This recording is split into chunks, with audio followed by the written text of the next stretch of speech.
All right, we will go on the record. This is a deposition of former President William Jefferson Clinton conducted by the House Committee on Oversight and Government Reform under the authority granted to it pursuant to House Rule 10. Accordingly, House Rule 10 grants the committee broad jurisdiction for the committee to conduct investigations of any matter at any time. On July 23, 2025, the Subcommittee on Federal Law Enforcement of the Committee on Oversight and Government Reform voted by voice to approve a motion directing the chairman to authorize and issue a subpoena to you for a deposition. On August 5th, 2025, Chairman Comer issued a subpoena for President Clinton to appear today for a deposition in furtherance of the committee's investigation into the actions and investigations of Mr. Giuffre Epstein and Ms. Maxwell. I will now enter the original subpoena and corresponding cover letter from August 5th, 2025, as well as the additional subpoena from December 15th, 2025, determining a new date as Exhibit 1. I will enter as Exhibit 2 the correspondence between Chairman Comer and counsel for President Clinton and Secretary Clinton. This correspondence includes the following letters. October 6, 2025, letter from David E. Kendall to Chairman Comer and Ranking Member Garcia. October 22nd, 2025, letter from Chairman Comer to David E. Kendall. November 3rd, 2025, letter from David E. Kendall to Chairman Comer and Ranking Member Garcia. November 21st, 2025, letter from Chairman Comer to David E. Kendall. December 10th, 2025, letter from David E. Kendall to Chairman Comer and Ranking Member Garcia. December 15th, 2025, letter from Chairman Comer to David E. Kendall. January 3rd, 2026, letter from David E. Kendall to Chairman Comer and Ranking Member Garcia. January 8th, 2026, letter from Chairman Comer to David E. Kendall. January 12th, 2026, letter from Ashley Cowan and David E. Kendall to Chairman Comer. January 13th, 2026, letter from William J. Clinton and Secretary 8 Hillary R. Clinton to Chairman Comer encompassing attached declarations under the penalty of perjury of both President Clinton and Secretary Clinton. January 20th, 2026, letter from Ashley Cowan and David E. Kendall to Chairman Comer. January 31st, 2026, letter from Ashley Cowan and Catherine M. Turner to Chairman Comer, and February 2nd, 2026, letter from Chairman Comer to Ashley Cowan and Catherine M. Turner. The committee originally noticed the deposition for President Clinton on December 12th, 2025. I will mark that notice as Exhibit 3. I will mark as Exhibit 4 the notice dated December 16th, 2025, for a deposition of President Clinton to occur on January 13th, 2026. President Clinton did not appear for his deposition on January 13th, 2026. I will enter as Exhibit 5 the transcript for the deposition that President Clinton failed to appear for. The committee noticed a committee business meeting on January 14th, 2026 to consider the contempt report for President William J. Clinton held on January 21st, 2026. I will mark that notice as Exhibit 6. I will mark as Exhibit 7 the contempt report for President William J. Clinton voted favorably out of the Committee on Oversight and Government Reform on January 21st, 2026. I will mark as Exhibit 8 the final roll call vote sheet favorably reporting the contempt report of President William J. Clinton out of the Committee on Oversight and Government Reform on January 21st, 2026. The committee noticed today's deposition on February 19th, 2026. I will enter the notice for this deposition as Exhibit 9. I will enter as Exhibit 10 in the email thread between Committee on Oversight and Government Reform staff and counsel for President Clinton and Secretary Clinton. The email thread confirms the date, time, and location, among other terms, of today's deposition. Additionally, this email thread clearly states the agreed upon terms, including but not limited to video recording, no predetermined time limit, and scope. The agreed upon scope from the email marked as Exhibit 10 is as follows.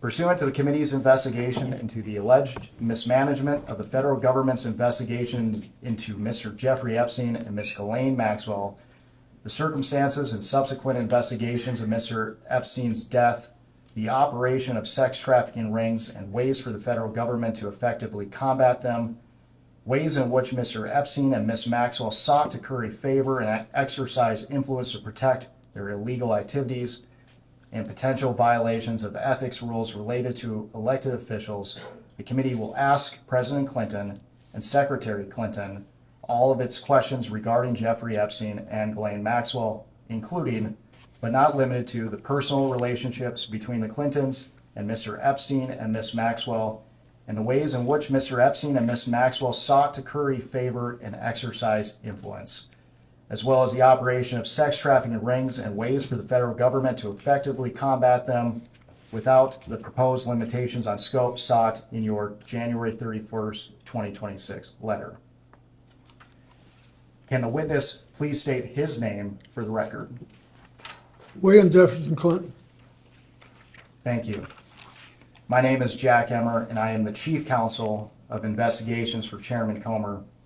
Under the Committee on Oversight and Government Reform's rules, you are allowed to have counsel present to advise you during this deposition. Do you have counsel representing you in a personal capacity present with you today? I do. Will counsel please identify themselves for the record? David Kendall, Williams and Connolly, LLP. Catherine Turner, Williams and Connolly, LLP. Cheryl Mills, counsel to the president. Thank you. Starting with the majority, can members of Congress in attendance please identify themselves for the record? Billy. Go ahead, sir. Members Comer. Yeah, James Comer, Chairman of the Committee from Kentucky. Congresswoman Nancy Mace, South Carolina. Eric Burleson from Missouri. Congressman John McGuire, Virginia 5. Congresswoman Anna Paulina Luna from Florida's 13th District. William Timmons, South Carolina. Glenn Grothman, Wisconsin. Ranking Member Garcia, California. Congresswoman Melanie Stansbury, New Mexico. Congressman Suhas Subramaniam, Virginia's 11th. Congresswoman Emily Randall, Washington State. Congresswoman Yasmin Ansari, Arizona's 3rd. Congressman Maxwell Frost, Florida's 10th. Congressman Wesley Bell, Missouri's 1st District, St. Louis. James Walkinshaw, Virginia's 11th District. Ro Khanna, California 17th. Lauren Boebert, Colorado's 4th District. Thank you. For the record, starting with the majority staff, can the additional staff members please introduce themselves with their name, title, and affiliation? Billy Grant, Deputy Chief Counsel for Investigations for Chairman Comer. Peter Spector, Deputy Director of Oversight for Chairman Comer. Daniel Ashworth, General Counsel for Chairman Comer. Ryan Giacchetti, Chief Counsel for Chairman Comer. Will Harness, Professional Staff Member to Chairman Comer. Hannah Cathy, Professional Staff Member for Chairman Comer. Melvin Soto, Digital Director for Chairman Comer. Melissa Tolan, Counsel for Chairman Comer. Emily Feyerabend, Counsel for Chairman Comer. Mark Moran, Staff Director for Chairman Comer. Austin Hacker, Communications Director, Chairman Comer. Ashley Ginger, Deputy Staff Director for Chairman Comer.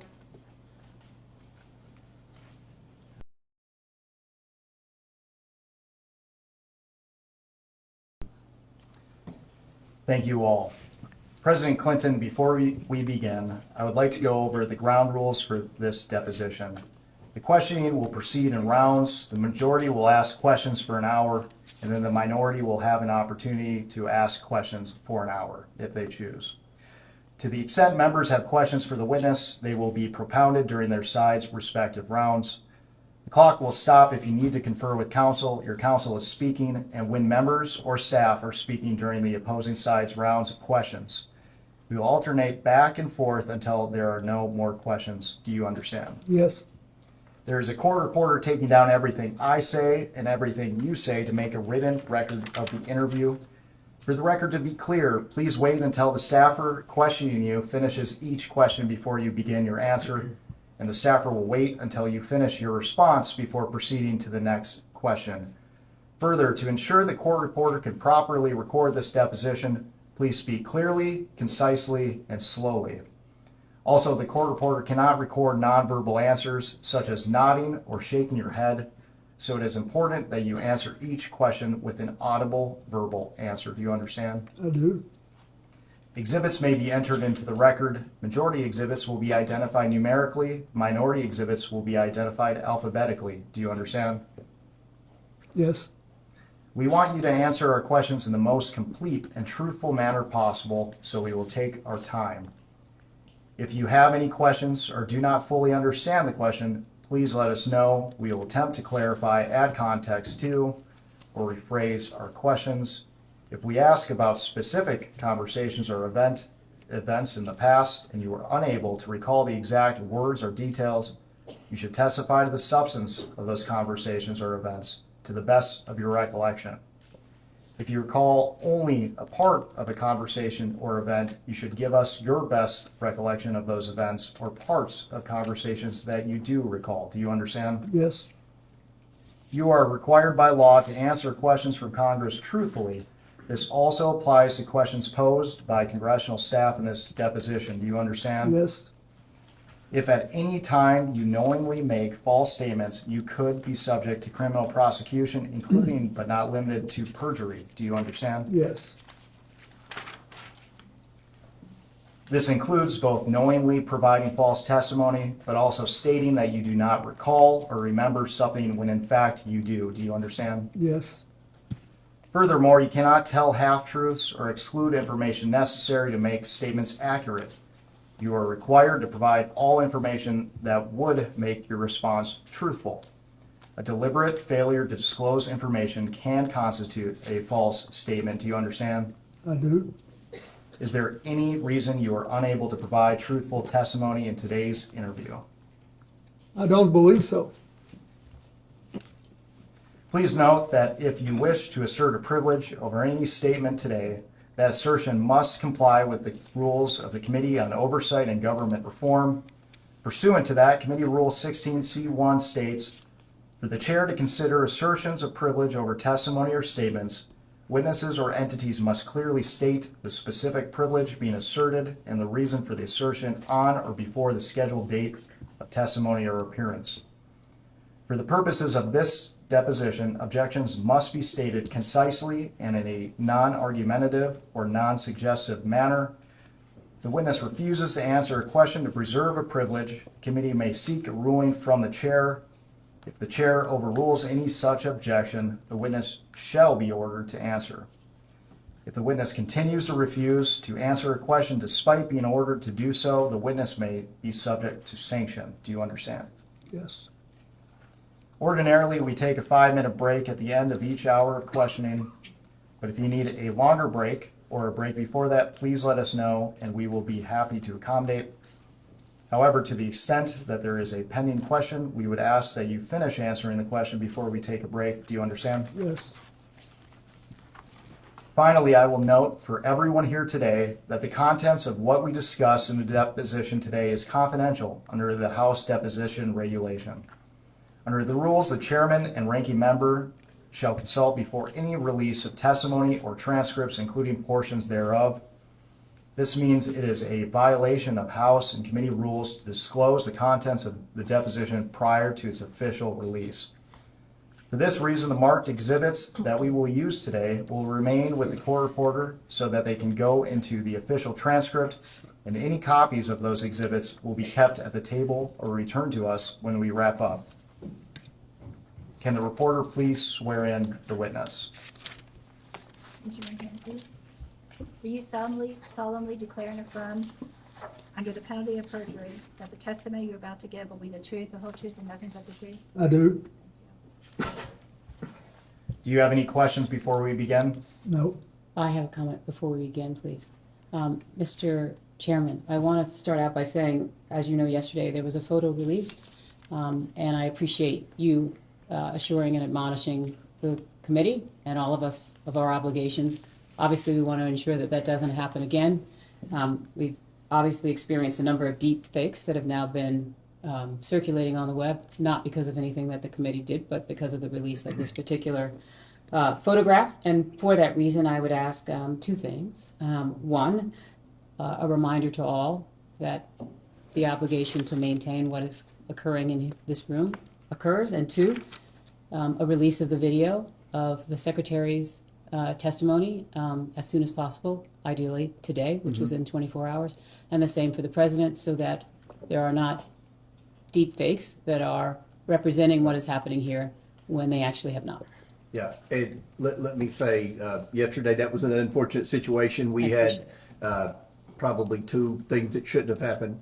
The release of the photo, as well as a Democrat member communicating with the New York Times. So I will again remind everyone to refrain from sending pictures or texting with media outlets outside. Melvin is our videographer, and we're getting he's doing this today as well as producing the video, so we'll get them out hopefully as soon as possible, hopefully within the next 24 hours. Thank you very much, Mr. Chairman. I appreciate that. Nothing more. Mr. President, do you wish to provide an opening statement? I do. It's brief. First of all, good morning and welcome to all of you to our hometown. I appreciate you coming here. I'm here today basically for two reasons. First of all, I love my country and the Constitution, and I believe America was built on the idea that no one is above the law, especially presidents, and that we should all live by the same set of rules shaped by the Constitution. Democracy requires every person to play their part, and I hope that by being here today, we can bring ourselves a little further away from the brink and back to being a country where we can disagree civilly and search for the truth and justice, and that outweighs the partisan urge for spectacle and point scoring. I will do my part, and I hope you'll do yours. The second reason I'm here is that the girls and women whose lives Jeffrey Epstein destroyed deserve not just justice, but healing. They've been waiting too long for both. Through my brief acquaintance with Jeffrey Epstein, though it ended years before his crimes came to light, and though I never witnessed during our limited interactions any indication of what was going on, I'm here to offer what little I know so I can do my part to prevent something like this from happening again. I have to just say one personal thing. Since Hillary came in yesterday, she had nothing to do with Jeffrey Epstein. Nothing. There's a picture of us both shaking hands with him in a photo line in 1993 at a fundraiser for the White House Historical Association. I don't know how it is under President Trump, but when I was there, it was about the most non-political operation you can imagine. There were people who loved the White House, who were interested in it, would give a little money every year to do things that needed doing around the house. And nothing nearly as extravagant as the ballroom or any of that, just things that had to be done. And neither she nor I remembered shaking his hand all those years ago. So I don't think that was right. On the other hand, I do think you should be talking to me. I think you should have called me. I did take those plane trips with him, and you have a right to ask those questions. So I'm glad to be here, and I understand what the oath is. I have to be honest with you. You know, I'll be 80 years old if I live to my next birthday. I don't remember everything that happened 24 years ago, but I do remember some things, and I will tell you what I remember as best I can. We, each of us, owe the victims nothing less than the truth and accuracy. We owe that to the American people. And I actually hope that you will be able to come up with some suggestions that will reduce human trafficking and especially focus on underage girls. I hope you'll be able to do that. I know that Hillary talked a little yesterday about what the State Department does and what she pushed on human trafficking and girls. When she was Secretary of State, we had to deal with it. And in my foundation, I saw it in Nigeria when Boko Haram was rampaging through the north of Nigeria. And we were working there trying to stop deaths from diarrhea for young children. And it was interesting. These guys were cold and calculated. They said, oh, you don't have to leave because the kids you're helping are younger than the ones we want. They have to be about 9 before they're worth anything to us. So this is really important. And I will do what I can to make whatever contribution I can. Thank you. Thank you. The time reads 11:28, and the majority's time will begin now.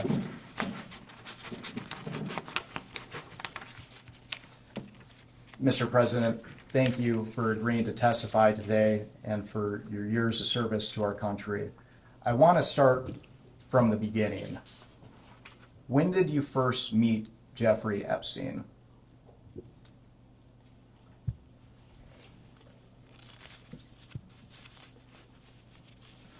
Well, I will try in this testimony, and I will point it out when I'm aware there's a picture or something that predates it.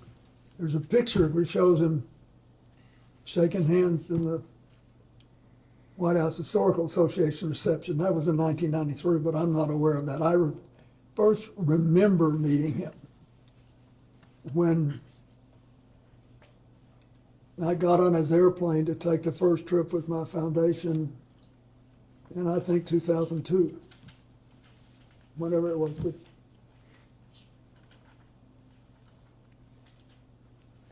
and to be clear, do you have any reason to believe that you may have met Mr. Epstein prior to becoming president of the United States? Before I became president, no.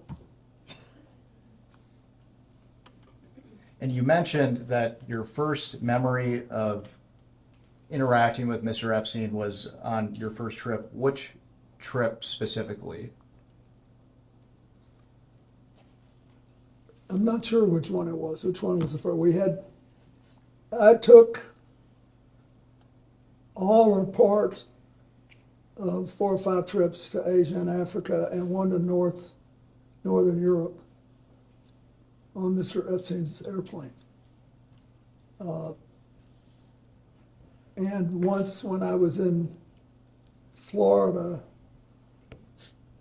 I was offered a ride back to New York, but I wasn't there having it. It was just coincidental that he was there, and I think that was fairly early in the process, but I don't remember exactly. I just know that I did. I took one flight back from Florida to New York, and all are part of several other, I think 4 or 5 trips to Africa, Asia, and one to Northern Europe. And I want to make sure the record is clear. Is it your testimony today that you have no independent recollection whatsoever of the circumstances of when you first met Mr. Epstein? Objection asked and answered. You can answer again. Yes, I do have a recollection of when I remember meeting him before this trip. I mean, on this trip when I took his plane.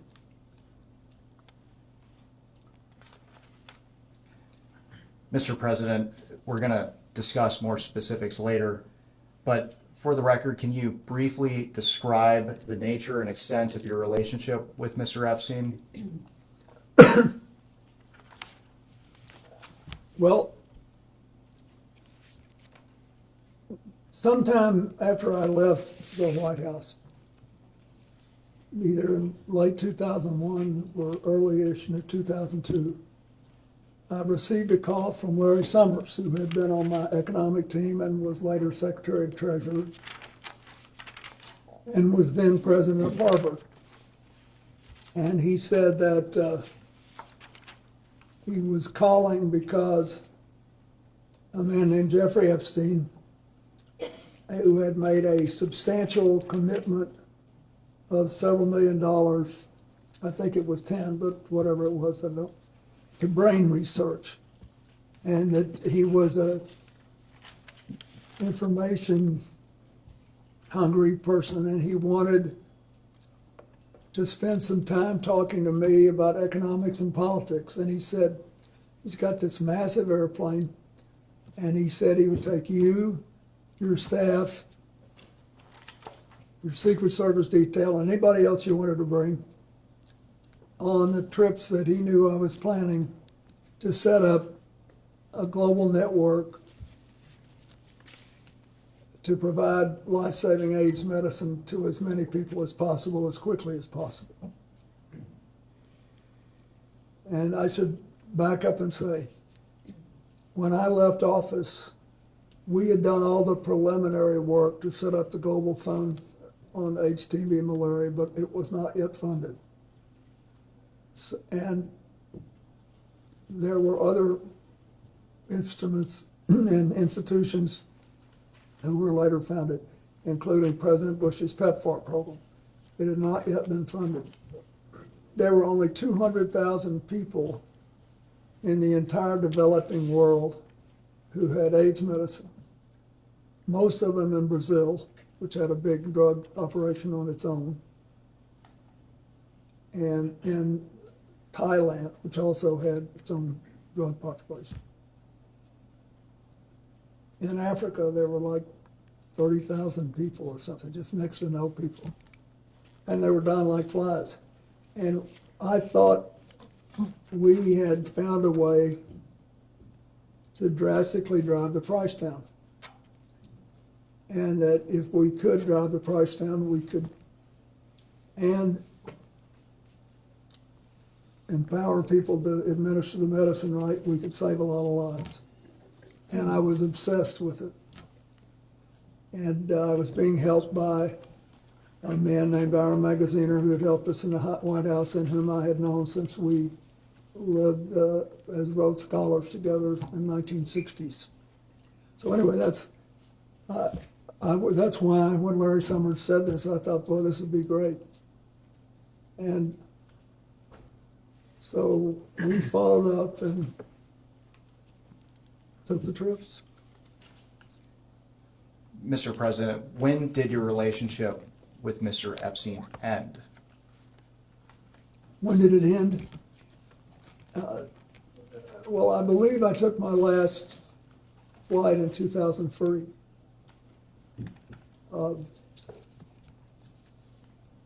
Now, later I became aware of some involvement he had in the first Clinton Global Initiative, but it was much later. Why did your relationship with Mr. Epstein end? Well, after a year or two, we really picked up a head of steam with this AIDS program, and a lot of other people whom I knew better and who really cared about the work came forward and offered to help us provide transportation. And I thought Mr. Epstein was an interesting man, but I didn't think he was really interested in what I was doing. That is, he asked all these questions. He did ask about economics and politics, as he said he would. And he never asked me anything untoward. It's just that I thought I had done what I promised to do, and he had done what he promised to do. And I thought I've always, over the years, with these donors, tried not to overstay my welcome. I thought that we'd done enough, and then it's time to start working with other people.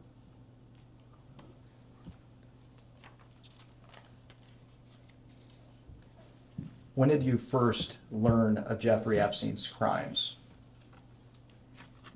I think in 2008 when he was prosecuted. There's nothing that I saw when I was around him that made me realize he was trafficking women, and I never.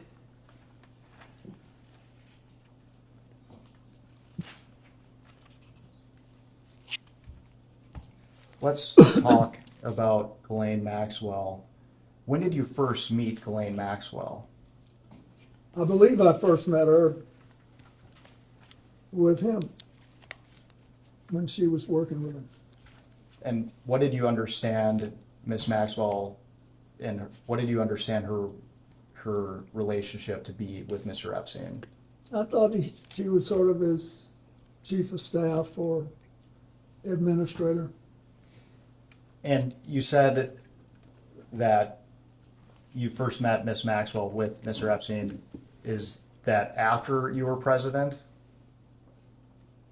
Yeah, I don't believe I met her when I was president. I could have. I met a lot of people, I don't remember. But I definitely remember meeting her on that first flight. Can you briefly, for the record, describe the nature and extent of your relationship with Miss Maxwell? Yes, it was. It lasted longer and was more extensive than my relationship with Mr. Epstein, because Ghislaine Maxwell started going with a man named Ted Waite, who had made a lot of money making the first sort of self-designed computers.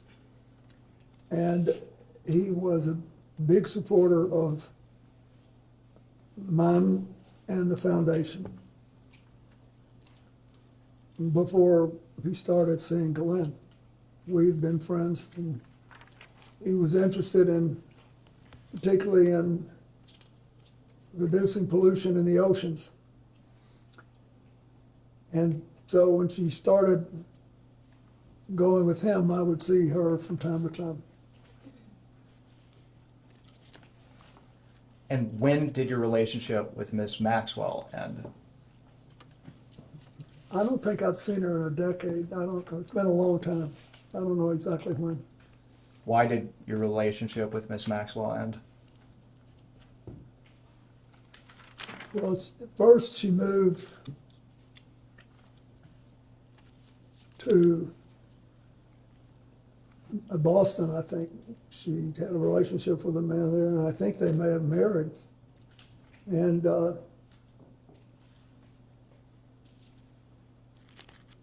so she wasn't so much around, and then when it became, after 2019, when it became obvious that she was involved too, to an extent that I did not know, that was the end of it. And I want to make sure the record is clear. You mentioned that your relationship with Miss Maxwell was more extensive than that of Mr. Epstein. Well, it lasted longer, yeah. Okay. When do you have any recollection of what year it would have ended? No, but when she was with Ted Waite, she was when we were kicking off CGI. She was very interested in that, and she participated. But I don't remember, I don't know, it's been 10, 12 years since I saw her. I don't remember when the last time was. Thank you. I am going to ask you some baseline questions regarding who you communicated with and about what. If you don't recall specifics but do recall you communicated with them, you should answer yes, but say you do not recall specifics. Okay. Counsel, can I just ask, if you're going down a list, your question is, did he communicate with the person, yes or no? And then you'll come back if he says yes to ask further. Yes. Thank you. And I will finish the prompt here too. So the question, Mr. President, have you ever communicated with any of the following people regarding Mr. Giuffre Epstein or Miss Ghislaine Maxwell? And for now, you can say yes or no, and we will come back to discuss each one. And this is to the best of his recollection, yeah? Correct. Mhm. Okay, thanks. Okay, First, Richard Kahn. Richard who? Kahn, T-O-D-D? K-A-H-N. I don't know who that is. Darren Indike. Indike? Correct. I don't know who that is. Sarah Kellen. I don't know who that is. Uma Abedin. Yes. Wait a minute, excuse me, Mr. President, the question is, as I understand it, name the people you communicated to about Epstein and Maxwell. Oh, obviously I know Huma very well. I don't remember any specific conversations we ever had about Epstein and Maxwell. Noam Chomsky. No. Mr. Chomsky wasn't a big fan of mine. He thought I was too conservative. Leslie Groff. Leslie who? Groff. I'm sorry, I don't know who that is. Nadia Marcinkova. I don't know who that is. Jean-Luc Brunel. I don't know who that is, I don't believe. Alan Dershowitz. I know him. And I'm not aware that we ever talked about Epstein or Ghislaine Maxwell. I don't believe we did. Reed Hoffman. I know Reed Hoffman, but he never talked to me about Mr. Epstein or Miss Maxwell. Karina Shuliak. I don't believe I know who that is. I don't think I've ever met that person. Woody Allen. I do know who he is, but I don't think I ever met him, and I never talked to him about Epstein or Maxwell. Sandy Berger. Sandy Berger was my national security advisor, and we were very close personally, but he's been dead for several years. And I don't think I ever talked to him about either one of those people. Jess Staley. Jess Staley? Correct. No. Paul Morris. I don't believe I know him. L.E.D. Rothschild. Who Rothschild? L.E.D. Rothschild. L.E.D.? Mm-hmm. I know Evelyn Rothschild. Is that who it is? No, and I have other Rothschilds on this list as well. I'm not sure who L.E.D. Rothschild is. I've met a bunch of them when I spoke at the funeral for Evelyn Rothschild. And I had met some of the others, one couple in France once 20 years ago, but I don't remember him. Okay. Lynn Borser Rothschild. Yes, I know her, but I don't remember ever discussing Jeffrey Epstein or Ghislaine Maxwell with her. Glenn Dubin. I don't believe I know him. Eva Anderson. I don't believe I know her. Casey Wasserman. I know him. And he was on a trip to Africa with me. But I don't recall ever discussing either Ghislaine Maxwell or Jeffrey Epstein with him.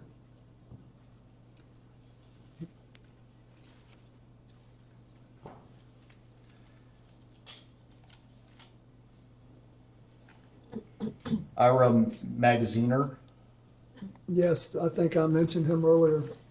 He was the person who basically helped me start the AIDS program, and he ran the Clinton Health Access Initiative for many years. He retired a couple of years ago, a few years ago. But I don't remember ever discussing either Epstein or Rothschild with him, or Maxwell with him. Karen Ewing, No, Stacy Plaskett, Stacy Plaskett is the member of Congress from the Virgin Islands, isn't she? correct. I know her. But I don't recall ever discussing Epstein or Maxwell. Howard Lutnick, Howard Lutnick is the Secretary of Commerce, right? correct.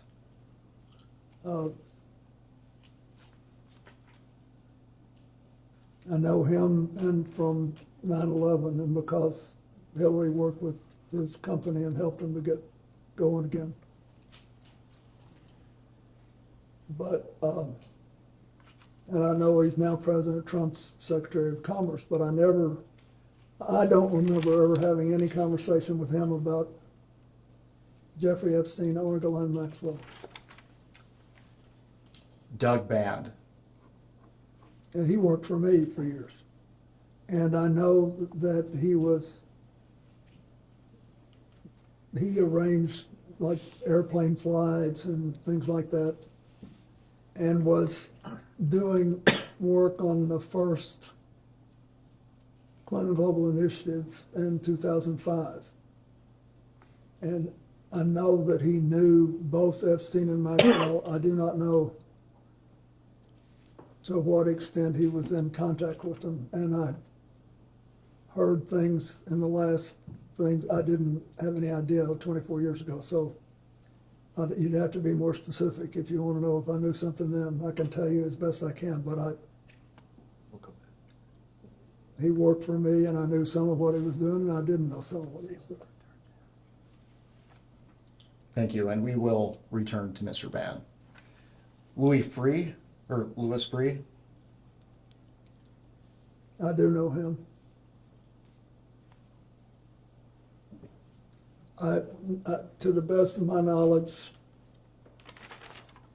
I didn't have any conversations with him about anything practically, but I certainly didn't talk to him about this.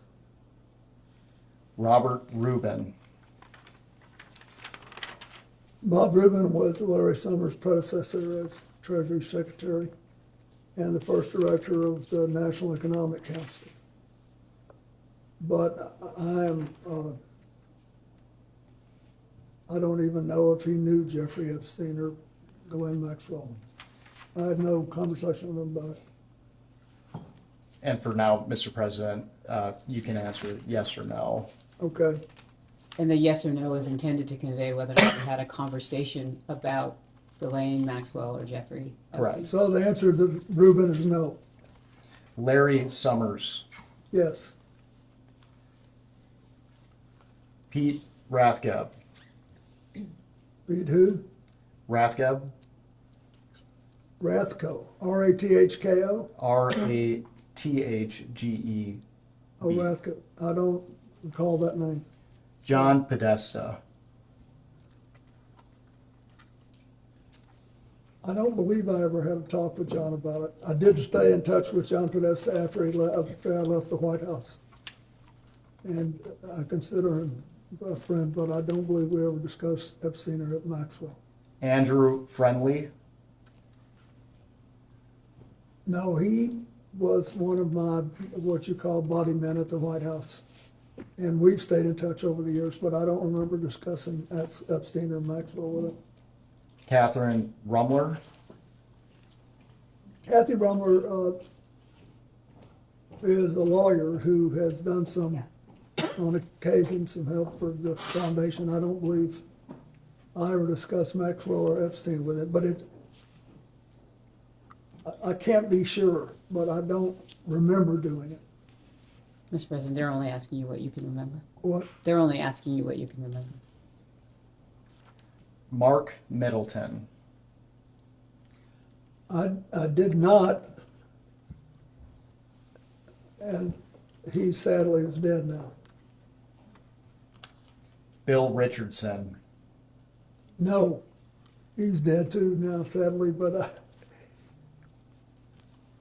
didn't know about his relationship with Epstein.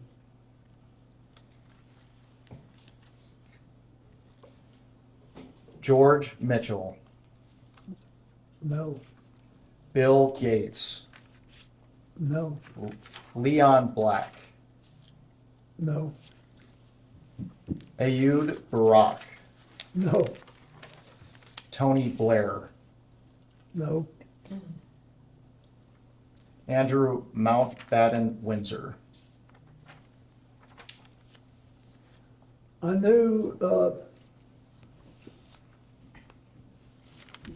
that he knew, at some point I knew that he knew Ghislaine Maxwell. But I did not know, I don't think, that he knew Epstein. So is that a yes that you had communications with him? No, we never had any, Is your question communications about Epstein and Maxwell? Correct. Just generally as a conversation like you're together?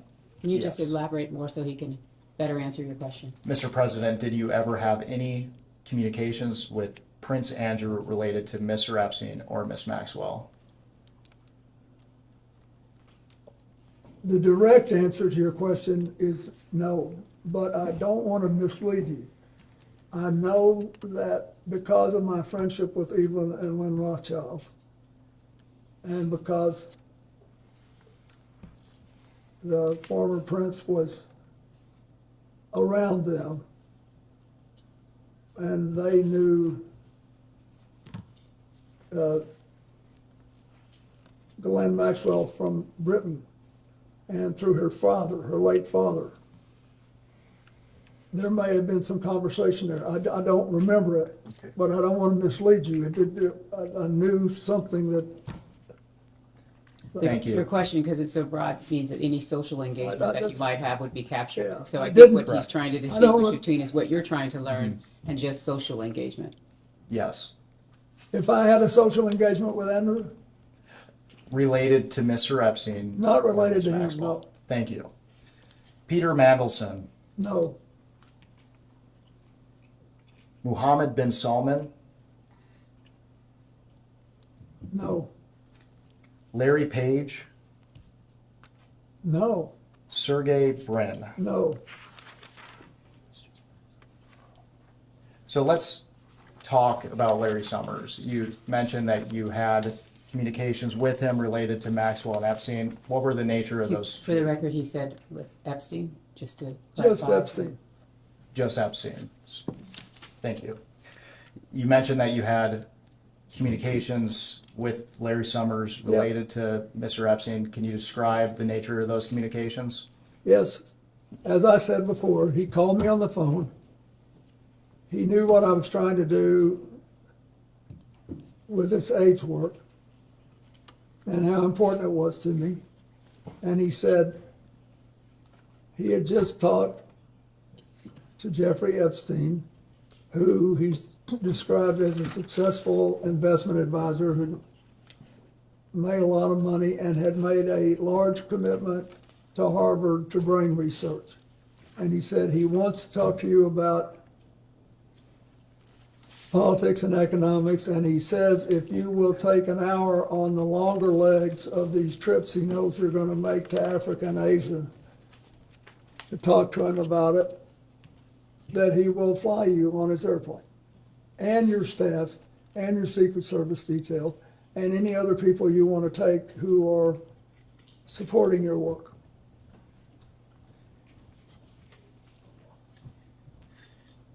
And you mentioned these communications were related to the work of your foundation. Did you ever have any other communications with Larry Summers related to Mr. Epstein? No.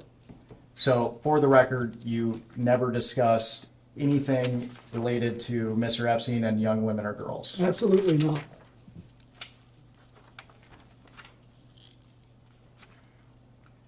Mr. President, for the record, have you ever been contacted by any law enforcement agency concerning Giuffre Epstein or Ghislaine Maxwell?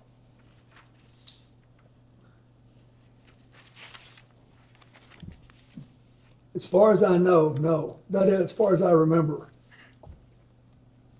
Back in 2008, I sort of thought somebody might ask me something. Because I was glad this had come out since it had happened. But I don't believe anybody ever did. You mentioned that you thought someone would want to ask you something. Can you elaborate on what that means? Just because he let me use this airplane. And to be clear, have you ever provided any information to any law enforcement agency concerning Giuffre Epstein or Miss Ghislaine Maxwell? So you asked this question before, you're just asking him to reiterate the response to the question that he previously asked you, Mr. President. I don't believe any law enforcement agency has ever asked me. And I didn't know enough to volunteer anything. Mr. President, are you aware of any efforts by anyone, including an attorney, process server, investigator, or any other person to contact you regarding any civil lawsuit, claim, or litigation involving Giuffre Epstein or Ghislaine Maxwell? Not that I recall.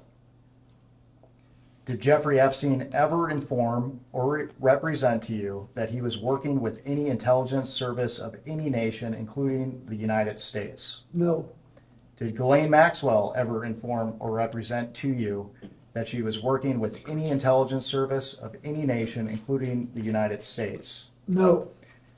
And during your relationship, did you ever suspect Epstein or Maxwell of being affiliated with any intelligence agency? I did not. Thank you.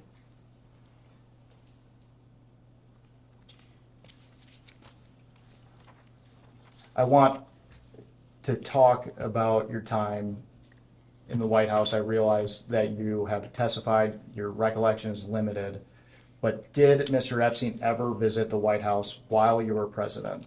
Objection, asked and answered. The records reflect that he did. That's not the question. According to FOIA requests to the Clinton Library, Mr. Epstein visited the White House at least 17 times between 1993 and 1995. Do you have any reason to dispute those numbers? Nope. I don't. Do you know what the nature of Mr. Epstein's visits to the White House were? Are you asking what he knew in preparation for today? Can you clarify what you are seeking to learn?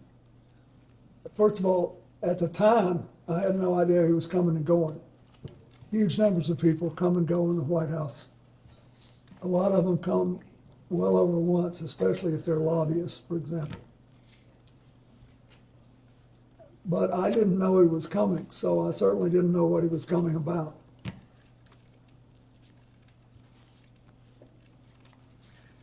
Mr. President, after you left office, did you or your staff ever conduct a review of records, documents, or other materials related to Mr. Epstein's connections to your White House?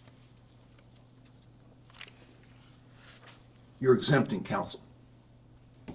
You can respond to that, but don't say anything about what you talked to your lawyers about. You can respond to this question.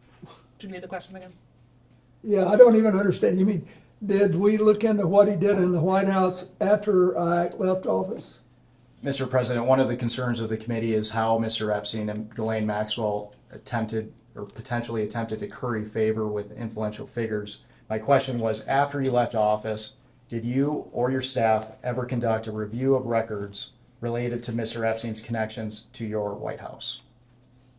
To the best of my knowledge, no.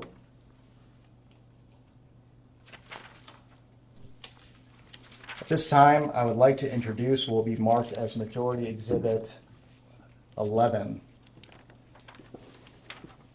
And while it's being passed out, I will note for the record, this is a New York Times article entitled "The Untold Story of How Giuffre Epstein Got Rich," published on December 16th, 2025.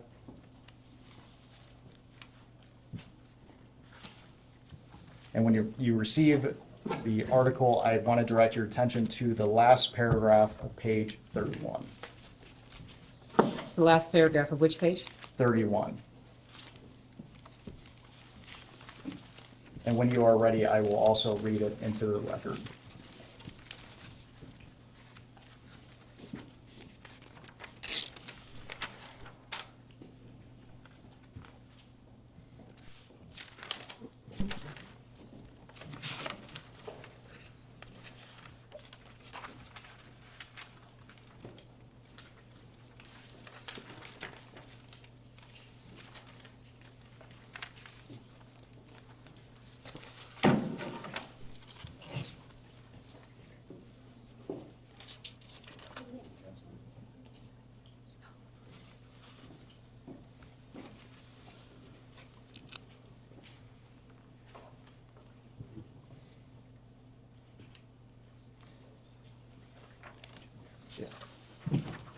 Again, we are looking at page 31 in the last paragraph, Yep. and I will read it into the record and ask you a few questions. Please give him a moment to read this.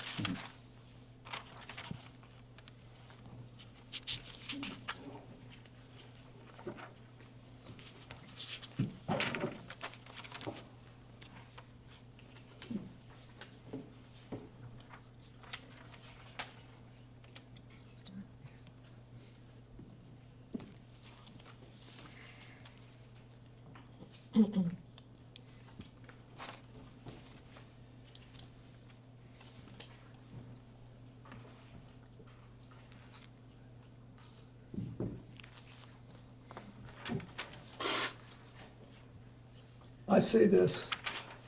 This is the paragraph he wants Yeah. to ask you guys.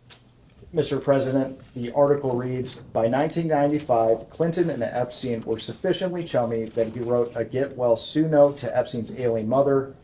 Hang in there, the president scrawled on a yellow Post-it, which Epstein saved and we reviewed. Mr. President, did you write this note? Are you asking if he recalls writing this note from 1995 on a Post-it? Correct. Okay, thanks. Just clarify. It looks like my handwriting, but I don't recall, but I will tell you this.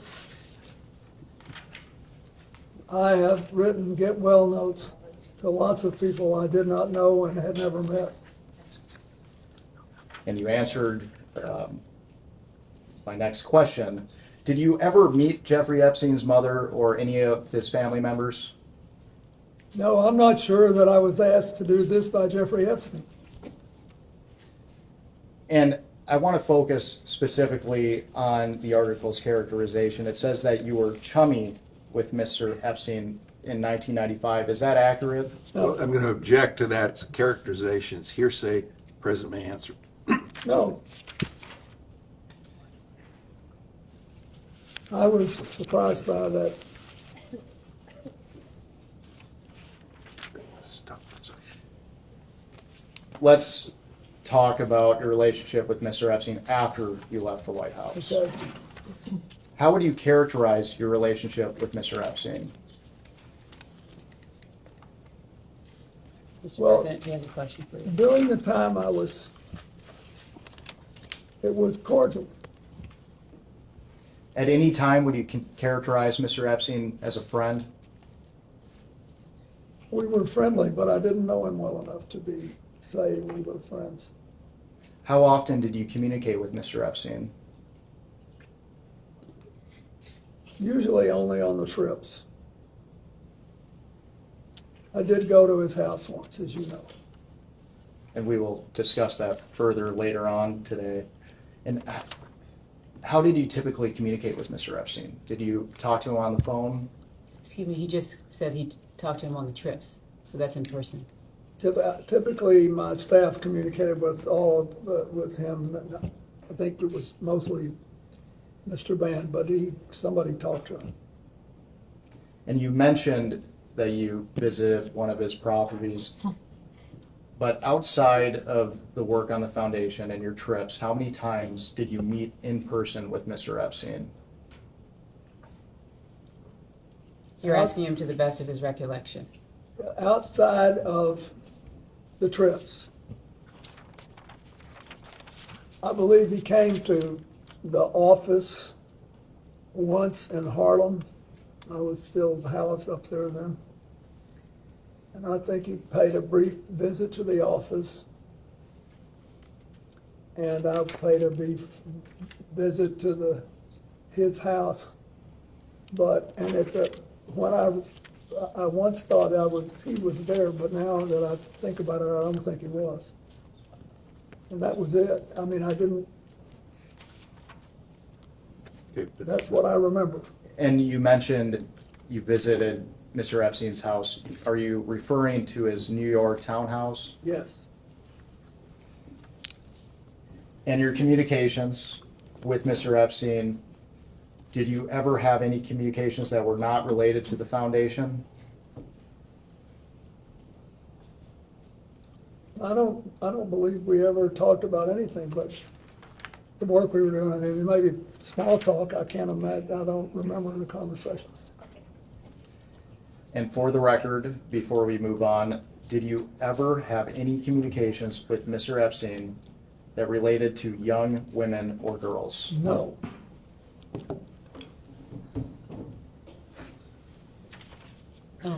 Excuse me, do you have your, fantastic, thank you very much.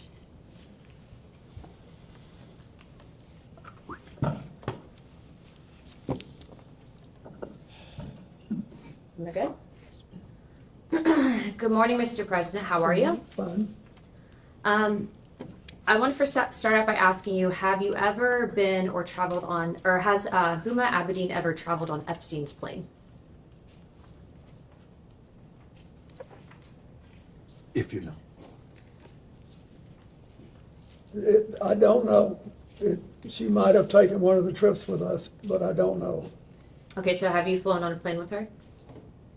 Several times. Several times? When you say have you flown on a plane, any plane? The Lolita Express. What is that when you say that? Have you flown on the Lolita Express with Jeffrey? Objection. I don't know what that is. Have you flown on Jeffrey Epstein's plane with Huma Abedin? Asked and answered. You may answer again. I don't remember, but I have phoned. She's been sort of a part of our family for a very long time. So when I went to the Middle East, which I don't think I ever took a plane ride with Jeffrey Epstein, but she would typically go when I did. So have you traveled with both of them together?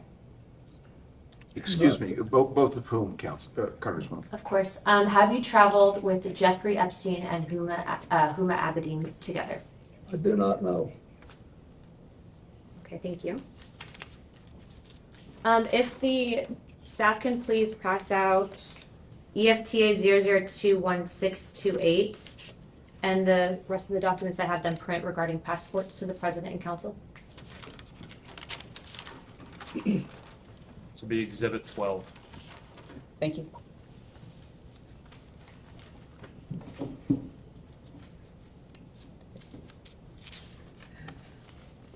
Thank you very much.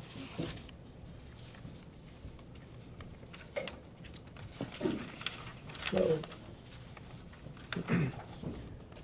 Mr. President, if you look at the passport page, the bottom of the document should show the EFTA number. It's 00021628. Yep. There's a name on there. Would you be able to read that name to me? Can you read the name? Excuse me, Congressman, Yes. will you can ask read me the if name. you've ever seen the document before? Yes, well, this is evidence, and so I wanted to ask him specifically. So it's from the DOJ document release, right? I understand, but he may not have seen it, or he may have seen it. no, I've never seen it, but it looks like a passport. Okay. Can you tell me the name that's listed on the passport? Excuse me, he's never seen this document. Would you just read the name, please? Yes, the name is Marius Robert. Marius Robert, yeah. Are you familiar with that name at all? No. Okay. Would you be able to identify the individual in the photo? It looks like Jeffrey Epstein. Okay, the reason I ask you about this specifically is because I do believe that Jeffrey Epstein was an intelligence operative. And so this was a passport that was actually entered in and released by the Department of Justice, but this was an FBI filing. It was found in his safe, if you will.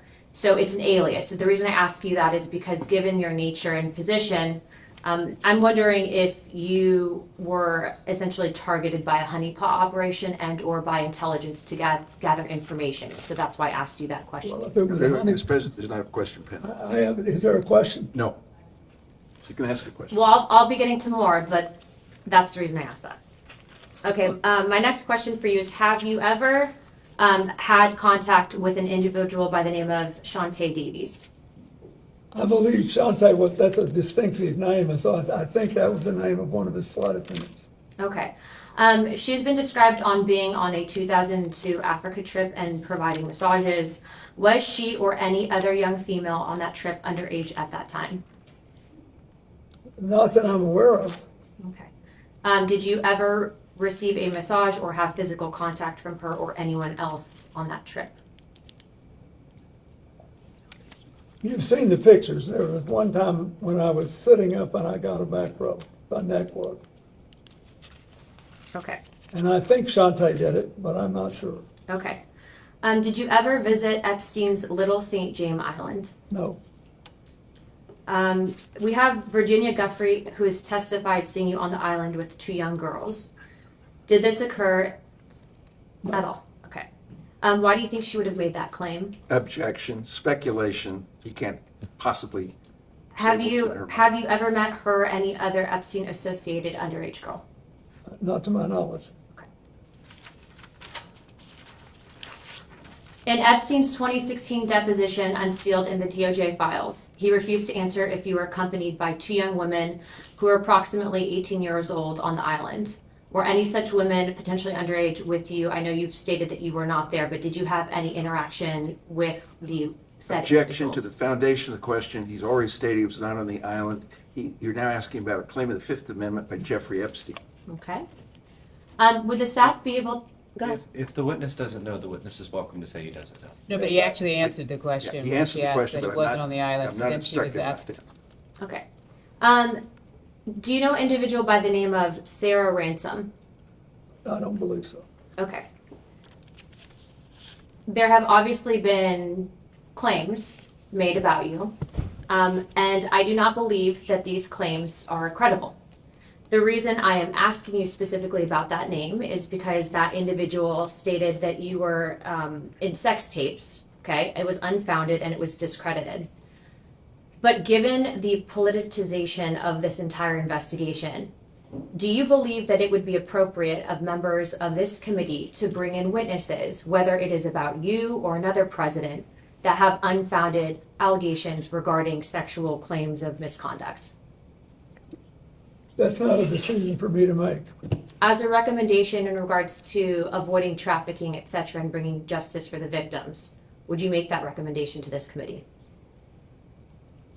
Congressman, just so I understand the question, you're saying if the witness has unfounded claims? Well, I don't believe that Sarah Ransom's claims about the president are founded. I don't believe that there's sex tapes with you, President Clinton. No, I'm just asking about your question. Is it, you're not asking if somebody with plausible claims should be brought in. You're asking if somebody with implausible, unfounded claims. Correct, because these claims were found to be unfounded by investigators. So are you asking his opinion? Yes, because we are trying to figure out in regards to being able to further this investigation and whether or not we are going to be interviewing other individuals regarding sex trafficking, avoiding in the future. I know that you and your wife have both been big on this issue. So I'm asking you, would you think that it would be appropriate that this committee bring in someone like Sarah Ransom, who has unfounded claims that have been debunked in this investigation? It's He a answered simple the question about, he answered this question when you first asked it then, when he said that it wasn't for him to make those decisions. Well, I'm asking for his recommendation to the committee and follow-up. It's not a gotcha question. This is obviously a very serious investigation. Well, first of all,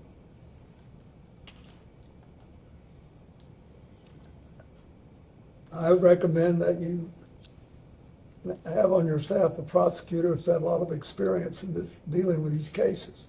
Normally, it's not a good idea to bring in a witness that you know is lying. Okay. Thank you for that. My last questions for you are you familiar with anyone by the name of Adriana Ross? I don't think so. How about Sarah Kellen? I don't think so. Okay. Would you recommend that this committee bring in individuals that were listed as trafficking minors? They were listed as co-conspirators and then given plea deals. I don't know enough about it, but I think you should do whatever you think will strengthen the ability of the United States not to have this happen again. Okay.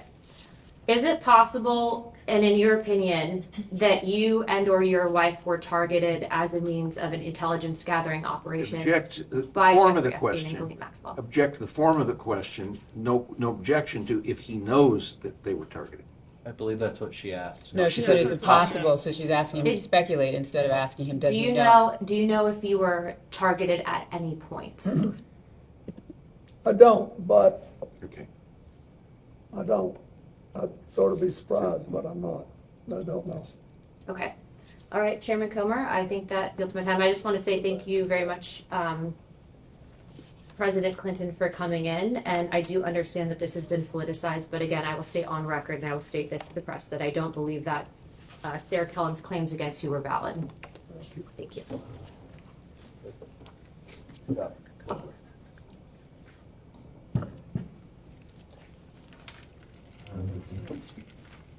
Mr. President, before we left off, I asked you to characterize your relationship with Mr. Epstein. I asked you if you considered him to be a friend. You said you did not. Is that right? I said we were friendly and we had a cordial relations, but I didn't know him well enough because we had almost no contact beyond what I described. At this time, I'd like to introduce what will be marked as Majority Exhibit 13. And this is Bates marked House Oversight 000126. And while it's being passed out, this is a letter from a book of letters, which Yeah, it's his 50th birthday. Giuffre Epstein's 50th birthday. Questions? Yep, Mr. President, do you recognize this I letter? do. And for the record, does this appear to be your handwriting and signature? It is.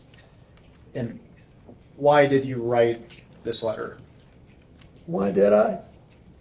Because I was requested to contribute a nice letter for his birthday book.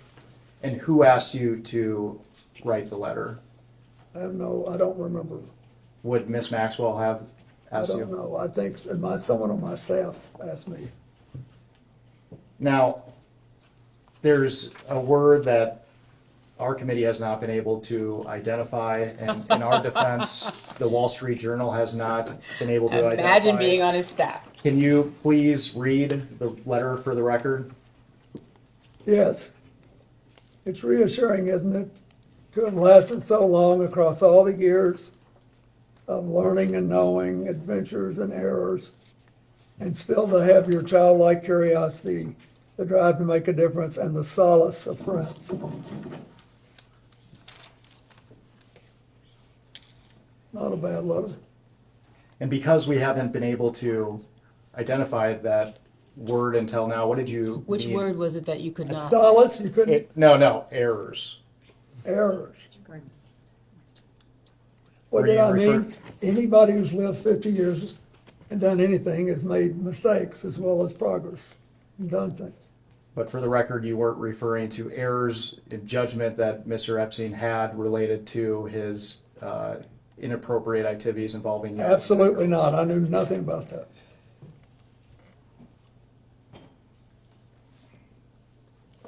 Did you ever see the birthday book compiled together? I don't think so. And you mentioned previously you were friendly with Mr. Epstein. Did you typically send birthday wishes to individuals that you didn't consider to be friends, though? No, I send out literally hundreds and hundreds of birthday letters every year to people that have been my friends. But if somebody's doing a special, I've sent birthday letters of congratulations to people I've met 2 or 3 times for their 70th birthday, their 80th birthday, their, 50th wedding anniversary. I do it. And I told you, I thought Epstein was interesting and curious. So I wrote a letter that I thought reflected that. Can you elaborate on what made him interesting and curious? No more than I've already said. At this time, I'd like to introduce what will be marked as Majority Exhibit 14. And while it's being handed out, this is an article published by the New York Times on August 5th, 2025, entitled "A Look Inside Epstein's Manhattan Lair." And once you receive the article, I will just direct your attention to page 10. Where is that? No, they haven't brought it yet.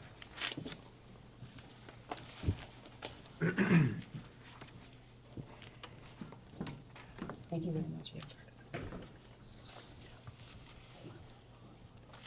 And we're specifically looking at a framed photo on a wooden table alongside multiple other framed photos. And we're focusing on the photo in the middle, which appears to have a golden frame.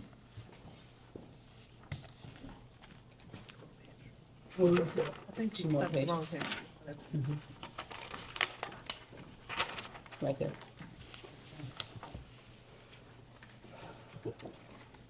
Not the page with the poke. Yeah, okay, that's it. Page 10, is that what we're on? Page 10. Mr. President, do you recognize yourself in this photo? I do. And it appears that the man on the right of the photo is Giuffre Epstein, is that correct? I think so. Have you seen this photograph before today? Only in this picture. And for the record, what is happening in this photo? He's smiling at me, looks like he's talking to me. This is one of the friendly interactions that you were describing earlier? Yes. And can you describe the circumstances surrounding this photo? Are you asking him if he recalls the? I do not. I have no idea. I see Richard Branson in the back and Okay. other people. That's fine. But I don't remember anything about it. And you appear to be comfortable with Mr. Epstein in this photo. Would you disagree with So that characterization? You're creating a characterization. He's already responded to your question about the picture. I'm comfortable with a lot of people. I'm comfortable here. I'm not happy, but I'm comfortable.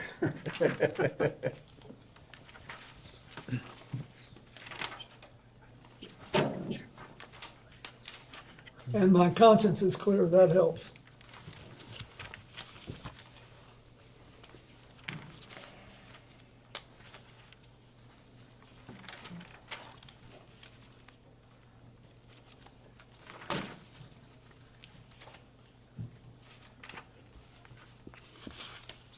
What's that? Let me see it.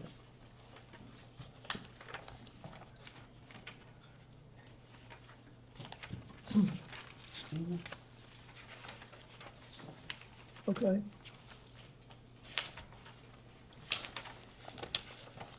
Mr. President, we have about 5 minutes remaining in the majority's first hour, so I just want to ask you some questions related to the crimes committed by Mr.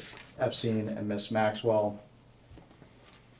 Did you ever witness Mr. Epstein sexually abuse or assault young women or girls? No. Did you ever witness Mr. Epstein receive massages from young women or girls? Not that I recall.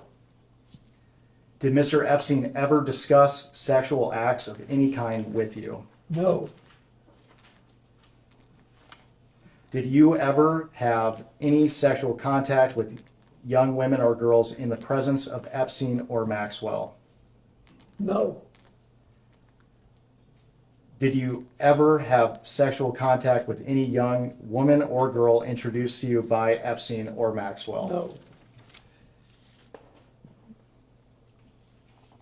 Mr. President, with the benefit of hindsight, were there things you witnessed that could have suggested that Epstein was trafficking and sexually abusing young women and girls?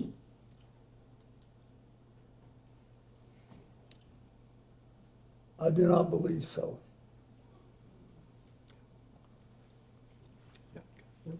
We will go off the record.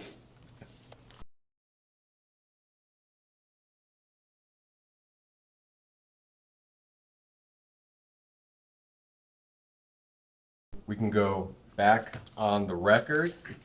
Mr. President, good morning. Good morning. My name is, and I'll be doing most of the questioning for the minority today. First, I want to thank you for your long and distinguished service to this country. I also want to thank you for your time today. We appreciate it. Before we get to questions, I'd like to take a few minutes and highlight some context that we think is relevant for today's conversation. President Trump had a long-standing personal relationship with Jeffrey Epstein. That is not a secret, it is well documented, and I think the public and everyone in Congress understands that at this point. President Trump does not like talking about his long-standing personal relationship with Jeffrey Epstein. I think we've all seen that as well. On November 12th of last year, Oversight Committee Democrats released emails that were obtained from the estate of Jeffrey Epstein. In one email from 2011, Epstein said to Ghislaine Maxwell that President Trump was, quote, that dog that hasn't barked, and that an unnamed victim, quote, spent hours at my house with him. In another email from 2019, Epstein wrote that, quote, of course he, referring to President Trump, knew about the girls as he asked Ghislaine to stop. I'd like to enter as Minority Exhibit A, Oversight Democrats press release from November 12th, 2025, titled House Oversight Committee Releases Jeffrey Epstein Email Correspondence Raising Questions About White House Cover-Up of Epstein Files. And that includes both the emails that I just mentioned. There was a fair amount of public attention on those emails, and 2 days later, President Trump asked the Department of Justice to investigate Epstein's relationships with yourself, Larry Summers, Reid Hoffman, and J.P. Morgan Chase. You are, of course, a former Democratic president of the United States. Notably, President Trump did not include any Republicans in his demands. Later that day, Attorney General Pam Bondi posted on social media that the U.S. Attorney for the Southern District of New York would comply with President Trump's directive and take the lead on the investigation. I would like to enter as Minority Exhibit B, Attorney General Bondi's post on X, which also includes President Trump's post on Truth Social. It is well understood that you had a personal relationship with Mr. Epstein, and we will talk about that today, but the events I just described color our perspective on the conversation. It appears as if you and other Democratic figures have been targeted by President Donald Trump in an attempt to distract the American people from his own long-standing relationship with Jeffrey Epstein. And if that were true, it would not be the first time that President Trump has targeted his political enemies under the guise of law enforcement. This deposition is occurring in the context of unprecedented weaponization of the Department of Justice by Donald Trump. You may have a perspective on this of your own, so before we get started, I just want to give you the opportunity to share any thoughts you might have on that subject.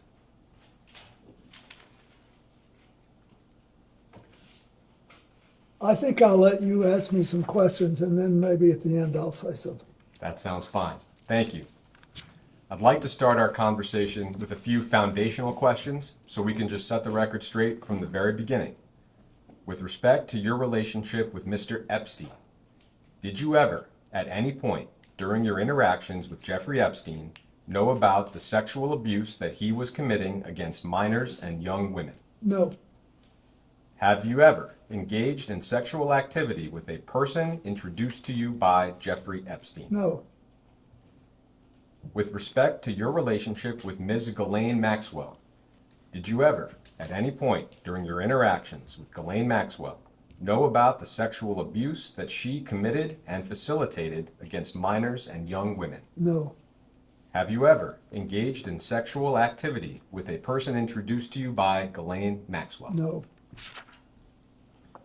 Have you ever, at any point, visited Jeffrey Epstein's former estate on Little St. James Island in the U.S. Virgin Islands? No. In February of last year, Attorney General Pam Bondi said on Fox News that you traveled on Mr. Epstein's plane, quote, because it supposedly had a bed in there where Jeffrey Epstein had young girls. I will ask you, did you fly on Mr. Epstein's plane because it had a bed where Jeffrey Epstein had young girls? No, Are there any other accusations that have been made against you with respect to Mr. Epstein that you'd like to address before we get started with some chronological questions? I think you pretty well covered it. Thank you. Thank you. I will ask a series of chronological questions. I'd like to try to create one clear chronological record. Some of that might be repetitive from what you've already talked about. I will try to keep that to a minimum. All of these questions are from a long time ago. If you don't recall anything about what I'm asking, just let me know. Starting with events before and during your presidency, the earliest known link that we're aware of between yourself and Mr. Epstein is that he made a pair of campaign contributions to you in 1992. There was a $1,000 contribution to your presidential election committee in January 1992, and another $1,000 in June to the Clinton Corps General Election Compliance Fund. I imagine a lot of folks donated $1,000 to your campaign. Do you have any specific recollection or knowledge of those particular contributions? No, I think this is the first time I've ever known that. Thank you. That takes us into your time as president. You were elected in November of 1992 and inaugurated in January of 1993. Mr. Epstein visited the White House a number of times while you were in office. Our understanding is that Mr. Epstein visited the White House 17 times between 1993 and 1995. I am not going to walk you through each of those visits. I'm just going to break them into categories. I think first, with respect to the only Epstein visit where it is publicly known that you either met Mr. Epstein or had some interaction, was the White House Historical Association reception that you mentioned earlier. I know there's a photograph that you mentioned of yourself and Mr. Epstein meeting. Am I right that you have no specific recollection of meeting Mr. Epstein or Ms. Maxwell at that event? I don't. Okay. With respect to the other 16 times that Mr. Epstein came and went, and that spanned 1993 to 1995, am I right that you have no specific recollection of meeting Mr. Epstein any of those times? No, I don't think I did, and I don't know who he saw.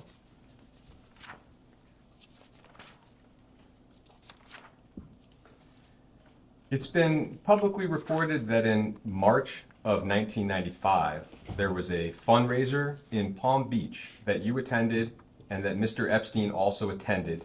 Other guests reportedly included Jimmy Buffett and investor Ron Perlman, who may have hosted the event at his home. Do you have any specific recollection of that event? I remember going there in 1995. I have now seen the picture with Jeffrey Epstein and Jimmy Buffett. I recognize Jimmy Buffett. He was a longtime friend of mine. He performed for me twice in my second term as president. And we were friends for the rest of his life. But that's it. I don't know if he knew Mr. Epstein. I had no idea what that picture was. I didn't remember it. And so is it right that you have no specific recollection of meeting Mr. Epstein? No, I don't. At that fundraiser, just for the transcript? Yeah. I'd like to introduce as Minority Exhibit C an article from the Daily Beast titled, "Jeffrey Epstein Visited Clinton White House Multiple Times in Early 90s. That article is dated July 24th, 2019.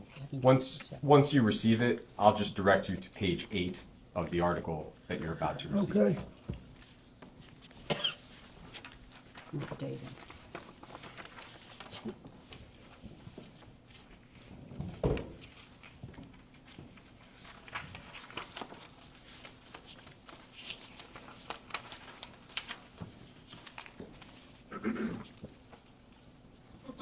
I'll give you a moment to look that note over, and then I'll read the relevant portion into the record. Page 8. Yeah. Okay.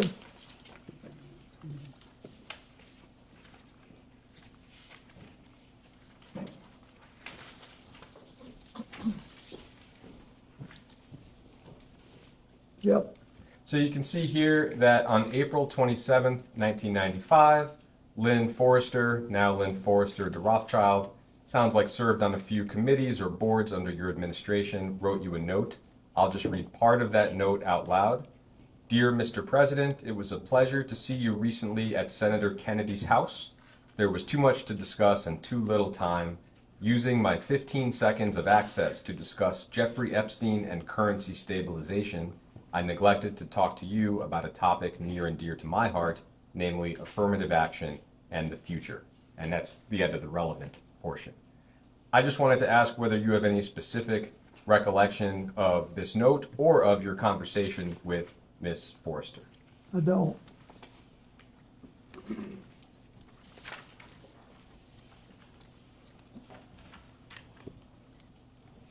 As far as you can remember, at this point in the middle of 1995, how would you have characterized your relationship with Mr. Epstein? It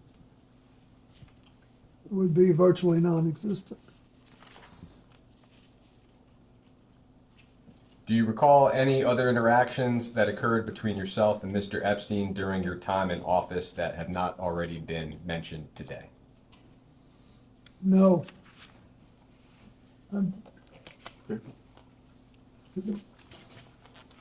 I think I've told you everything I know. In October of 1999, toward the end of your time in office, we know that Epstein contributed $20,000 to the First Lady's joint fundraising account. Would you have any memory or knowledge of that particular contribution? No, was that for a White House related thing? No, joint fundraising, he means the Senate. Oh, no, I didn't know that. Okay, I am going to move to the years after your presidency. We'll do this in chronological order as well.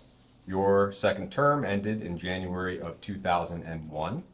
In December of 2001, the New York Post reported that you and Miss Maxwell had dinner at a New York City restaurant called Nello's.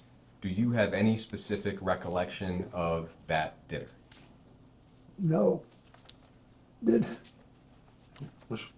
How did I know? I didn't. Nor do I remember the article. So moving into 2002, you touched on this in the previous round. It sounds like there were two meetings. We don't have exact dates for them, but one of them was at your office in Harlem with Mr. Epstein. The other was at Mr. Epstein's home in New York City. Could you just repeat for us, what do you recall about each meeting, maybe starting with your office in Harlem? I just remember that sometime in 2002, I think, he paid a visit, and he had become, I think it was either after or just before we started the flights. But he obviously was going to be a serious supporter of the foundation, and I think he paid a visit. I was flattered he wanted to see my office. I liked it.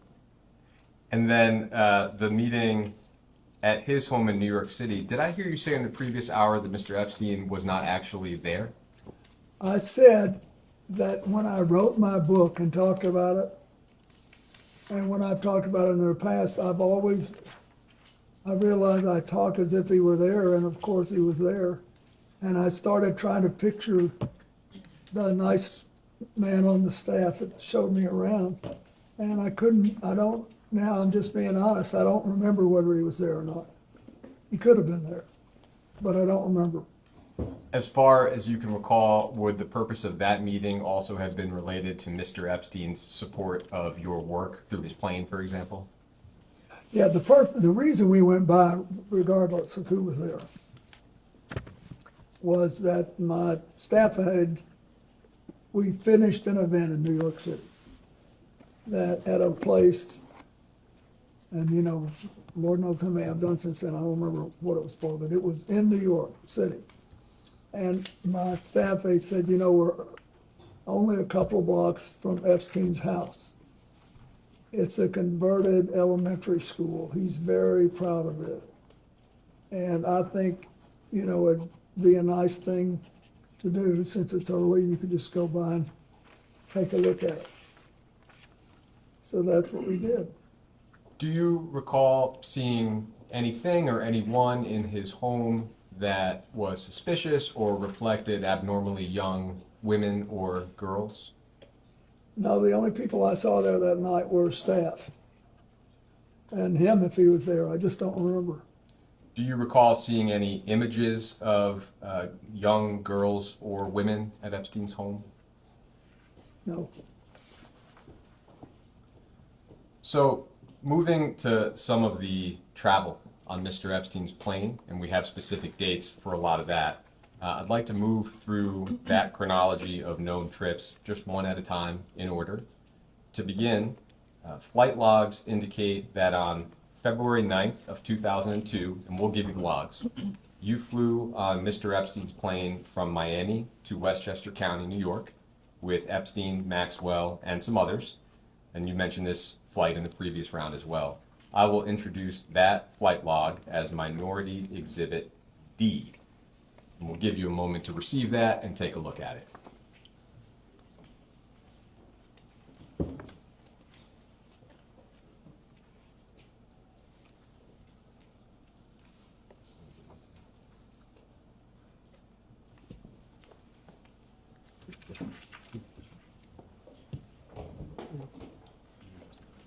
Is this one page? It is one page, exactly. Excuse me, Mr. President. And the flight in question, the leftmost column has the number 9 on it, and you can see your name at the beginning in one of the middle columns. Excuse me, Yeah. at the top, it says 15. Are you talking about a date? Could you just? Yeah, the one on February 9th. Thank you. Sure.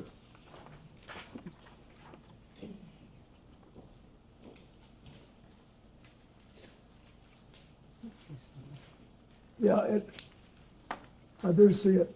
Great. I'll just ask some specific questions. As an initial question, and we can see it here, you had a Secret Service detail that traveled with you after you left office, presumably still does. Is that correct? Yes, that's correct. And did that detail accompany you on all trips that you took with Mr. Epstein? Yes. For this trip from Miami to Westchester, first, just do you recall the circumstances of the trip? No, I was down there and I was coming home. I don't remember why I was down there. In terms of who was present on the flight, and we'll do this exercise with the other trips as well, are you able to make out from the initials here maybe who is who? In other words, I can see your name and I can see 4 Secret Service. And then from there we have 2 males, 1 female, I think Mr. Epstein and Ms. Maxwell, and then SK and AP. Do you have any recollection of who any of those folks may have been? No. I just don't remember, I'm sorry, I don't. And the initials, they don't mean anything to me. This isn't a record from yours, this is their record. Yeah. In February in 2002, so the same month as this flight, it was reported that you and Miss Maxwell were seated together at some type of charity gala in New York. I don't know what the charity was or where exactly the event occurred. Do you have any recollection of what I'm referring to? Could you state the date again, sir? In the same month, February 2002, and I don't have an exact date. What was the report in? Simply that you and Ms. Maxwell were seated together at a charity gala in New York. Wow. I have no recollection of it, but it could have happened. Heading into March of 2002, so the following month, we have a series of international travel, and the first of those trips indicates that on March 19th and 21st of 2002, you flew on Mr. Epstein's plane from JFK to London and back with Mr. Epstein, Ms. Maxwell, and some others. We will introduce those flight logs as Minority Exhibit E and go through the same exercise.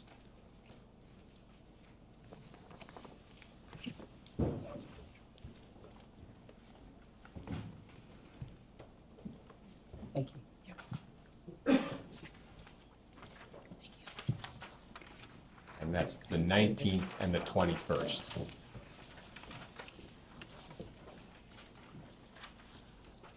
The 19th and the 21st? Yes. Down toward the bottom of the page. Oh, hold on, sorry.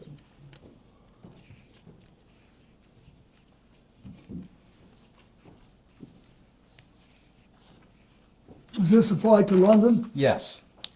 Yeah, this says we had 10 Secret Service agents. So I guess just to start with, do you recall the circumstances or the reason for this trip? And this was when? This was March of 2002. I don't, but keep in mind, there was a lot of stuff going on. India, in the late January, 4 days after I left office, had a horrible earthquake. And lots of people died. And I called the Prime Minister of India, Mr. Vajpayee, who belongs to the current leader's party, but was much less uber nationalist. And I asked him if I could help. And he said yes. He said, I have the money and organization to fix the big cities, but not the smaller towns. And we need schools, we need hospitals, we need all the stuff rebuilt. Will you help? So that's the first thing I undertook to do, even before the AIDS thing, after I left the White House. So I was there. So by March of 2002, the next year, we were still working on that, and then the South Asian tsunami hit in December. So I was doing all this stuff and also trying to get set up at home too. So that's why it sounds unusual for me to have 10 Secret Service agents, but I must have been going to several stops. And is it the same for you when you look at some of these names? I can make out the name Naomi Campbell. Do you have any recollection of Naomi Campbell being on this flight? Naomi, when we went to Europe once, I think she went on one, but she was a friend of Doug's, and that's what I remember. Let me see. Yep. And Giuffre, Ghislaine, I don't know who the other people are. Looks like Doug Band is listed there, and that... Yeah, he's there, but SK, I don't know who that is. Okay, great. Thank you.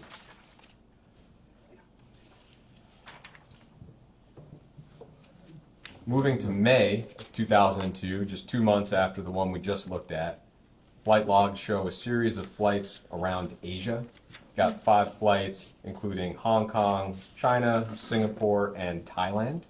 I'll introduce the flight logs for that trip. Just take a look at it together as Minority Exhibit F.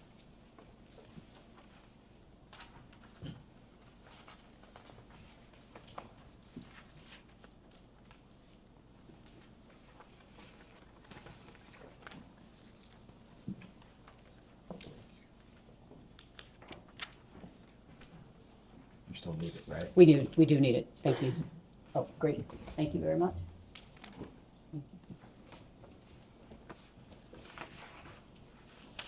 You said So what? those are from the 22nd to the 25th. Let me just highlight that for a second. 22nd. And you're saying each one till the 25th? Yeah, so the first one lists the former president, and then 4 in a row after that lists same as above. So it's the same group of folks for about 5 flights there. So same question, this trip to Asia, do you have a recollection of the circumstances, how the trip came about? Yeah, that was 2002, right? Yes. So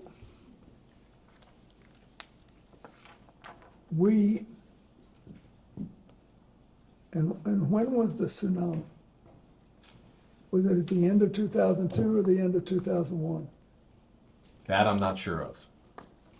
Just to the best of your memory, you have to share what you know. Anyway, to the best of my memory, this was a trip to raise funds to organize our health network in Asia, which was basically designed to deal with AIDS, but also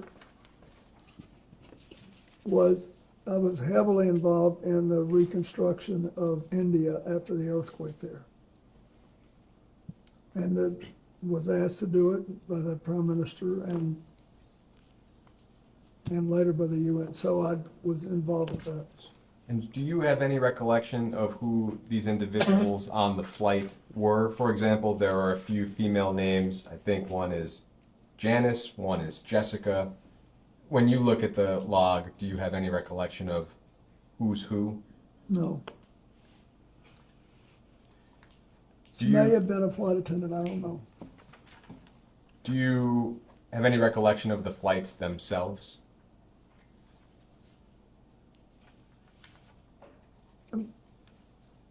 Of this Not the particular flights flight? themselves. This group of flights. I remember we made several stops and you mentioned them. And we're going there, but that's all I remember. To the best of your recollection, whether with respect to the flights or the trip itself, did you ever witness or become aware of sexual abuse of any kind? No.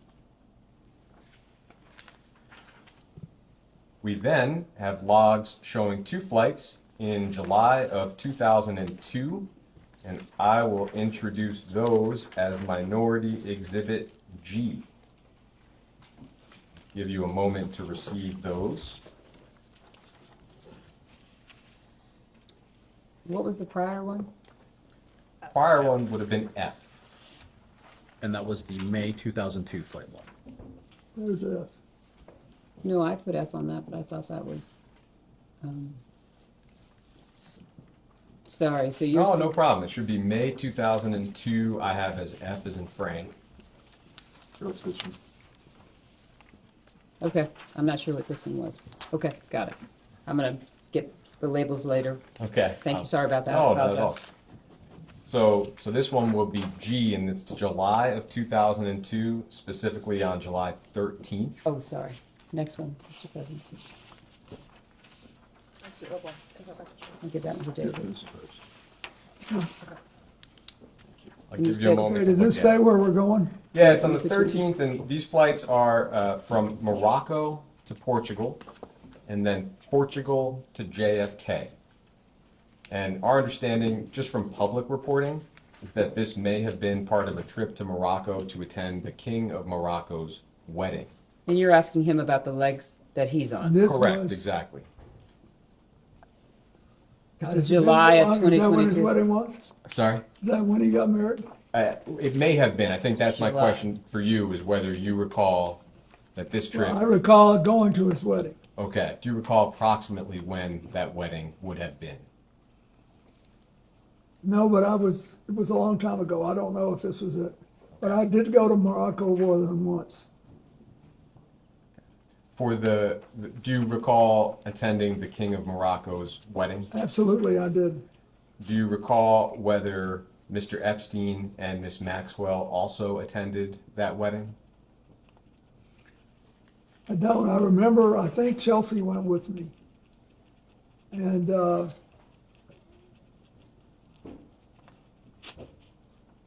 remember because my late mother-in-law loved Morocco, and Chelsea was there with her once and she wanted to go. So we went, and it was really nice. I was very close to the king's father, and I marched in his funeral when he died. And so they had this wedding and we were invited, and I very much wanted to go. Hillary was working and didn't go. Chelsea did, and I think Huma was with us too. I think. There's been some reporting that you may have invited Mr. Epstein and Miss Maxwell to the King's wedding. It sounds like, but please you tell me, do you have any specific recollection of that? I don't remember. Do you have any specific recollection of these two flights, which may or may not have been part of the King's wedding? They're from Morocco to Portugal and Portugal to JFK. Mr. Epstein and Ms. Maxwell were on the flights, as well as yourself. When I was coming home, He's just asking you about these two legs, and he's asking you, do you have any recollection of these two legs of the flight? no, I remember the wedding very well and all the stuff that happened, but that's all. I don't remember the coming or the going. Thank you. In September of that year, we have the trip that I think a lot of folks are aware of. This is a trip to Africa in September of 2002. The trip started at JFK, ended in London, stopped in Ghana, Nigeria, Rwanda, Mozambique, and South Africa. Some high-profile figures were on board, including actor Kevin Spacey and comedian Chris Tucker, as well as Mr. Epstein and Ms. Maxwell. I will introduce those flight logs as Minority Exhibit H. I'll give you a moment to receive them. Thank you.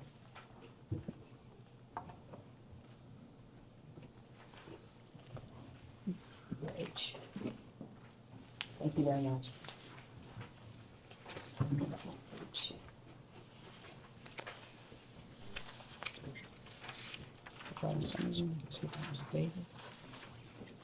So this is a two-sided document, and the flights are the bottom half of the first page and one flight at the top of the second page. Starting at the 21st? Yes. Sure. Okay, Starting there. I'll just ask you generally, before we look at the log specifically, what is your recollection of how this trip to Africa came about? well, this is where most of our work was gonna be done. And what month is this? This is, I believe, September of 2002. So, and the countries we were going to represent places where we had operations. Like Mozambique, for example, had a big AIDS problem, and we were trying to help. And there was, so that's what I know. But we, in South Africa, we spent quite a bit of time because I wanted to go see Mandela. He was still in good shape then. And we did things together. And then Charlene Hunter-Galt, who was one of the black women that integrated the University of Georgia and became then a very well-known international television commentator for PBS. And her husband, Ron, had moved down to South Africa. And they were longtime friends of mine. We had celebrated the 150th birthday of Arkansas together in Little Rock. We were longtime friends. And so we went to visit them, and she threw a big cookout for us. And it was a funny time. Chris Tucker and Kevin Spacey imitated me. So a lot of these names on the logs are hard to make out. Do you have any specific recollection of who was on board those flights?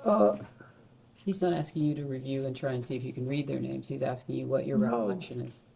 It says Shante Davis was, and she worked for Giuffre.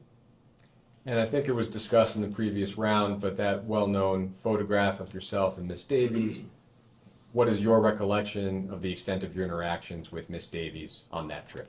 Where were we? In Africa. No, where was the photograph? I think it was at the airport. Oh. On the way to. That's it. I mean, we had a good relationship, but it was entirely proper. I never had any personal contact with her, if that's what you imply. And am I right that while on that trip, whether the trip or the flights, did you ever witness or become aware of sexual abuse of any kind? I did not. Thank you. Thank you, Mr. President. Thank you. We have a series of questions from some of the members in the minority. And so I'll be calling them up as we go through. And thank you. Just want to again thank you for being here and answering all the questions. We appreciate that and for your service.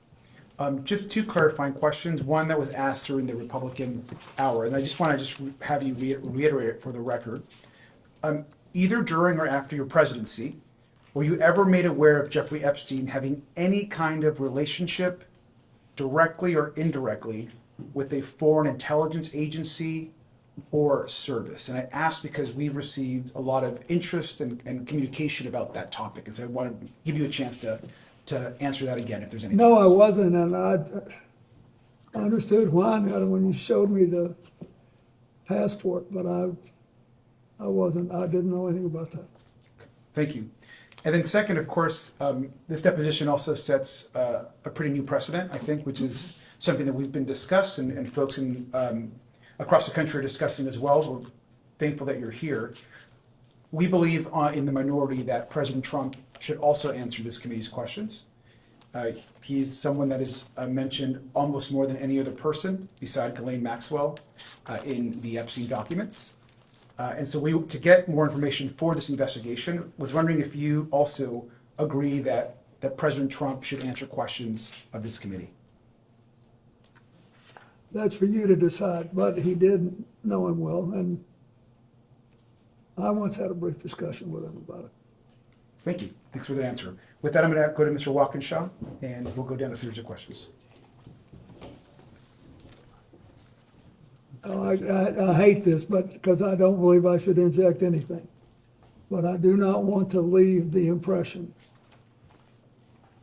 but since there was no follow-up question, the president never, this is 20-something years ago, never said anything to me to make me think he was involved in anything improper with regard to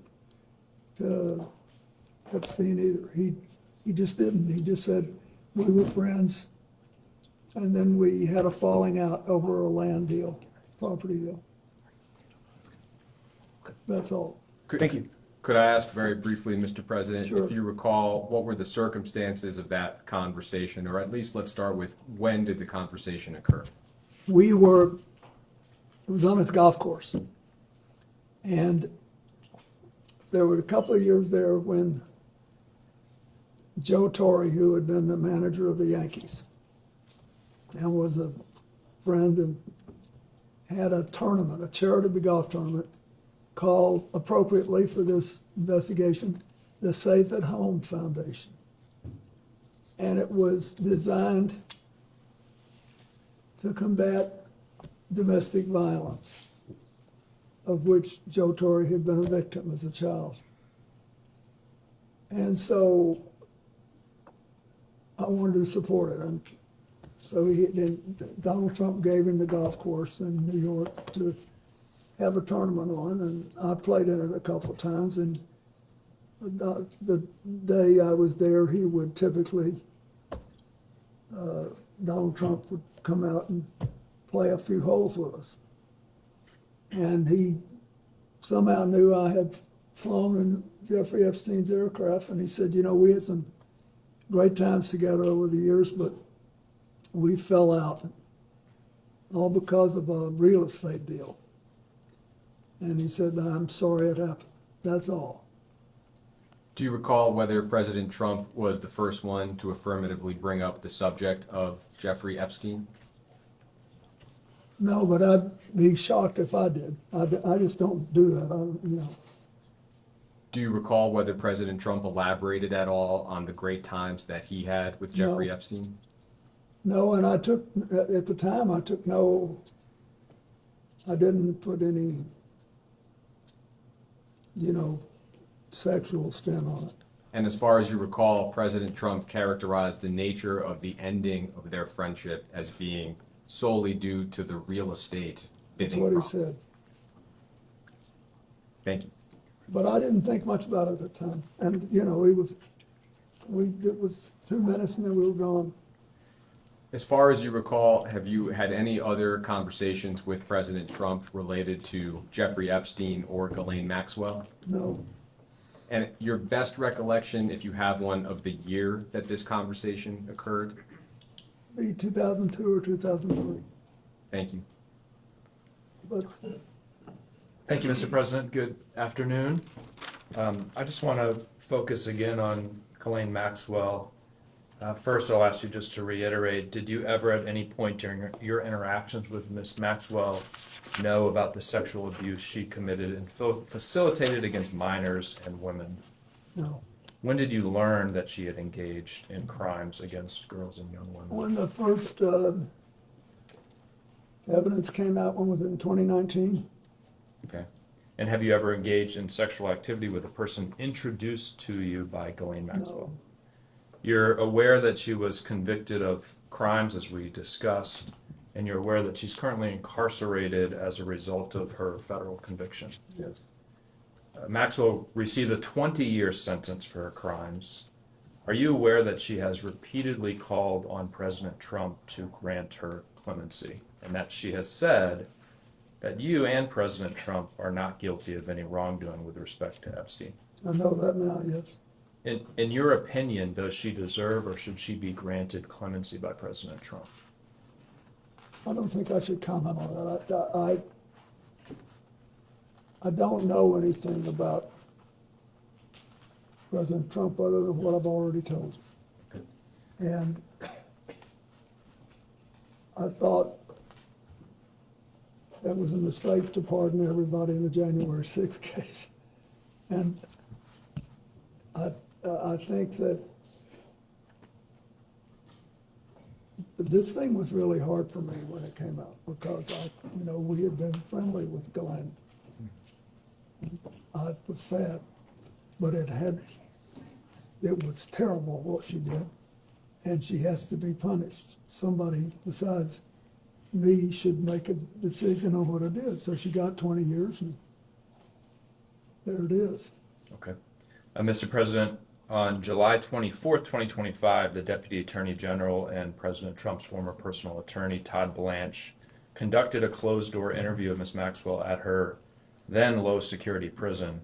On August 1st, 2025, just a few days after that interview, she was transferred to a lower security prison where she's afforded a list of amenities, personalized meals, playtime with puppies, a transfer that I think most Americans agree is inconsistent with a very serious crime she was convicted of.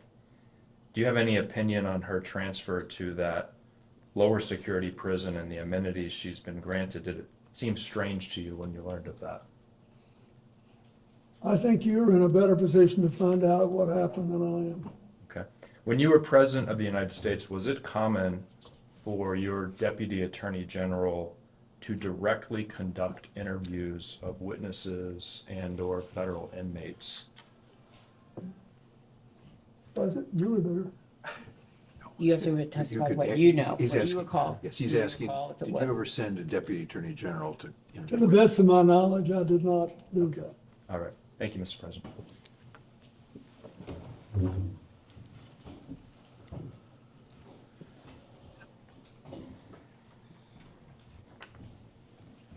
May I ask a question? Representative Foster, are you still the youngest person in Congress? Yes, I am, Mr. President. Lucky you. Hopefully that changes soon. If you're the youngest for too long, it's not good. There'll come a time, believe me. I was for most of my life the youngest person doing whatever I was doing. And one day I woke up, I was the oldest man in every room, and I couldn't tell you for the life of me how I got from one place to the other. Time will take care of it. Enjoy it while it lasts. Thank you, thank you. It's a blessing to be the oldest person in the room as well. Mr. President, I just wanted to circle back to the conversation around the conversation you had with Jeffrey Epstein on the golf, or with Donald Trump on the golf course in New York. You know, President Trump has said publicly multiple times that his falling out with Jeffrey Epstein was the result of him hiring away workers from Mar-a-Lago and his crimes. He said that's why he kicked them out of Mar-a-Lago. You brought up two questions about this. Did President Trump specifically characterize the result of this land dispute they had as a falling out specifically, to the best? Yeah, he said they both wanted the same piece of land. Mm-hmm. He didn't say what it was, and that's all I remember. And he said it was a falling out as a result of that. Yeah, said it strained their relationship. Do you know when this conversation happened? When the conversation I had with him happened, Mm-hmm. well, it had to be in 2002 or 2003, I think. 2002, 2003. All right, thank you. During any of your interactions with Jeffrey Epstein or Ghislaine Maxwell, did either of them ever mention or discuss their relationships or connections with Howard Lutnick? No. What about their relationship or connection with Alex Acosta? No. Prior to Jeffrey Epstein's arrest in 2019, did anyone ever speak with you about Epstein's relationship with Howard Lutnick? No. And what about Alex Acosta? No. Okay. Thank you. Those are my questions.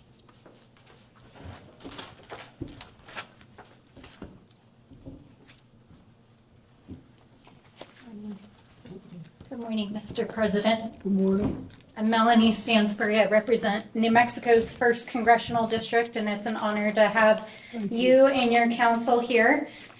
This is a very important investigation, and we obviously have a lot of questions. And for me personally, this case is all about justice for the victims. And I really appreciated in your opening statements, your statement about nobody being above the law, including a president. And I think it's important that we are setting the precedent for Congress establishing oversight and subpoena power over a president. And I believe Donald Trump should and will ultimately be in front of this body. And I also appreciate what you said about women and girls who were abused by Jeffrey Epstein deserving justice and healing. And that's where I'd like to focus my questions. And in particular, I want to focus on 3 survivors who have shared stories that involve you. So I want to begin with Maria Farmer. Do you know who Maria Farmer is? Maria Farmer was employed by Jeffrey Epstein and abused by him for a number of years. And she first reported her abuse to the New York PD and FBI in 1996. And she states that she has personal knowledge that you visited Jeffrey Epstein's house 3 to 4 times while you were the sitting president between 1995 and 1996. And she says she knows this based on photographs that Ghislaine Maxwell showed to her, as well as discussions with the staff. So let me ask you, Mr. President, did you visit Jeffrey Epstein's house while you were president? I do not remember doing that. I do not believe I did. How do you explain this discrepancy? Objection, calls for him to speculate. I can't speculate. But all I can tell you is I don't remember being there. Okay. Moving on to Virginia Roberts Giuffre. Are you familiar with her? Mm-hmm. As has already been established, she has stated in numerous sworn statements, including a sworn deposition in the Maxwell trial, that she saw you on the island with Jeffrey Epstein. And in fact, this morning, her family shared her diary with me. And in it is a quote wherein she writes, quote, Bill Clinton met 2 times island with 2 girls, CT, GM, and JE. What is your reaction to that? It's not true. Do you have any dates associated with that? Were there dates on the diary? I don't have that information, but we'll be happy to share it with you. Would be terrific, because I think there are also records that would reflect where else he would have been. So thanks. Did she say that in her book? This is from her personal diary that her family shared with us. But the book came out more recently. Did she say that in the book? I'm just reading you the entry from her diary that her family shared with me. I think she ultimately reached a different conclusion, although I had no contact with her. Okay, well, I just want to make sure that it's on the record that is Virginia Giuffre's statement. Did you ever fly in a helicopter with Ghislaine Maxwell? Ever, anywhere? I have no idea. Okay. Well, at least one of the survivors claims that you flew in a helicopter with Ghislaine Maxwell to the island. Did you ever? Then I did not do that. I've never been to that island. Okay. The third person I want to talk about briefly is Shantae Davies. I know we've already mentioned her here today. I know you've already mentioned that she was listed as a flight attendant. on the trip to South Africa in 2002 that you took with Jeffrey Epstein. Are you aware that Shantae Davies is a survivor who claims she was abused for 3 years, including during that time period? I am now. And are you aware that Jeffrey Epstein recruited his victims through calling them masseuses? No, You're not aware that but Jeffrey... it doesn't surprise me. I mean, I didn't know that, no. Knowing that Jeffrey Epstein recruited hundreds of minors as masseuses to massage him, and knowing that this victim, who was a survivor 3 years of his sexual abuse as a masseuse, was on the plane, does that make you think about the massage you received from her differently? Can I just interrupt? You're saying knowing, you know that. He was saying that he was unaware that that's how Mr. Epstein was recruiting his individuals. I'm asking if today, hearing this... You seen the picture? I have a copy of it right here, yes. Well, I'm sitting up and I'm just asking if now that you know that Jeffrey Epstein recruited girls as masseuses, does that reframe that photograph, and knowing that there were girls on the plane that were being abused? Objection. It states facts not in the record. You can ask this witness what he thinks or remembers about anything that happened, but I don't think it's right to ask him to speculate. she wants to know if I feel bad about it, yes. I'm not, I think Don't you? what I'm trying to get at is that there is a culture that surrounded Jeffrey Epstein in which rich and powerful people saw young women that were survivors who were being abused and didn't say anything and didn't do anything. So is your question- Part of what I'm trying to do is to ask you, we know there was a survivor that was on the plane. You've stated that you didn't know she was a survivor. I understand that, but I'm asking now that you are aware that Epstein was recruiting survivors as masseuses, does this make you rethink what you saw as you were traveling and interacting with him? Okay, so he has already spoken to... Wait a minute. I want to make sure that you are clearly answering her question. He's already stated what he saw and what he knew. And so what you're now asking him is, given what you've now shared with him, does he think any differently about what he saw and what he knew? Thank you. Yes, thank you. I wish Shantae had told me. I liked her. Mm-hmm. But I didn't think it was anything unusual. I can't tell you how many airplanes I've been on where rich people asked me to go and they had someone offering a massage. You know, all these boats that you go on and all that, they all do that. And usually I don't do that. I'm not into this. Well, that certainly raises some other questions about people offering free massages on boats, etc. But I do want to enter a couple of exhibits into the record, and I know council is prepared to pass them out. And while that is occurring, we're going to introduce this exhibit. What is it? Exhibit I, it'll be Minority Exhibit I, which is a FBI PowerPoint that was included in the files that were released as part of the Epstein Files Transparency Act. And then I would like to introduce this exhibit, which is Exhibit J, which is a internal correspondence emails between the FBI. And though I'm short on time, what I'll describe in both these exhibits is that your name appears in FBI tip sheets as having attended parties in Jeffrey Epstein's presence in which sexual activities were occurring. Did you ever attend a party of any kind or an event with Jeffrey Epstein in which sexual activities were occurring? Okay. And then finally, there will be many millions of people that watch this deposition. What would you like to say to the survivors directly? That I hope this will produce a sense of finality. And I don't think that'll happen until the government starts holding on to all the records. I think that, the records should be released. And then I think that we need to come up with strategies to help people who can't get over this get better. And the most important thing we do, I think, besides treat the victims right, is increase the guardrails that will set off alarm systems and stop other people from doing the same thing Epstein did. Thank you very much, Mr. President. Thank you. We had an additional member join us in the interim. Could that member just identify themselves? Absolutely. Hello, Mr. President. My name is Nick Langford. I represent New York's 23rd Congressional District, Buffalo suburbs, rural southern tier. Thank you for being here today. Just for the record, the time check? We've got about 5 minutes left in this round. Thank you so much. I think it's fine. Congressman, how are you? Thank you, Mr. President. Thank you for being here and for your time today. Thank you for your service. We have, as you know, in the files that were released, there were several photos, included you, and we have an exhibit here. That's just one of the photos. And Exhibit K, Minority Exhibit K. Yep. And we'll have that passed around.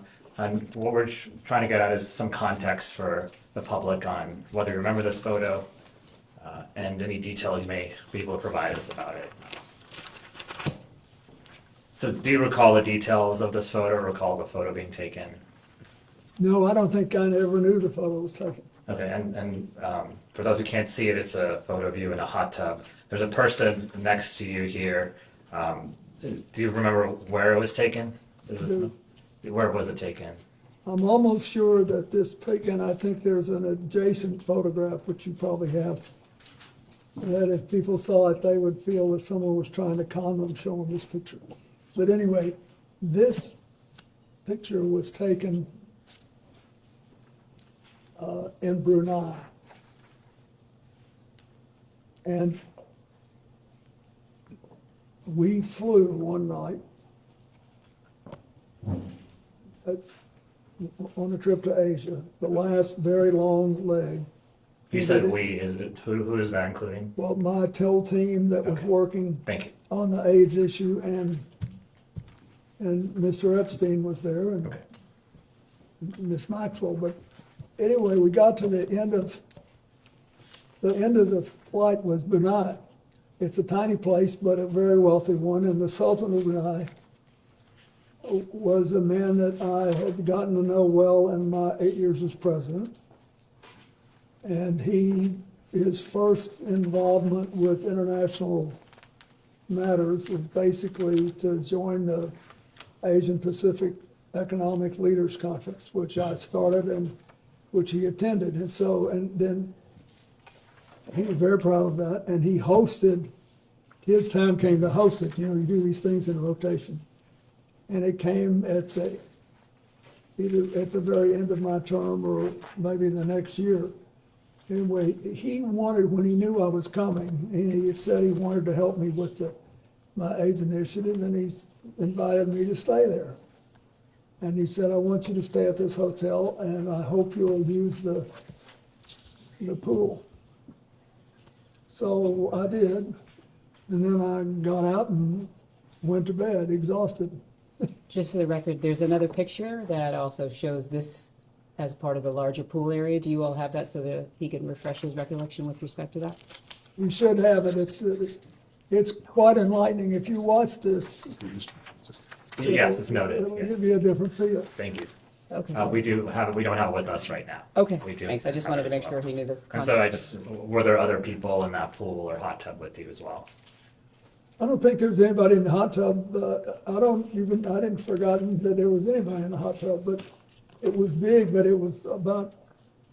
Well, He's asking in the pool It appears area. this photo, there's a girl over here, or there's someone. Yeah, I don't know who that is. But he's also asking in the pool area whether other Yes, individuals. I don't know who that is.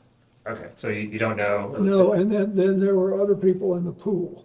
Okay, so do you remember were they under 18? Would you No. know? No. Were they part of your traveling party, he's asking you? Yes, they were, I think. I think everybody there was part of our party. It was late at night and late-ish. And I also believe that there was a Secret Service agent there at the other end of the pool. Okay, and was this in public? No, it was a hotel room, and the Sultan wanted us to stay there, and the water of this big pool was on the same floor that there were several suites, and so We went out, I swam around, I sat in the hot tub for 5 minutes, or whatever it was, and I got up and went to bed. And then I have to ask this, did you engage in any sexual activity No. with this person? Okay, thank you. Okay. And that ends this round, and we can go off the record.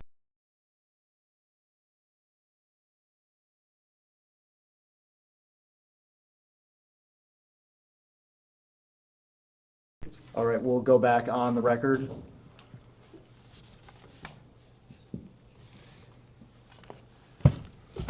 Thank you for that. I appreciate it. Yep. Ready to go? Yep, we'll start with Representative. Wonderful. Hello, Mr. President. How are you? Fine. Good. Thank you so much for being here with Thank you us. for being hoarse. Oh, you're fine, Mr. President. Mr. President, I want to make my questions as quick and as painless as possible so we can move on with the day and hopefully not keep you here for too long. First question I have for you, Mr. President. Have you ever lied in a deposition? No, Have you ever lied while under oath? no, Thank you. Were you personally aware that Jeffrey Epstein visited the White House 17 times during your presidency? at the time it happened, Yes. no, at the time it happened, I was not. Do you know, so Jeffrey Epstein never asked to meet with you personally in the White House while you were president during those 17 visits? Not to my knowledge, Would you know who he was meeting with? no. Okay, I while didn't know he was coming. is that standard protocol for the president to not know of someone who is attending, visiting the White House 17 times? So wait, excuse me, just to be clear. While you were president. The White House office, which has 1,600 employees, you're speaking of the White House office? Yeah? Yes. Okay. No, I think that most presidents don't have a clue who's coming in every day unless it's somebody of personal interest to the president.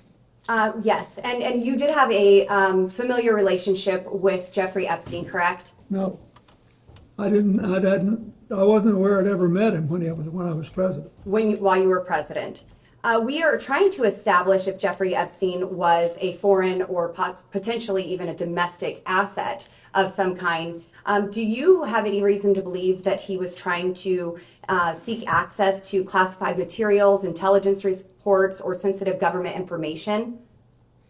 No, I knew nothing about this story until it came up. I was glad to see that picture of the Yes, and felony Mr. President, passport. sorry to interrupt you. Mr. President, since knowing Jeffrey Epstein and knowing that he had visited the White House, were there any conversations from your associates, any White House staff, or anyone familiar with the meetings that said he was seeking detailed information about government relationships? Does that question relate to back in the day or now? What's the time of the question? I'm asking, since you have been aware, any time since after you were aware that Jeffrey Epstein visited the White House 17 times, has there been any conversations with anyone that you are aware of that Jeffrey Epstein was seeking sensitive government information? She's asking to the best of your recollection. To the best of my knowledge, no. Yes, sir. Thank you. And moving on, at any time while you were traveling on any aircraft owned, leased, or otherwise affiliated with Jeffrey Epstein, did you engage in sexual relations or sexual activities with anyone other than your wife? No. During any such flight, did you witness or have knowledge of any other individual engaging in sexual activities with any female passengers? No. In 2002, you participated in a 10-day multi-country trip to Africa while traveling on a Boeing 727 owned by Mr. Jeffrey Epstein. This trip was organized by Ghislaine Maxwell. Do you recall this trip, Mr. President? I recall the trip, but I don't know that it was organized by Ghislaine Maxwell. Yes, I sir. believe we were going places that I needed to go for my work in Africa. Yes, sir. Internal FBI records describe the aircraft as having a section with couches adjacent to which a sliding glass door leading to another compartment. There was a bed. Are you familiar with the layout of this aircraft that you traveled on? I'm familiar with the fact that there was a bench that turned into a bed at the end of the passenger seats. And no other bed you are familiar with Did you ever go into any part of the aircraft with a bed that you perhaps lied on or utilized? I'm familiar with the bench. Yes. It turned into the bed. Yes. I do not believe I ever went into the back section. At any time while traveling on such aircraft, do you remember utilizing either the bench that laid? I'll keep it as one option for now. Do you remember utilizing the bench as a bed? Was it laid out as a Do you bed? remember? I don't remember, but that doesn't mean I didn't. I'm familiar with the note.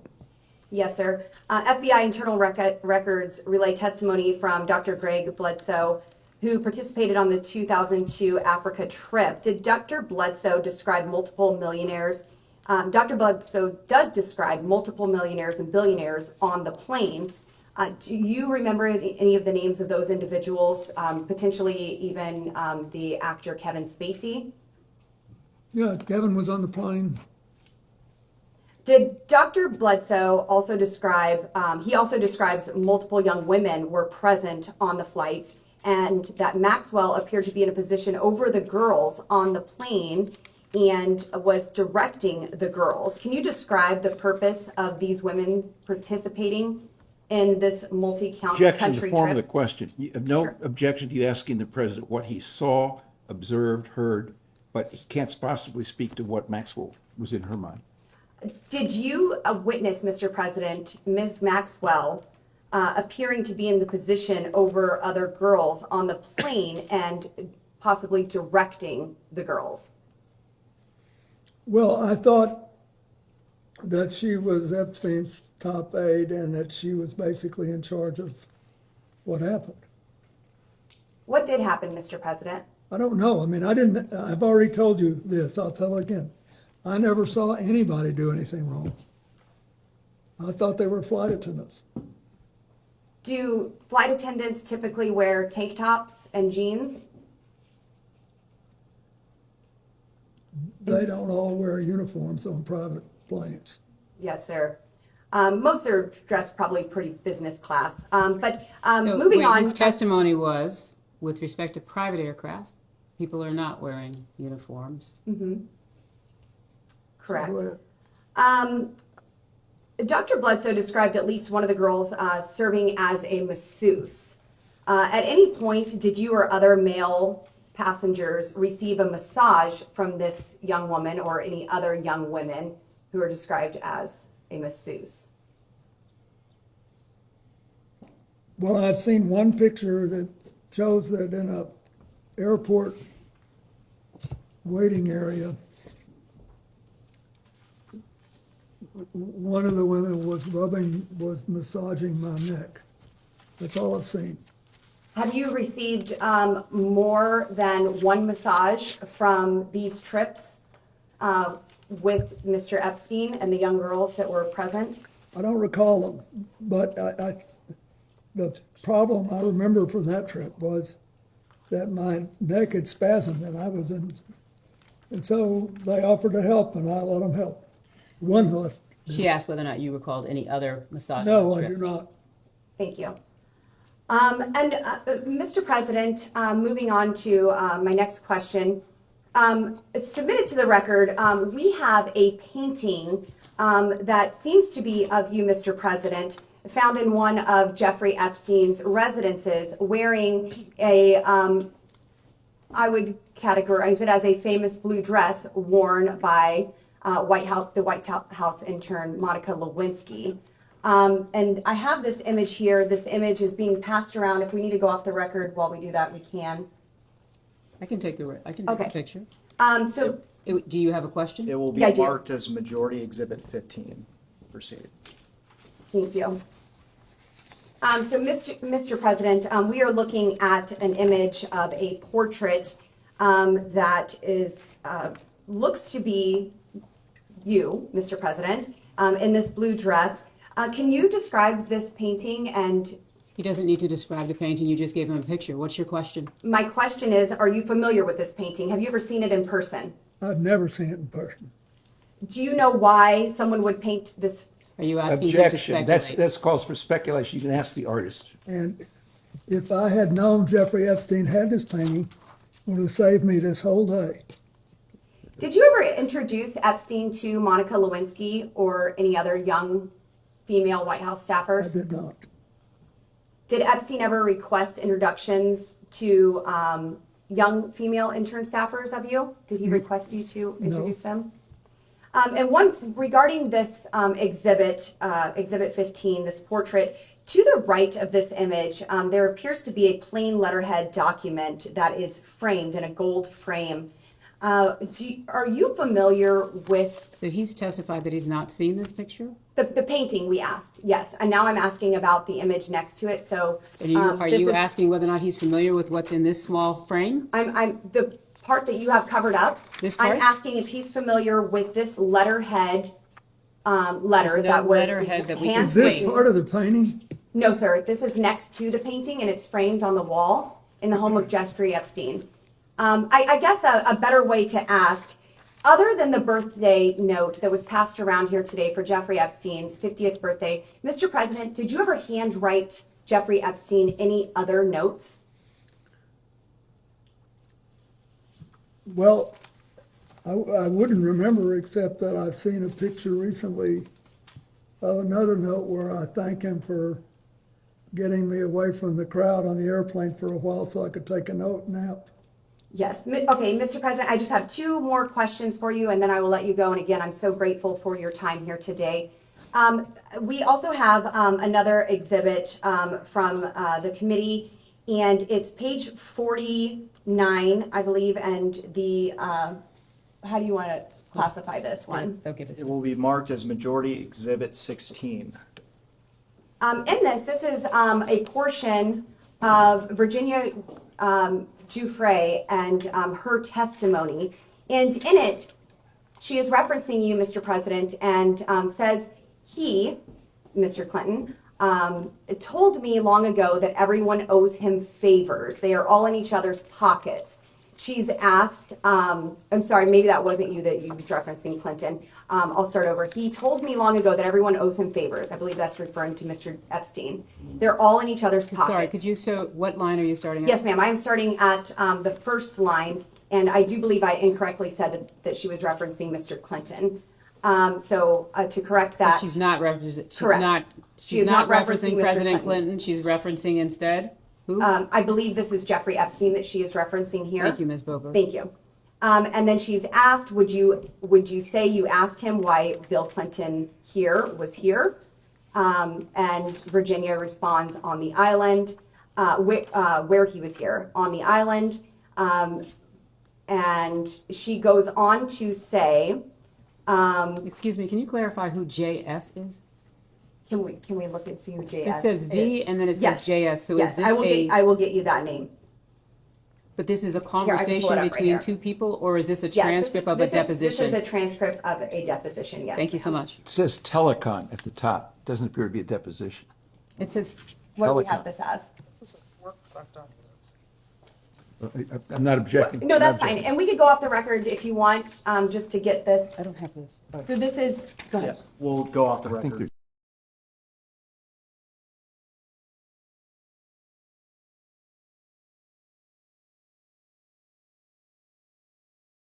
We can go back on the record. Thank you very much. And this is a long dialogue between Mr. Jack Scarola and Virginia Giuffre, and I will summarize this. It is mentioned by Virginia that everyone owes him, presumably Jeffrey Epstein here, favors. Mr. President, were you ever in the position to owe Jeffrey Epstein a favor? I didn't consider that. I thought we had an understanding about the airplanes, that he would let me use the airplane to set up my AIDS programs around the world if I'd agreed to talk to him for an hour about economics and politics on every long leg. I kept my word, and he seemed to honor his. Were there any sensitive government topics ever discussed in those conversations? And also here, just for the Virginia. record, did the court reporter get his response? Thank you so much. Thank you. sorry, I'll try not to talk over you, wrapping up here.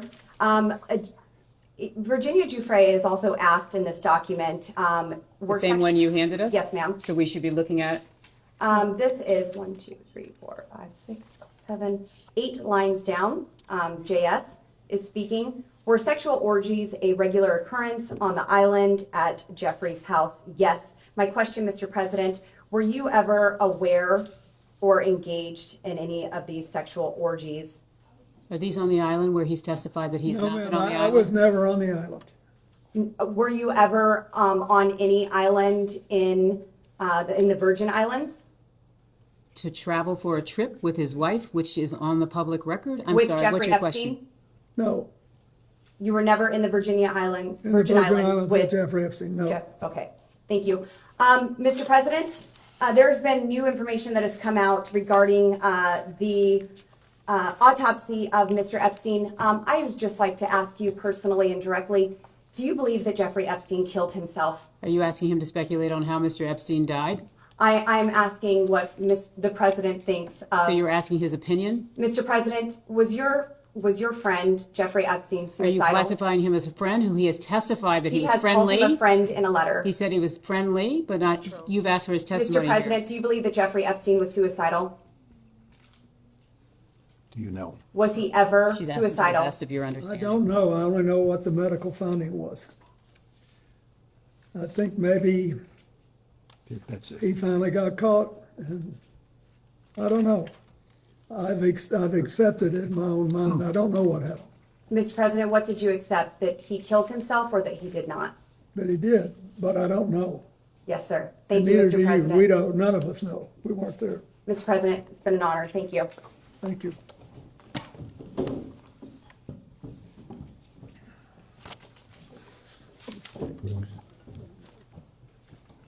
Mr. President, in the previous hour, you discussed your relationship with Ms. Maxwell, and I have a few general follow-up questions.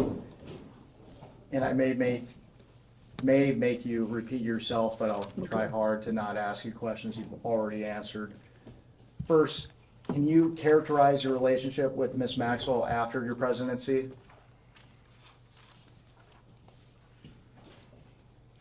Well, I didn't, to the best of my memory, I didn't see her very much until I started flying on Mr. Epstein's airplane. And for the record, would you at any time ever consider her to be a friend? Oh, yes, I would. What years would you consider her to be a friend? I don't know, when she started going with Ted Waite, I saw her more frequently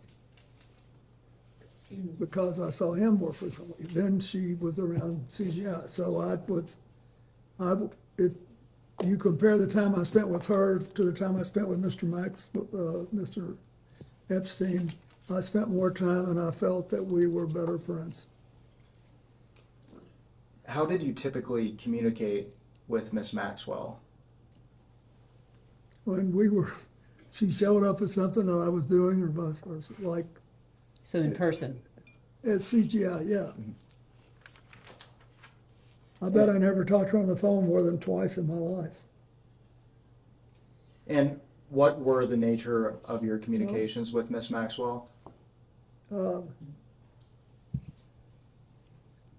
What your call?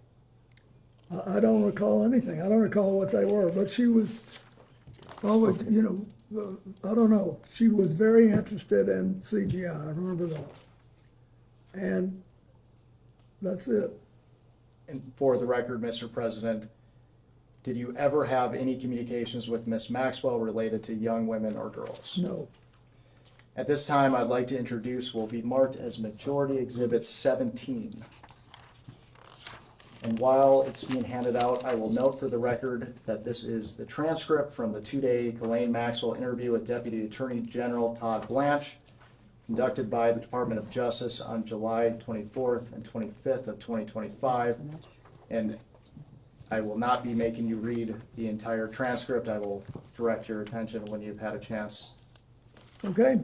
Mr. President, have you seen this transcript prior to Before? today? Yes. No.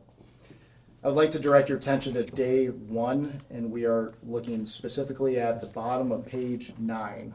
Yep. Are you at the And- bottom of page No, we nine? need a copy down here. Do we have a second copy and a third copy? Give me 1 second. Thank you so We'll much. go If you off could the pass- record briefly.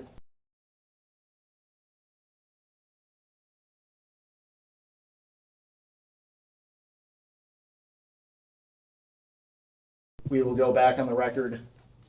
Yep. During Ms. Maxwell's interview, she stated that President Clinton was her friend, not Epstein's friend. Is that accurate? I'd say that it was accurate to say that I felt closer to her than to him. And for the record, why was that? Because I had seen her more and because she was very good friends with Evelyn Rothschild and his wife Lynn, whom I knew and was in regular touch with. And then this part's in there too. And Okay. You're on page 9. That's good. Just want to make sure you're reading the right section. She characterized your relationship with her as warmer. yes, your Do you- question? Would you agree with that? Warmer than with Jeffrey Epstein? Correct. oh yes, but it was not in any way sexual.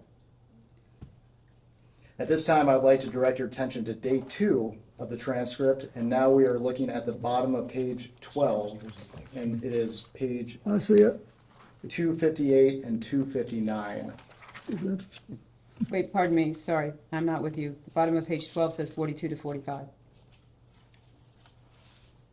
Of day 2. Oh, sorry, I apologize. Okay, Day 2, page 12. Yes. page 252. 257 to 260, Mr. President. Okay, 258 and 259. okay, got it. Can you hold No. for 1 second? Can you wait?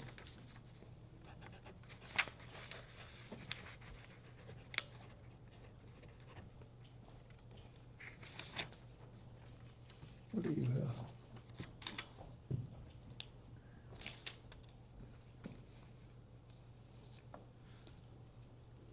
Two 259? Correct. Got it.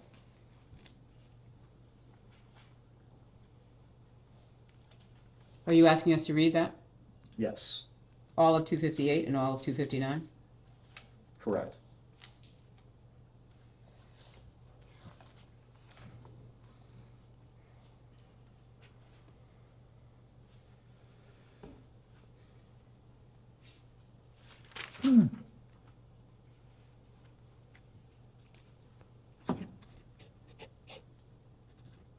Okay, is there part of this you want me to read? No, No. he has a question. He wants to make sure you've He read read through two- here. two And you've pages. read through here. Okay.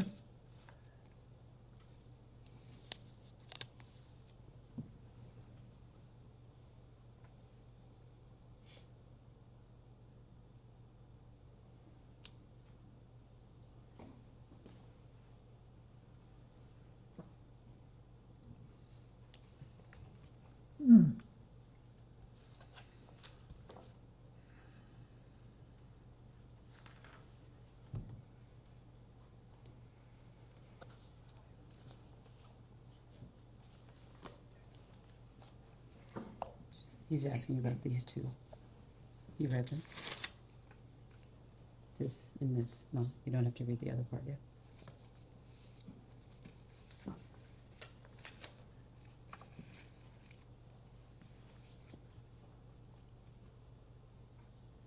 Ready?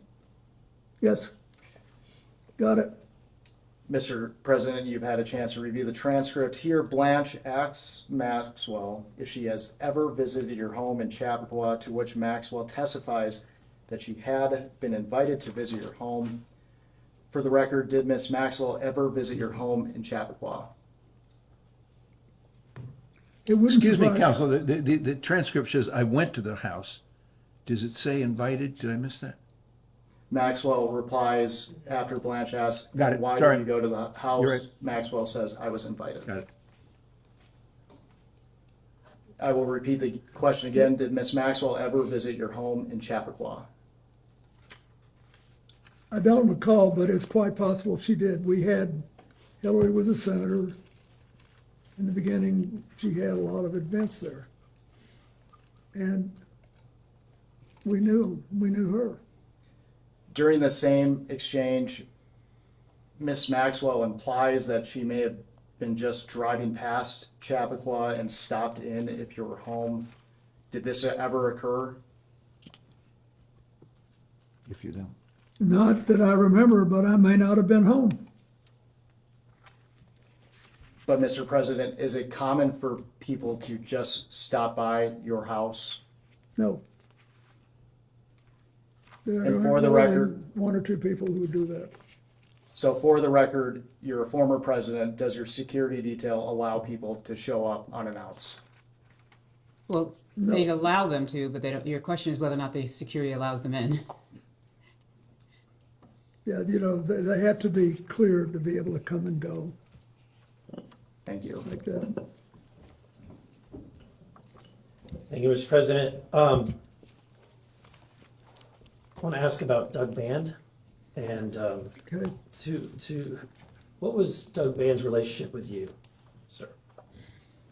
Well, it changed over time, but he was basically the last in a long line of young men. They were my sort of body people. They were close to me and supposed to get me where I was trying to go on time and all of that. And then after he and another young man, Justin Cooper, wanted to come with me when I left the White House. When you leave the White House, they give you, you get, I don't know, a certain allocation for staff. And I think there are 9 positions you can put on federal health insurance. I think that's right. But anyway, Doug and Justin were 2 of them. So I'd say he's pretty close. What? You were pretty close. We were close, and Justin wrote my book with me. I mean, he did all the clerical work, and Doug was our main fundraiser when we started off. Okay. I would like to introduce Majority Exhibit, I believe it would be 18, which is the EFTA 02332287.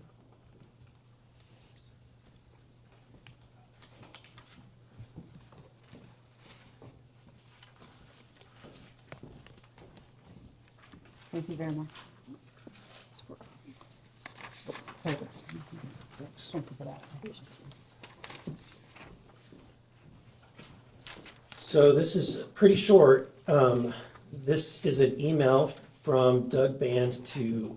Yep, I'm familiar with it. To GMAX, which is commonly known as Ghislaine Maxwell. Yep. It says, for the record, the email states, "You back? Another way to get in touch with me quicker is on my BlackBerry, actually the president's, but we share it." The email that's listed there, WJC, is that your email address? Or was that your email address? Practically, no. That is, I never sent one email on it. But you recognize that? I recognized it, and I think Doug thought it would increase his cachet if he had an email with WCC on it. And But he's asking you, is this your email, Mr. President? no, I didn't send emails on it. Did you share a BlackBerry with Mr. Band?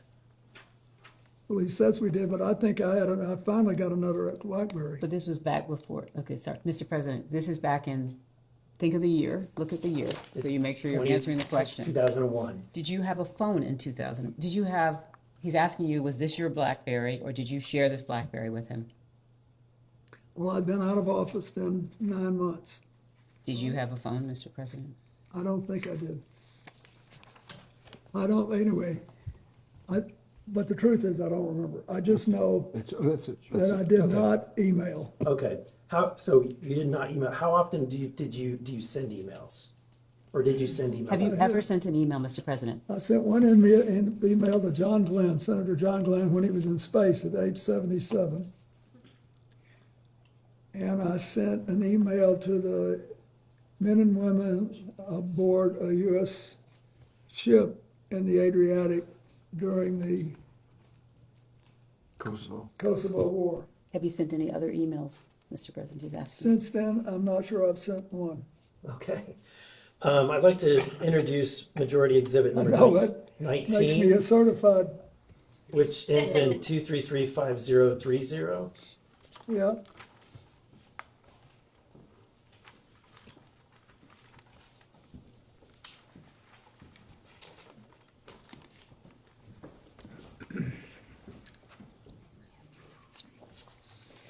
Let me see. One goes to, Okay, if you're ready, I'll be happy to read it out loud. It's, again, it's from GMAX, Ghislaine Maxwell. Yeah, I read it. We believe, while it's redacted, having seen the unredacted files, we believe that the two is to the same email. It says, sorry to hear about the Bellsberg stuff is bad news, even worse, that it may be damaging. You know that one of my pet fears is that in London I am press toxic, so I hope that I never add to your woes in that department. If I hear anything, I will of course let you know. I could not help myself. There was one juicy little tidbit I did let out, the one about what a super stud that you are, and how I have a crush on you, and how you are hung like a horse. And, well, you get the picture. Hope you don't mind. Are you familiar with this email? are you saying at the time it was sent or in the preparation for this? At the time that it was sent, were you familiar with it? Oh, no. Are you familiar with it before? Yes, it's Okay. now famous. Okay, what can you tell me about your knowledge of this email? So if his knowledge is only from when he was prepared for this hearing, that would have been with his counsel, or is that what are you asking for outside of any preparation for this hearing? Mr. President, do you believe that Mr. Band sent this or received this email? I do. Okay. So, and there's more. Let me go to the next one. Exhibit, which would be number 20.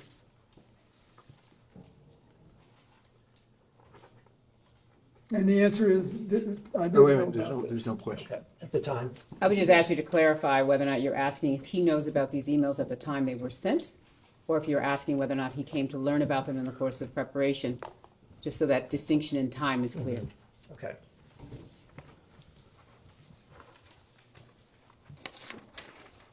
Unbelievable.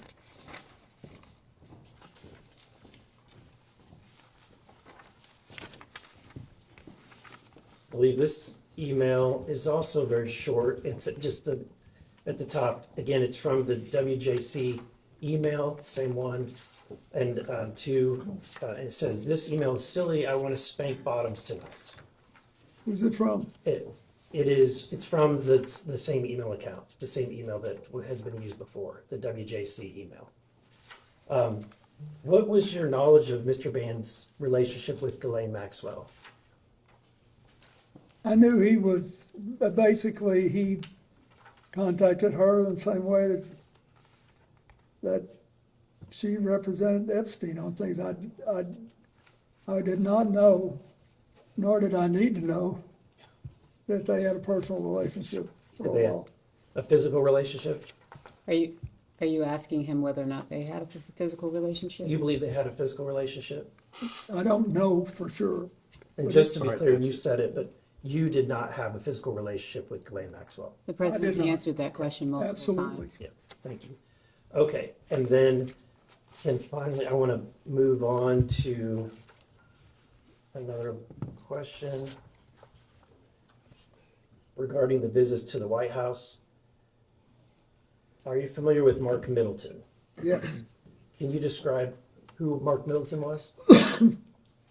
He was a young man from Arkansas who was really ambitious, wanted to go to work in Washington, wanted to have, and he knew Mac McClarty, my chief of staff, who was from Little Rock, and Bruce Lindsay, who was also from Little Rock.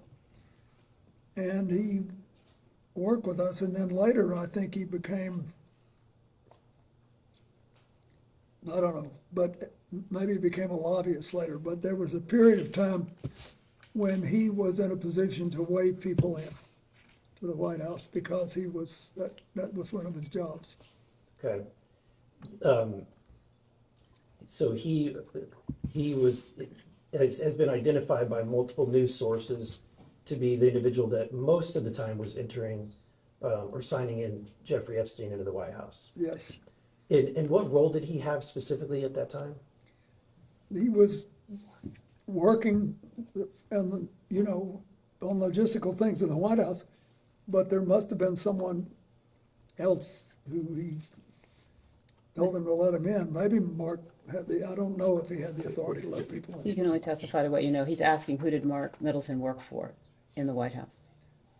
I don't know the answer to that. Okay. I can find out, but So knowing that he met with Mark Middleton or was signed in with Mark Middleton, do you have any knowledge of the content of the meetings or the topics of the meetings that Mr. Epstein would be coming for? no, Mac never said anything to me about meeting with him. And by Mac, do you mean Mac McClarty, Yeah. Chief of Staff? Did he work for Mac McClarty?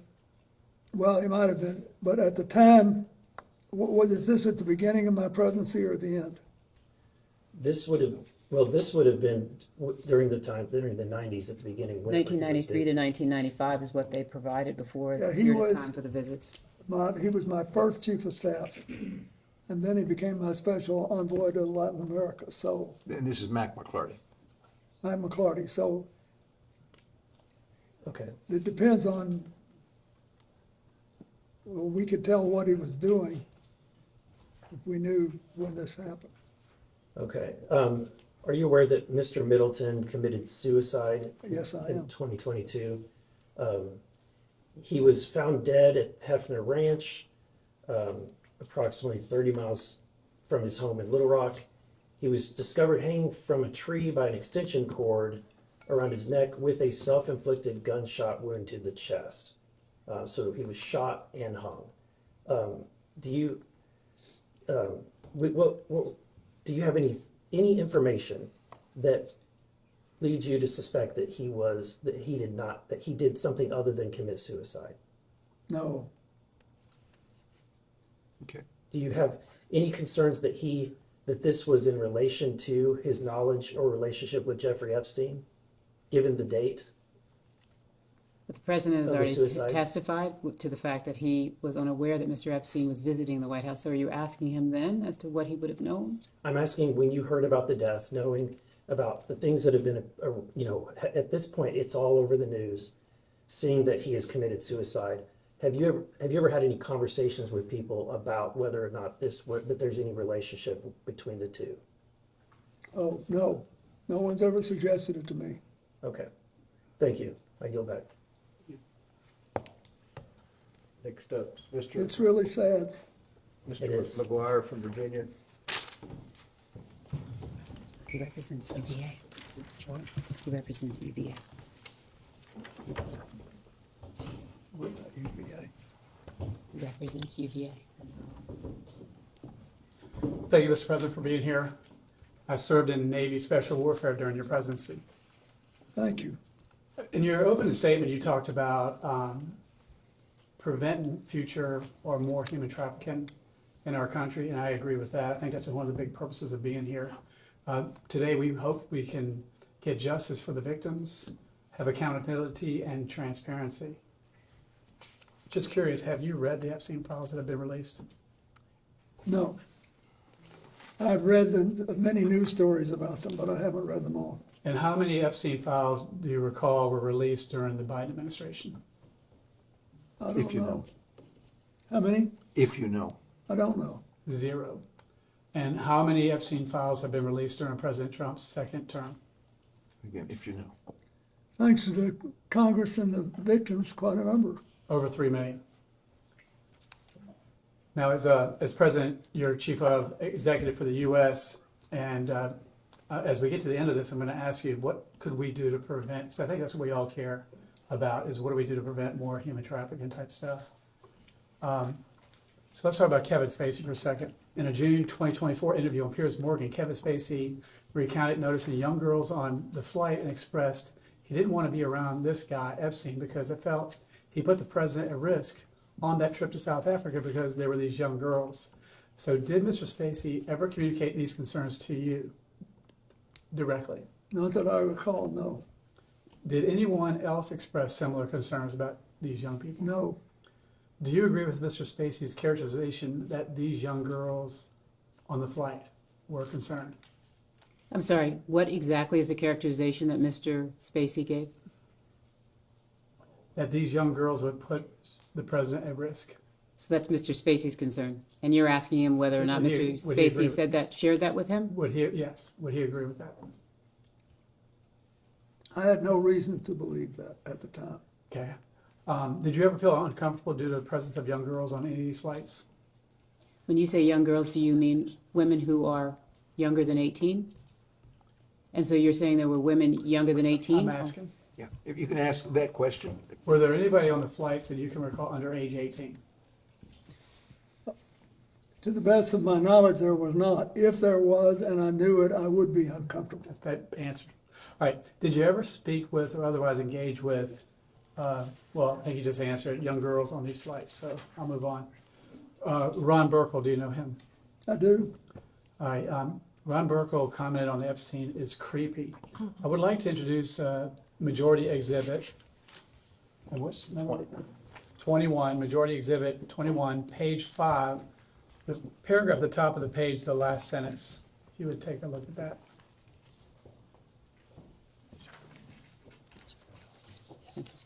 Could you say what page again? Sure, it's page 5, the paragraph at the top, the last sentence. If you could give us a minute to read it, that'd be Sure. great.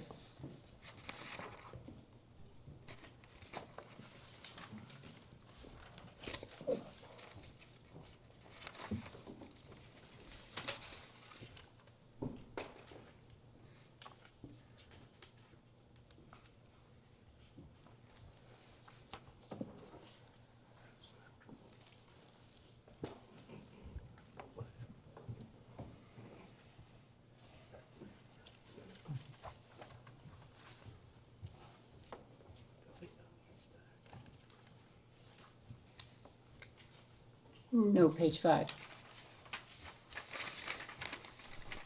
Top paragraph. this paragraph.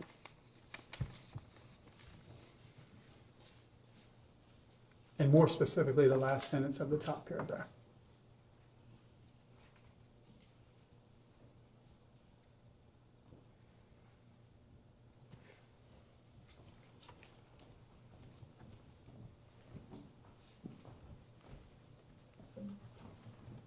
Yeah, I didn't know about this. So the question would be this. I understand you didn't know anything about it, but let me ask the question. You have no memory of this occurring, correct? Excuse me, Excuse me. are you talking about Ron Burkle saying to the president? Well, let me read the whole thing. Let me read the whole thing. He didn't actually say, it doesn't say that. Sources close to Burkle says he was invited by Clinton, assumed the rod was vetted, and flew home on a commercial jet after finding Epstein to be creepy. It appears if he saw that and he flew home early, but that be that as may. Do you have any memory of this occurring? I don't. Why do you think Mr. Burkle would think Epstein is creepy? Are you asking Objection, for him? speculative. He can't know what. I don't know, Ron Burkle's some thinking. people thought I shouldn't fly with him.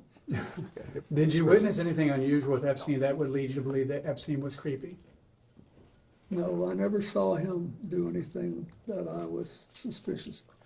And you don't recall Mr. Burkle leaving the trip early to fly home commercially after I finding? don't know. Okay, I'm surprised I don't know that. sure. So who else in your circle, because one of the concerns I have is how did someone who is convicted of trafficking humans, how did he infiltrate the highest level of government? If we could get to an idea or a lesson learned, we could prevent that from happening again. Who in your circle, while you were president or after in the Clinton Foundation, who else do you think we should question here? Can I just clarify one thing? You said who had been convicted. He wasn't convicted at the time. Epstein? Yes. No, I'm talking afterwards. So people that were associated with him because After he was because convicted. one of the questions would be is, why do you think Epstein visited the White House so much? So he was convicted in 2008?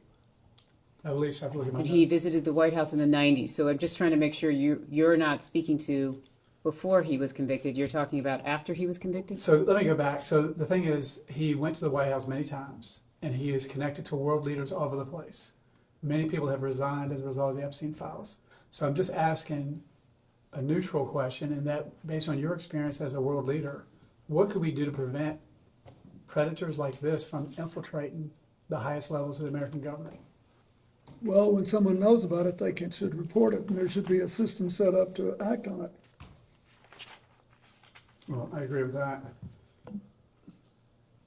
Is it true that in 2013, Ms. Maxwell was a guest at the Clinton Global Initiative Conference? I don't know. When's the last year we had it? 2013 is one of the years where they're asking whether or not she was there. I know. Mm-hmm. I'm trying to, So you can just... Off the top of my head, I don't know. Well, I understand that she also attended your daughter's wedding. She did. And so understand now the unspeakable evil that these people committed.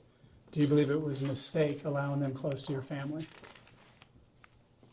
Are you asking if he knew at the time when she was at the wedding? Looking back. Looking back, I had no idea. If I had known what she was doing, I would have done the right thing. I understand. Well, I think that... But I also, keep in mind, I felt bad for Ted Waite, who was a very close friend of mine. And I never had any doubt about him, and still don't. Roger that. Well, I think you would agree that we all want justice for the victims. We all want transparency and accountability. We want to strengthen our anti-human trafficking laws. President Trump has secured the border and gone after the cartels and even passed legislation to help human trafficking victims. What other legislation could we do based on your experience that would help stop trafficking in America, if not the world? Well, first you need to ask people who know more about how people get over it. I mean, there's already been a large number of dollars put into settlements, but I think there must be damages to people that will take a lifetime to heal. So I think there needs to be a lot of study on that. And then I think there's the hotlines where people make reports need to be taken seriously, and you need to follow up on them. And I think that the more we talk about it, the less likely it is that another big network will form. Thank you for answering my questions. I think you're doing a good, just having us talk about it is important. Thank you. Next will be Mr. Groffman from Wisconsin.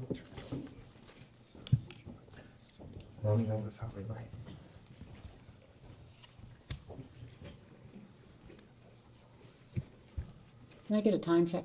You have approximately 15 minutes remaining. What? Approximately 15 minutes remaining. Okay.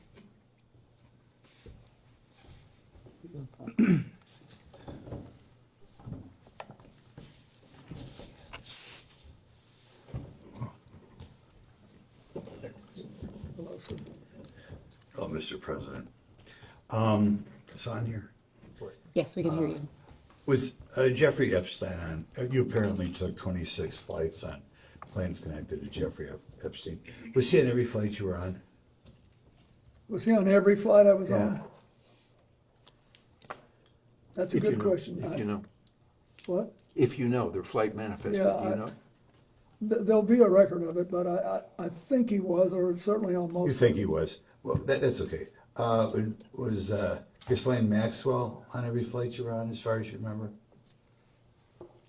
The same answer. I think she was, but there'll be a record of it. Okay. When you took these flights, you're saying a lot of them were on behalf of your foundation or your charitable work, correct? Yes. Who did you normally bring on these flights? I assume, employees of the foundation, whatever. I brought people who work with me, especially people who would have to follow up on the fundraising or people who were involved in my AIDS work. I bought people who. Just like I never go anywhere alone. You never went anywhere alone, right? What? No. We always have an And I had the Secret Service with me. And then on occasion, I had people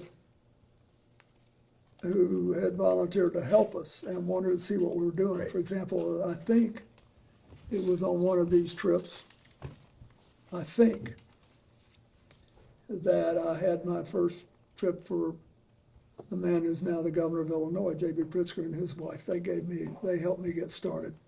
It's all a matter of public record. Okay. As far as on your normal trips, could you rattle off, say, the 4 or 5 people connected to your foundation who you remember were most frequently on these trips or were most important on the trips?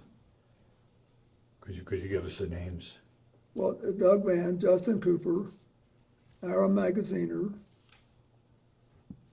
and I can't remember who else. I'd be glad to look. We'll give you a couple seconds to think. I can't remember who worked for me 10 years ago, so I don't expect you. But anybody else you can think of? It was 24 years ago. I'll be glad to try to find out who else left. Okay. Well, when you were on the plane, first of all, what did the plane look like when you got on the plane? Could you describe what it looked like?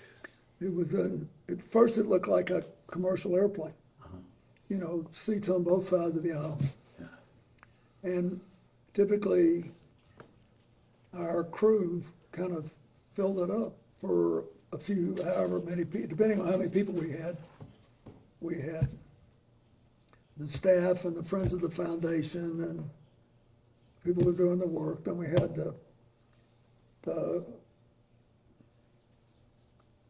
So it's like a boardroom halfway back. And then we had the Secret Service further back, and that was it.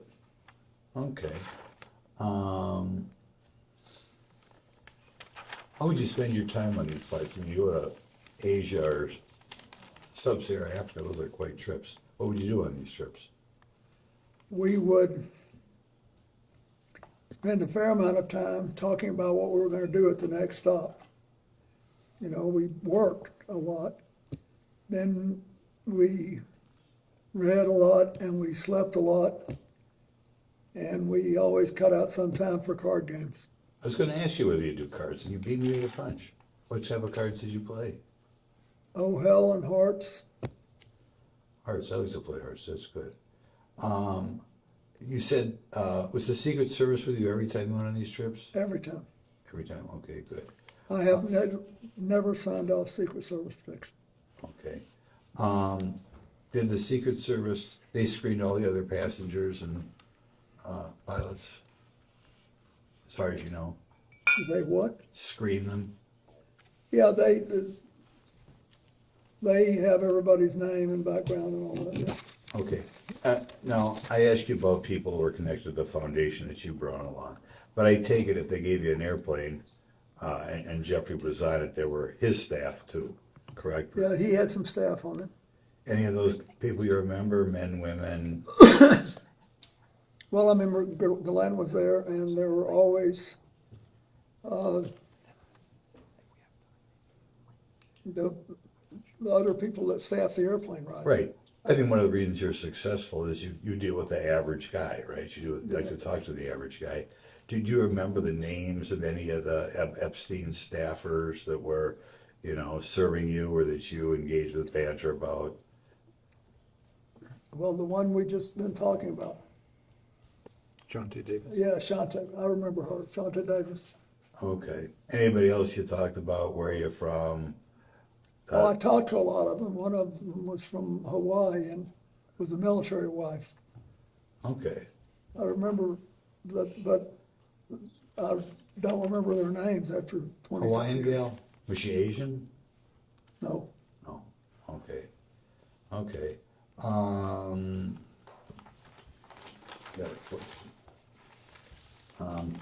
Were there ever new people that you remember joining in the? This is kind of what spread out over 4 or 5 years, or two or 3 years, I guess. 2 years on the flight. Did you ever get to the Virgin Islands other than on these planes? Have you ever been in the U.S. Virgin Islands in your life? Oh, yes, I worked, my foundation did a lot of work in the Virgin Islands. And you also vacationed there as president? Well, yeah, and when I was president, Hillary and I vacationed there, and we liked it very much. Okay. But when they had the hurricane in 2017, we went to the islands and tried to help. My foundation did. Okay. And we did a lot of work there. Okay. We have another question. You know, when you read about this, and obviously these files have received a lot of public attention, recently a columnist pointed out that one of the reasons this human trafficking was allowed to exist is there were lawyers, sometimes high-priced lawyers, who were able to bring, I guess particularly from Eastern Europe, Eastern European girls through here, you know, negotiate the immigration laws and such. And particularly some very high-priced famous lawyers were hired, and apparently, I don't know, they couldn't find anything better to do when they left Washington, were engaged in helping, I guess, girls that some people alleged became prostitutes get here from Eastern Europe. Could you comment on lawyers who make money bringing girls from Eastern Europe or other places around the world into prostitution, coming to this country? Sorry, I'm just to clarify, you just want him to comment on that? Yeah, I want you to comment. What do you think of these people? So you're asking I his don't opinion. like it. What? I don't like it, but I don't know much about it. Would you think that, oh, I'm sorry. I'm getting the hook. You know how it is. Saved by the bell. Well, why don't I finish that question? Do you think if lawyers help legally or illegally people come into this country for the purpose of prostitution, that they should be disbarred? Not unless it's illegal to do it.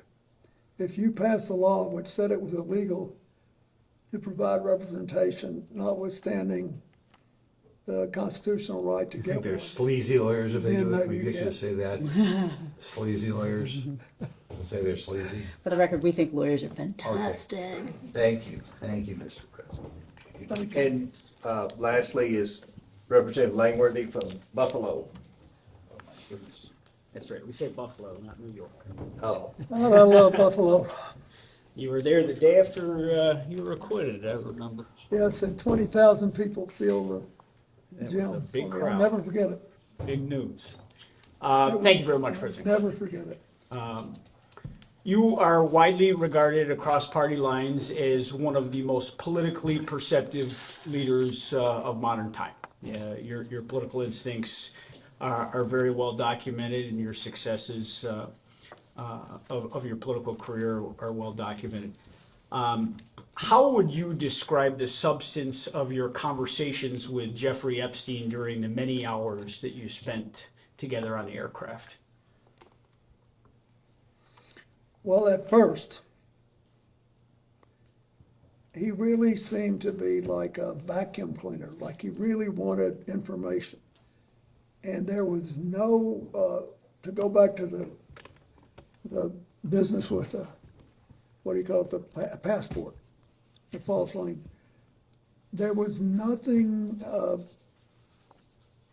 overtly manipulative about it. He wanted to know, you know, what did I think of derivatives trading? Did I think that the stock market was properly regulated, or did it need more? What, you know, how did we have the most broadly shared prosperity in 50 years? Was it just an accident? Was it just technology? Or do we have specific policies? He wanted to know stuff like that. And it was great for the first, you know, 2 or 3, 4 or 5 conversations. But I could tell that it was like, I mean, you guys are in politics. Don't you ever feel like sometimes somebody's talking to you and then they're just checking the box and they got to go do something else and be somebody else? I mean, that's the way I felt. Interesting. The international travel you took with Mr. Epstein, it represented a significant investment of time and money on his behalf. Yeah. And I did miss the first portion of this, so if any of this is repetitive, I apologize. Your arrangement was that you would spend an hour of conversation with him on topics of his choosing, and that No, he testified, just so that I'm you sorry, I know, wasn't. on economics and politics. on economics and politics. Thank you. Okay. That was it. And that was the arrangement, and the rest was in-kind donation, the For flights. all the the long time. haul flights, yeah. If we were gone 4 hours or more, I'd give him an hour. Okay. Did you ever ask him directly why he was willing to finance these trips and provide you with access to the plane? I did. So much. And what was his reaction to that question? He said, I think you did a good job as president and you managed to get reelected, and you're the first Democrat in 60 years that got reelected. I want to know what happened. And I want to understand it.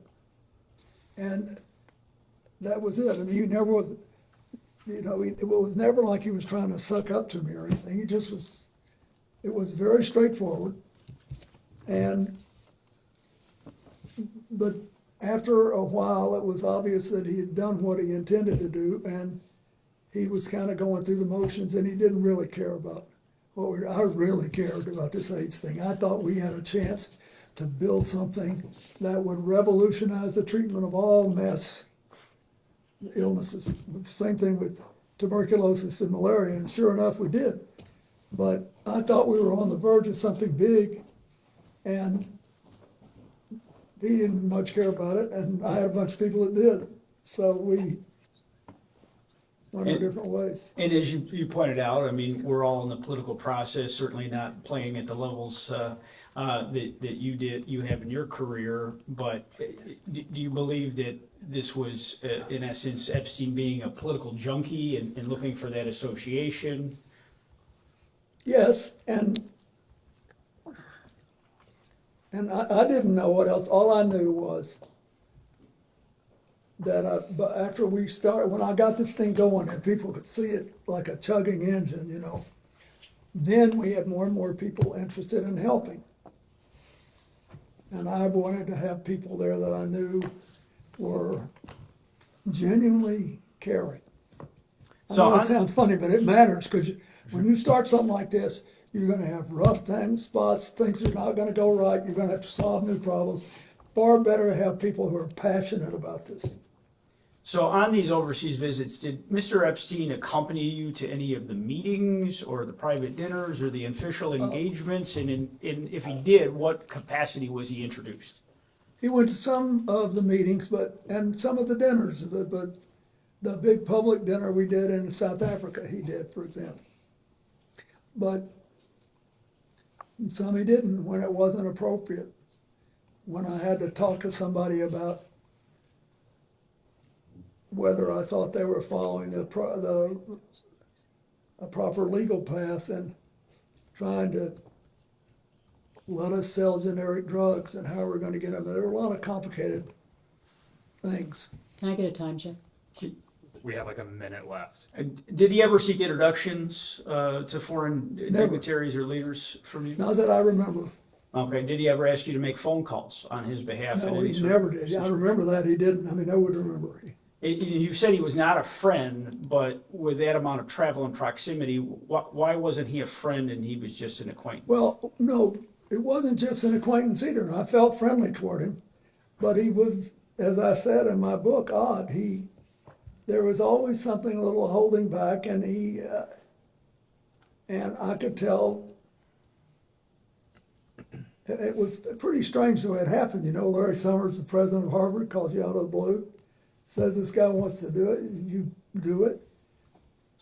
And then I like to spend as much time as I can with people I know that I can count on. And honestly, I never saw anything that I knew was illegal, but I just felt I should move on, and we did.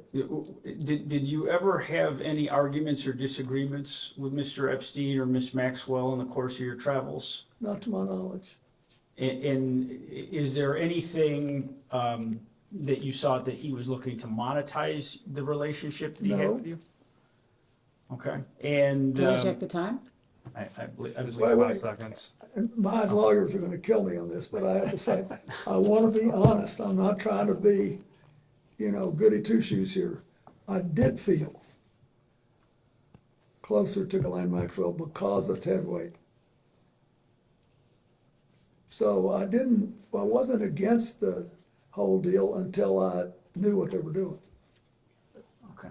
By then, it was too late for me to do anything about But it. I think your response is was he trying to ever monetize the relation, to your knowledge, was To clear. the best of my knowledge, he never did. Thank you for the opportunity, Mr. President. Thank you. We will go off the record.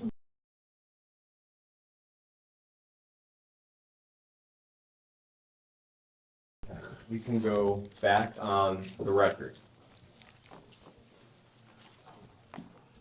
Mr. President, I just have a few more questions. I'll try to be as efficient as possible as we move through them. One is moving back in time just a little bit. In 1996, Maria Farmer, who was a confirmed Epstein victim, submitted information to the FBI that Jeffrey Epstein was sexually abusing minors. During your presidency, were you ever made aware of the information that Maria Farmer provided to the FBI in 1996? No, and no. Thank you. I'm going to move back ahead to the year 2003. There's just one international trip that I don't think we've specifically discussed yet. And that was in November of 2003, a trip to, I think, Russia and China on Mr. Epstein's plane. That's the last one I took. Great. So I'm going to give you, I think for us, the last piece of paper for the day, which is the flight log for that trip. And we'll mark that as Minority Exhibit L. And I'll give you a moment to receive that. Wow, Thank you very much. I'd forgotten I went to Russia and China. You went through Russia. Huh? You went through Russia, you're coming from Norway. Yeah, And for your counsel, that's a total of 5 trips distributed between the 4th, 5th, 6th, and 9th here on this log. yeah, this was another one of our AIDS trips, because Ira was on it. Yeah, so if you could just describe what you recall about the circumstances of this trip.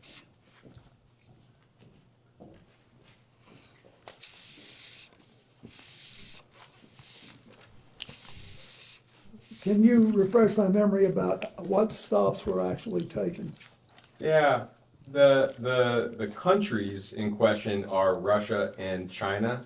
I think the final stop was Beijing. I do not, off the top of my head, recall what each of these airport codes are.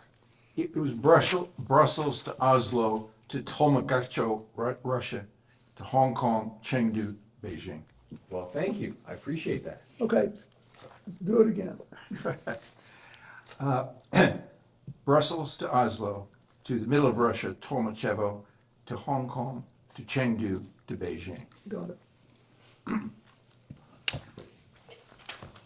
We stopped in Europe, and as I remember,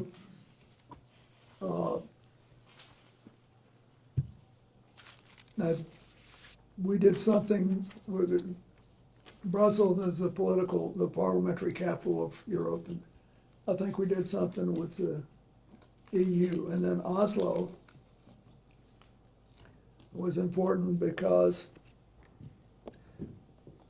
the Norwegians had funded a project that we did for them, for the Clinton Foundation, for Russia. And they asked us to try to develop a plan for Leningrad. And we did. What kind of plan, Mr. An President? AIDS plan, because Leningrad had a very high age rate because it was near the ocean and people were coming in and out. And I think that's what happened then.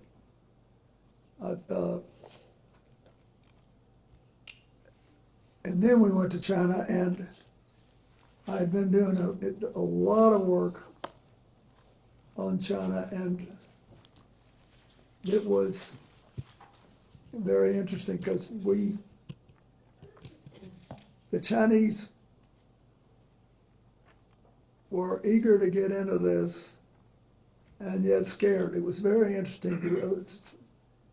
We could have been, if you were in Russia and China, you could have been in rural America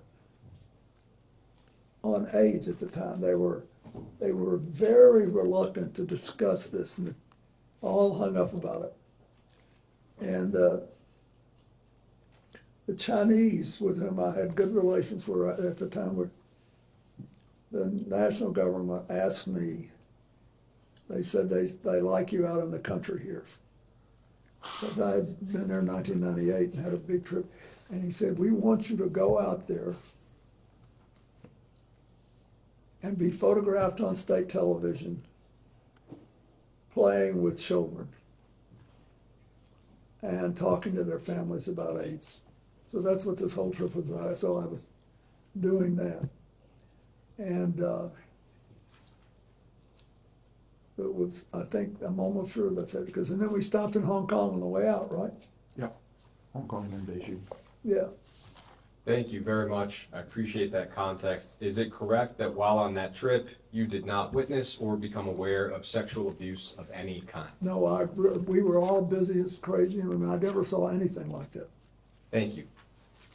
We have a few events for which we don't have exact dates. I'll ask about them one at a time. CNN has reported that in July of 2003, Ms. Maxwell co-hosted a fundraiser for your presidential library, and Mr. Epstein may have attended. We don't know whether or not you attended that event. Do you have any recollection of attending that event? I don't. I wouldn't be surprised. I don't remember anything about it. Thank you. An investigative journalist named Vicky Ward has claimed that Ms. Maxwell accompanied you on a trip to India sometime in 2003, including to the Taj Mahal, and that you traveled for that trip on a private jet owned by billionaire Ron Burkle. Do you have any recollection of the trip I just described? No. But I want to be forthright here. I was, the first thing I did in the way of public service after I left office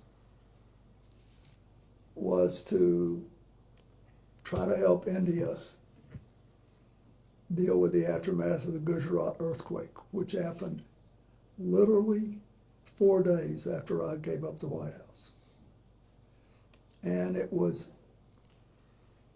And so I called the Prime Minister of India, who was a friend of mine, and he said, I need help. I've got to build schools and hospitals, and I can't do anything in the small towns and the middle-sized towns and the rural areas. I only have the money to do something in the big cities. So I'm not saying I did or didn't do this. I have no memory. But I also I don't want to mislead anybody. We were doing tons of stuff. And we needed to finance it. So I can't say that I didn't do it. Thank you. In your 2024 memoir, you said that by the time Epstein was arrested in 2005, that you had stopped contact with him.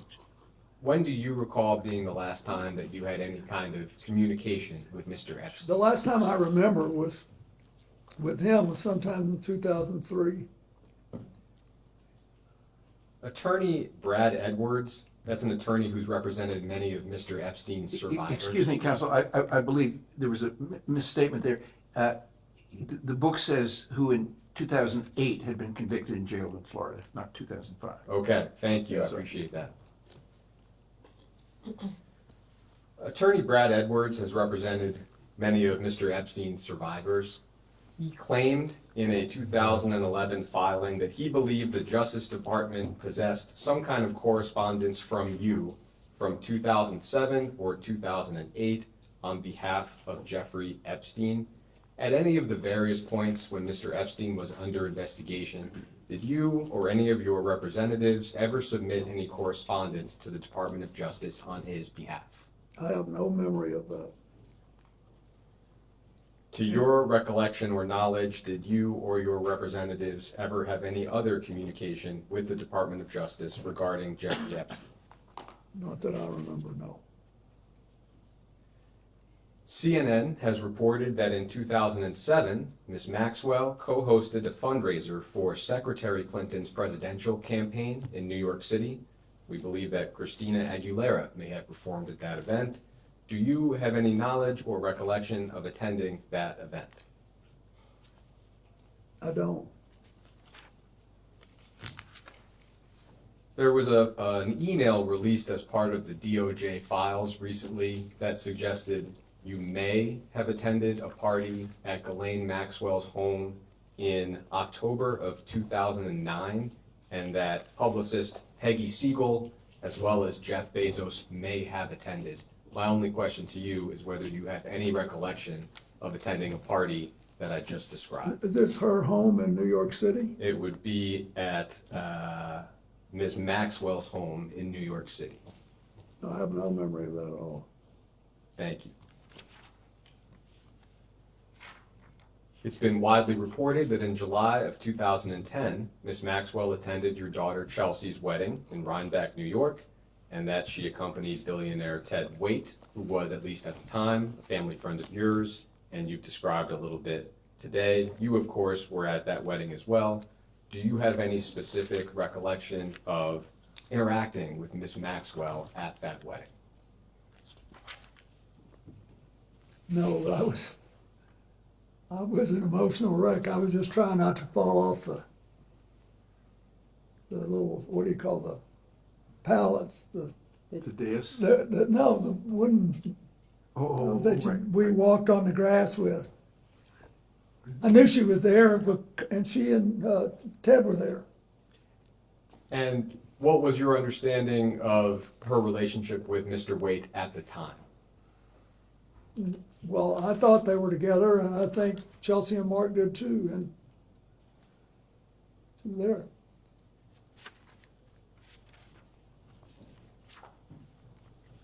It's also been reported that in 2011, your advisor, Doug Band, instructed an aide to remove Ms. Maxwell from all attendance-related lists for Clinton-related events. This was reportedly in the wake of Virginia Roberts Giuffre and allegations that she made at the time against many people, including Ms. Maxwell. Do you have any memory or knowledge of Mr. Band's instructions that I just described? I don't. Thank you. That takes us through most of the known timeline of your relationship with Jeffrey Epstein. There's just one more topic I would like to cover. That is the Clinton Global Initiative. In 2007, Mr. Epstein's lawyers claimed that he was part of the original group that conceived the Clinton Global Initiative. Would you agree with that characterization? No. Can you elaborate a little bit on why you would not agree with that? I wouldn't agree with that because the first time I ever discussed what became the Clinton Global Initiative was with Doug Band and the rest of our small group on the way back from Davos. And Doug said he wanted we should have a meeting like this in New York at the opening of the UN. And we can make a lot of money because you don't have to go to Davos. You can meet all these people that we hear. And I said, I want to do it for an entirely different reason. It's fine if we make money, but the most important thing is that we give serious people a chance to go to meetings and actually make commitments to make positive change. I'm tired of going to meetings where everybody just bloviates and doesn't ever do a damn thing. So if we can figure out how to do that, I'm interested. And then we got, you know, a team. There was, to operationalize it, it was Doug Band, Mary Morrison, who had worked for me in the inner office at the White House, and a man named Ed Hughes, who was a wonderful young guy who stayed with us the whole 12 years. And they were working on how to stand up and do the mechanics of this. And my job was to try to get some people who would come that people would want to hear and see, and try to, you know, make it exciting and make people actually want to make commitments. And so I think it was at that point that Ghislaine may have gotten involved. I don't know. You can ask them about it, but I'm just telling you how it began. It began with Doug said, let's do this and make money, and me saying, let's do this and make commitments. I think the question, Mr. President, which you've answered, was Giuffre Epstein involved in the At the time, no, not at all. Thank you. But I do not know what happened afterward. It has been publicly reported that in 2006, Mr. Epstein made a $25,000 donation to the Clinton Foundation. Do you have any specific knowledge or recollection of that donation? No, I saw it I saw that it was reported. I don't know. Thank you. With respect to Ms. Maxwell, and you just touched on it briefly, she told DOJ last July that she was, quote, very central to the startup of the Clinton Global Initiative. Would you agree with that characterization? I would agree that she worked hard. I now know. I didn't at the time, because I was working on the other, as I explained, I was working on a whole other part of this. If I could ask you to limit your answer to your knowledge at the time. At the time, I did not know it. Thank you. The New York Times recently reported that in 2004, Ms. Maxwell arranged a $1 million payment to an events company called Publicis Group, and that the payment may have had some connection with the first Clinton Global Initiative conference in 2005. The reporting suggests that Mr. Epstein may have been involved with the payment or somehow aware of the payment. Do you have any specific memory or knowledge or recollection of the $1 million payment I just described? No. It's also been reported that in September of 2013, at a Clinton Global Initiative conference, Ms. Maxwell was recognized as a Commitment to Action partner for her work on behalf of the Terramar Project, which was an ocean conservation nonprofit that she founded in 2012. Do you have any memory or knowledge of that conference? I do. Great. Could you describe a little bit what you recall? Yeah, because this shows you how the CGI work, not for Ghislaine, for everybody. She was still with Ted Waite, and he was still heavily involved in ocean work. So that was sort of an incentive, but she had organized this group whose objective was to, in effect, take two massive islands made of metal and junk out of the Atlantic. And they were floating around. One of them had gotten to the Caribbean. They were floating around in all this metal. So that was what she was trying to do. That was a good idea, and she was recognized for that. The fact that she was recognized was not particularly remarkable. Everybody who makes a commitment goes through a photo line and gets recognized. Did you have any personal role in Ms. Maxwell's recognition at that event? Or would that have No, I been... might have been in her room by the time she got it, but it was, no, they put the recognition in that room. I remember this specifically because it was where all the ocean freaks were, all the people that cared about this, that wanted to be. So that's why they wanted those things announced By there. ocean freaks, you mean people who are passionate about the ocean. Yes. Thank you. I mean that. People who were passionate about doing this, it was great. And so I didn't think a thing about it. Do you have any additional knowledge or recollection related to Ms. Maxwell's role at that event? No.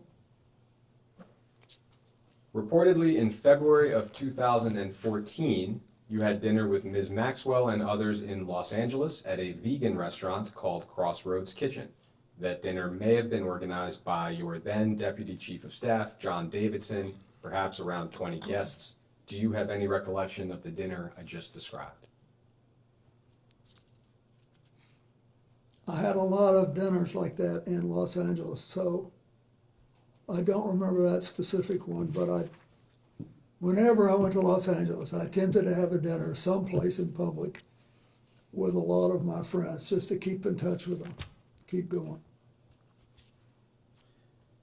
As far as you can recall, when was the last time you had any form of communication with Ms. Maxwell? I think it must be a decade ago, maybe even longer, I don't know, but it was a long time. Thank you.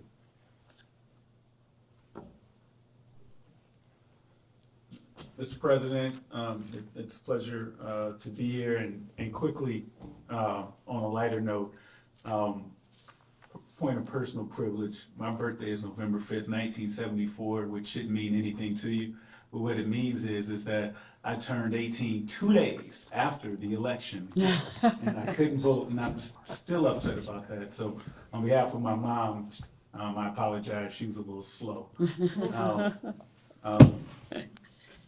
President Clinton, as counsel noted at the beginning of this deposition, Donald Trump posted on social media that he wanted Attorney General Pam Bondi to investigate you and other prominent Democrats in order to distract from his own close ties to Jeffrey Epstein. That post was previously marked as Minority Exhibit B, which you already have. Yep. President Trump's post refers to Jeffrey Epstein's crimes against young girls and women as the Epstein hoax. His post also completely ignores several other high-profile individuals, including Republicans and allies of President Trump, who were known to have had relationships with Epstein. In fact, the Epstein files contain numerous officials in the current and previous Trump administrations who have connections to Jeffrey Epstein, including Howard Lutnick, RFK Jr., Steve Bannon, Tom Barrett, Kevin Warsh, and Mehmet Oz, to name a few. President Clinton, to your knowledge, has the Trump administration done anything at all to investigate these other individuals with ties to Epstein?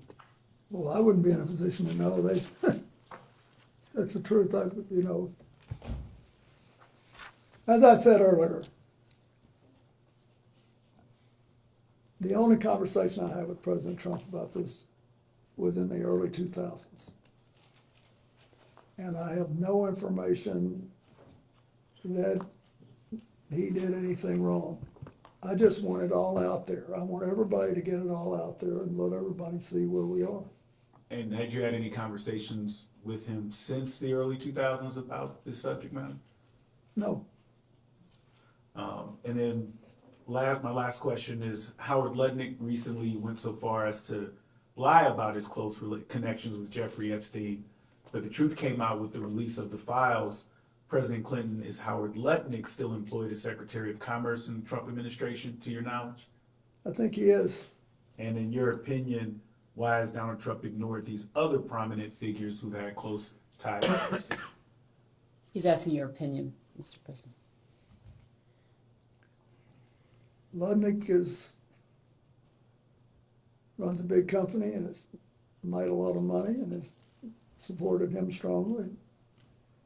I don't think he believes that he's done anything bad enough I think he thinks he took his family to the island and he couldn't have done anything wrong.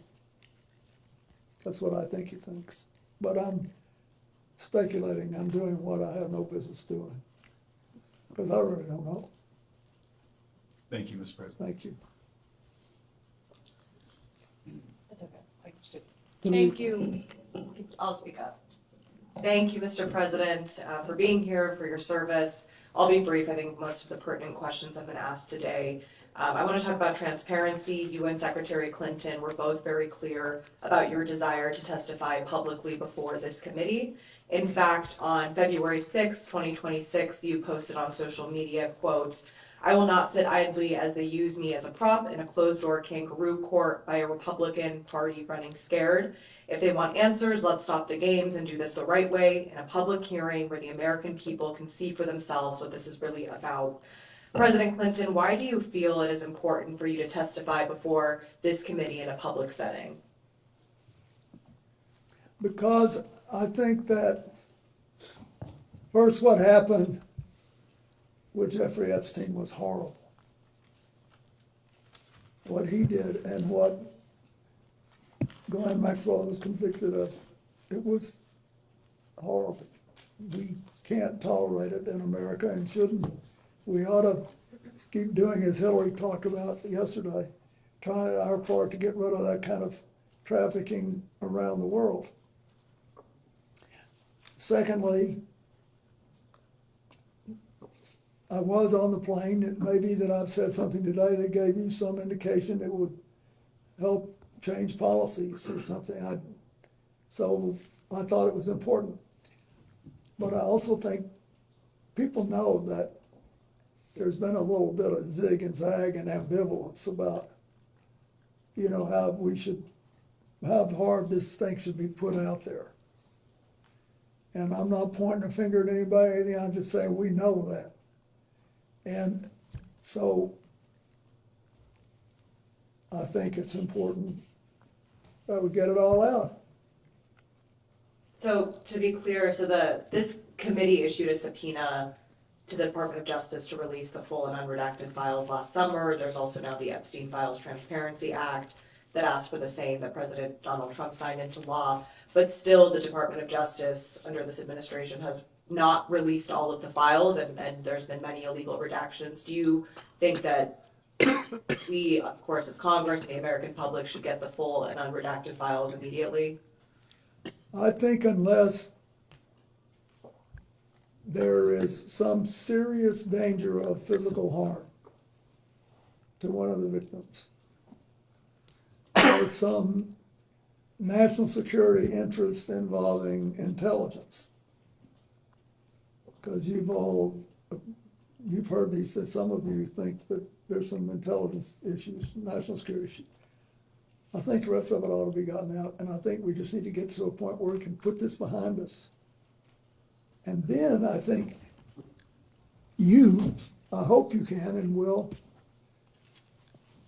help build us a system that works in America the way our international system works best in trying to identify and stop human trafficking and trying to make people whole once they've been damaged.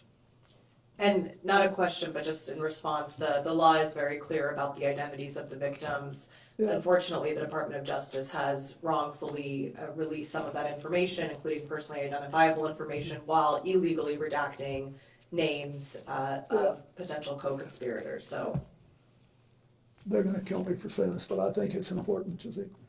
I think it is entirely possible that people in the Justice Department, I don't agree with on nearly anything, right?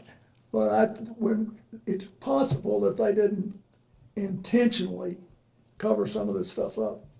But it's hard to accept that when you look at the other problems in dealing with the information. So you guys got to clear that up, clean it up, decide how you think it should be handled. thank you. So before we go off the record, just one clarification, it's more just for councils. The quote from the 2024 memoir, I think was accurately quoted in the first instance. The full sentence is, quote, "He," meaning Mr. Epstein, "hurt a lot of people, but I knew nothing about it. And by the time he was first arrested in 2005, I had stopped contact with him." And that's the end of the sentence. That's page 373. So that's just for council. And My apology. No, not at all. And with that, we can end this round and go off the record.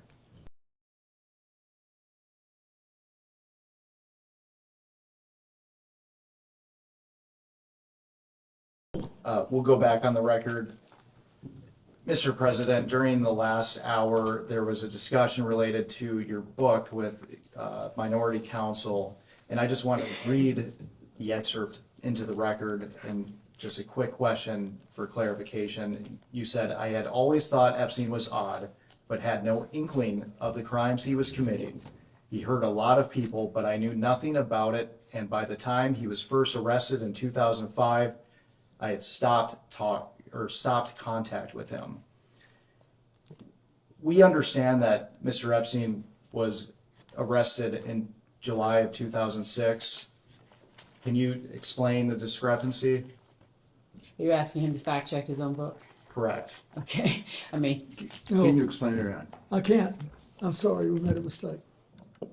Thank you. All right, Mr. President, Congresswoman Nancy Mace from South Carolina, thank you for being here with us for hours today. I know it's been a long day, and I know that we're going to wrap up soon for you.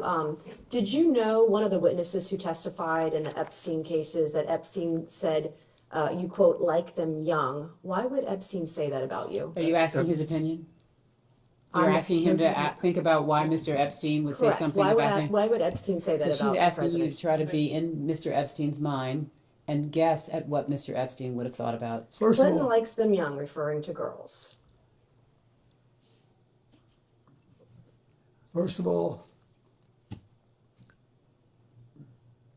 that's not true. What's not true? That I have any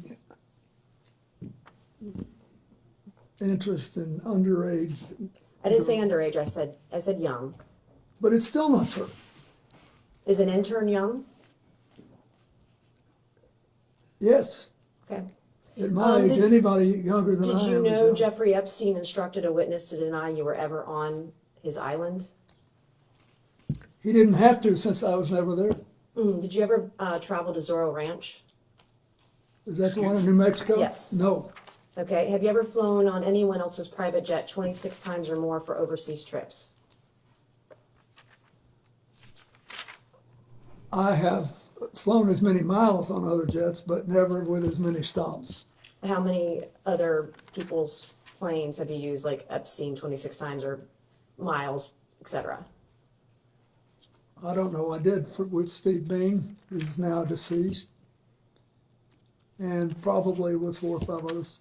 Okay. So maybe about a half dozen billionaires total. So how many dinners did you have with Ghislaine Maxwell or Jeffrey Epstein in attendance? She's asking to the best of your recollection. I have no idea. Okay. Did you ever discuss sexual misconduct allegations made against you with Epstein or Maxwell? Never. Did Epstein or Maxwell ever offer to help manage or silence women who made sexual misconduct allegations against you? No. Did Epstein or Maxwell ever offer financial support directly or indirectly to legal defense funds related to impeachment proceedings or civil actions against you? Not to my knowledge. Do you think a young girl massaging a president is unusual? So are you asking his opinion? Well, he You're was asking his massaged by opinion? a young woman. I'm asking if he thinks it's unusual that a president, sitting president of the United States, leader of the free world, that So it's I'm sorry, unusual are a you young woman speaking would to, be. are you talking to the instance of the Yes, is it unusual that the a young back woman would be massage massaging- that occurred while he was not president? I'm just trying to understand. You said a president of the United States? Former president? Thank you. Just trying to make sure we're correcting the Are you time frame. filibustering? No, I don't need Okay. to. I'm actually trying to make I sure think that I'm as pretty you. clear. He said he You was a said he young- was a sitting president. Excuse me, could we just please go one at a time? Thank you. You said a sitting president. I want you to be clear so that when he answers Former you, sitting the president, how record do is you want to clear. do it? Is it unusual? I have no idea if it's unusual. Objection calls for speculation. I figured. Did you ever think that all these women around Jeffrey Epstein or Ghislaine Maxwell was odd, unusual, weird, or creepy?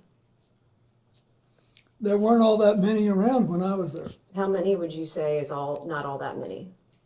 I think on this big plane that was working long hours, having 2 to 4 people on there, I thought was, as far as I knew, they were all helping. Flight attendants in tank tops and jeans, right? No. Do you believe you were a victim of a Jeffrey Epstein intel operation? Do you think that you might have been caught up in some of what he was maybe potentially doing?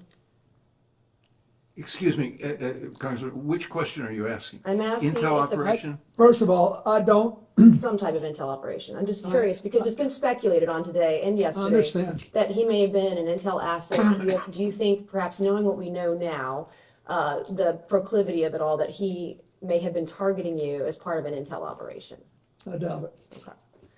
In 2019, you stated, after he was arrested, I guess this would be the second time, you stated you knew nothing of Epstein's, quote, terrible crimes, since you only met, quote, briefly on only, quote, 2 occasions. Was this statement false? Excuse me, Congressman, That's could you not put in an accurate the statement. record Can you that please statement? share us what you said? Yes, in 2019, as reported by the media. Which media? This says this is the. Can you share a copy of it, please? Okay, Daily Beast. It says, the title of this is Bill Clinton failed to mention his intimate 1995 dinner with Epstein. We can give counsel and the witness a moment to review the exhibit. Well, we'd like the statement. I mean, he put Yeah, out I a don't know anything statement about that. in 2019, full statement. And it will be marked Exhibit 22. So to be clear, the basis of your question is a news article with respect to the Daily Beast as to a dinner. Is that accurate? Nope, it's a question in the first paragraph, which reads, hours after Jeffrey Epstein was arraigned Monday on several sex trafficking charges, former President Bill Clinton publicly downplayed his relationship with the pedophile financier, saying he knew nothing of his terrible crimes since they only met briefly on 2 occasions. And that's in the Daily Beast. Correct, that which not is in correct? your hand right now. Great, that's what I just said. Thank you. Well, what would What's you your like to question? know? So my question is, you stated you'd only met Jeffrey Epstein in 2019. You said you'd only met him on 2 occasions. Was this statement false when you made To it? be clear, this is a news reporting that is saying that that's what he Did said. you make this statement in 2019? Congressman, would you put in the statement that he made? This is a news report. Okay. It's double hearsay. Did you make this statement in 2019 as reported by the media? So you're asking whether or not he made a statement to the Daily Beast? Nope, it says, quote, it's quoting him or his office, etc. Are you denying you made this statement? It's quoting a sentence. If you put in the entire statement, that's all we ask. To be fair, give him the statement, not somebody's report on it. I have no idea what the Daily Beast take is. There was a statement that was released that was broader than this, and they relied on only a portion of it. They relied on only a portion of his full And statement. that's the portion I'm focusing on. Well, He said he then- only was with Jeffrey So Epstein on it's 2 actually a occasions. misrepresentation of his entire statement. Well, can you let your client answer the question? Well, can you ask it in a way that would make it clear that what you are I'm being actually very asking clear. His statement said is he the met with broader Jeffrey question of Epstein. what did he say? He said he briefly met with him only No, on 2 occasions. the Daily Beast selected that piece out. So are you denying that the president made this statement? What I'm saying is that there is an entire statement. That's the statement on which the president spoke to. Would you like to provide it to this committee? We're happy to provide that committee. It's Okay, been I would like publicly to ask the reported. president this question. Was that a false statement that you made in 2019, that you only met with Jeffrey Epstein briefly on 2 occasions? Object to the basis of this question. Wait. This is, you're asking him about a news article, not the statement he It's quoting made. him. It's quoting the president of the United Quoting States. Are a you sentence. denying? Are you denying the president made this statement? I'm telling Are you denying he No, made I'm this statement? telling I you- want to know. No, I'm telling you that the Are you president making a made a false full statement statement. You are selecting a piece of it. Let's put in the My entire source- statement he made. I wasn't in federal office in 2019. I was not a part of this committee. I was a state house rep from Goose Creek, South Carolina, and I'm quoting open sources that I have. To the best of my knowledge, I'm not rich with a bunch of attorneys, okay? I'm doing the best that I can to get the information I can, and I'm asking if the president was telling a lie in 2019 when he stated to the public he'd only met with Jeffrey Epstein on 2 occasions. He didn't not say say to that the only public. in You're the statement, misrepresenting. Congressman Mays. Let me be clear. I'm not asking about your right to ask him any question, but don't do it on the basis of a news article. The news article is quoting his statement. So is the news It's article quoting- lying? Is the It's news not article lying. false? It's false if you take it to mean what you say, which the statement did not do. Do you understand English? I Seriously. think I do. I I'm don't not think from you South do. Carolina, but I think I do. Did you make a statement, Mr. President, in 2019 that you only met with Jeffrey Epstein twice? I'm asking a question a different way. I have no idea, but I think that when I answer that, I don't believe I remembered anything about meeting him in 1995. So when making a statement about Jeffrey Epstein in 2019, would you have checked with your staff on maybe White House logs about the 17 times he visited, dinners you had with him, fundraising that you did with him, fundraising dinners he was on, you were on his flights 26 times. Would you have checked with your staff before making such a statement, or would you have just Congressman Mace, what statement are you talking about? Are you talking What about the statement? entire statement that he made in 2019? Ms. Mace, can I just don't ask even you know for the, what it is. Ms. I Mace, don't can I have ask you for the record? Excuse me. Ms. Mace, can I ask you for the record, can you read the article into the record, please? I'm not going to read the article into the record. Well, Ms. Mace, you are indicating that this I'm article quoting misrepresents a from, piece. Could you you have read not the asked article anybody into to the read an record? article into the record. I'm not going to do that. You've Well, not this done is the that yet. basis I'm not on which going you're to. relying. You're not in charge of me. I am quoting from I'm not this seeking to be in article. charge of you, believe me, that is something I would not at all Don't even try. seek to be, so I want to be respectful. But I am asking, if you're asking him to speak to this, can you please put the entire article in the record? The entire article is in the record as an exhibit. What exhibit number is this? 22. 22. And yet, Counselor, I It's believe the already in the question record, has been Counselor. clarified to reflect only the small portion of the larger statement, to whatever extent the witness is able to answer to his recollection of that portion of the statement and any preparation that occurred to make that statement. so in other words, what you have just articulated, that the question's been clarified by Ms. Mace or by you, that what is intended is to actually only be speaking to the selected piece out of the entire statement that was released by the president's office. Is that what you're clarifying? That's what I'm focused on, yes. Okay. So if you read this,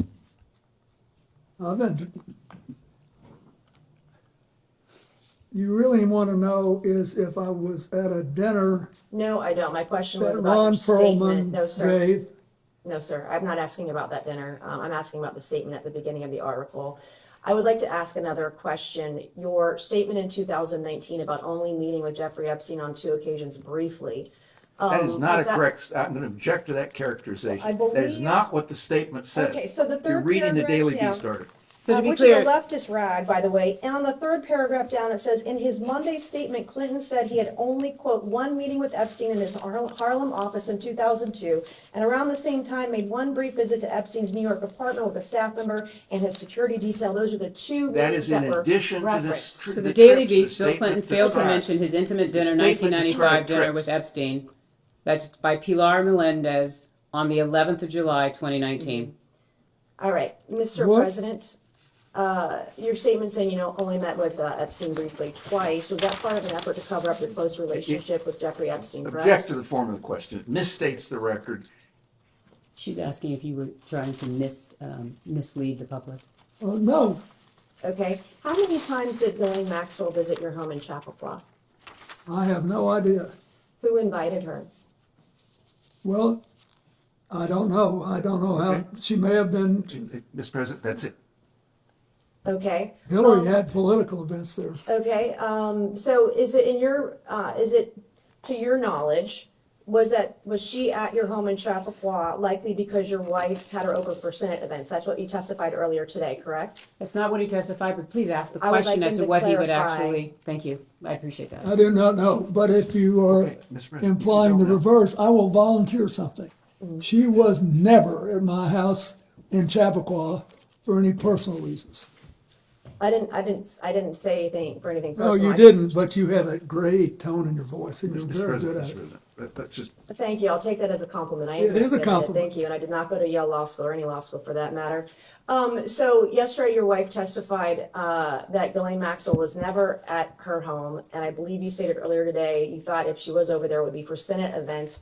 So was your wife falsely testifying Objection. yesterday before this committee, Mischaracterizes- or are So he you? doesn't have the benefit of his Mischaracterizes wife's testimony yesterday, Secretary's and so unless you all are gonna testimony. provide the transcript, or you're gonna actually provide that information, he's not in a position where he could address I that. believe all I said was that I didn't know Okay. that she had done. You said you postured that maybe it was for her Senate. I'm going to have one last question, Mr. Chairman, and then you'll take over. I believe you stated today on around, I know it's been a number of years, on around 2008, you ended, or before that, ended any communication with Jeffrey Epstein, correct? That's Around the time correct. he got arrested or right beforehand. And he was arrested for child sexual prostitution or hiring girls for sex or one girl for sex, correct? Roughly, child sexual exploitation. If you were aware in 2008 that Jeffrey Epstein was having sex with kids, and you knew of his close association with Ghislaine Maxwell, why would you still associate with Ghislaine Maxwell, who you dub essentially like your Doug Band? She was the body man to Epstein, Doug Band was the body man to you, and why would you allow Ghislaine Maxwell to associate with your daughter up until, 2004, 2015? you knew he was a bad guy, why would you allow your So, daughter excuse me, to- what's the period in which you're saying he would have known that Jeffrey Epstein was After a bad guy? 2008, so up until Ghislaine Maxwell was involved with CGI until what, 2015? And we confirmed today that he had a dinner with Ghislaine Maxwell in LA in 2014, so he's still hanging out with a close associate, the closest associate to convicted pedophile Jeffrey Epstein. But Excuse me. I guess my question is Congressman, why? Yes, the question, excuse me, is the question why Ghislaine Maxwell came to the wedding? Is that the question? No, I didn't even bring up the wedding. Okay, Why are sorry. you obfuscating? Why are you putting words in my mouth? You're smarter than that. no, let me Thank you. finish. I think, first of all,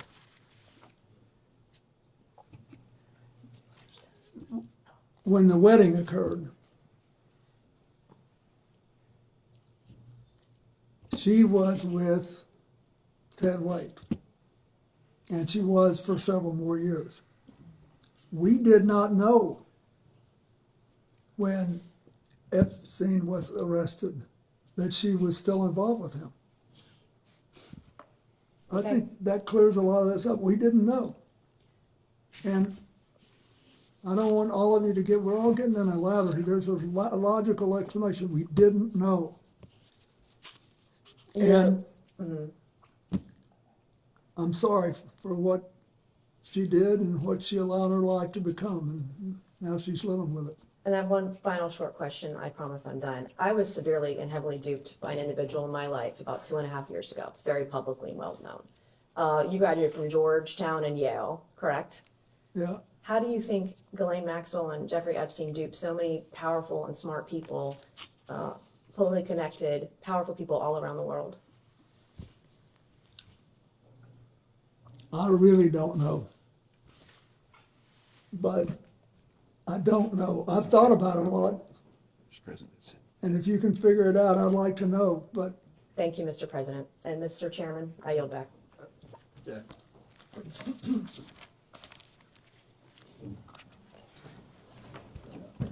Point of privilege? I would like to say, since you made a great deal out of all this Ivy League stuff, I am also the last president ever to live in a place without indoor plumbing. There's a full statement which we'll be happy to provide for the record that it might be that Representative Mace is unaware of, but the full statement says President Clinton knows nothing about the terrible crimes Jeffrey Epstein pleaded guilty to Florida some years ago, or those with which he's recently been charged. In 2002 and 2003, President Clinton took a total of 4 trips on Jeffrey Epstein's airplane, 1 to Europe, 1 to Asia, 2 to Africa, which included stops in connection with the work of the Clinton Foundation, staff and supporters. Secret Service detail traveled with him on his trips. He had 1 meeting with Epstein in his Harlem office, 2002. Around the same time, he made a brief visit to New York. That was the full statement. Ms. Mace was selecting portions out of the statement or relying on an article which only shows certain portions of the full statement. Let's go. Miss Luna from Florida. Mr. President, I just wanted to do a couple of follow-ups. Regarding your personal conversations with Mr. Epstein, you said that he wanted to discuss economic and political questions. Was there ever a particular region of the world or topics that he wanted to reoccur and address?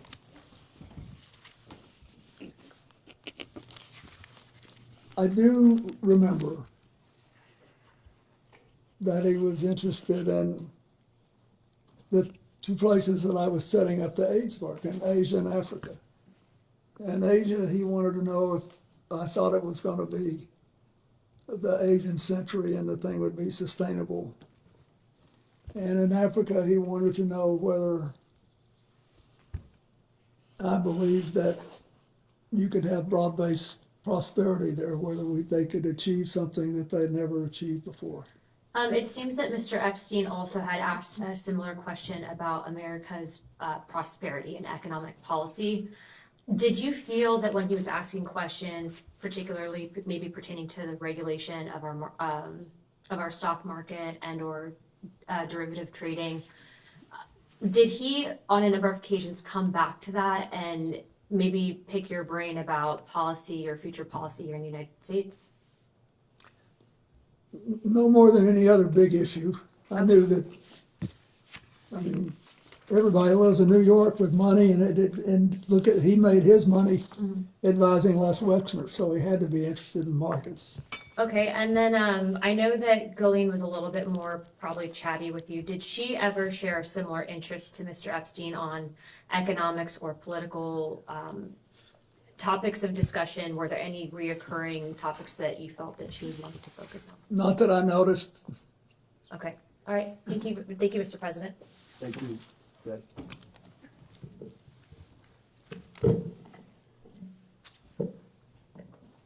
Mr. President, we've covered a lot of topics today, and I'm going to walk through some topics we've already covered just to ask some questions for clarification. Okay. First, during your relationship or the time that you knew Mr. Epstein, what did you understand his job to be?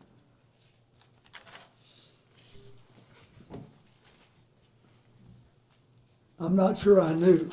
It was never clear to me. But he could have been living on investing the profits he'd already made. I knew he was a finance guy. And you just testified to Les Wexner being one of his clients. Did he ever make any other representations about who his clients were? No, but I never asked either. During the time that you knew him, did Epstein ever provide you with financial advice? No. Did he ever provide you with tax advice? No. Did you ever personally receive money from Mr. Epstein? No. Did Mr. Epstein ever loan you money in your personal capacity? Not to my knowledge. So to be clear, did you ever exchange money with Mr. Epstein? Not that I remember. I don't believe I did.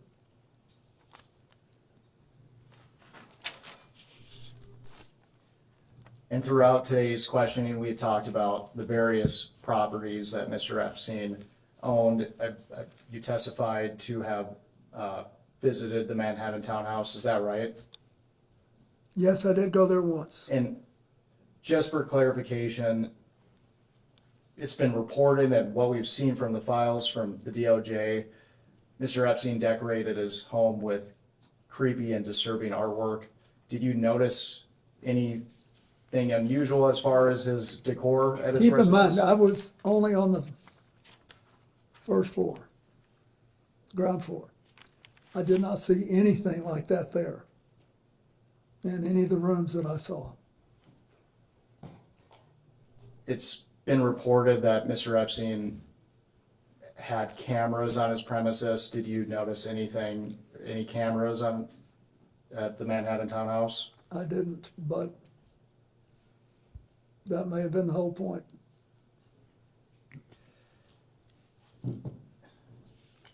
Mr. Epstein apparently rented a property in Boston at one point. Did you ever visit that property? No. Did you ever visit Mr. Epstein's apartment in Paris? No. Did Mr. Epstein or Miss Maxwell ever invite you to his property in Paris? No.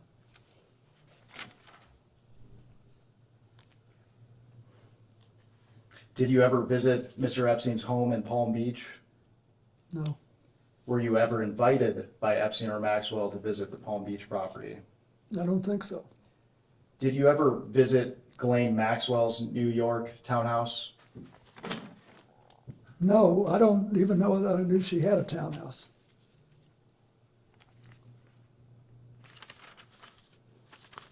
I knew about the only thing that he ever said anything to me about, Giuffre, was the New Mexico ranch, and I never went there.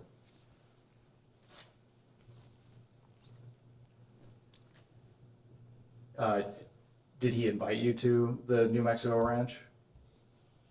Sort of. Can I you- mean, he was a little, but I didn't go. By then, I didn't go. Was there a reason? I don't remember, but I didn't. I think it was as we got closer to the end that he said something about it. Mr. President, in 2005, police in Palm Beach, Florida began investigating Epstein. In July 2006, Epstein was arrested for the first time for soliciting prostitution for minors. For the record, prior to Mr. Epstein's arrest, were you aware of any investigation into Mr. Epstein? No. On October 20th of 2005, police executed a search warrant for Mr. Epstein's Palm Beach, Florida home. Palm Beach Detective Giuffre Carey spoke out about his belief that Epstein was tipped off about the raid since multiple computers expected to be at the house were missing when the search warrant was executed. To your knowledge, was Mr. Epstein tipped off about the October 20th search warrant in Palm Beach? He's asking for your knowledge. I don't know. I don't know. It's the first I've heard of it. They're only asking for your knowledge, Mr. President.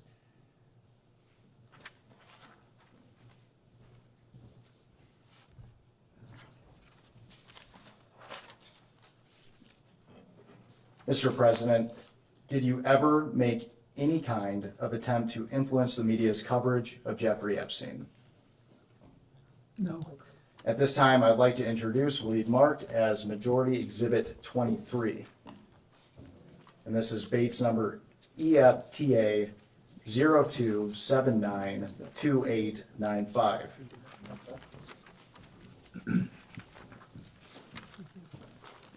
One page. Yes. Thank you. Who's Shaza? I don't even know who that is.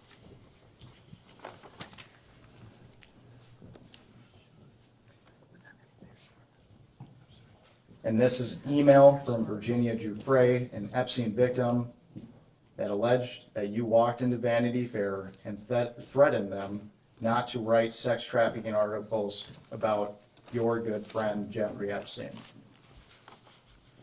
Mr. President, is this true? No.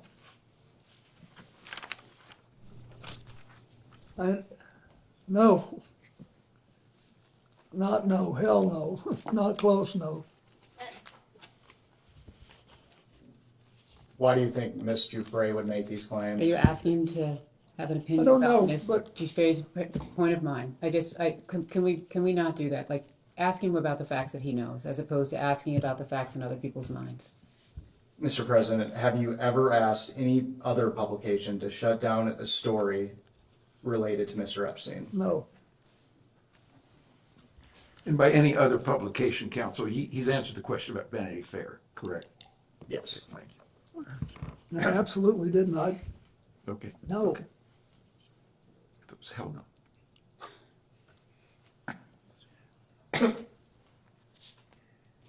Mr. President, did you ever advocate for or suggest leniency in Epstein's case to any government officials, including those in the Department of Justice or Florida State Attorney's Office? No.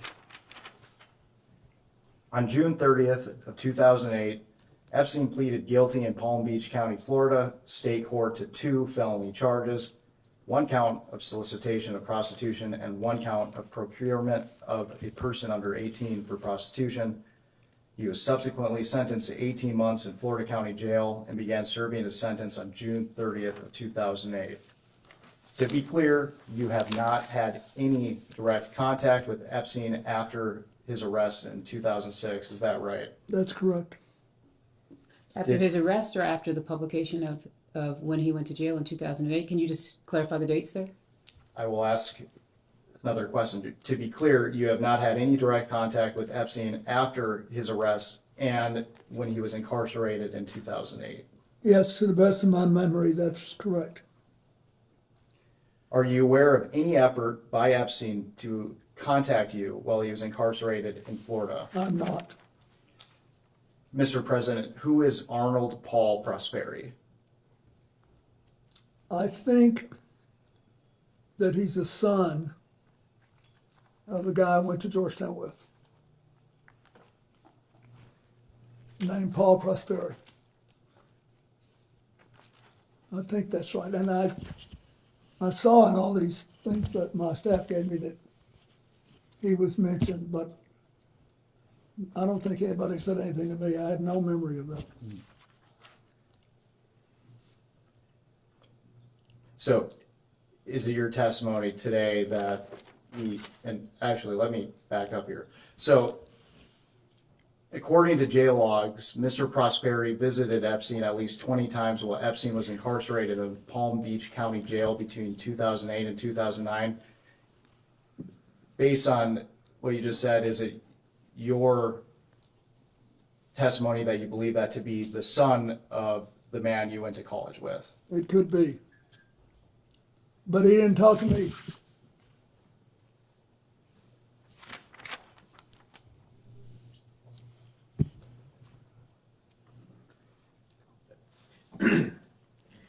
Thank you, Mr. President.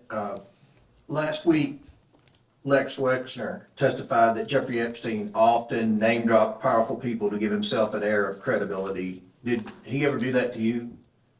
Brag about people he knew in high places, kings, princes? Yeah, he did a little bit. Okay. Going back to what was mentioned earlier about the search warrant on October 20th in Palm Beach for Jeffrey Epstein. Mrs. Clinton testified yesterday. I think she mentioned that it appears he got a sweetheart plea deal, and I don't think anyone on this committee would disagree with that when Alex Acosta was the U.S. attorney down there. And we've already deposed Mr. Acosta, and we've got the transcripts and everything. There's a lot of speculation, as had been mentioned, that he may have been tipped off prior to the search warrant, that Epstein may have been tipped off.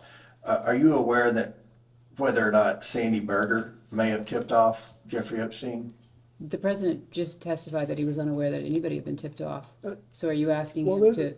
this explains why I was asked yesterday about him. But no, I don't. I know nothing about that, and I wouldn't. Mr. Epstein was indicted by a grand jury on July 19th, 2006. According to an IRS Form 990 filed by the COUQ Foundation, a known Epstein entity, Mr. Epstein donated $25,000 to the William J. Clinton Foundation 1 day prior to Mr. Epstein's indictment. Are you aware of this donation? I know that they told me that the records showed that he'd given $25,000. When did you become aware of that, Mr. President? Were you aware of that then or in preparation? No, now. I mean, when I was preparing for this. Yes, sir. Did you solicit that donation from Mr. Epstein? Not personally, I didn't know. Did someone else solicit it? I have no idea. Do you know why Mr. Epstein made that donation? He's asking you to speculate about what No, Mr. I Epstein don't. would be thinking. We try to raise a fair amount of money every year to pay the bills. It seems to me that as investigators were narrowing in on Mr. Epstein, he may have been trying to earn some goodwill with you. What do you think about that? It wouldn't work. Right. Did it ever seem to you that Jeffrey Epstein was trying to suck up to you or get on your good side in order to further his schemes? No, I didn't think about it that way. I thought he wanted to do what he said. But he was, very idiosyncratic. Right. After his arrest in 2006, did you have any further contact with Mr. Epstein? I don't believe I did, no. Did anyone affiliated with Epstein, including Miss Maxwell, contact you on behalf of Jeffrey Epstein to discuss his arrest and the allegations against him? No. Did they ever ask, either Jeffrey Epstein or Miss Maxwell ever ask you for their assistance once Epstein was in trouble? No. Or once Miss Maxwell was in trouble? No. Did Jeffrey Epstein ever attempt to contact you while he was incarcerated in Florida? No. He didn't attempt ever to contact you? Not as far as I know, no. Yesterday, during the deposition of Secretary Clinton, she suggested that we follow the money with Epstein, because there's a big question: how did he accumulate so much wealth? And I think you had testified earlier, and if I'm wrong, feel free to correct me, that you didn't really know how he made his money. I mean, he had a big plane and, I knew that he had made an extraordinary amount of money from Les Wexner, who was quite wealthy. I had no idea whether he had made enough to support the lifestyle that I saw. and I assume you're aware Mr. Wexner testified under oath that he acted like he really didn't know Giuffre Epstein very well, and which is kind of hard to believe because he paid him a lot of money and Yeah, he made him. Yeah. But you never know. Yeah. Well, one of the things when we concluded the deposition yesterday, we asked Secretary Clinton, for her advice moving forward in the investigation. And with respect to a statement she said yesterday, it was something that we've done on the committee, the majority has done on the committee. In the past, we followed the money. We've subpoenaed bank records. We've subpoenaed suspicious activity reports from Treasury. Those were some of the things Ms. Clinton suggested. And in order to do that, obviously, we have to subpoena banks, specific banks for specific accounts. Do you ever recall in the conversations you had with Mr. Epstein any particular bank that he was affiliated with, or any particular big banks that maybe he had deals going? No. You never asked me about that. Okay. And with that, we can go off the record.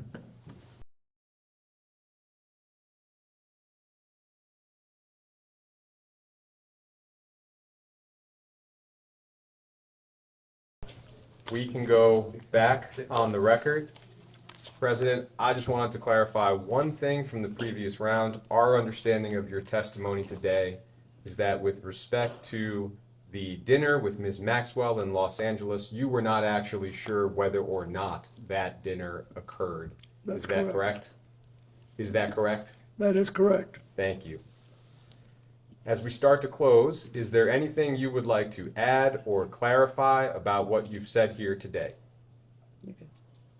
You're good. I think we're fine. I'm struggling because it's hard to know exactly what I knew when I knew it, given what I've learned since. It's become a kind of a compelling challenge, but I've tried to tell you what I knew then, and when you ask what I think now, I think you have, all of you, Mr. Chairman, you've had a chronologically challenging thing. You've got all the stuff that happened with Giuffre Epstein, some of it as regards to President Trump going back to the late 90s. And that's a long time ago. And then what we learned later, it's been difficult. But I have enjoyed it. You've been very respectful to me and given me a chance to talk to you. Well, we thank you for your time. And I wish you well. I still will say, if you can think of some things to do that will reduce the incidence of trafficking in America, and it should be possible for us to virtually eliminate underage abuse. It should be. We just got to figure out what kind of technology we need and what kind of policies. So thank you. And the answers that you provided today are to the best of your recollection. Is that correct? Yeah, the answers I provided today are what I believed at the time and what I think was in my heart, including about previous testimony. Great, thank you. Unless there's anything else you would like to share, we can go off the record.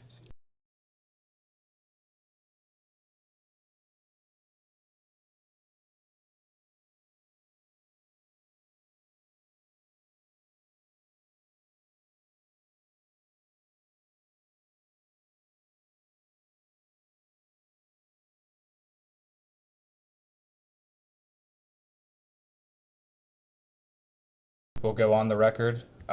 Witnesses Counsel has something she would like to state before we get started today. First of all, good morning and thank you. I just wanted to state for the record that we had requested that there be amplification so that the witness both could hear the different members who are here, and certainly you all as you all are asking questions, but also so that the witness herself could hear. In a construct where you all now have videotape, it seems as though being able to provide that amplification to ensure we're heard would be relevant and important. We recognize that there was concern, at least initially expressed to us, that the court reporters might not be able to conduct their duties efficiently. They indicated that they could do so that was not actually an issue. And I think in the end, what we wanted to ensure is that there's clear amplification not only of our own witness, but of all of the members who have traveled so far, to be able to ensure that everyone could be heard and that clear answers are given to questions. And I want to again state for the record, the microphones provided by the Clintons became an issue for the audio recording. So we want crystal clear audio and visuals of today's proceedings, so the microphones were removed. We'll take into account tomorrow, and I know many of us are hard hearing, so we want to make sure that everyone speaks loudly and all the questions are clearly understood. We'll do everything we can to accommodate that. Thank you so much. We appreciate that. Nothing further, we'll begin. Good morning. This is a deposition of former Secretary of State Hillary R. Clinton, conducted by the House Committee on Oversight and Government Reform under the authority granted to it pursuant to House Rule 10. Accordingly, House Rule 10 grants the committee broad jurisdiction for the committee to conduct investigations of any matter at any time. On July 23, 2025, the Subcommittee on Federal Law Enforcement of the Committee on Oversight and Government Reform voted by voice to approve a motion directing the chairman to authorize and issue a subpoena to you for a deposition. On August 5th, 2025, Chairman Comer issued a subpoena for Secretary Clinton to appear today for a deposition in furtherance of the committee's investigation into the actions and investigations of Mr. Giuffre Epstein and Ms. Ghislaine Maxwell. I will enter the original subpoena and corresponding cover letter from August 5, 2025, as well as the additional subpoena from December 15, 2025, determining a new date as Exhibit 1. Excuse me, counsel. For the record, I want to put in one sentence from the cover letter to the subpoena, and that's the chairman's own definition of the scope of this investigation. He wrote, and I quote, "It's to conduct oversight of the federal government's enforcement of sex trafficking laws generally, and specifically its handling of the investigation and prosecution of Mr. Epstein and Ms. Maxwell." Thank you. As stated in the email correspondence with counsel for Secretary Clinton in negotiations for the scope regarding today's deposition, the scope agreed upon by counsel for the committee and counsel for Secretary Clinton stated, and I quote, "As conveyed to you in a letter from the chairman yesterday morning that you agreed to, the committee could not accept your proposed limitation on the scope of President Clinton's testimony.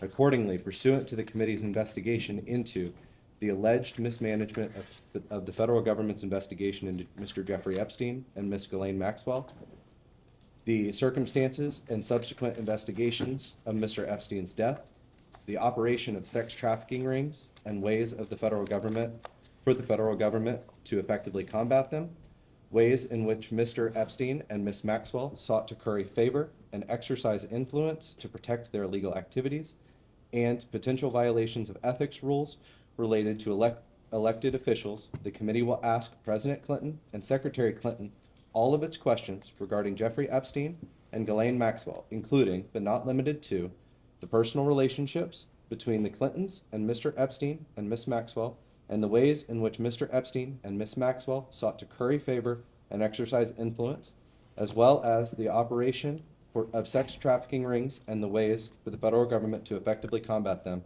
without the proposed limitations on scope sought in your January 31, 2026 letter." I will enter as Exhibit 2 the correspondence between Chairman Comer and counsel for President Clinton and Secretary Clinton. This correspondence includes the following letters.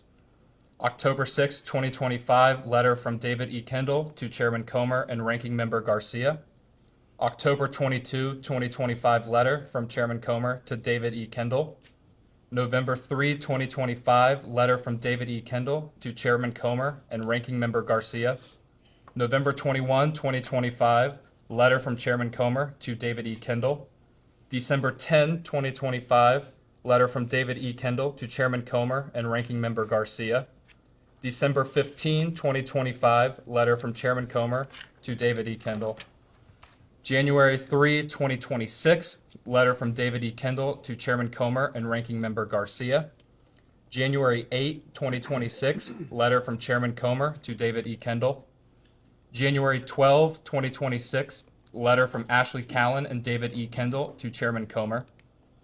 January 13, 2026, letter from President William J. Clinton and Secretary Hillary R. Clinton to Chairman Comer, encompassing attached declarations under the penalty of perjury of both President Clinton and Secretary Clinton. January 20, 2026, letter from Ashley Callan and David E. Kendall to Chairman Comer. January 31, 2026, letter from Ashley Callan and Catherine M. Turner to Chairman Comer. And February 2, 2026, letter from Chairman Comer to Ashley Callan and Catherine M. Turner.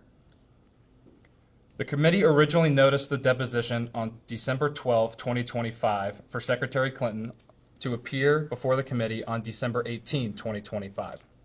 I will mark that notice as Exhibit 3. I will mark as Exhibit 4 the postponed notice date December 16, 2025 for a deposition of Secretary Clinton to occur on January 14, 2026. Secretary Clinton did not appear for her deposition on January 14, 2026. I will enter as Exhibit 5 the transcript for the deposition for which Secretary Clinton failed to appear. The committee noticed a committee business meeting on January 14, 2026 to consider the contempt report for Secretary Hillary R. Clinton to be held on January 21, 2026. I will mark that notice as Exhibit 6. I will mark as Exhibit 7 the contempt report for Secretary Hillary R. Clinton voted favorably out of the Committee on Oversight and Government Reform. I will mark as Exhibit 8 the final roll call vote sheet on favorably reporting the contempt report of Secretary Hillary R. Clinton out of the Committee on Oversight and Government Reform. The committee noticed today's deposition on February 19, 2026. I will enter the notice for this deposition as Exhibit 9. I will enter as Exhibit 10 an email thread between Committee on Oversight and Government Reform staff and counsel for President Clinton and Secretary Clinton. The email thread confirms the date, time, and location, among other terms, of today's deposition. Additionally, this email thread clearly states the agreed upon terms, including but not limited to video recording, no predetermined time limit, and scope. Can the witness please state her name for the record? Hillary Rodham Clinton. Thank you. My name is Billy Grant. I am the Deputy Chief Counsel for Investigations for Chairman James Comer. Under the Committee on Oversight and Government Reform's rules, you are allowed to have counsel present to advise you during this deposition. Do you have counsel representing you in a personal capacity present with you today? I do. Will all counsel please identify themselves for the record? David Kendall, Williams and Connolly, LLP. Catherine Turner, Williams and Connolly, LLP. Cheryl Mills, counsel to the Secretary. Thank you. For the record, starting with the majority staff, can the additional staff members please introduce themselves with their name, title, and affiliation? Jack Emmer, Chief Counsel for Investigations for Chairman Comer. Peter Spector, Deputy Director of Oversight for Chairman Comer. Daniel Ashworth, General Counsel for Chairman Comer. Ryan Giacchetti, Chief Counsel for Chairman Comer. Will Harness, Professional Staff Member for Chairman Comer.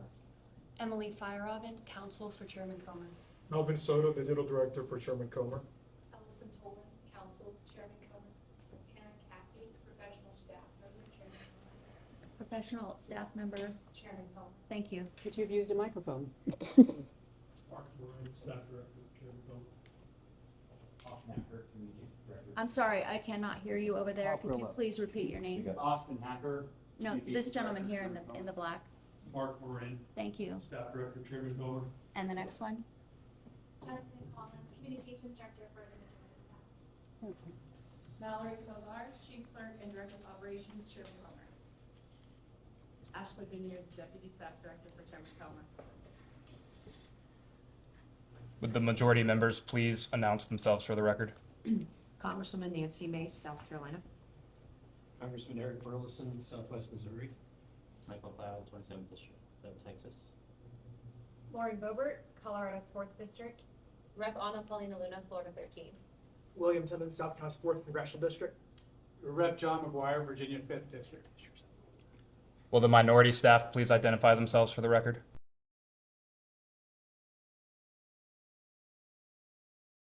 Would the minority members please announce themselves for the record? Ranking Member Robert Garcia. Representative Suhas Subramanian, Virginia. Representative James Walkinshaw, Virginia 11. Representative Yasaman Ansari, Arizona's 3rd District. And I'm James Comer, Chairman of the committee from Kentucky. Thank you all. Secretary Clinton, before we begin, I would like to go over the ground rules for this deposition. The questioning will proceed in rounds. The majority will ask questions for an hour, and then the minority will have an opportunity to ask questions for an hour if they choose. To the extent members have questions for the witness, they will be propounded during their side's respective rounds. The clock will stop if you need to confer with counsel, your counsel is speaking, and when members or staff are speaking during the opposing side's round of questions. We will alternate back and forth until there are no more questions. Do you understand? I do. There is a court reporter taking down everything I say and everything you say to make a written record of the deposition. For the record to be clear, please wait until the staffer questioning you finishes each question before you begin your answer, and the staffer will wait until you finish your response before proceeding to the next question. Further, to ensure the court reporter can properly record this deposition, please speak clearly, concisely, and slowly. Also, the court reporter cannot record nonverbal answers, such as nodding or shaking your head, so it is important that you answer each question with an audible verbal answer. Do you understand? I do. Exhibits may be entered into the record. Majority exhibits will be identified numerically. Minority exhibits will be identified alphabetically. Do you understand? I do. We want you to answer our questions in the most complete and truthful manner possible, so we'll take our time. If you have any questions or do not fully understand the question, please let us know. We will attempt to clarify, add context to, or rephrase our questions. If we ask about specific conversations or events in the past and you are unable to recall the exact words or details, you should testify to the substance of those conversations or events, to the best of your recollection. If you recall only a part of a conversation or event, you should give us your best recollection of those events or parts of conversations that you do recall. Do you understand? I do. You are required by law to answer questions from Congress truthfully. This also applies to questions posed by congressional staff in this deposition. Do you understand? I do. If at any time you knowingly make false statements, you could be subject to criminal prosecution, including but not limited to perjury. Do you understand? I do. This includes both knowingly providing false testimony, but also stating that you do not recall or remember something when in fact you do. Do you understand? I do. Furthermore, you cannot tell half-truths or exclude information necessary to make statements accurate. You are required to provide all information that would make your response truthful. A deliberate failure to disclose information can constitute a false statement. Do you understand? I do. Is there any reason you were unable to provide truthful testimony in today's interview? No. Please note that if you wish to assert a privilege over any statement today, that assertion must comply with the rules of the Committee on Oversight and Government Reform. Pursuant to that, Committee Rule 16C1 states, for the chair to consider assertions of privilege over testimony or statements, witnesses or entities must clearly state the specific privilege being asserted and the reason for the assertion on or before the scheduled date of testimony or appearance. For the purposes of the deposition, objections must be stated concisely and in a non-argumentative and non-suggestive manner. If the witness refuses to answer a question to preserve a privilege, the committee may seek a ruling from the chair. If the chair overrules any such objection, the witness shall be ordered to answer. If the witness continues to refuse to answer a question despite being ordered to do so, the witness may be subject to sanction. Do you understand? Insofar as I understand the rules of privilege, I don't have any specific knowledge of your committee's ideas of privilege. Understood. Ordinarily, we take a 5-minute break at the end of each hour of questioning, but if you need a longer break or a break before that, please let us know and we will be happy to accommodate. However, to the extent that there is a pending question, we would ask that you finish answering the question before we take a break. Do you understand? Yes. Finally, I will note for everyone here today that the contents of what we discuss in the deposition is confidential under the House Deposition Regulation. Under the rules, the chairman and ranking minority member shall consult before any release of testimony or transcripts, including portions thereof. This means it is a violation of House and committee rules to disclose content of the deposition prior to its official release. For this reason, the marked exhibits that we will use today will remain with the court reporter so that they can go into the official transcript, and any copies of those exhibits will be kept at the table or returned to us when we wrap up. Can the court reporter please swear in the witness? Please raise your right hand. Do you solemnly swear or affirm the testimony you're about to give in this deposition will be the truth, the whole truth, and nothing but the truth? I do. Do you have any other questions before we begin? Yes, I have an opening statement that I would like to deliver before we begin. Mr. Chairman, ranking member, members of the committee, as a former United States Senator, I have respect for legislative oversight, and I expect its exercise, as do the American people, to be principled and fearless in pursuit of truth and accountability. As we all know, however, too often congressional investigations are partisan political theater, which is an abdication of duty and an insult to the American people. This committee justified its subpoena to me based on its assumption that I have information regarding the investigations into the criminal activities of Giuffre Epstein and Ghislaine Maxwell. Let me be as clear as I can. I do not. As I stated in my sworn declaration on January 13th, I had no idea about their criminal activities. I do not recall ever encountering Mr. Epstein. I never flew on his plane or visited his island, homes, or offices. I have nothing to add to that. Like every decent person, I've been horrified by what we have learned about their crimes. It's unfathomable that Mr. Epstein initially got a slap on the wrist in 2008, which allowed him to continue his predatory practices for another decade. Mr. Chairman, your investigation is supposed to be assessing the federal government's handling of the investigations and prosecutions of Epstein and his crimes.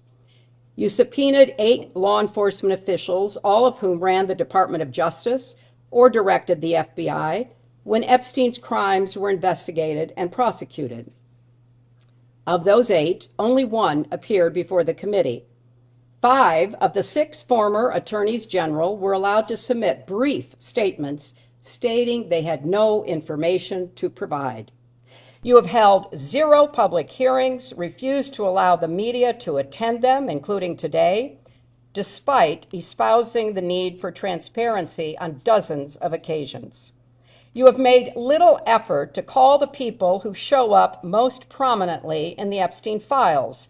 And when you did, not a single Republican member showed up for Les Wexner's deposition.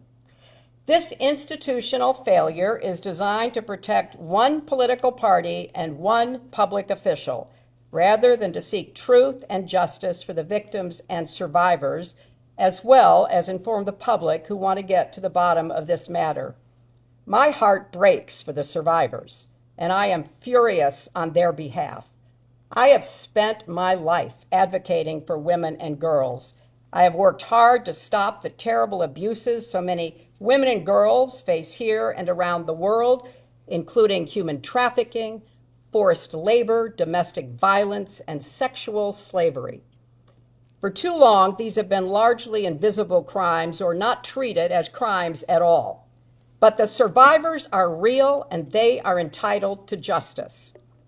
In Southeast Asia, I met girls as young as 12 years old who had been forced into prostitution and raped repeatedly. Some were dying of AIDS. In Eastern Europe, I met mothers who told me how they lost their daughters to trafficking and did not know where to turn. In settings around the world, I met survivors trying to rebuild their lives and help rescue others with little support from people in power who too often turned a blind eye and a cold shoulder. If you are new to this issue, let me tell you, Jeffrey Epstein was a heinous individual, but he's far from alone. This is not a one-off tabloid sensation or political scandal. It is a global scourge with an unimaginable human toll. My work combating sex trafficking goes back to my days as First Lady. I worked to pass the first federal legislation against trafficking and was proud that my husband signed the Trafficking Victims Protection Act, which increased support for survivors and gave prosecutors better tools for going after traffickers. As Secretary of State, I appointed a former federal prosecutor, Lucy DeBaca, to ramp up our global anti-trafficking efforts. I oversaw nearly 170 anti-trafficking programs in 70 nations and directly pressed foreign leaders to crack down on trafficking networks in their countries. Every year, we published a global report to shine a light on abuses. The findings of those reports triggered sanctions on countries failing to make progress, so they became a powerful diplomatic tool to drive concrete action. I insisted that the United States be included in the report for the first time ever in 2011, because we must hold ourselves not just to the same standard as the rest of the world, but to an even higher one. Sex trafficking and modern slavery should have no place in America. None. Infuriatingly, the Trump administration gutted the Trafficking in Persons Office at the State Department, cutting more than 70% of the career civil and foreign service experts who worked so hard to prevent trafficking crimes. The annual trafficking report required by law was delayed for months. The message from the Trump administration to the American people and the world could not be clearer. Combating human trafficking is no longer an American priority under the Trump White House. That's a tragedy, it's a scandal, and it deserves vigorous investigation and oversight. A committee endeavoring to stopping human trafficking would seek to understand what specific steps are needed to fix a legal system that allowed Epstein to get away with his crimes. A committee run by elected officials with a commitment to transparency would ensure the full release of all the files. It would ensure that the lawful redactions of those files protected the victims and survivors, not powerful men and political allies. It would get to the bottom of reports that DOJ withheld FBI interviews in which a survivor accuses President Trump of crimes. It would subpoena anyone who asked on which night there would be the wildest party on Epstein's Island. It would demand testimony from prosecutors from Florida, New York, and the Department of Justice about why they gave Epstein a sweetheart deal and chose not to pursue others who may have been implicated in his crimes. And it would demand that Secretary Rubio and Attorney General Bondi testify about why this administration is abandoning survivors and playing into the hands of traffickers. It would seek out advocates and law enforcement officials on the front lines of the fight against human trafficking and ask them what support they need. And it would put forth legislation to provide more resources and force this administration to act. But that's not happening. Instead, you have compelled me to testify, fully aware that I have no knowledge that would assist your investigation in order to distract from President Trump's actions and to cover them up despite legitimate calls for answers. If this committee is serious about learning the truth about Epstein's trafficking crimes, it would not rely on press gaggles to get answers from our current president on his involvement. It would ask him directly under oath about the tens of thousands of times he shows up in the Epstein files. If the majority was serious, it would not waste time on fishing expeditions. There is too much to be done. What is being held back? Who is being protected? And why the cover-up? So my challenge to you, Mr. Chairman, and members of this committee is the same challenge I put to myself throughout my long service to this nation. how to be worthy of the trust of the American people that they have given to you.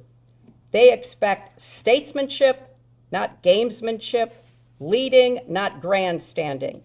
And they expect you to use your power to get to the truth and to do more to help survivors of Epstein's crimes, as well as the millions more who are victims of sex trafficking in this country and around the world.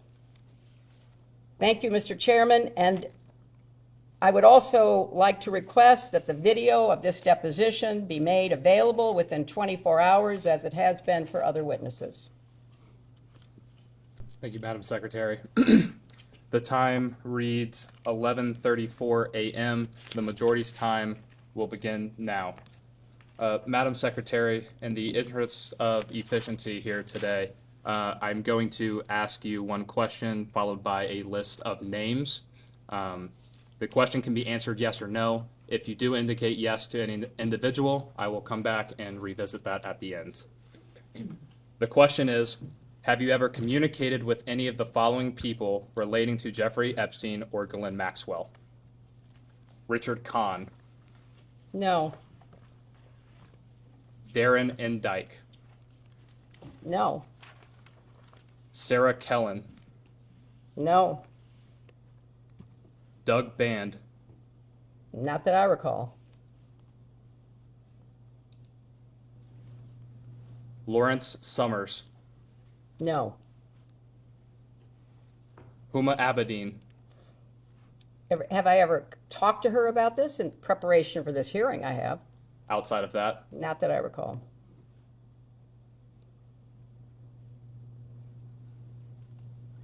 Noam Chomsky. No. Leslie Groff. No. Nadia Marcinkova. No. John Luke Brunel. No. I don't know most of these people. Should I tell you that I know who they are, or just tell you I never talked to them? Just so you never talked to him, it's fine. Alan Dershowitz. No. Kathy Rumler. No. Bill Richardson. No. George Mitchell. No. Andrew Mountbatten Windsor, formerly Prince Andrew. No. Peter Mandelson. No. Reed Hoffman. No. Karina Shuliak. No. Bill Gates. No. Ehud Barak. No. Woody Allen. No. Sandy Berger. No. Jess Staley. No. Paul Morris. No. Leon Black. No. Sultan Ahmed bin Sulayam. No. Leslie Wexner. No. Jack Kessler. No. Mark Middleton. No. Harvey Weinstein. No. Ellie de Rothschild. No. Ariane de Rothschild. No. Lynn Forrester de Rothschild. No. Any other members of the de Rothschild family? No. Glenn Dubin. No. Eva Anderson Dubin. No. Casey Wasserman. No. Larry Visoki. No. David Rogers. No. Ira Magaziner. No. Daniel Gilbert. No. Karen Ewing. No. Stacy Plaskett. Not that I recall.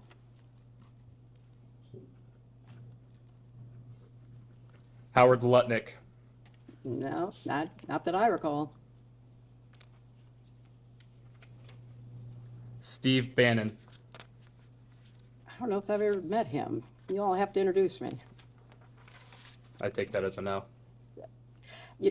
Just to be absolutely clear, you've asked if I've ever communicated about Giuffre Epstein, a man I never met, with any of these people, most of whom I've never heard of and certainly not met. That's the premise of your question. Mr. Epstein or Mrs. Maxwell. You did not say that. I did say that in the beginning. I will repeat the question. No, that's okay, but I didn't talk about her with any of these people either. Understood. I barely knew her. David Gergen. No. Elon Musk. No. Abigail Johnson. No. Jeff Bezos. No. Larry Page. No. Sergey Brin. No. Louis Freeh. No.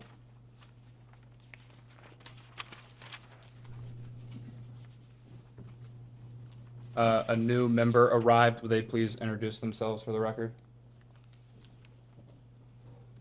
Wesley Bell, Missouri 1st Congressional District. Thank you, sir. Can I intercede? Could you read back the initial premise of your question? Because I too did not hear. Yes, ma'am. Have you ever communicated with any of the following people relating to Jeffrey Epstein or Ghislaine Maxwell? I didn't hear the Maxwell piece, but we could ask her. It doesn't matter. It's the same answer, but I did not hear the Maxwell name in there. Understood.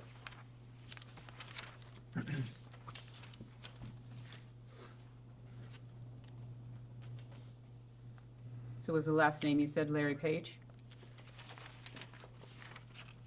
It was Sergey Brin. The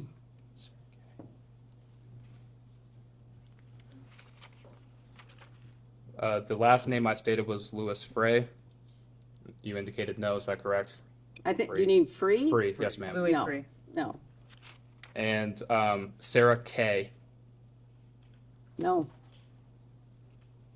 And these are all, to the best of my recollection, as I say, many of these people I've never heard of. Most of these people I've never had a relationship with, although I know their name. Some of them are deceased. But I was not communicating about Jeffrey Epstein and Ghislaine Maxwell, as I understand what you're asking me, contacting people about them. That did not happen. Is there anyone that you had a conversation with about Ghislaine Maxwell? Oh, I'm sure I've talked about Ghislaine Maxwell, and especially in preparation for this hearing. And outside of conversations with your counsel, what did you talk about Ms. Maxwell? I don't recall any conversations about Miss Maxwell, but I knew her casually, so I can't tell you that I never had a conversation that mentioned Ghislaine Maxwell's name, because I don't recall that. Understood. And you say that you knew Ms. Maxwell casually. What does that mean? Just what I said. I knew her primarily as someone who dated someone that I knew. And who was that individual? Ted Waite. And who was Ted Waite? Ted Waite was a successful, as I recall, software developer.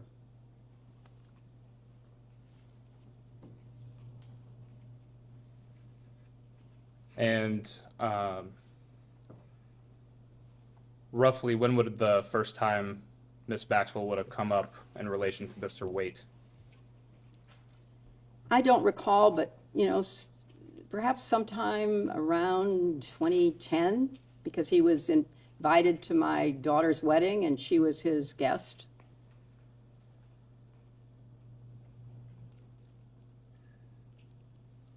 Have you ever spoken with Ms. Maxwell personally yourself? I'm sure I have, yes. Did you estimate on how many occasions? Not many. I didn't see her very often.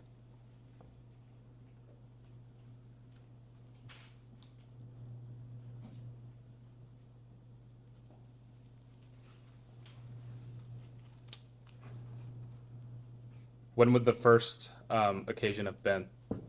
I have no recollection.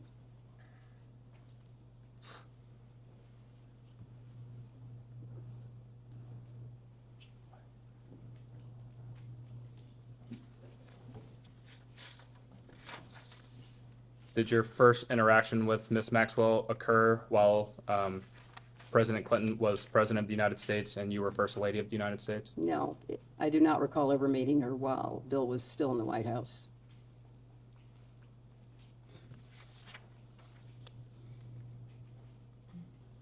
Did Mr. Waite ever inform you what Ms. Maxwell did for a living?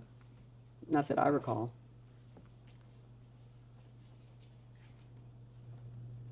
Did anyone ever indicate to you what Ms. Maxwell did for a living? Not that I recall.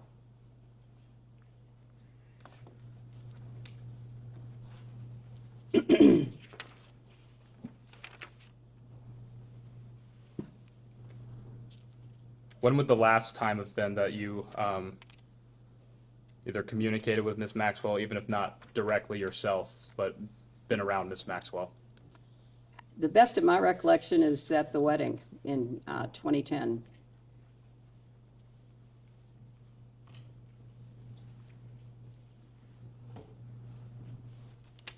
Would you consider Ms. Maxwell a friend? No. Would you consider her a friend of President Clinton? He'll have to answer that.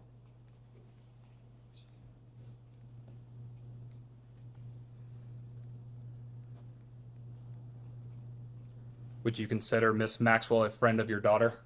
She probably was friendlier with her than I was because I didn't see her very often.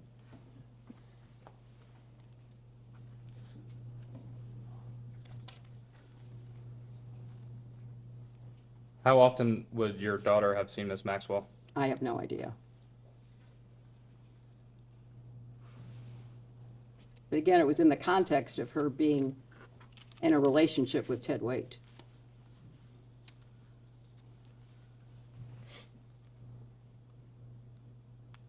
Anyone else in your family have a relationship of some kind with Miss Maxwell? Well, that's my family. You asked about Bill and Chelsea.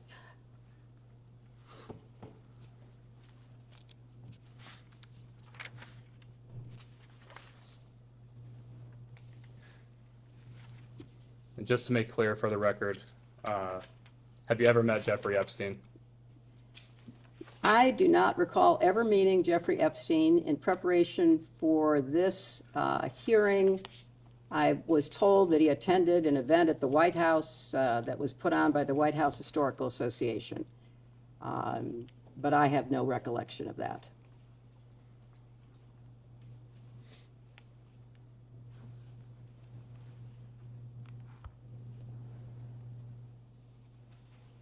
And only that one time at the White House Historical Association? That's the only time that I'm aware of that I might have possibly been in the same room with him. Did you have an initial impression of Mr. Epstein? I have no recollection of Mr. Epstein. I'm just told that he was in a room at a dinner that we were hosting for the White House Historical Association. What was your understanding of what Mr. Epstein did for work? I knew nothing about him. He was there as an invited guest by the White House Historical Association. That's my best recollection. And no one else informed you of what Mr. Epstein did for work? No, but we had hundreds and thousands of people who came to the White House. I was not informed of what people did or didn't do for work, especially someone that I never even had a conversation with. Do you know who invited Mr. Epstein to the White House? I can only tell you what I know, which is that he apparently was a guest invited by the White House Historical Association to attend a dinner to thank people who gave money to the White House Historical Association for the upkeep and maintenance of the White House. That's what I was informed of in preparation for coming here. Yes, ma'am. And understanding we focused the last few questions on your time in the White House with President Clinton.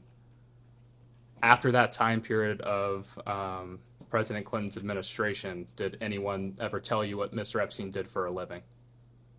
I don't recall ever talking about Mr. Epstein was not on my radar. He was not somebody that I had any connection to.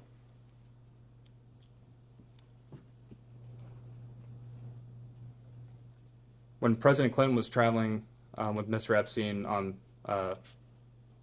Clinton Foundation business, no one associated with the foundation at that time discussed Mr. Epstein with you? Not that I recall. I was not involved with the foundation. I was a senator from New York, and I was deeply committed to my work, and it became one of the most intense experiences of my life when we were attacked on 9/11. I was not involved with what was happening to create the foundation, to create the work that was done to get low-cost drugs for AIDS. I knew about the work. I didn't know about the details.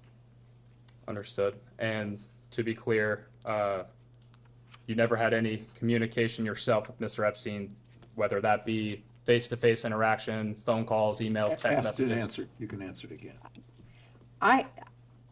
I have no recollection in any way of ever having any conversation at the White House or in any other place or on any kind of device of any sort. I knew nothing about him. And when did you learn of Mr. Epstein's 2006 indictment and subsequent arrest leading to his incarceration in 2008? I have no idea. I was not paying attention. I was running for re-election in 2006. I ran for president in 2007, 2008. I don't know that I ever learned about it until much later when more things came out about it.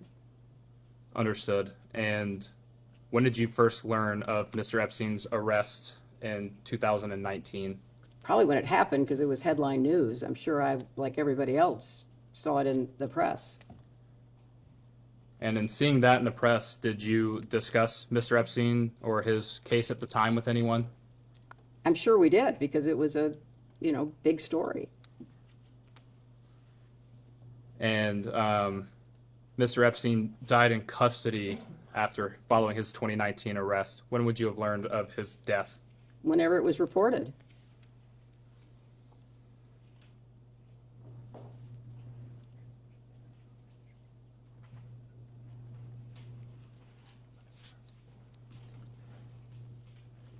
Going back slightly a question, you said you likely would have talked to someone regarding his arrest in 2019.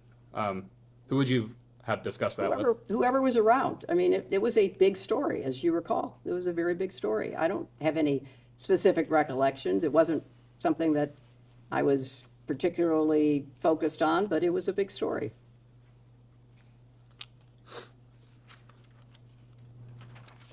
And going back to Ms. Maxwell, when did you learn of her arrest in 2021?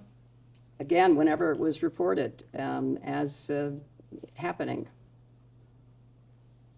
And did you discuss that with anyone? I'm sure I did. It was another big story.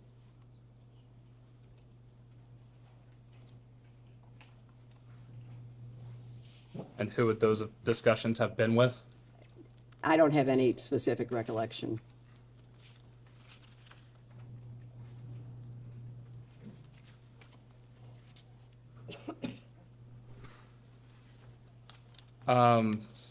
So moving forward in time just a little bit, you were Secretary of State under President Obama, is that correct? Yes, it is. And it was during his first term, 2009 to 2013? That's correct. And after you completed your time as Secretary of State, did you return in any role to the Clinton Foundation? I did. I became active in it at that point. And by being active in it, could you describe that for us, please? Tried to support the work that Bill and my daughter and the team had done, and look for ways to be helpful. It was something that I wanted to make sure I could support. And please correct me if I'm wrong. You rejoined as a board member, is that right? That may have been the first time I was a board member. I don't remember. Either the first or the second time. Yeah.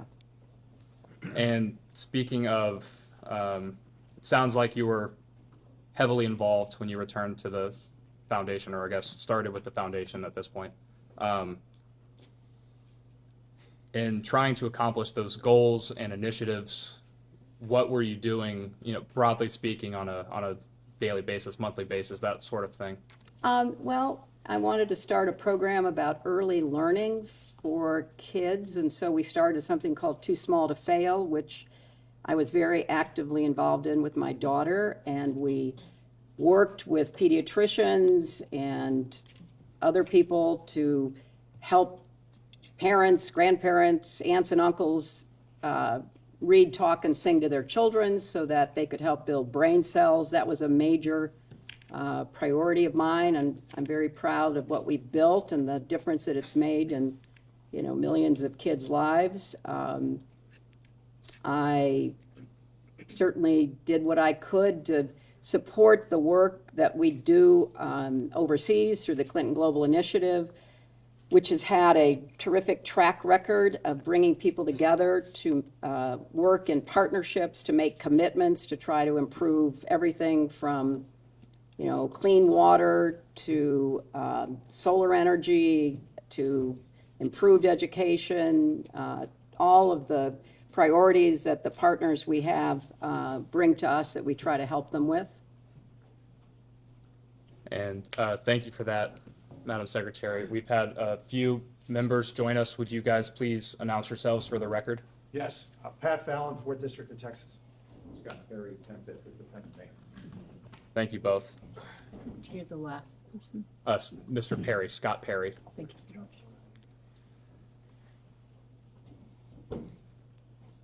And Madam Secretary, as a board member, what type of responsibilities does that entail? Attending the board meetings, approving the agenda of work for the year, the budget that goes with it, that kind of responsibility. And you mentioned the Clinton Global Initiative. Just for clarity, I will likely refer to that as CGI as we go forward with this. CGI is a part of the Clinton Foundation, is that accurate? Yes. And what was your role with CGI at this time period, right after you left being Secretary of State? It was, again, to, support the staff that put together both the annual meeting, but also worked during the year with our partners who'd made commitments to help them fulfill their commitments. So, if there were a meeting about a commitment that was made to get clean water to some very remote place, if there were a meeting, I might be invited to it to meet with the partners, to encourage them. It was mostly around the work that happens throughout the year in preparation for the annual meeting.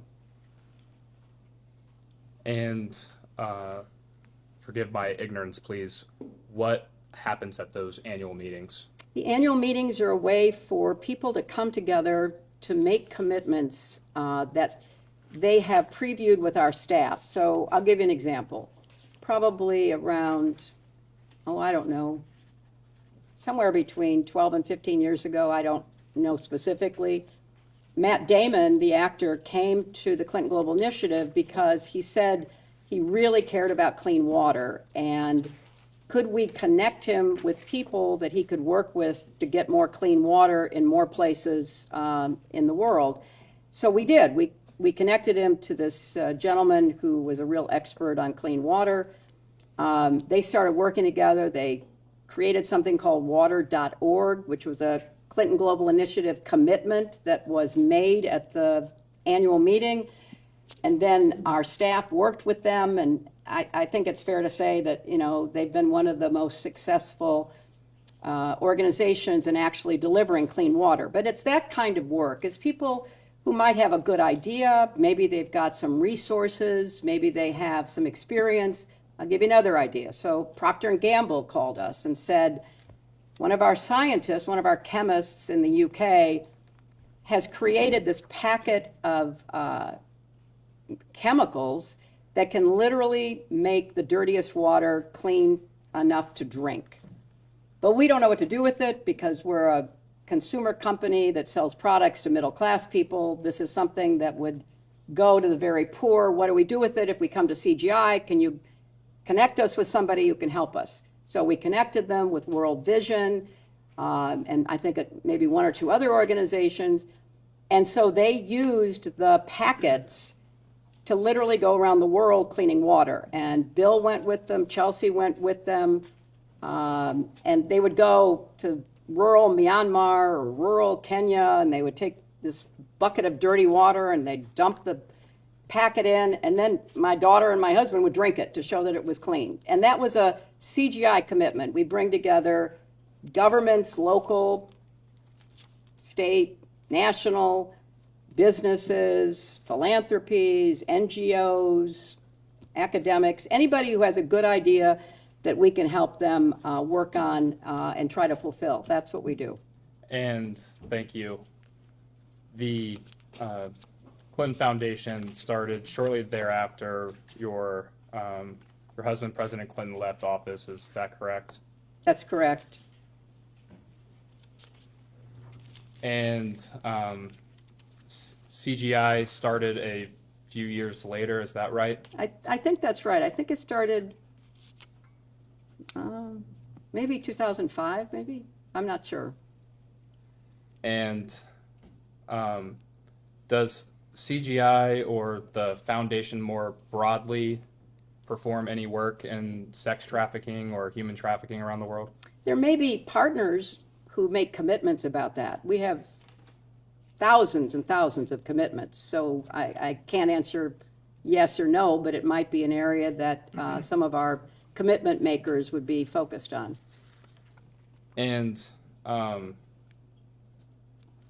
did the foundation, the Clinton Foundation, how did that idea come to fruition? Was that your idea, President Clinton's idea? Oh no, the Clinton Foundation was all Bill's idea. He set it up as he was leaving the White House. It was the entity that raised the money to build the Clinton Presidential Center, and then to carry on the work that he wanted to do. You know, shortly after he got out of the White House, he and Nelson Mandela were asked to come to the annual AIDS conference to see whether the two of them could do something that needed to be done, which was to try to stem the epidemic of HIV/AIDS. And so Bill started out trying to figure out how to deal with this problem and came to the conclusion that the best way would be to lower the price of the drugs that were being used in the United States but were too expensive to be used around the world in order to treat more people. And I really give huge credit to both Bill's idea about how to do that, but also huge credit to President George W. Bush, because when President Bush took Bill to Pope John Paul's funeral in Rome, he and Bill were talking because President Bush was coming forward with the PEPFAR program. And so he and Bill were talking, and President Bush was very committed to this, and Bill was very committed. And so Bill said to President Bush, I now have generic drugs being made in places like India that are much cheaper than the brand name drugs, and you could, with tax money, treat many more people. And so President Bush, to his credit, said, yeah, but my folks tell me that the drugs aren't as good as ours. And Bill said, I'll give them to you, you give them to the FDA, you test them, and I'll abide by your test. I think you can ask him if you want tomorrow, but I think he gave, I don't know, like 24 drugs, and the FDA approved 22, and President Bush was as good as his word. And so we began as the United States and the Clinton Foundation, because of that connection and that partnership, we began treating millions of people with low-cost drugs with federal PEPFAR money, saving millions of lives. Sadly, that's going to be reversed because of the attitudes of this administration and the cutbacks, but it was one of the great services to humanity. And I give President Bush and I give my husband enormous credit for doing something that wasn't going to get them headlines, wasn't going to get them, some kind of, statue put up, but was saving millions of lives, preventing mother-to-child transmission, preventing, people from dying. So that's what he was doing. And thank you for that. Did Mr. Band play a significant role in helping set up the foundation initially? Yes, he did. And when CGI was initially created, whose idea was that? It was Bill's idea. He went to Davos, and he called me after he'd been at Davos, and he said, a lot of interesting people, but they don't do anything but talk. And I have a better idea. Why don't we get people together, and yeah, they can talk, but they have to make commitments, and they have to follow through on the commitments, and we could have an annual meeting that would bring people who were willing to make commitments, and that was his idea, and I thought it was a really good idea, and I encouraged him to go out and see if he could put it together. Are you aware of Are you aware of anyone else helping formulate the idea for CGI? Oh, I think he talked to a lot of people. I couldn't tell you who, but he talked to a lot of people. Did Mr. Epstein have a role in shaping the formation of CGI? I have no idea. I don't know anything about it. Did Ghislaine Maxwell have any role in shaping CGI? I don't have any idea about that.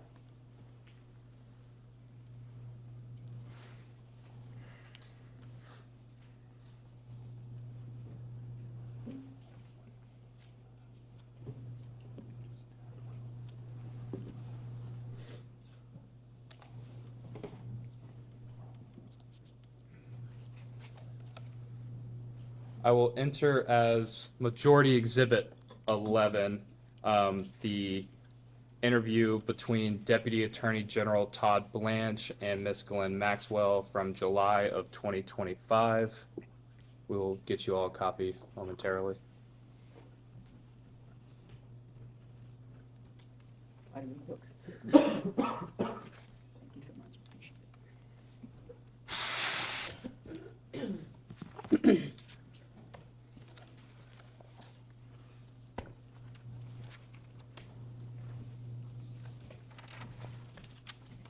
And I'm sorry, what was this exhibit? This will be Majority 11.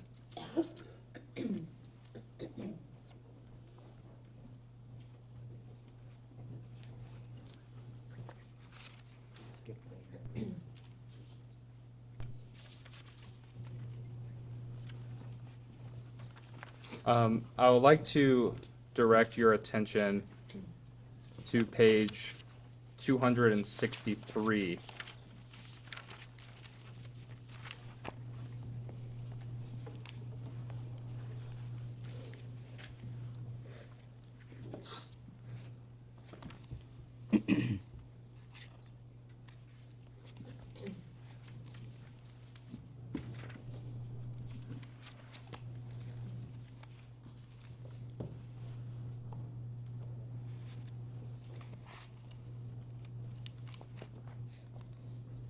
Okay.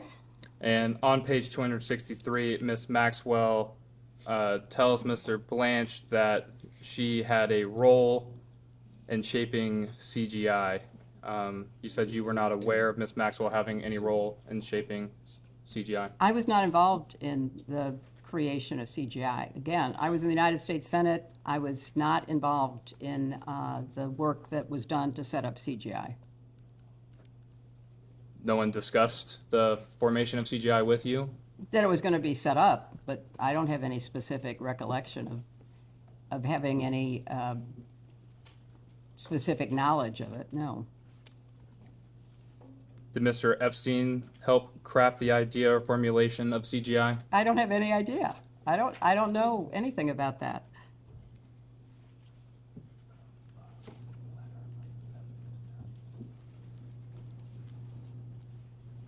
Is it possible that Ms. Maxwell had a role in creating CGI?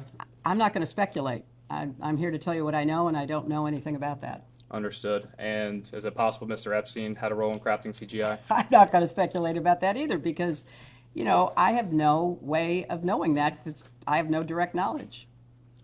I will enter now as Majority Exhibit 12. This will be a letter from Mr. Epstein's attorneys. I will give you a second for it to be passed out.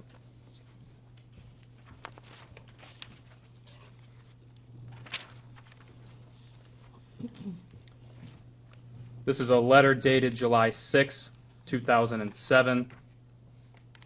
It is from Gerald B. Lefcourt. He was an attorney for Mr. Epstein. He sent this to the prosecutors in the Southern District of Florida. That would be Sloman, Minchell, Lori, and Villafania. And I will direct your attention to page 21. At that top paragraph on page 21, it says, quote, Mr. Epstein was part of the original group that conceived the Clinton Global Initiative, which is described as a project bringing together a community of global leaders to devise and implement innovative solutions to some of the world's most pressing challenges. Again, is it possible that Mr. Epstein played a role in crafting CGI? I have no idea what he did or what he said he did, and I have no way to testify to the veracity of either. I was not involved. Have you seen this document before? No.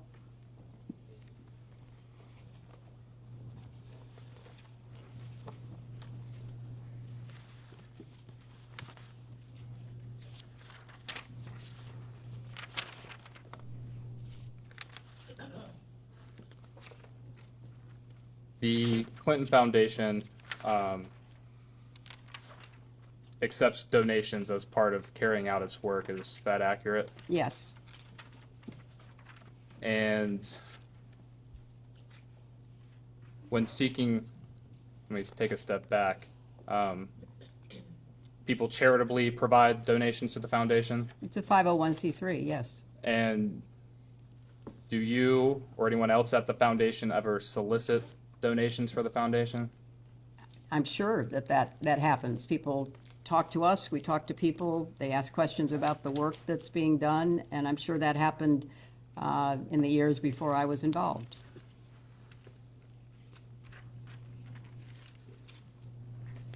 Did you solicit funds from Giuffre Epstein for the foundation? I had no contact with Giuffre Epstein. I did not solicit funds from Giuffre Epstein. Did you solicit any funds for the foundation from Ms. Maxwell? I did not. Again, we're talking about the creation of the foundation. I was not involved in the creation of the foundation or the creation of CGI. In those early years, I was incredibly focused on my job in the Senate. Bill was focused on setting up the foundation and starting CGI. And understanding you were occupied with your career as a senator and then your presidential campaign leading up to 2008, but at this time, were you discussing starting the CGI with President Clinton? I'm going to object to any communications between the two of them. You can ask generally, but that's covered by the marital communications privilege. Understood. So generally speaking. I am sure that I talked to my husband about what he was doing to set up the foundation. It was more on the substance of the work. How many drugs was he getting made in India? What was the idea that was going to motivate CGI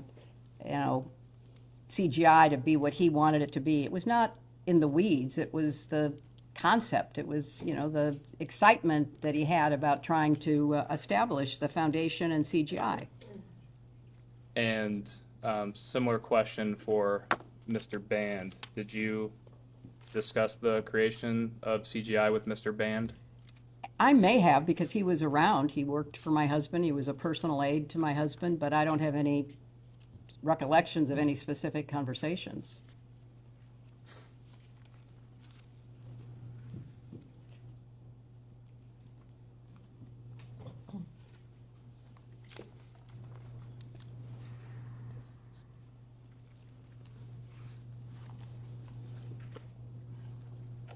broadly speaking, at any time, do you recall any discussions related to distancing the foundation or CGI from Mr. Epstein or Ms. Maxwell?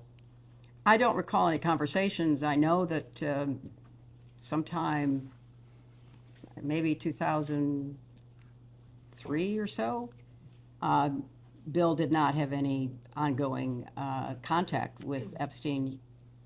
And in preparation for this hearing, you know, it became clear to him that Epstein was not interested in the charitable work that was motivating Bill as he traveled around the world, getting people to commit to providing low-cost drugs for not just HIV/AIDS, but eventually tuberculosis, malaria, and other diseases.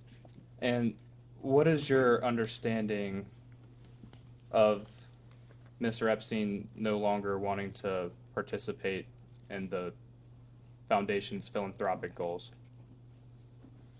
I don't, only in preparation for this have I been told that, you know, there was no real interest there. And, you know, there was no point in being involved or connected to him. And we touched on this. Correct me if I'm wrong. You said you're not aware of Mr. Epstein donating to the foundation.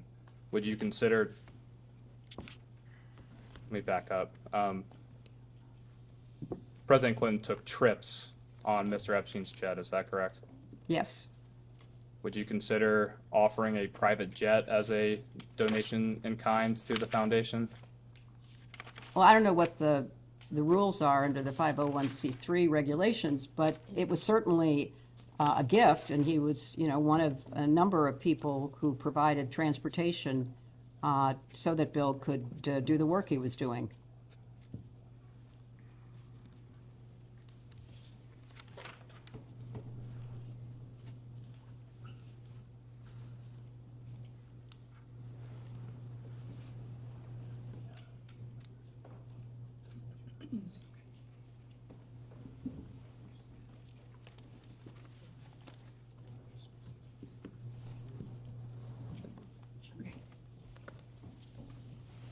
I think we touched on this.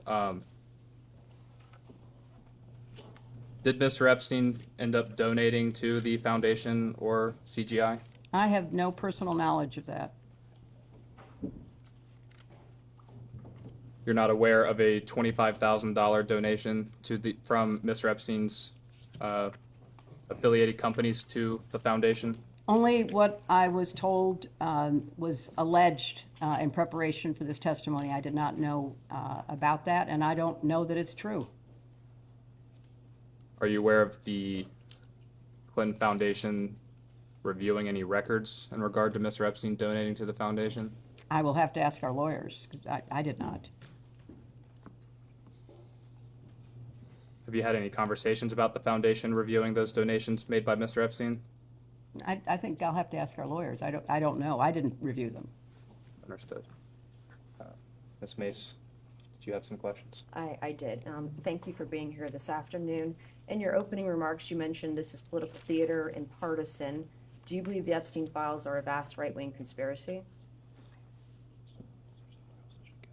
I think if they are fully released, as the Transparency Act requires, that would be fulfilling the responsibility of the Justice Department, but it appears that there have been many issues with the full release, so I'm not going to characterize it other than to say I think that's a well-known fact. Are you aware that both Republicans and Democrats voted to subpoena you and your husband?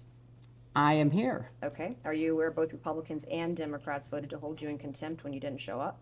I am here. Is that partisan when both parties vote to do something together? Is that partisan or nonpartisan? I think it's standing up for the institution, but there are many other aspects of the committee's work that strikes me as avoiding the main issues about who should be sitting here, who has actual information that might be useful to your investigation. As a survivor, I'm a survivor. I appreciated your opening statement and your prioritizing some of these issues. Have you always believed this way? Have you believed this way for some time? Have I what? Have you believed what you believed in your opening statement for some time? Yes, I have. How long have you had those beliefs or held those beliefs in your opening statement? Very long. In 1998, you had those same beliefs? Yes. 2005? Yes. 2008? Yes. 2012? Sure. 2016? Mm-hmm. 2020? Mm-hmm. 2024 to present day, you've held these beliefs the whole time? Yes, I have. Have you always believed that women abused by powerful men should be believed? I know where you're going with this, and I have nothing to say about anything in the past. I'm here to answer questions about this investigation. So do you believe that women who are abused by Epstein and in Epstein's circle of associates should be believed? I think that many of them have made very credible accusations. Have you always thought that, do you think that women abused by powerful men should get justice? I think that they should have their time to be evaluated, and where there is adequate evidence, they should certainly get justice, and perpetrators should be held to The account. question was, have you always thought that women abused by powerful men should get justice? Yes, absolutely. I agree. Are you aware that, you were aware, I think you said this earlier, that Jeffrey Epstein was convicted in 2008 for procuring a child for prostitution and soliciting a prostitute, correct? That's what the charges were, yes. And you were aware of that in 2008? I don't recall that I was aware then. And in 2008, you were a U.S. Senator still? I was. Would you say that Jeffrey Epstein is one of the world's most prolific sex traffickers? From what we know, he certainly engaged in his predatory activities for a long period of time. Would you say he's one of the world's most prolific sex traffickers? I don't know what to compare it to. There are terrible sex trafficking rings all over the world. And you said you were Secretary of State from 2009 to 2013? Mm-hmm. And you state your agency prioritized combating sex trafficking internationally, correct? That's correct. During your time as Secretary of State, did you or the state receive any intelligence cables or briefings mentioning Epstein's foreign travel, pedophile island, or his network of pedophiles and sex trafficking? Not that I am aware of, no. How did you miss it? If he's, I believe, one of the most prolific sex traffickers in the world, you were Secretary of State, how did you miss it? Well, that would have been a matter of the Justice Department, not the State Department. But in your opening statement, and your statements earlier, in your opening statement, you stated that Secretary Rubio should be called to testify. And you said that he has, and the administration has, quote, abandoned survivors. Using the same logic, you were Secretary of State during a time period after Jeffrey Epstein was convicted of being a pedophile and soliciting children for sex. Why then did you, quote, using your own logic, abandon survivors? What is the question, please? I followed her comment. First of all, we focused on whether there were laws that made sex trafficking, sexual slavery, domestic violence, other abuses of women on the books in countries. And then we tried to evaluate, were those laws being implemented? And were judges appropriately trained and briefed about how to implement those laws? Were governments taking them seriously? We looked at the broad institutional approach to these very serious abuses. Would you say the U.S. government at that time, during this time period, was appropriate with the way that it handled Epstein? I don't think that you could say that was true about any of the government's prosecutorial efforts, starting with the Southern District of Florida and Alex Acosta and all those who basically gave him a sweetheart deal. And then I think going up the chain, there was very little attention paid that should have been paid. But we had laws on the books. They were not being implemented. But that was not within my purview, because what we were looking at is what's the institutional structure, and can we do more to make sure countries take it seriously? Our country had laws on the books. So this man was not held to account. If it was not in your purview when you were Secretary of State, then why is it today in Secretary Rubio's purview? Because what's happened is that the office that was actually following what was going on around the world has been decimated. 70% of the staff is gone. It's impossible to carry out the functions of that office if you don't have a critical number of people. So my question would be to Secretary Rubio, Is there Okay, more so that can I'm be running out done? of time here. You were clothed with immense power as Secretary of State. You've stated on the record in your opening statement that child sex trafficking in general, human trafficking, trafficking of all kinds was a priority. You were clothed with immense power. Your husband was clothed with immense power. And until you got this subpoena and until these files were out in the open, you did nothing to try to effectuate all of these things. You say that should have been done. Is that correct? No, it's totally incorrect. I mean, all of your assumptions are ones that I reject. When you saw photos of your husband in a hot tub laying on a beach and getting massaged by other women, and you knew that Jeffrey Epstein was involved in some of these trips and these things, did it concern you at all? I'm here not to offer my opinions. I'm here to answer specific questions to the best of my ability. When you saw your husband in these photos with a young woman being massaged, what went through your mind? I am not going to speculate. You didn't have any feelings about young women massaging your husband? I am not going to offer opinions or speculation about anything that I have no context for and was not there. After you learned that Jeffrey Epstein was convicted of sex crimes with kids, did any of these photos of your husband with women being massaged on the beach, did it concern you? I have no context for even answering that question. And I think, you know, obviously the innuendo, all the rest of it. I'm asking a black and white question. I'm not putting any leading statements into it or adjectives. Did you do anything to determine what was happening in those images or on those trips that once you saw these photos, once you realized Jeffrey Epstein was a convicted sex offender of children, did you do anything to determine what was happening on these trips with your husband?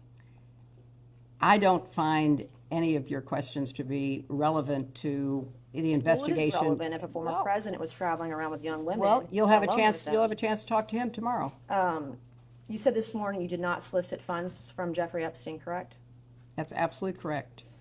Did anyone solicit funds from Jeffrey Epstein on your behalf? Not that I'm aware of. Did you ever invite Jeffrey Epstein or Ghislaine Maxwell to any of your political fundraisers? I did not personally invite them to my political fundraisers. Did anyone personally invite them on your behalf? I do not know. Is the purpose of a political fundraiser to solicit funds? You would know that it is. Okay, and you stated this morning you've never communicated with a Sarah Kay, correct? I do not know who Sarah Kay is. Okay, she is a councilwoman from New Rochelle, which is about how many miles from here? Not very far away. 20 to 25? I have no idea. I have an exhibit I would like to enter. This is an email dated September 30th, 2014. Am I allowed to enter an exhibit? Yes, ma'am. This will be Exhibit 13, I believe. Majority Exhibit 13. Okay, it's from September 30th, 2014. Can you please provide the witness with a copy? Okay. You have a copy of it? Yeah. You guys have it?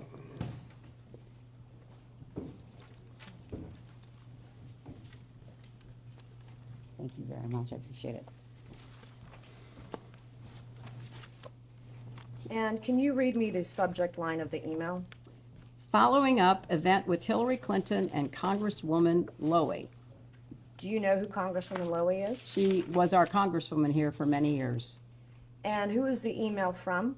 Someone named Sarah Kay. Above that, you have that very top one. Okay. All right, from Sarah Kay, and it's redacted on who was sent to. Can you read me the email? Okay, thank you very much for the prompt reply. Hi, Sarah. Thank you for the invitation, but unfortunately, Giuffre will not be able to attend. Thanks so much for speaking with me just now. Attached, please find the invitation and response card for the event we spoke about with Hillary Clinton and Congresswoman Lowy at the Harvard Club. That was a fundraiser, I believe, for Congresswoman Lowy that I attended to support her, is my recollection. Okay. And this is an email, this is an invitation to the fundraiser where you were there. Do you have any idea if the Epstein referred to is the Jeffrey Epstein? There's a lot of people named Epstein in this area. This is in the DOJ files. I have no knowledge of it. It says Mr. and Mrs. Epstein. Yeah, I have no knowledge of this. Okay, so it could be a different Jeffrey Epstein. You're showing me an email from someone who I don't recall knowing about a fundraiser that wasn't for me but was for Congresswoman Lowy. I have no information. Okay. I went to the fundraiser to support my friend Nita Lowy. All right. Excuse me, can I interrupt?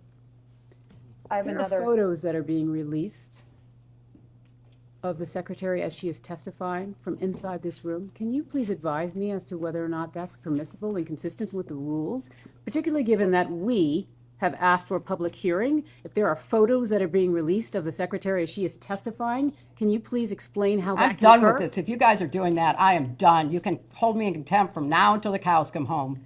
This is just typical behavior. We will go off the record. Oh, for heaven's So I would like sake. to understand how that's permissible. Before the hearing was, It doesn't Excuse matter. me. We all are abiding by the same rules. I will take that down. Yeah, So well. I would like to take a break at this moment. Yeah, and we'd like to have I'm a done conversation. for now. Go off the record. Go off the record.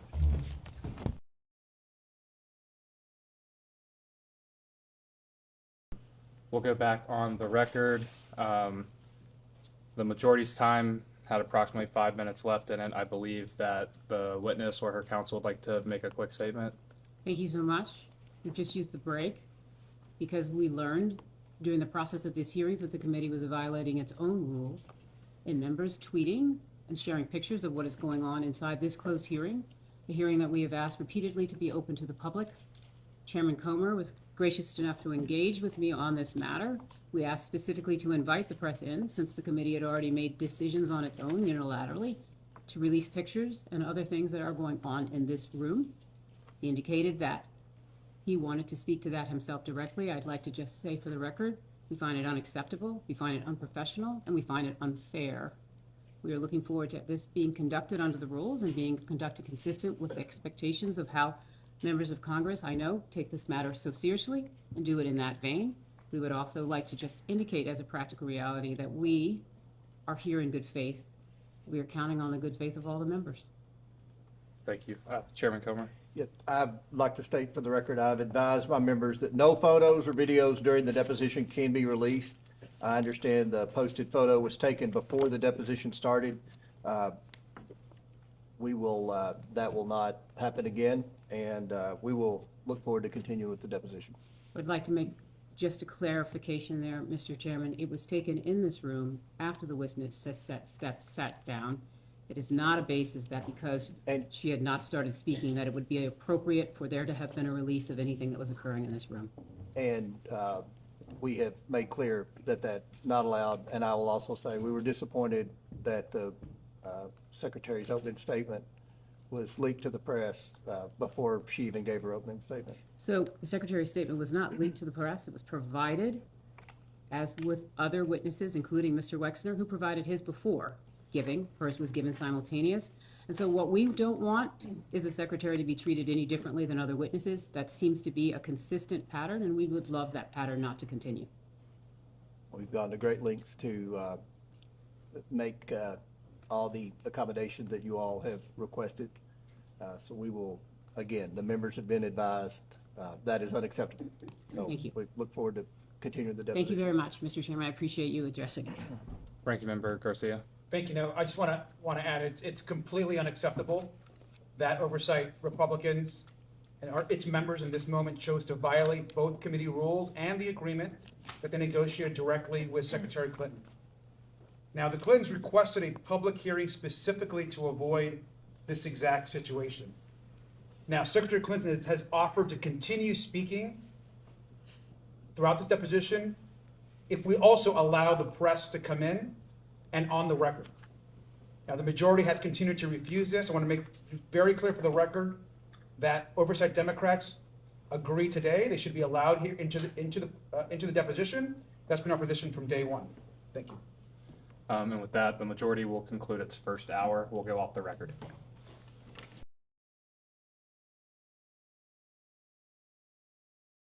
We can go back on the record. I understand counsel has something that they would like to say before we get started. Yes, I would.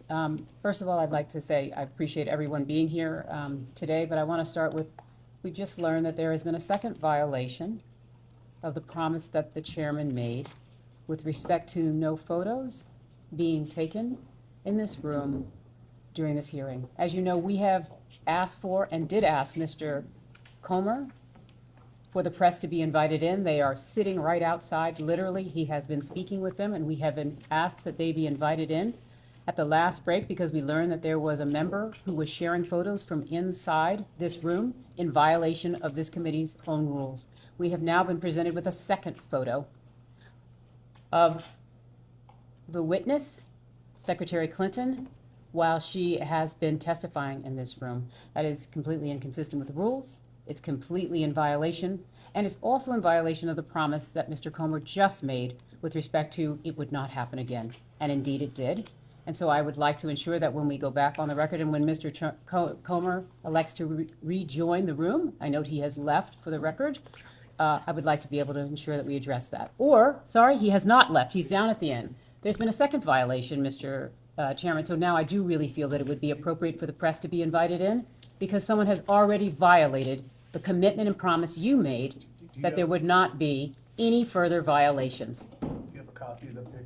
We're on. I am confident that one of the individuals here can share with you a copy of the picture, and I would rather that at this point, we invite the press in. We don't know. We're gonna show the photo. It's from who? I believe it's from the same influencer. Emily, go with Andrew to make sure we have the same.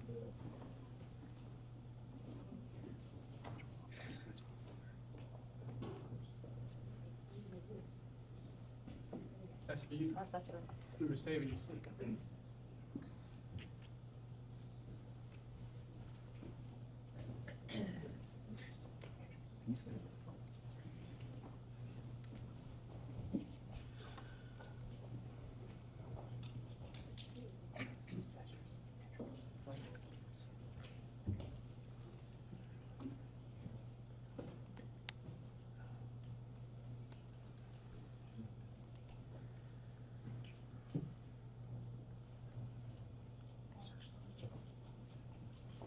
Mr. Chairman, will you allow the press in at this time, since there has been a second violation of your clear guidance that no further pictures? To consult, to confer with the chairman. Go off the record, please.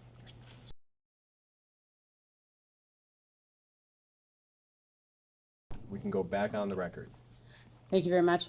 We have examined the second photo that was taken inside this room in violation of the committee's rules. Mr. Chairman, you have indicated that you will assure that that will not happen again. Mr. Chairman, we continue to believe that the remedy for this is to invite the press in at this juncture.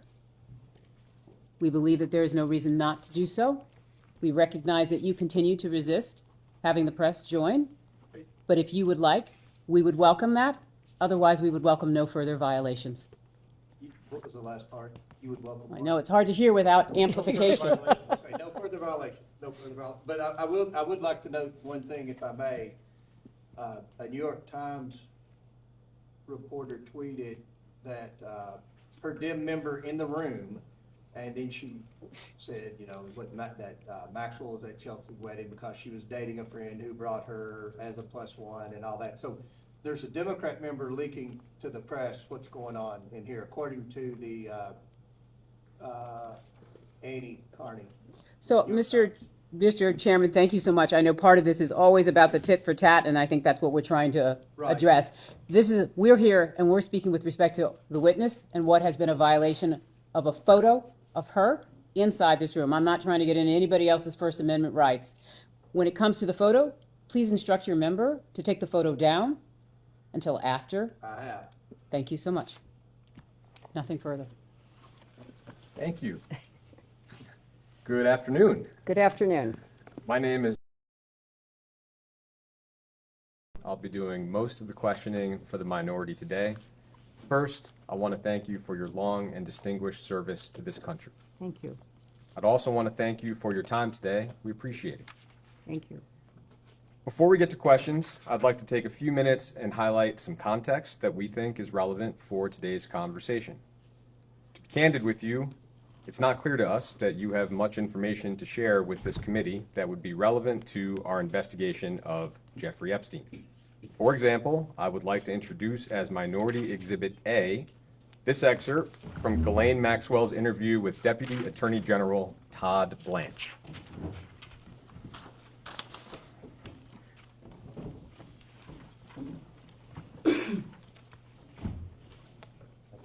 I'll read out loud the relevant excerpt for you.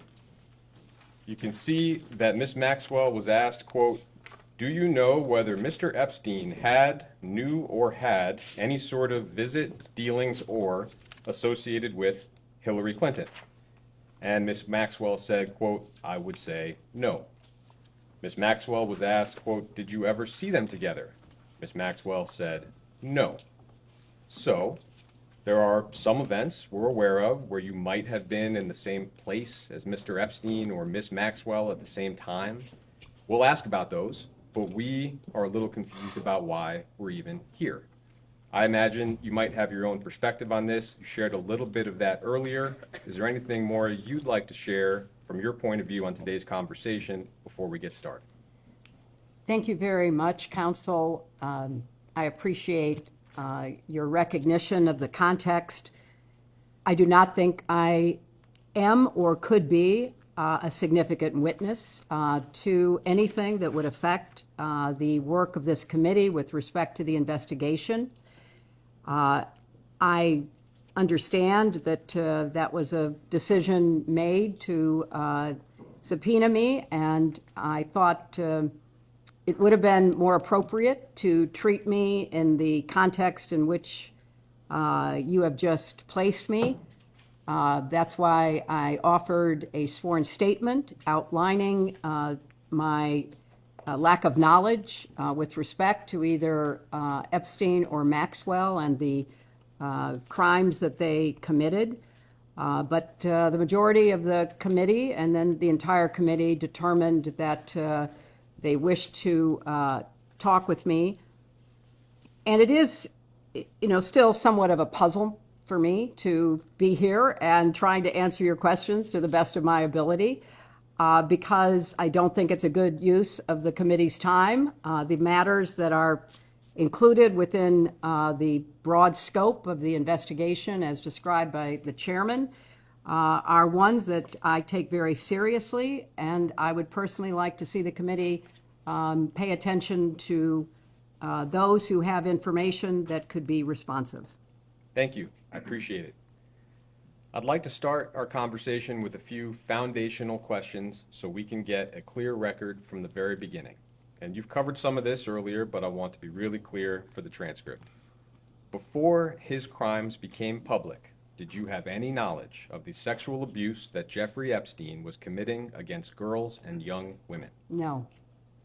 Before her crimes became public, did you have any knowledge of the sexual abuse that Ghislaine Maxwell was committing and facilitating against girls and young women? No. Our colleagues have suggested that they need to speak with you because Ghislaine Maxwell's nephew worked for your 2008 presidential campaign and then at the State Department when you were Secretary of State. That is somebody named Alexander Gerasi. Are you familiar with Alexander Gerasi? I am. Alex Gerasi volunteered for my 2008 presidential campaign. I did not know him. I don't know what motivated him to be a volunteer, but he proved to be a very effective contributor to the campaign. He earned a paid position on the campaign. All of my staff that interacted with him on the campaign had a very high regard for his intelligence and his skills. He's an extremely well-educated young man. And when I became Secretary of State, he was recommended for a job that he was well-suited for. I had absolutely no idea that he was in any way related to Ghislaine Maxwell until I received the subpoena from this committee suggesting that he was, and that was the first I knew of it. So is it fair to say that as far as you know, Mr. Gerasi was not hired for your campaign or at the State Department because he was Ghislaine Maxwell's nephew? That is absolutely fair to say, and I can't speak for everyone in my campaign. Obviously, it's a huge enterprise, but I would be surprised if anyone knew that he was related to Ghislaine Maxwell, but I can absolutely testify to the fact that I did not. Are there any other accusations or claims that have been made against you with respect to Mr. Epstein or Ms. Maxwell that you would like to address before we move into some chronological questions? Well, I don't keep up with all the conspiracy theories and the crazy allegations that populate the internet, so I'm sure there are. But I will do my best to answer your questions as you pose them. Okay. I will ask a series of chronological questions. I know most of these are from a long time ago. If you don't recall, just tell me you don't recall.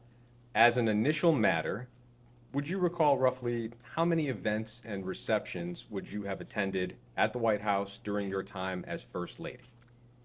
Well, I was privileged to be at the White House as First Lady for 8 years, and I have no way of giving you an accurate number, but they would be in the thousands. And they were, you know, one of the great privileges of being in the White House, hosting events, hosting meetings, meeting people, using the rooms of the White House, using the grounds of the White House. So many hundreds, maybe thousands of events, but many, many thousands of people. I was just going to ask if you could estimate how many people you might have met at those hundreds or thousands of events and receptions. Well, Counsel, I can't say I met every person who ever attended an event, and so I can't really give you an accurate number.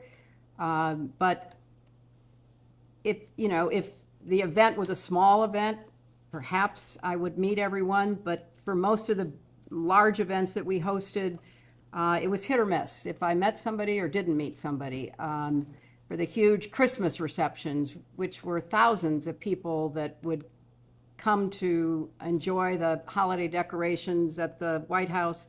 So I can't really give you a totally clear answer other than I did my best to greet people and to be an appropriate hostess because I took seriously my responsibilities as First Lady. So Mr. Epstein visited the White House a fair amount during your husband's first term in office.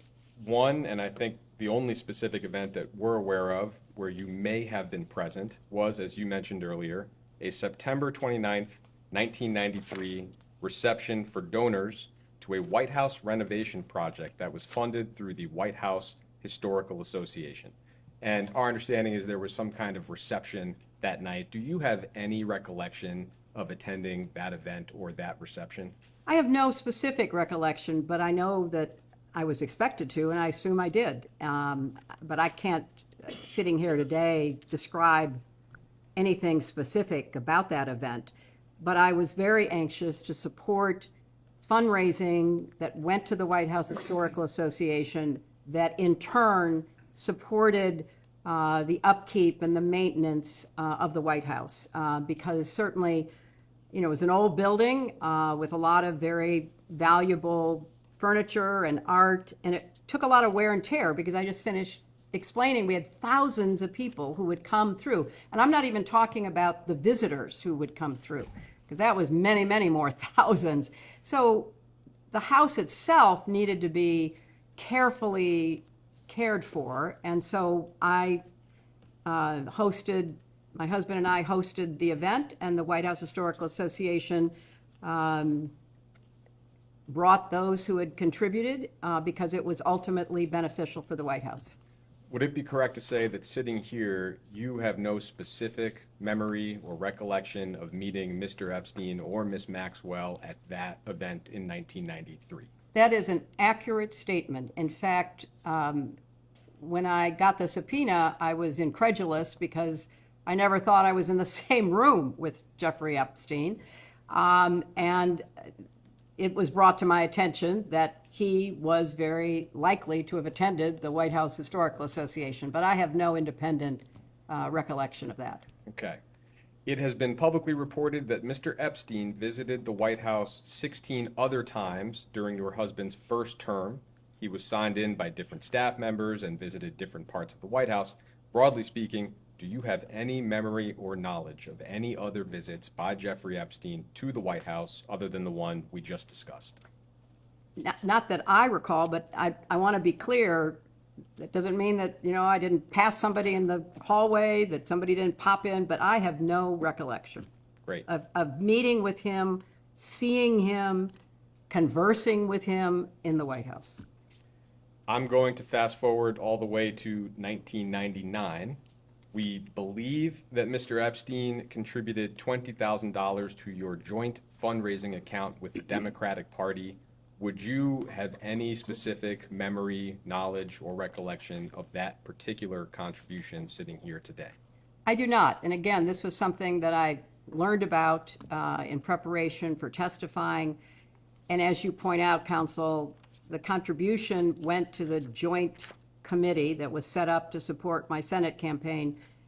And my memory is that we couldn't coordinate between joint committees and campaigns. I mean, those were the rules back in the day as I recall them. So I don't have any recollection at all that I knew he'd contributed to my campaign. And he did not contribute, as far as I know, directly, but then this indirect contribution to the joint committee, I don't recall that I knew it at the time, and I was, surprised to learn it in preparation for testifying. So at this point, toward the end of your husband's presidency, how would you characterize your relationships at that point with Mr. Epstein and Ms. Maxwell? Non-existent. Thank you. Moving to the period after your husband's presidency, again, we don't really have much of a record to work off of. There is public reporting that sometime in 2007, Ms. Maxwell may have co-hosted a fundraiser for your presidential campaign in New York City. We don't know much about it. Christina Aguilera may have performed, if that's helpful. Do you have any specific recollection of that event? I do not, but I, again, have been told and reminded that there was an event with a very large host committee for my campaign, and Christina did appear and I believe performed. I have no further information than that. I was attending many fundraising events, and I don't recall any specific encounter or conversation with anyone, including Ghislaine Maxwell. Ms. Maxwell also appears to have donated $2,300 to your presidential campaign that year. Do you have any memory or knowledge of that specific contribution? I do not.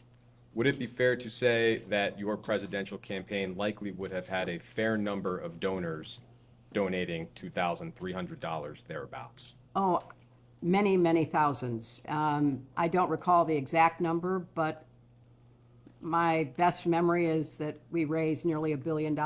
And so it was a fast, frenetic pace. And I'm grateful for everyone who contributed, obviously, but I have no specific recollection of her contribution. It's been widely reported, and we, I think, discussed in the previous hour, that in July of 2010, Ms. Maxwell attended your daughter's wedding in Rhinebeck, New York, and that she may have accompanied Ted Waite, who is reportedly a family friend, or at least was at the time. You, of course, were also present at the wedding. Do you have any recollection of Ms. Maxwell's attendance at the wedding? I have no specific recollection. Obviously, there's a picture of her being at the wedding as my husband walks my daughter down the aisle. She was there as a guest of Ted Waite, someone we had known for 30 years, I believe, who was a strong supporter of my husband and became a friend. And there were more than 500 people at the wedding. So other than that picture of her at the wedding, I have no recollection of talking with her. I was pretty focused on my daughter and the wedding party and the wonderful occasion that it was. So I don't recall having any conversation other than the fact she was there, and she was there as Ted Waite's guest. And the understanding that you had, if any, about her relationship with Mr. Waite, what was your understanding of that, if you had one? That they must have been dating. And this was, of course, long before certainly I knew anything about the activities that she was charged with engaging in and the crimes that she was convicted of. During her interview last year with Deputy Attorney General Todd Blanche, Ms. Maxwell said that she may have met you on a flight from Nantucket or Martha's Vineyard to New York. That's not a lot to go on, and I would note that one of the charges Ms. Maxwell faced was perjury. But do you recall ever meeting Ms. Maxwell on a flight from Massachusetts to New York?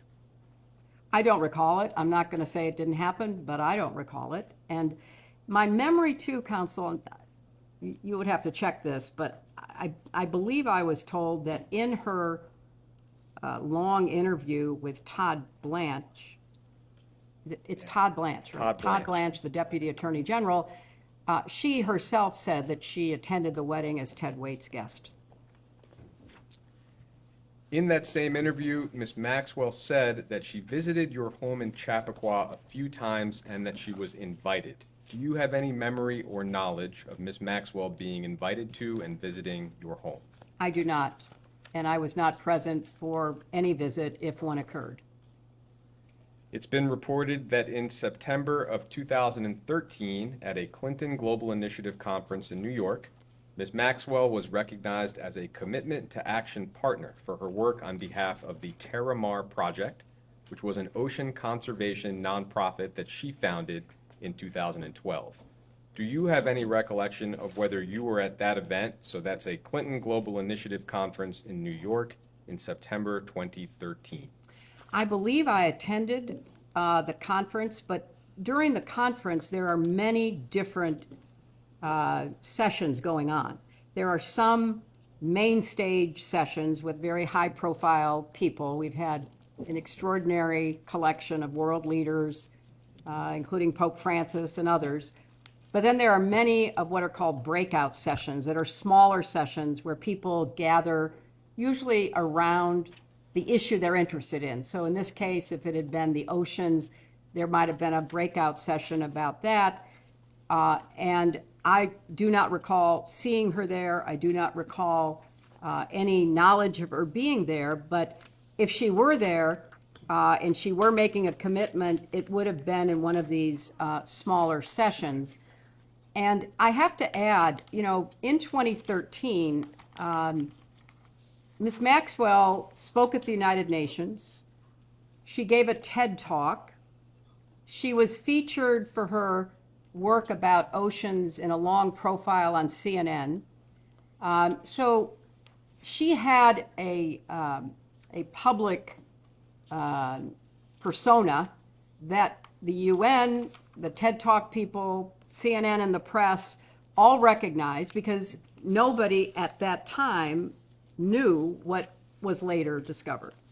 And is it right to say, and it sounds like you would not have had any direct role in organizing whatever her role was at that particular event? Not that I recall.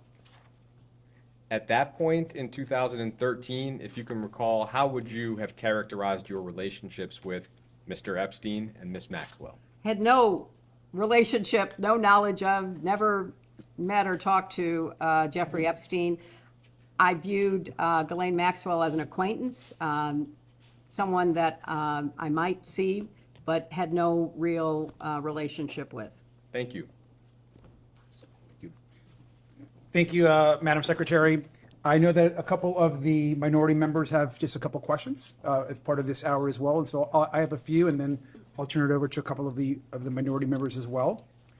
You can hear me okay from here? Yes, I can. Okay. But it would help if the minority Yeah. members would move to where Yeah, across. they're going to sit right here as soon as I'm. Perfect, Yeah. perfect. Thank you. Great, thank you. I want to just begin by just asking a few questions, which I believe you've already clarified in your opening statement, but just to be very clear on the record one more time. As best as you can recall, you've never met Giuffre Epstein. That's true. That's correct. As best as you can recall, and I know that, and you've said this, you've never went to the island. Never went to the island. You never flew with him on a plane. Never flew with him on a plane. and you were never aware of his horrific crimes prior to those becoming public knowledge. Is that correct? That is correct. Okay, thank you. I also wanted just to note, one of the questions that we've been receiving a lot has been speculation amongst the public that Giuffre Epstein was somehow affiliated with foreign intelligence agencies or other intelligence services. And I know that we have received numerous questions of that type. Now, obviously, you served as Secretary of State. I'm thank you for your service. In your role as Secretary of State, were you ever made aware of Giuffre Epstein having any types of relationships with foreign intelligence agencies, obviously, of course, of a foreign country? I was not. And Ranking Member Garcia, I am aware of the speculation around this that comes from the files being released and questions being raised. And I do think that is a fruitful area for the committee to investigate. No, I appreciate that, because I'll say of the types of questions that we're receiving, the kind of conversation around whether Giuffre Epstein had any ties to foreign intelligence or was working with foreign governments continues to come up. And so obviously, as Secretary of State, that would be something I would imagine you may or may not have information for. So I appreciate that response. Madam Secretary, just lastly, I want to also thank you for your testimony. And broadly speaking, you've probably been following just recently and if this week, we've seen, and there's been reports that numerous files are missing from the group of files that have been released. For the record, only about approximately 50% of the total files have likely been released. The other percentage have been withheld for whatever reasons we're not really sure of and don't really understand. It's also been reported by numerous outlets this week that the FBI has removed files that are supposed to be made available to the Congress that include serious allegations of alleged abuse by President Trump, sexual abuse to a minor. Now, these are allegations that we know have been corroborated in other ways, and the media have reported on these, but these files themselves have been removed. Now, we view this as a very serious matter. I've personally looked for these files in the archive manifest that lists which files should be placed there. Those files are no longer there. And we have been calling on the DOJ and the Attorney General to release all of the files. I'm wondering if, in your experience, obviously in the U.S. Senate, as Secretary of State, if you've any response to the behavior of the DOJ in their withholding of critical information and the apparent removal of files that could suggest serious crimes by folks in this administration. Congressman, I appreciate your raising this issue, and I appreciated the statement that you put out when this became public knowledge, thanks to investigative reporting, which revealed it. And I think that this behavior by the Justice Department deserves the most thorough investigation that the Congress could carry out. As I understand the sequence of events, this committee subpoenaed the Justice Department, as well as the Epstein estate, as well as law enforcement officials from prior administrations, as well as my husband and me. The Justice Department refused to comply, which is what led to the passage by the Congress of the Transparency Act, which then was signed into law. And I think from the very beginning, the behavior of the Attorney General and her staff has demonstrated either a gross incompetence, which is bothersome because they are the keepers of information that should be evaluated for law enforcement purposes, or a clear cover-up because they are protecting the president and others. Either one of those should be the focus of this committee to try to get to the bottom. If they are incompetent and they are incapable of complying with the law that the Congress passed, we need to know that, because they are falling down on the job. They have an FBI director who's more interested in drinking beer in a hockey dressing room after our team won the Olympics, rather than being responsive and complying with the law as it has been promulgated. So I don't think it's unfair to say that given the sequencing of the events, starting with the way that President Trump made the release of the files a key element of his 2024 campaign, the promise that he and then his attorney general made that the files would be released, then a walking back of that as they began to look at the files, an ignoring of what they had promised, including that they had a client list on the desk of the attorney general. Reasonable people would have to assume they are engaged in a massive cover-up, which is infuriating. As an American, as a citizen, all of us should be, regardless of party, wondering what are they hiding. And that's why I said in my opening statement, the President of the United States is not above the law and should be, in a setting like this, answering questions under oath, as should others who are prominently featured in the files, and especially the group that is featured after 2008. Because prior to 2008, when Jeffrey Epstein pled guilty to the watered-down charges that Alex Acosta negotiated and then was rewarded for in the first Trump administration with a cabinet position, there are so many unanswered questions. And I looked at the transcript of the Alex Acosta testimony that was taken before this committee, and I don't think that any Republican members asked him a question. So you have to conclude that there is something rotten in the state of Denmark, or clearly the Justice Department, starting in the White House and at the top with the Attorney General. And this latest example of the missing files about the allegations, and they are absolutely nothing more than allegations, but the FBI interviewed that witness 4 times. You don't interview a non-credible witness 4 times. You don't put into the FBI reporting, protect this source, if you think there is nothing to it. So, of course, I would like to know, like every other American deserves to know, what is in those files and who is going to hold people accountable, because the Justice Department seems to be either unwilling or incapable of doing so. Thank you, Madam Secretary. Let me also just add one thing. You've probably also read reporting that Secretary Lutnick was pretty open in an interview about not having spoken to Mr. Epstein or interacted with him after 2005. And then we go on to learn that Secretary Lutnick not only went to the island, there were visits, they went into possible business together, communicated with his wife. So there were numerous interactions that happened after that interview.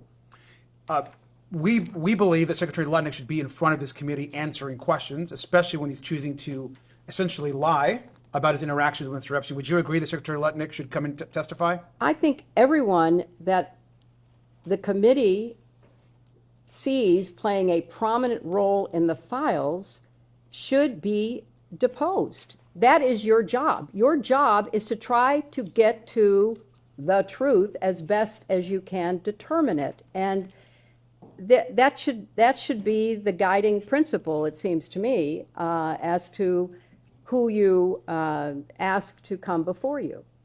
Thank you.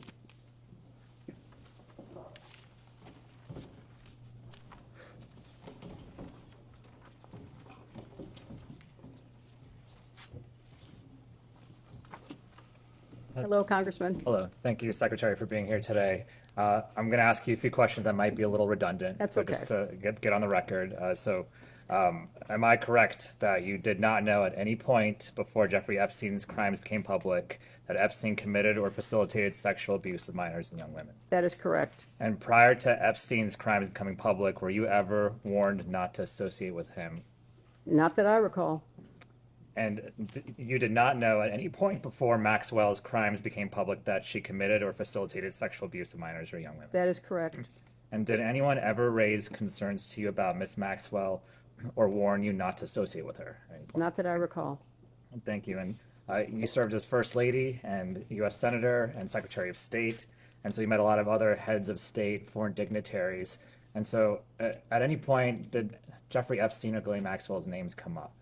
Not that I recall. And you mentioned you did a lot of work on human trafficking. Could you talk a little bit more about that? And then also, I would love to know if Jeffrey Epstein or Ghislaine Maxwell's names ever came up. No, I can tell you that those names never came up, as I said, prior to their crimes becoming public. I don't think people knew. Or if they did know, they were not sharing that. Or if they did share it with the FBI or the Justice Department, the investigations never went anywhere. So I don't know that anybody would have ever raised those names, and I don't know that anybody knew to even look into it. You know, as I said, the whole question of human trafficking, sexual slavery, forced labor, domestic violence, for the longest time were not even considered crimes. And it took a lot of effort on the part of many, many courageous people around the world to raise the visibility of these crimes and to actually change criminal law in many countries. You know, when I spoke in 1995 at the UN World Conference on Women in Beijing, that was one of the issues everyone was struggling with. Domestic violence was considered cultural, not criminal. Sexual slavery was just something that happened. You know, young women were forced into prostitution. All of this was certainly known and was something that had gone on for, you know, centuries, thousands of years. But there became finally enough outrage and organizational impetus to begin to try to change that. And that's what I worked on when I was First Lady, because I really became aware as I traveled to Asia and Africa, even Eastern Europe, particularly after the fall of the Soviet Union, what a big criminal network was operating around the world to traffic people. And obviously we're here focusing on what happened to, you know, girls and women with being sexually abused, but it's also true that people were forced into labor in mines and fishing boats. I mean, this was a phenomenon that finally was getting attention. And we worked very hard to raise visibility. I mentioned the law that was finally passed in our country in 2000. There was also something called the Palermo Protocol, where nations came together to pledge themselves to change laws, to implement enforcement against trafficking. So it's been a long struggle, but we've tried to focus on preventing it, prosecuting it, and protecting the survivors, and we've made progress. But obviously, we're here today talking about crimes that still are happening even in our own country. I know the public wants names to be named, and I know this is a difficult question for you given your lack of a relationship with Epstein or Maxwell, but are there any names that you think we should be talking to at this point that haven't been out there already? I don't know any more than you do as to what's being exposed in the files. I saw where Congressman Massey stood on the floor the other day and said that he named 3 people, as I recall, that should be investigated. But there's a long list of people who may, even if they did not do something themselves wrong, because of their association with Epstein, might have credible information for your committee. And final question, you've expressed a desire for this hearing to be public. I just love to hear sort of Yeah. an explanation for why. Look, I think sunlight is the best disinfectant. I think as much as we can do in public, we should do. And I've testified before Congress many times, before you were there, and it was always in public. I mean, that's what we did. I testified, and I was on the other side of the table asking questions in public, except for something that was classified that couldn't be in public. What we did was in the sunlight, in front of the press, because people, namely our constituents, deserve to know what we are finding out and to go along with us, with few exceptions, to understand, what the Congress is doing. So I believe for a long time, I think we should be testifying in public, and I think it would benefit this committee for people to see that you're actually doing things, and especially if you call people who have some credible information for you, that you are committed, regardless of the cover-up in the Justice Department or whatever directions the DOJ is getting from the White House, you are determined to find out the truth. Thank you.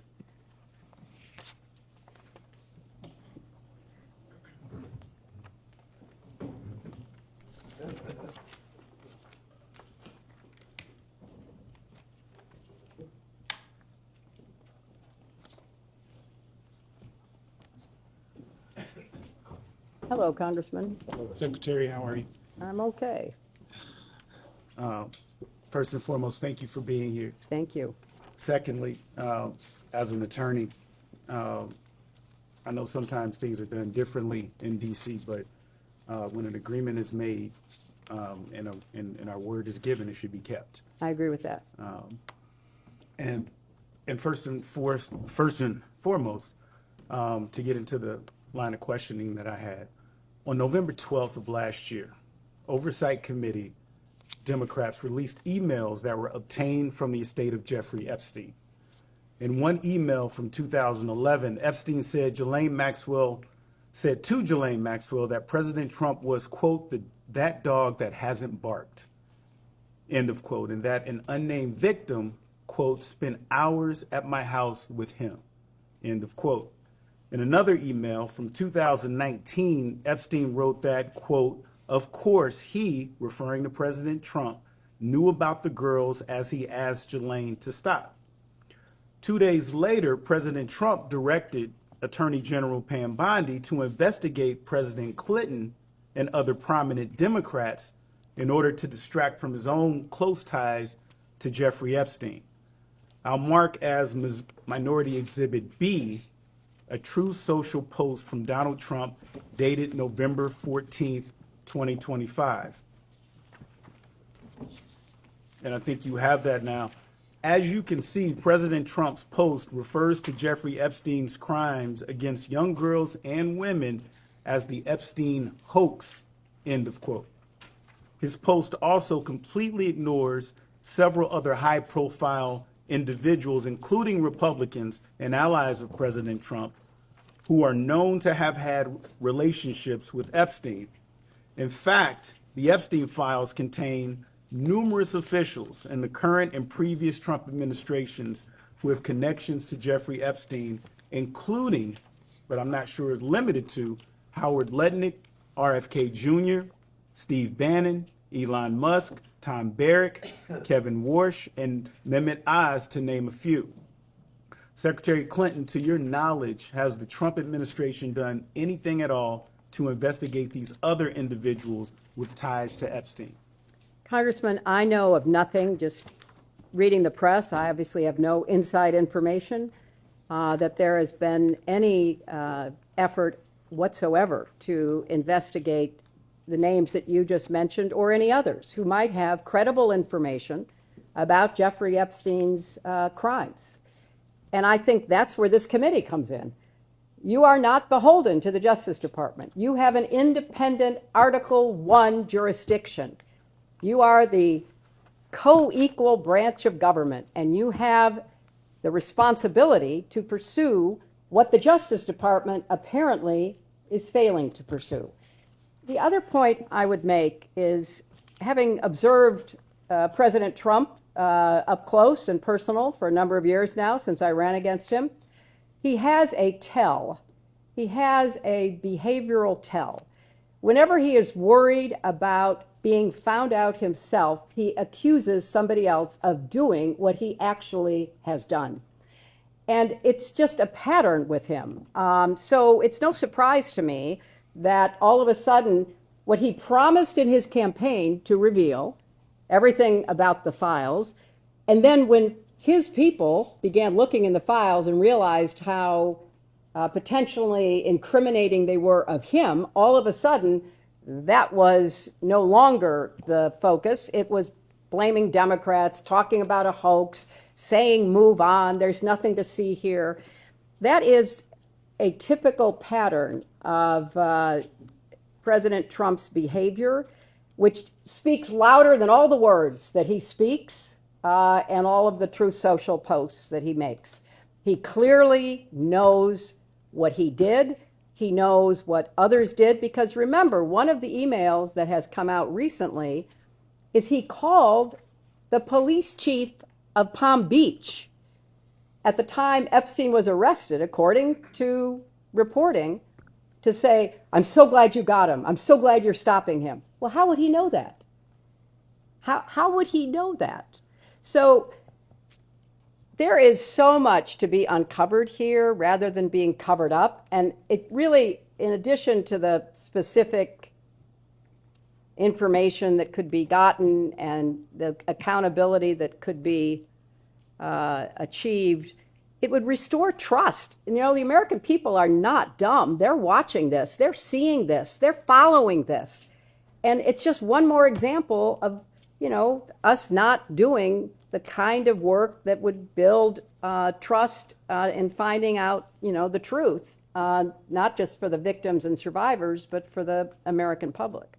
I just have a couple quick questions. Howard Lutnick recently went so far as to lie about his close connections with Jeffrey Epstein, but the truth came out with the release of the files. Secretary Clinton, is Howard Lutnick still employed as the Secretary of Commerce in the Trump administration? So far as I know. Secretary Clinton, in your opinion, why has Donald Trump ignored these other prominent figures who had close ties to Epstein?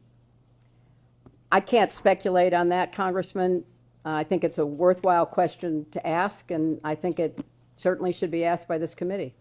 And lastly, in light of everything, not just what I think was an embarrassing leak earlier, do you believe your deposition today is a good faith exercise? I can't conclude that. I think all the information, such as it is, that I have could have been delivered in a sworn statement, could have been delivered in written interrogatories. So I'm not going to speculate about the committee's intentions here. But, you know, a former member of this committee, someone with whom I doubt I have very much in common, Marjorie Taylor Greene, said that Trump put pressure on Bondi not to release the files.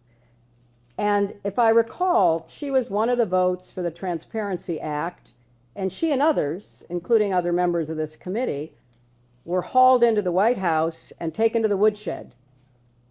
And so I believe she may be a source of information about, you know, her own experience, demonstrating clearly that this White House does not want the Justice Department to release the files that might in any way incriminate President Trump. Thank you, Madam Secretary.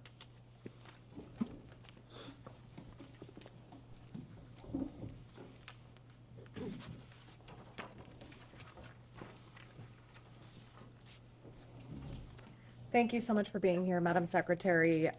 Some of this was briefly touched upon, but as you know, there is wide speculation among the public that Jeffrey Epstein may have been affiliated with domestic intelligence agencies and services. Alex Acosta, for example, Secretary of Labor in the first Trump administration, allegedly said that Epstein, quote, belonged to intelligence, end quote. We know that Acosta has denied the statement, but it nonetheless raises questions about Epstein.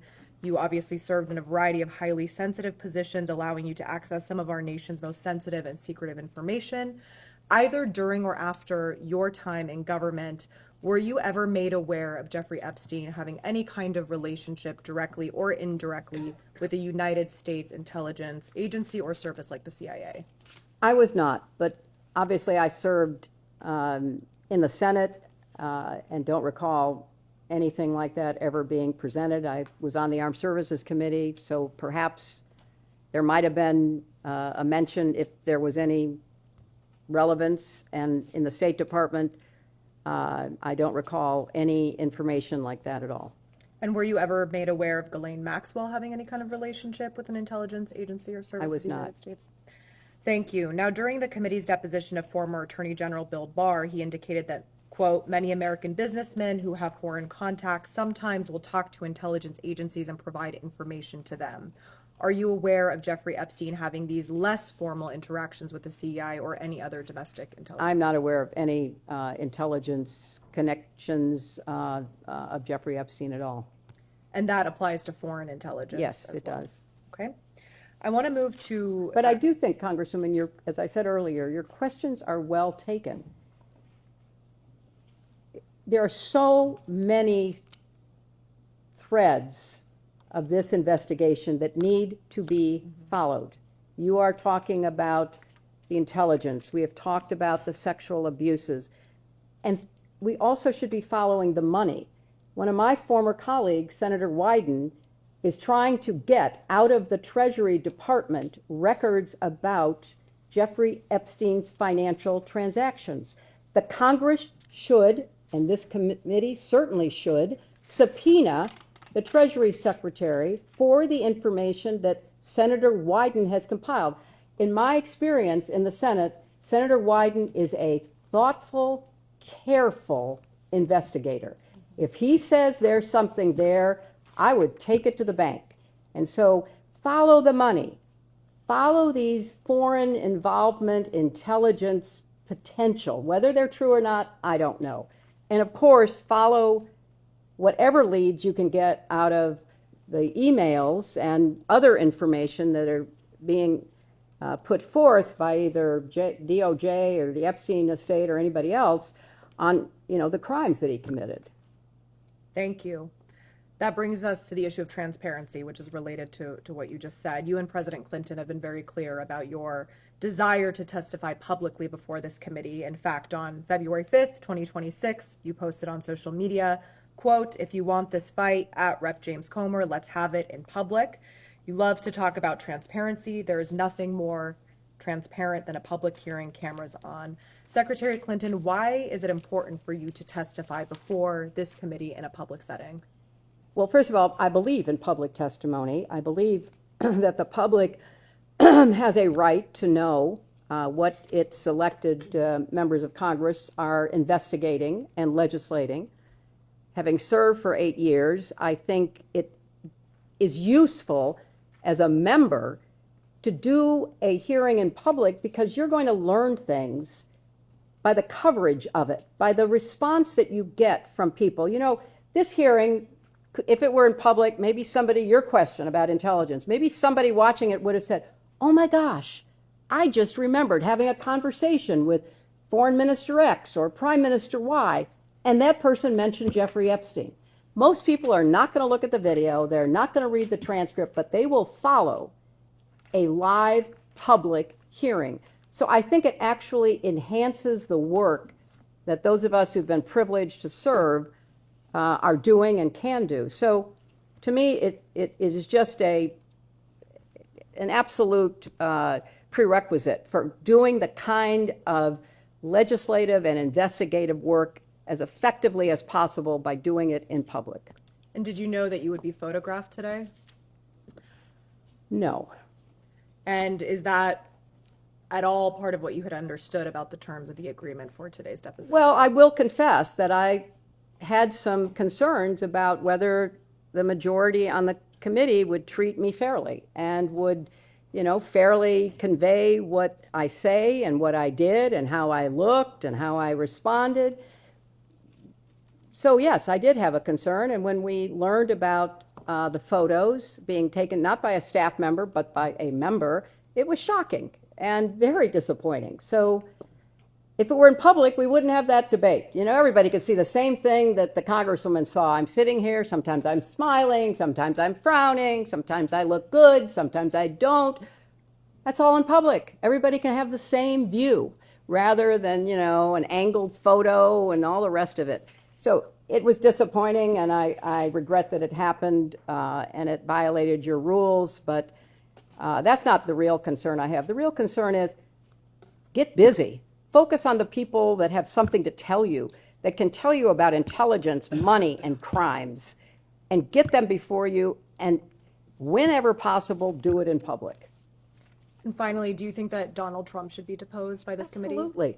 You know, I was a lawyer, and as a lawyer, you would look for pattern and practice. If you were deposing a witness in a case that you were trying, if you were in court, what did you know about this person? What you knew could influence how you questioned that person, how you tried the case. Donald Trump has been held civilly liable for sexual assault by a jury of his peers. 9 members of a jury found him liable in the sexual assault of E. Jean Carroll. That is behavior. That fits a pattern if one were looking for a pattern.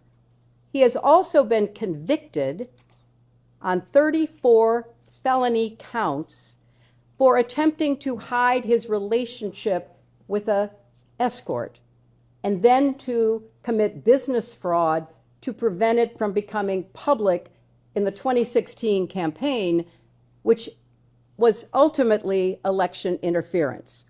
So if I were running the committee or I were involved in this investigation, I would be looking for people who maybe had some prior conduct that might be relevant to either money or crimes. And yes, I think that it would be in keeping with the scope of the investigation of this committee to set up a deposition with President Trump. I know he's been deposed many, many, many times. He's taken the Fifth Amendment many, many hundreds of times, so I'm not saying you're going to get a lot of information. But given what's in the files and given past and prior conduct, he would be on my witness list. Thank you. We can go off the record.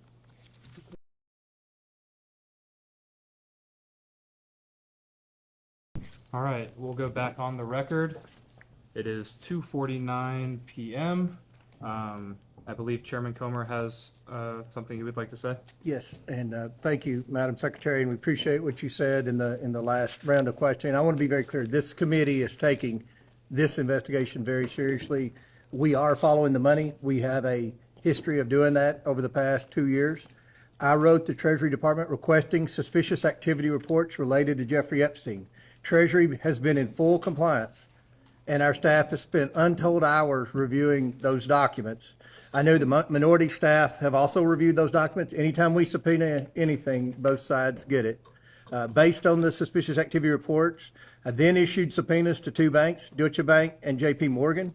The banks, those 2 banks are also in compliance and continue to produce thousands of pages of records. And I will say this before I turn it over to Representative Mace. This investigation is made very difficult when witnesses drag out negotiations for more than 6 months and violate their duly issued subpoena. So that's one reason when we're dealing with very powerful people that have the best attorneys out there, it's very difficult when it takes 6 months to get witnesses in. So I just wanted to mention that, and I'll yield to Ms. Mace. Thank you, Mr. Chairman. Madam Secretary, thank you for returning this afternoon. Secretary Clinton, is your husband someone the committee should investigate? My husband will be here tomorrow. You'll have a chance to ask him questions. So my question is your husband someone this committee should investigate? Asked and answered. Apparently you are. You've subpoenaed him. He's going to be here tomorrow.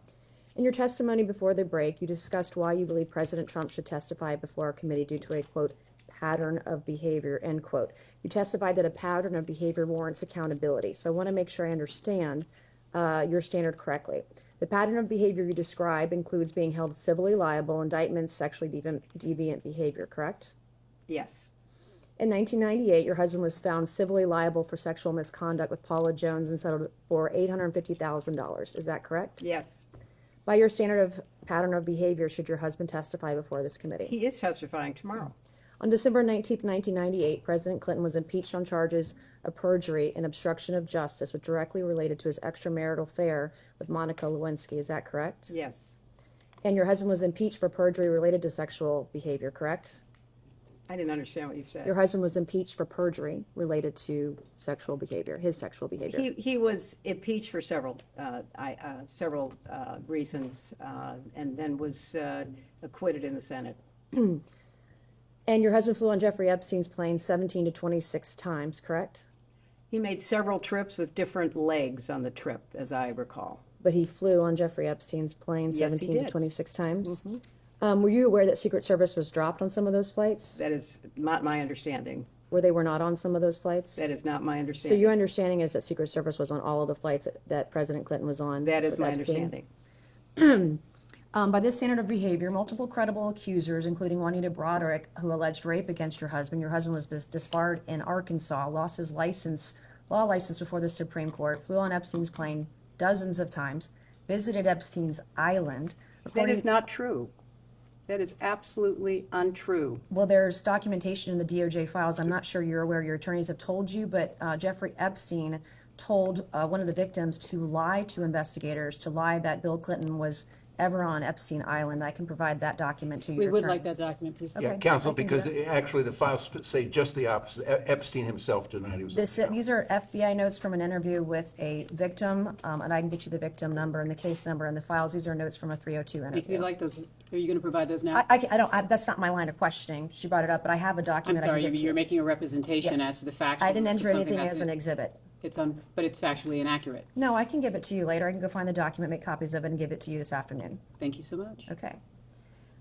By your standard of pattern of behavior, according to documents released by the Department of Justice, your husband appears in photos in swimming pools, hot tubs, aboard Jeffrey Epstein's private plane with unidentified young women. We came here today and you told this committee that a pattern of behavior demands accountability, correct? I said that I believe the committee should call anyone who had a substantial pattern and practice of contact with Jeffrey Epstein and his crimes before they came to light. Does that include your husband? And after they came to light. You're going to have a chance to question him tomorrow. So I'll ask you again, by the standard you just set, in your own words just now, does this standard apply equally to your husband or only President Trump? I have said that my husband has been subpoenaed. He will appear. He will answer your questions to the best of his ability. But there is no evidence whatsoever of any connection with Jeffrey Epstein's crimes. And I think that that will be obviously apparent in the questioning. What makes you so sure of that then? I mean, he's photographed with... Objection is to speculate on something that's not. Yeah, evidence. it is so speculative. I mean, swimming in a pool, sitting in a hot tub, there are millions of people who do that without any improper behavior or certainly committing any crimes. So I Do you think most of the men are like your husband that did anything wrong by where they're being surrounded by young women, giving them massages on Jeffrey's private estate or private plane? Are they all innocent then? You know, you are making assumptions in your questions that have not been proven and I don't believe are provable. Okay. Why did you wait 6 months to have this hearing today or have this testimony? You know, I've answered that. I thought that given the way that other witnesses who were subpoenaed at the same time were being treated, that there was an unfair treatment of both my husband and myself. And I thought that, especially from my perspective, I had very little, if any, information to provide you, and that I could have done it in a sworn statement, and you could have moved on to depose somebody else who might have more information that would be beneficial to your I have two more investigation. questions, then we're going to pass it to Congresswoman Luna. After Jeffrey Epstein was convicted, did it concern you at all that you had taken a substantial amount of money from Jeffrey Epstein? That's an inappropriate assumption. I did not take a substantial amount of money from Jeffrey Epstein. So far as I know, Jeffrey Epstein contributed to the joint committee that was supporting my Senate race. Which was how much? I believe I was told $20,000. And you don't consider $20,000 substantial? I do not consider it relevant to me because I had no recollection that I ever knew that he gave any money to So the you joint didn't talk committee. to your donors that gave $20,000 to your campaign? My understanding of the rules back then is that there was no coordination between the committee and the campaign. So, no, I have no recollection. But that doesn't of mean knowing you that. can't speak to your donors.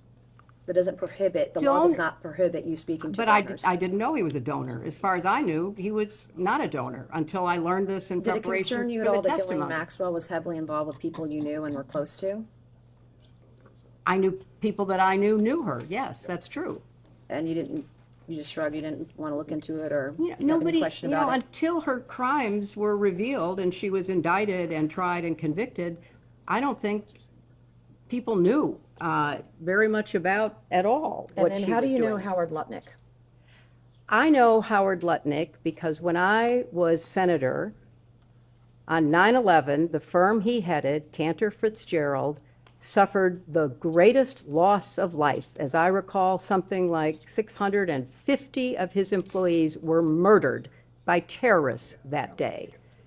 Howard Lutnick missed being a victim because he was delayed dropping know his that. I child asked off you. to Yeah. kindergarten. You asked the question. I'm going to answer your question. Now you're gonna yell This at was me? what I spent You're my going to yell at me. time doing. I'm a I survivor spent trying to look out for other well, survivors, trying to and get to the I bottom was of it. taking care You of waited the 6 people months who to lost get here today. 3,000 6 months, lives and now you're being at World defiant Trade and Center. indignant today. You asked me I have about met Howard with Epstein Lutnick. survivors. I'm a survivor myself. You have emails. You've denied that Jeffrey Epstein, that you tried to get Jeffrey Epstein to give money to you. I did but not. Howard Lutnick was If used you to have an get email money. with me asking Jeffrey I Epstein have for an money, email from Howard Lutnick sending it to Jeffrey the question? Epstein and his What's the- people to I raise don't- money for I don't you know about- for an event, an intimate event for you at his offices Well, at Cantor Fitzgerald. You're look, going to sit if here you- today if you would and, let me and, finish. and obfuscate and say to this committee, you didn't try to get money from Jeffrey I didn't. Epstein when I there was didn't. an intimate event in an email that Howard Lutnick emailed to Epstein's people and Epstein to get him to come to your intimate event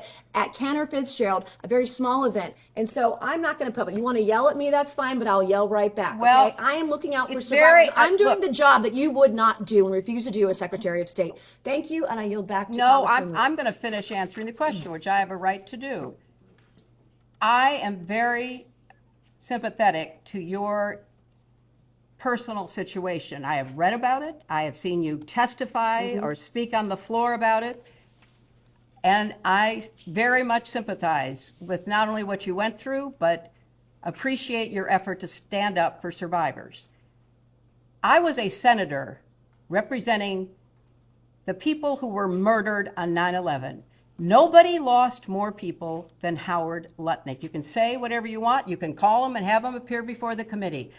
But I knew him as the man who lost the employees that he knew intimately, including his brother. And he was a So double I threat between worked- you and Let Jeffrey her finish Epstein her raising answer, money please. for you. Let her finish her answer. You know what? If you don't want to hear what emotionally affected me, that's fine. But that's why I know Howard Lutnick. I went to the memorial service every 9/11 after the formal service was held. I see what you're with doing here, all- and you're with obfuscating all from of the his questions. He was the people, the go-between families. between you and Jeffrey Epstein raising money for your Well, campaign. you know, Howard Lutnick and I did work Thank you. I will together now yield because to we had a Congresswoman lot of Luna. victims Thank you. to take care of, and we worked together to rebuild downtown Manhattan. That is how I know Howard Lutnick. Why don't you, let me get over here. Fine, I'll do the heavy lifting. You get like it later. Yeah, I got it.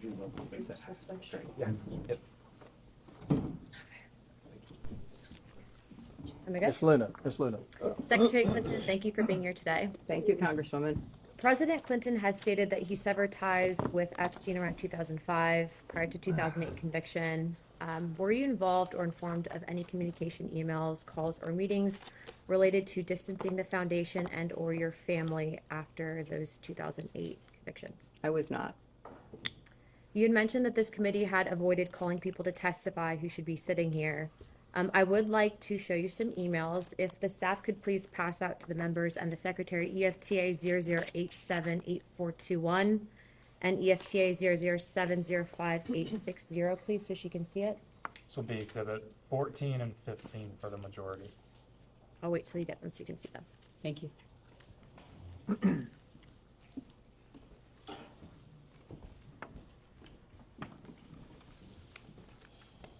you very much. Thank you very much. Okay. Yes, we want. There's two, are there two separate? Yes. Thank you. And I'm going to pass them down because I have more from my colleague. And one more here. Thank you so much. I appreciate that. They're the same. There's two different documents. There's that are two, here. yeah, they're two emails, both different EFTAs. Secretary Clinton, would you please read EFTA 007058660? Just, you don't have to read from, it's to Giuffre Epstein, but can you read the context of the email? Sorry, could you state the number again? Is the number at the Yes, bottom? it's at the bottom. It's EFTA 007058660. This is majority 14. 14, yes, sir. Thank you for a fun night. Your littlest girl was a little naughty. How does that make you feel? Makes me sick. If you can also read the EFTA 0087841. This is also another email.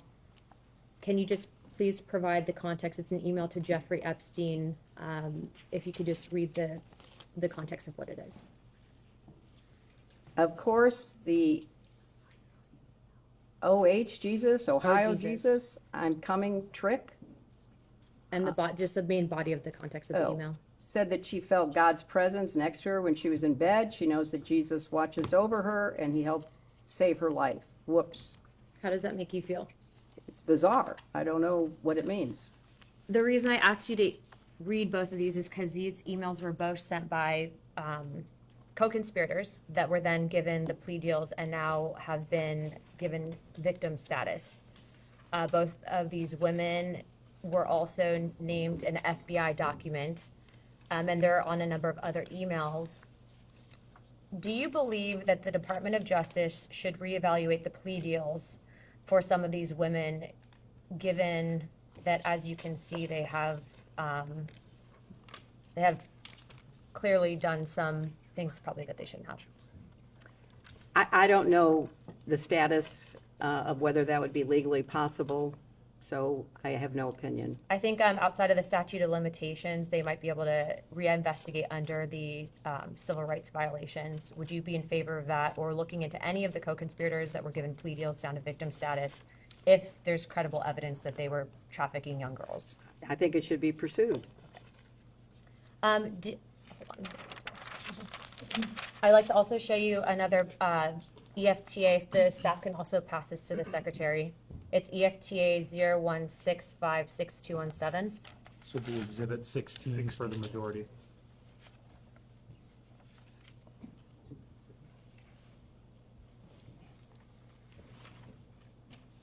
And I'd also like to reflect on those previous EFTAs.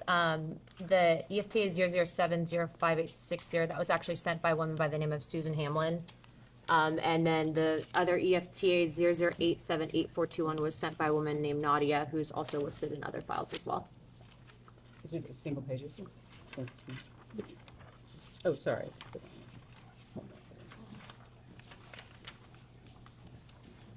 Secretary Clinton, this was actually out of an FBI briefing document when Epstein was in his New York trial. If you can look at the top left, the individual photo, who is that individual? I can't tell. It's such a small, blurry picture. Okay. For those that want to pull up the file, the photos of Giuffre Epstein, this is actually a passport that was given. The individual's name is Marcus Robert Fortinelli. Do you think that this is a sign or a telltale sign of intelligence operations and pseudonyms? I can't speculate. I don't know. Okay. Victims have stated to this committee, both Democrats and Republicans, that during Epstein's time, during his day camp jail is what I'll call it, that he was also in active communication with Bush's CIA director. They also had stated that he had active ties to Russia, Israel, and Iran. Given your status, not just as the First Lady, but also in your secretary position, have you ever been targeted by any of these countries as a means of a foreign intelligence gathering operation? Are you aware of potential vulnerabilities in that? Yeah, I was targeted by Russia in the 2016 campaign. I mean, I think that's pretty well known. What about Israel or Iran? I don't know about either Israel or Iran.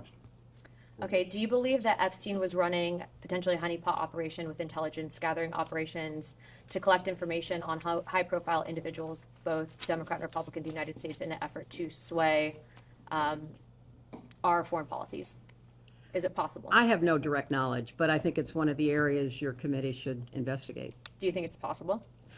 Well, it's certainly possible. It's a tried and true technique of certain intelligence agencies. Do you believe that he was using honeypots in an effort to... I can't speculate. I don't know. Okay, and on the topic of transparency, Secretary, were you ever denied access, or did you ever inquire on the topic of UAP or Gilgamesh in your official or personal capacity, and why? I was never denied access because I never asked for access. Okay. In the efforts of having a transparent government and restoring faith within our country, do you believe that the American people deserve access to those topics? I do. Subject to any national security implications, I think the information should be made available. I think that's been ordered, or at least I read that it had been ordered. And lastly, before I yield my time, Chairman Comer, do you believe that you were personally a target of an intelligence gathering operation specifically pertaining to Ghislaine Maxwell or Jeffrey Epstein? I have no reason to believe that. I don't have any information. Okay, thank you, Chairman. I yield my time. Thank you. Representative Fallon. Yeah.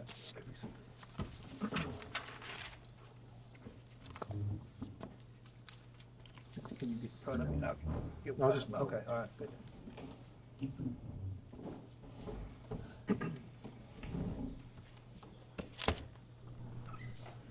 Afternoon. Hi. Could you identify yourself? I'm Yes, sorry. sure. Pat Fallon, 4th District of Texas. Pat Fallon, okay. Native of Massachusetts, but no one would vote for me there. I moved to Texas. So, Matt, I'm a pretty simple guy. I just want to keep things simple and just ask you some questions, give you a chance to respond. So July 25th, unanimous oversight subcommittee voted to subpoena yourself and your husband. On the 25th of August, Chairman Comer issued a lawful subpoena, which I would think it's fair to say you didn't cooperate. There was a lot of delays. It was August. We're now in February. The deposition was set in December, then it was delayed and moved to January, and now here we are in February. We all get accused of things. The higher you go up in the ladder, the more people are accusing things. If I don't have anything to hide, I'm eager to come in and testify. I just find that interesting. Why the delay for 6 months? Well, I think, as I've said, we negotiated in good faith, and I believe the committee negotiated in good faith for a while because we thought, at least I'll speak for myself, that I could provide whatever information I had, which was not much, in the same form that you accepted it from former attorneys general and FBI directors who had much more direct knowledge, or could have had much more direct knowledge about the investigation you were conducting. And I found it bewildering that I couldn't provide what I knew in writing under penalty of perjury, as others had done. Okay. I'd say better late than never, so I'm glad you are here. On the in September of 22, ABC program The View had you as a guest, and you were quoted as saying, "No one is above the law." Still agree with that? I agree with that. As do I, and I think Secretary Clinton, that's why you're. I absolutely agree with that. When did you first meet Jeffrey Epstein? I never met Jeffrey You never yet, Epstein. okay. When did you first meet Ghislaine Maxwell? I have no recollection of when I first So met you her. might have met her, but you don't remember. I do not. Okay. So you'd obviously describe your relationship as pretty much non-existent with both of them. Yeah, I had at least a casual acquaintance with her. I had her, nothing okay. with him. Okay.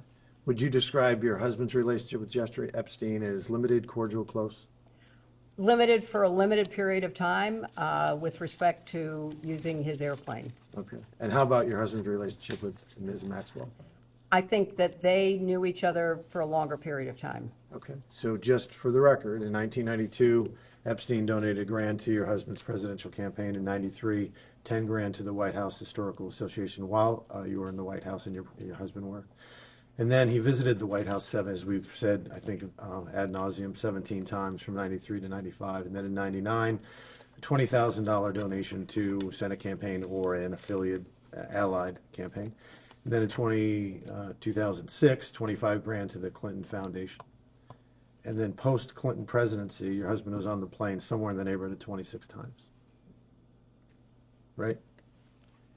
I can't vouch for everything you just said. I can't vouch for. All right, but you're not disputing it vehemently. So No, I'm not accepting it, but Okay. I can't vouch for it. I can't Okay. respond to it. Okay. All right. In 2008, Jeffrey Epstein was convicted of 2 felony counts. Correct? Were they felonies? I don't recall. They were federal felonies, yeah. Were they felonies? They're state felonies. State felonies, okay. Felonies nonetheless. Okay. So just bear with me on this because, again, give you a chance to respond. Your husband ran for governor 5 times. The last time in 90 or in 86, I think he got almost 500,000 votes. In 92, he got 45 million votes, 47 million in 96. When you ran in 08, you got nearly 20 million in the primary. And he was governor, you were senator, secretary of state, he was president. You've met hundreds of thousands of people, probably way more than the average typical person would. And my point here is all these millions of people that supported you and your husband, hundreds of thousands that you met. In 2010, one of the most significant events of your life is going to be your only daughter's wedding. You have 500 wedding guests from all reports. That means, and there's a groom involved, so you're distilling down to 250. Only 250 people can attend. And it's your testimony that, how did Ms. Maxwell end up at the wedding? She was the guest of Ted Waite, who was a longtime friend of our family. So it was just an odd coincidence that she was at one of the most, no, I mean, that's fine. If No, that's your testimony, that's your testimony. I was not telling my dates who their guests could, or my guests who their dates could be. It's just an odd coincidence. Okay. See, would you describe your husband as a smart guy? Excuse me, are you asking her to testify about her husband Not instead of, because his- he's going to be here tomorrow, so you can you ask think questions he's- to the witness Ma'am. that is for her, but it seems to me that you are asking questions that Counselor. are requiring opinion. Can you ask a question that is? How long have you been respect to married? fact? Can I ask that? Oh, do I have to answer that? 50 years. He's a pretty smart guy by all accounts. Would you agree with that? Highly intelligent. I think he is. I didn't vote for him, Well, but I think he then is. I will. We're going to agree concur on with that? your I mean, I don't opinion. think that's controversial, Counselor, because everybody that I've ever met that has met your husband and has firsthand experience describes him as the smartest guy in the room when you're in the room. Very smart, scary recall. Like if he meets you 20 years later, he remembers what you wore, what they were saying, which is a great tool and asset when you're a politician. I don't think that's, so with this great recall, I'm sure it served him well in his political career. So I just find it surprising that in January 26, y'all sent a joint letter from you and him where he asserted that he, quote, didn't recall encountering Mr. Epstein or any specific interactions with him while in office. That was his recollection. Okay. But even though we've established that he was in the White House, Epstein, I'm talking about 17 times, and there's a public report that there were personal tours given, not only the White House, but even the residence, and somebody that smart just happened not to remember any of it. This witness can answer questions about her own declaration, about what she recalls or knew. Again, the president is going to be here tomorrow. All right, well, He can answer your client talked about patterns in practice. And Bill Clinton, her husband, said that he doesn't remember meeting Epstein during his time in office. Took trips with him, or took trips on his plane to New York, England, Japan, China, Singapore, Bangkok, Brunei, Rwanda, Mozambique, South Africa, France, Norway, and many more. So it's really not a question of where they went together, but where they didn't go together. Do you know the colloquial name for Little St. James Island? No. It's Epstein Island. Okay, I'll refer to it in both contexts. To your knowledge, did your husband ever visit Little St. James Island? Not to my knowledge. Okay. Do you know who Doug Band is? He worked for my husband, yes. So by reports on the press, he was a key architect of the Bill Clinton post-presidency, a top aide, the body man, the fixer, a counselor, and a close advisor. Would you disagree with any of those? He worked for him in a number of capacities. About 10 years, 02 to 12, I think it was. He worked for him, I Decade, don't know. Give or take, I fair can't to answer say, that. give or take a decade? Mm. Okay. He's on the record as asserting that Mr. Clinton did indeed visit Epstein Island. Do you think he's lying? Yes. Okay, why would he lie? I don't know. You'd have to ask him. Okay. And then, you know, Virginia, have you heard of Virginia? I'm sure you didn't meet her, but have you heard of Virginia Giuffre? I've heard about her in She the was press I coverage. didn't ever meet her. Yeah. She was a victim of Epstein. Tragically, she didn't survive. She's no longer with us. She testified under oath that she saw Mr. Clinton on Epstein Island 2 separate occasions. You think she's lying? Or at least I an have act- no information whatsoever that he was ever on the Just, island. you know, just trying to be fair, why do you think that is? I mean, that's my question. I'm not I don't- going to offer opinions. All I right, don't, that's I don't fair. have any Okay. information. Further to your point earlier about practices and patterns, now there's a third person, Steve Scully. Have you ever heard of him? Who? Steve Scully. Steve Scully? Yes. I know of a Steve Scully who was at Apple. He was an IT contractor on the infamous aforementioned island. He also asserts that he saw Mr. Clinton, and this is a quote from him, lounging around the porch area of Little St. James Villa. It's just oddly specific. Do you think this third person was lying as well? I don't know information about You'd Mr. see how that Scully. would, I wanted to ask you that because I find that odd. It's a pattern in practice, as you mentioned. Have you ever visited Epstein Island or Little St. James Island? No. Okay, so just to be clear, it is your testimony that, for instance, you never flew in a private plane, flew into St. Thomas Airport, and then didn't enter the terminal, but instead boarded a helicopter to Little St. James Island. You never did that? I did not. Okay.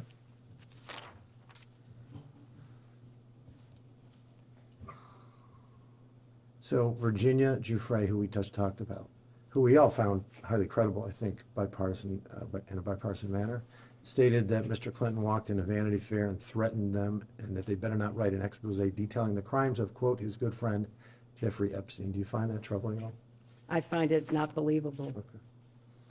Let's turn to the current administration and president, because you said some pretty choice words of the administration and President Trump, aggressive and even some coupled with incendiary claims about President Trump and his DOJ.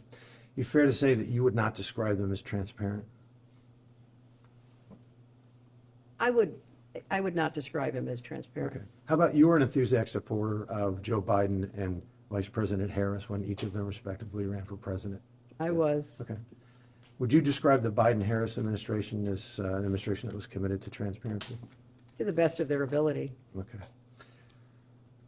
You also asserted, and if I get this wrong, please let me know, that, or at least insinuated that President Trump was closer to Epstein than your husband, socially. I think there's an enormous amount of evidence that goes back many, many years demonstrating their relationship. Okay. Do you know how many times Jeffrey Epstein visited the Trump 45 White House? I do not know. By all accounts and evidence, 0. And how many times did he visit the Clinton White House? I don't know. That was 17 times. How much did Jeffrey Epstein ever donate to Donald Trump politically? I have no idea. There was 0. But we have established that he donated to either you or your husband or your committees 21 grand. Not to agree? I have no information that is personally based about their relationship. Jeffrey Epstein donated $35,000 to foundations. One was a $10,000 donation to the White House Historical Society in '93 when the Clintons, your family, was in the White House. He donated, and then there was that 2006 donation for 25, or 2006 donation to the Clinton Foundation. He's donated, similar to the Trump White House, never, no foundations either. How many pages of the Epstein files were released by the Oversight Committee in 2021 to 23 when the Democrats were in the majority? I have no idea. It was 0. But there was also an ongoing investigation Is that honorable? of, I believe, Ghislaine Maxwell during that time period. So the answer is, I can share with you, is 0. How many pages did the Biden Department of Justice release from the Epstein files from 21 and 25? I have no personal information. I have read that because of the trial of Ghislaine Maxwell, that was not done, but I have no personal information. Yeah, okay. Well, that was zero, and that ended quite a little bit ago now. There were no images and there were no videos. When you compare the GOP Oversight Committee, when we took over in January 23 to present, there were 65,000 documents that had been released. And then how many videos? There was nothing under the Biden administration. There was no images as well. There's been 180,000 images, 2,000 videos, and now over 3 million pages. So when you compare them, that's an odd definition of who's transparent and who isn't. Last thing, we have established that there's a $20,000 donation that Jeffrey Epstein made to an affiliated allied campaign to get you elected to the presidency. Have you returned that or donated that? Once, like he got convicted in 2008 of 2 felony counts. Have you ever returned that $20,000? It didn't come to my campaign. I was not So in you've charge never of that. donated that to charity? That's $20,000. I've donated many, Would be good many, to donate hundreds it of thousands of perhaps dollars. to Congress, I'd like to know the facts in the record that shows that Jeffrey Epstein donated to her presidential campaign. No, he's talking about the Senate campaign, I think. Yeah, I'm sorry. He was and talking about presidential campaign. Oh. Yeah.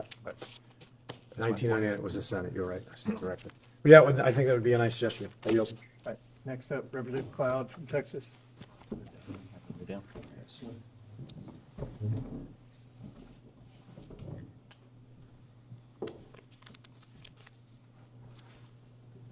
Hi, could you identify yourself? Michael Cloud, Texas, 27th. Michael. Cloud, C-L-O-U-D. Okay. And thank you for being here, Madam Secretary. Mhm. You were asked if Jeffrey Epstein played a role in shaping the Clinton Global Initiative. Is it correct to say that you have mentioned that you do not know whether this was the case or not? I have no information. We have a letter, of course, from Epstein's lawyer stating that he was, and I quote, was part of the original group that conceived the Clinton Global Initiative. If you do not know, who would know? I don't know because I was not involved. You don't know who was involved in the Well, my beginning? husband obviously was involved. So your husband would know at least? Well, you certainly can ask him. Okay. Similarly, you've mentioned that you do not know how funds were recruited at the Clinton Global Initiative. Is that an accurate understanding of your testimony today? No, donations were made. Lots of donations. Many individuals, groups, businesses, philanthropies have donated to the Clinton Global Initiative. Sure, yeah. What was the process of recruiting those donations, I guess, or what's your understanding of it or your involvement in it? Some of it was spontaneous. Some of it was through the team that helps to raise money. It's a combination of supporting charitable work. Do you know if Jeffrey Epstein was involved in helping I have find no donors, reason to recruit believe donors? that. I don't know. You don't know if he was involved in donor relations in any way? I have no, as I say, reason to believe it, but I don't know. Do you know who would know? The people who were involved in raising the money, but I was not involved with CGI in those early years. What about when you were there? I have no knowledge that Jeffrey Epstein was involved at all. How many roughly staff members are there in the Clinton Global Initiative? It has varied over the years, Sure. but hundreds, And involved with donor relations? dozens, I suppose. Dozens? Okay.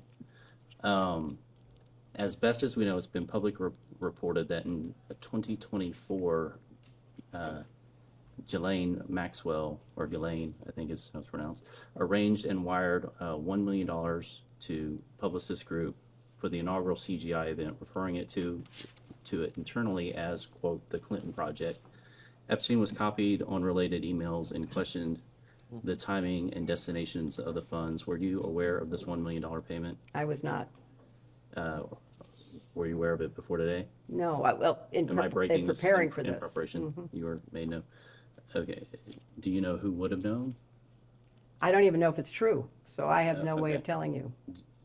You don't know who at the Clinton Global Initiative, what staff would have handled $1 million donors or It didn't go. It went to a group called Publicists, Right. which is not the Clinton Global Initiative, so Right, I would right. not know. Well, the email said it was for the Clinton project, so. First of all, I have no idea whether that's true, and secondly, it went to a third party. Okay. Maxwell was honored and given complimentary access at the 2013 CGI conference for, quote, ocean conservation work, years after public allegations against her and Epstein were public. Were you involved in approving participants or honorees at the CGI events? I was not, but I don't know that there were public allegations at that point in time, so I can't respond to that. So you were not involved in approval? I was not. You didn't know who was going to be honored at the events? No, I was not. Okay. Do you know who would have known? Whoever was the staff at the time, but there's been a lot of staff turnover over, 20 plus years. A number of things you've mentioned today, you've mentioned you have not been able to recall. And that's understandable. Is it possible that any of the information that you have not been able to recall would have been found in the 30,000 emails that went missing? No, I don't believe so. I had no reason to believe that. So it's not that I'm not recalling things that were there. I don't recall at all. Okay. Right. Unfortunately, I have to sketch point. Thank you for your time. Next will be Representative Timmons from South Carolina.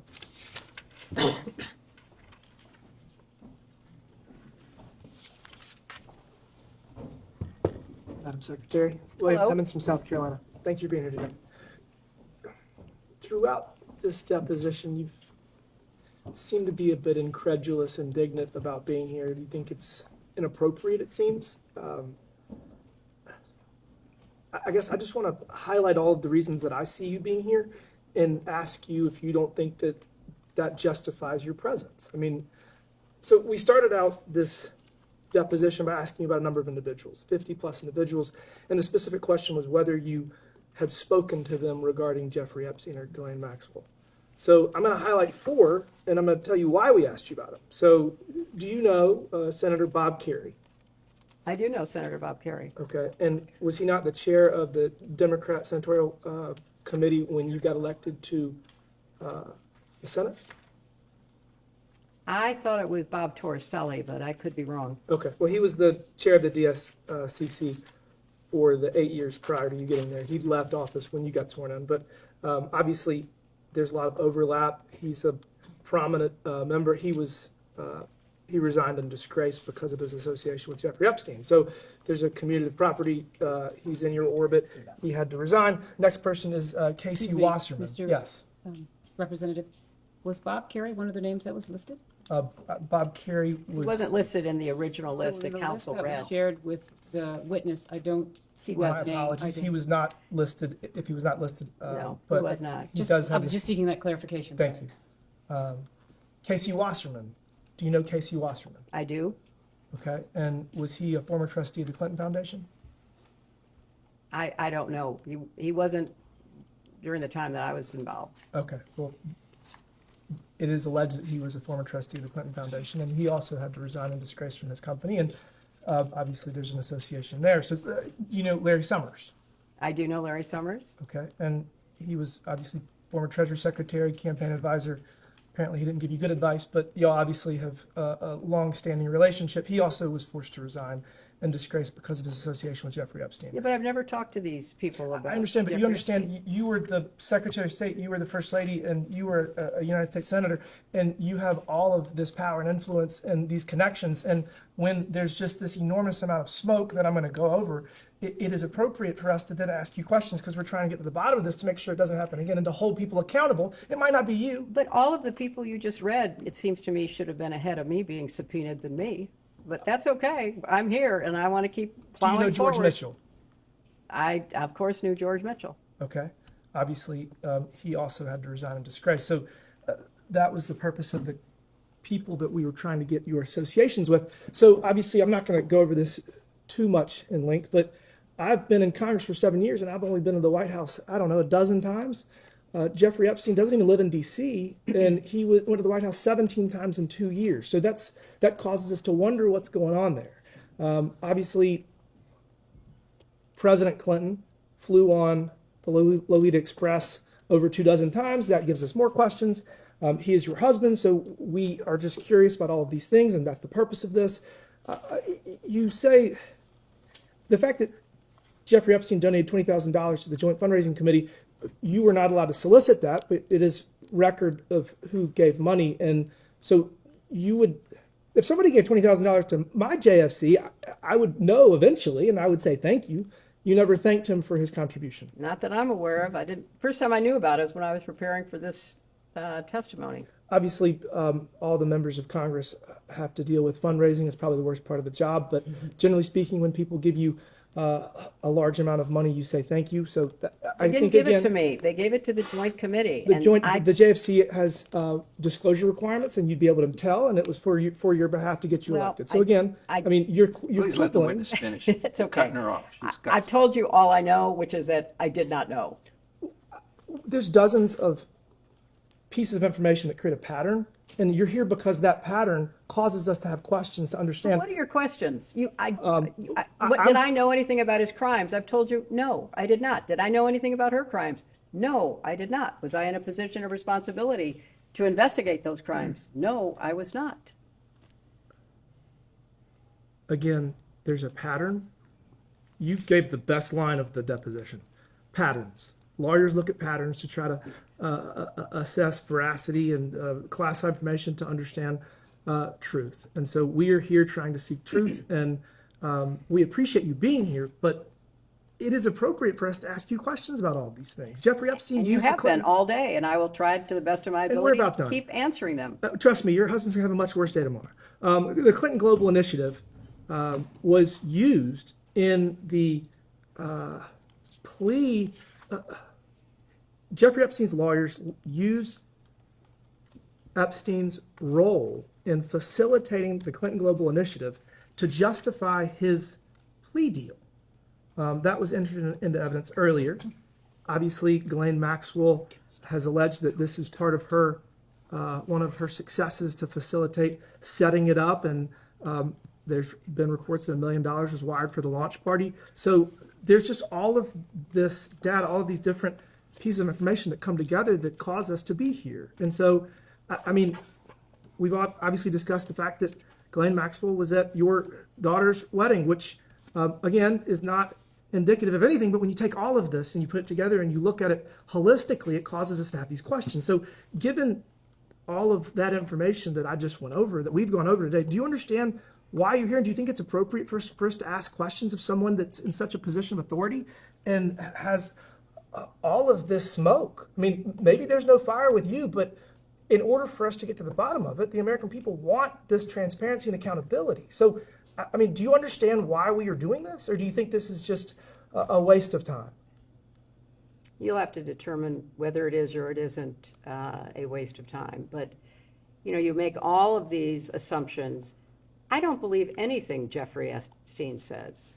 So whatever he said, I would discount completely. I don't believe very much of what Ghislaine Maxwell said in the very first exhibit you gave me was what she told, you know, Blanche Todd. So it's your job to figure out what is and isn't true, but more importantly, what's relevant to your investigation. And what's relevant to our investigation is Yeah. that people at the highest levels of government were involved in a sex trafficking I was ring. not involved Again, at all, but and I you're here to resent answer- you even connecting those You're here to help 2 us get to the points. bottom of it. I've been doing my very best. Well, you all tried to day. avoid it for Please 6 let months. her answer fully the No, I question. mean, and then I've you been can doing all I can to, how can I answer questions about a person that I don't believe I ever even met, although maybe I was in the same room once, who gave money to a joint funding committee that I did not have knowledge of? I'm doing the best I can to answer your questions. I appreciate that. Again, patterns is what we're following, and I think we're going to have a lot more questions for the president tomorrow. Thank you. McGuire. Accepts Representative McGuire from Virginia.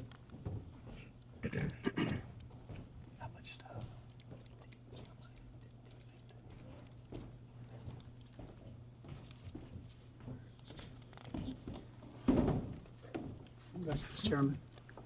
Can I just have a time check so I know where we are? We have approximately 15 minutes left. Madam Secretary, thank you for being here today. You know, I think the American people, I represent Virginia's 5th District, the Commonwealth of Virginia, and the whole United States. We all want transparent accountability, and I would imagine you want the same thing. Is that right? Human trafficking, rape, torture, these things are unspeakable evil. Would you agree with that? I would. You know, I was a Navy SEAL veteran during the time your husband was in the presidency, and we did a lot of missions to go against the cartels and go after human traffickers and people who did all these unspeakable things. Question for you, have you read the released Epstein files? I've read excerpts as they've come to my attention.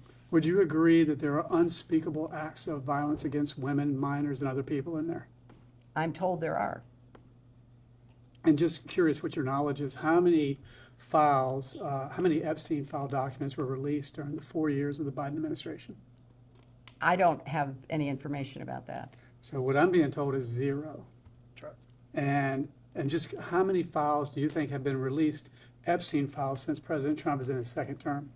Many, I've been told. I've been told over 3 million. And again, we both agree that we want transparency and accountability. I don't think it's a Democrat, Republican, or independent thing. I think it's just an American thing. We want accountability, and we need to have it. So, would you agree that no one is above the law? I certainly would. Yeah. So, since taking office, President Trump has done a lot to fight human trafficking. His admin secured the border in just a matter of weeks, and human trafficking numbers and the rape and all these unspeakable acts still exist in the world and even in our country, but they've gone down significantly. And of course, we've been going after cartels and human traffickers extremely aggressively ever since he took office in his 2nd term. Congress and President Trump, we signed into law on January 2nd the Trafficking Survivors Relief Act. Have you heard about this? So we're definitely making progress. So I heard you earlier say that we weren't doing anything. I was talking about the State Department. Well, we work together, but I'm with you. Also, it's just twice I heard you say that you didn't know about the donation from Maxwell. And according to FEC and our research, you can, as a candidate, even back in the 90s, coordinate with JFC, Joint Funding. Excuse me, could you correct your statement? You said that she didn't know about Maxwell. Do you mean? No, I'm just saying she said that twice she couldn't. You're talking about Epstein. No, right, that's right. Twice she said you couldn't communicate with the JFC. Well, that's what I was told. Maybe and according to FEC and the report that we did in the last couple hours, Yeah. you could do that. Not a big deal, just letting you know that. All right, some questions. Madam Secretary, since you claim you never met or communicated with Mr. Epstein, how is that possible, seeing that Mr. Epstein visited the White House several times? I may be repeating some of the other questions. Several times during your husband's presidency. I object because that's speculative, Congressman. I'm not advising her not to answer, but it's speculating. She doesn't know. Madam Secretary? I don't know. It's okay. I don't know how many times he visited. I've been told, but I don't know for my own information or personal experience. Yeah, apparently he was there 17 times, but at least it's more than a dozen. All right, Secretary Clinton, did you ever ask Ms. Maxwell about the validity of the Epstein crimes when he was first accused? I don't recall any conversation with her about that. And how well did you know her? Not very well. All right, Secretary Clinton, how do you feel about your husband being named in the Epstein files? Well, I think it's something that is unfortunate, and I'm sure that he will tell you that he wished he had not flown on Epstein's plane. So that's it's unfortunate in my opinion. Secretary Clinton, did Ms. Maxwell's nephew, Mr. Alexander Gerasi, I may be saying that wrong, work for your 2008 campaign? As I said earlier, he volunteered for my campaign. He did a good job. My campaign staff hired him. He was an excellent employee, and then he had a very relevant educational background and went to work in the State Department. And Secretary Clinton, was Ms. Maxwell nephew, Mr. Alexander Gerasi, hired by the State Department shortly after you became Secretary of State? Yes, he was. And Secretary Clinton, by all accounts at this time of his hiring, Mr. Alexander Gerasi had limited foreign policy experience. Was he hired as a favor for Mrs. Maxwell? Not at all. I had no idea that he was related to her, and I have absolutely no recollection or reason to believe that she was at all involved. Well, the people that I represent, and I think our country cares about most out of this whole thing, is that what can we learn so we can prevent people committing human trafficking in our country and the world. I think that's what we all care about. We care about that. And then how did someone with such egregious behavior penetrate the highest level of government? Are world leaders compromised? Are American politicians compromised? As you read the Epstein files and read the reports, overwhelmingly Epstein donated more to Democrats by far than he did Republicans. You served as Secretary of State from 2009 to 2013, is that correct? That's correct. The State Department leads the United States' efforts to globally combat human and sex trafficking. Is that a fair characterization? It is the responsibility of the State Department to try to hold countries accountable through our annual report and to work with countries to try to encourage them to improve their laws and their enforcement. In fact, Secretary of State is responsible for submitting an annual trafficking in persons or TIP report. Is that correct? That is correct.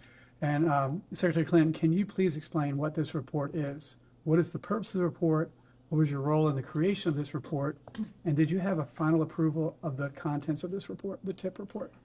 This report, I believe it's legislatively mandated, is put together by the experts in the State Department and people who are responsible for following developments in trafficking through our embassies around the world.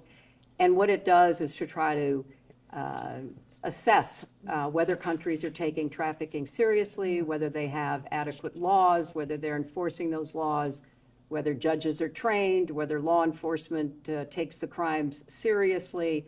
And then every year, the office responsible for the TIP report evaluates and describes what a country was doing. And in egregious cases where countries are ignoring it, where the problem is getting worse, there can be sanctions employed. But usually the effort to stay out of the report in a negative way helps us diplomatically to persuade countries to take more action. Okay, so to be clear, were TIP reports submitted to Congress during your tenure? Yes. And was human trafficking in the United States increasing or decreasing during that time? In the United States, I'm not as familiar with the year-to-year numbers, but human trafficking has been a very big problem in the United States and elsewhere. And as you pointed out, all kinds of criminal organizations, gangs, cartels find it profitable to traffic human beings. So it kind of goes up and down depending upon how effectively we're enforcing our laws or other nations are enforcing theirs. So during the Biden administration, open border policies, we don't know the number. We think 15 to 20 million illegal criminal aliens, the cartels. You probably saw in Colorado where Trinidad took over an apartment complex at gunpoint, and one guy called the police. They cut his fingers off and said, if you call the police again, we're going to cut off your hands.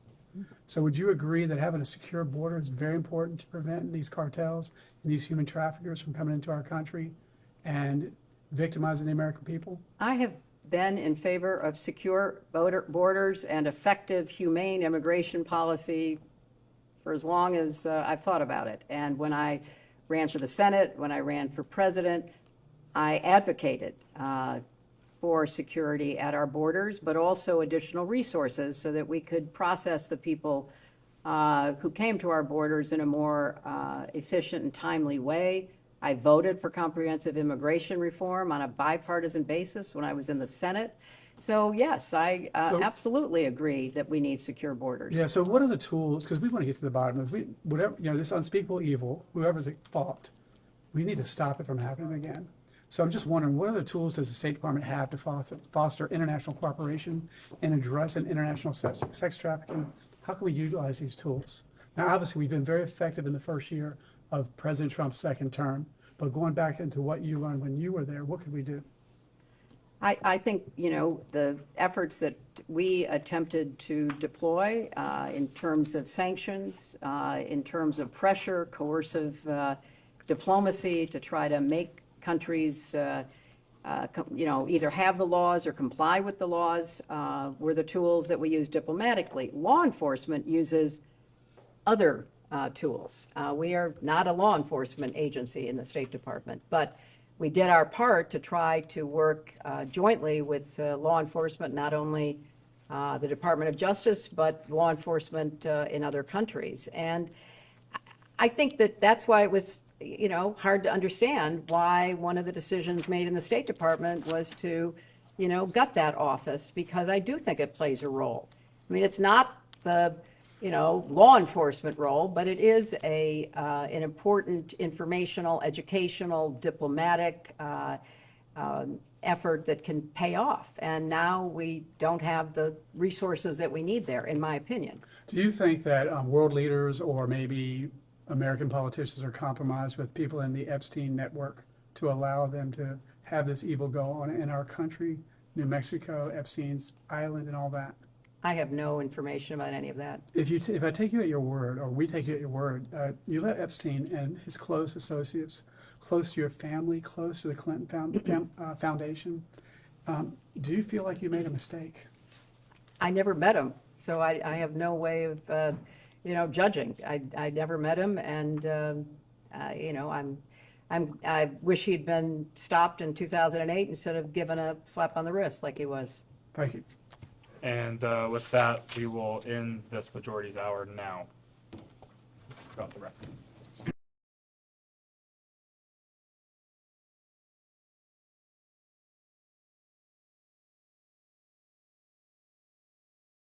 We can go back on the record. Ma'am, I have just a few questions about things you discussed in the previous round, then I'll turn it over to a member of the committee.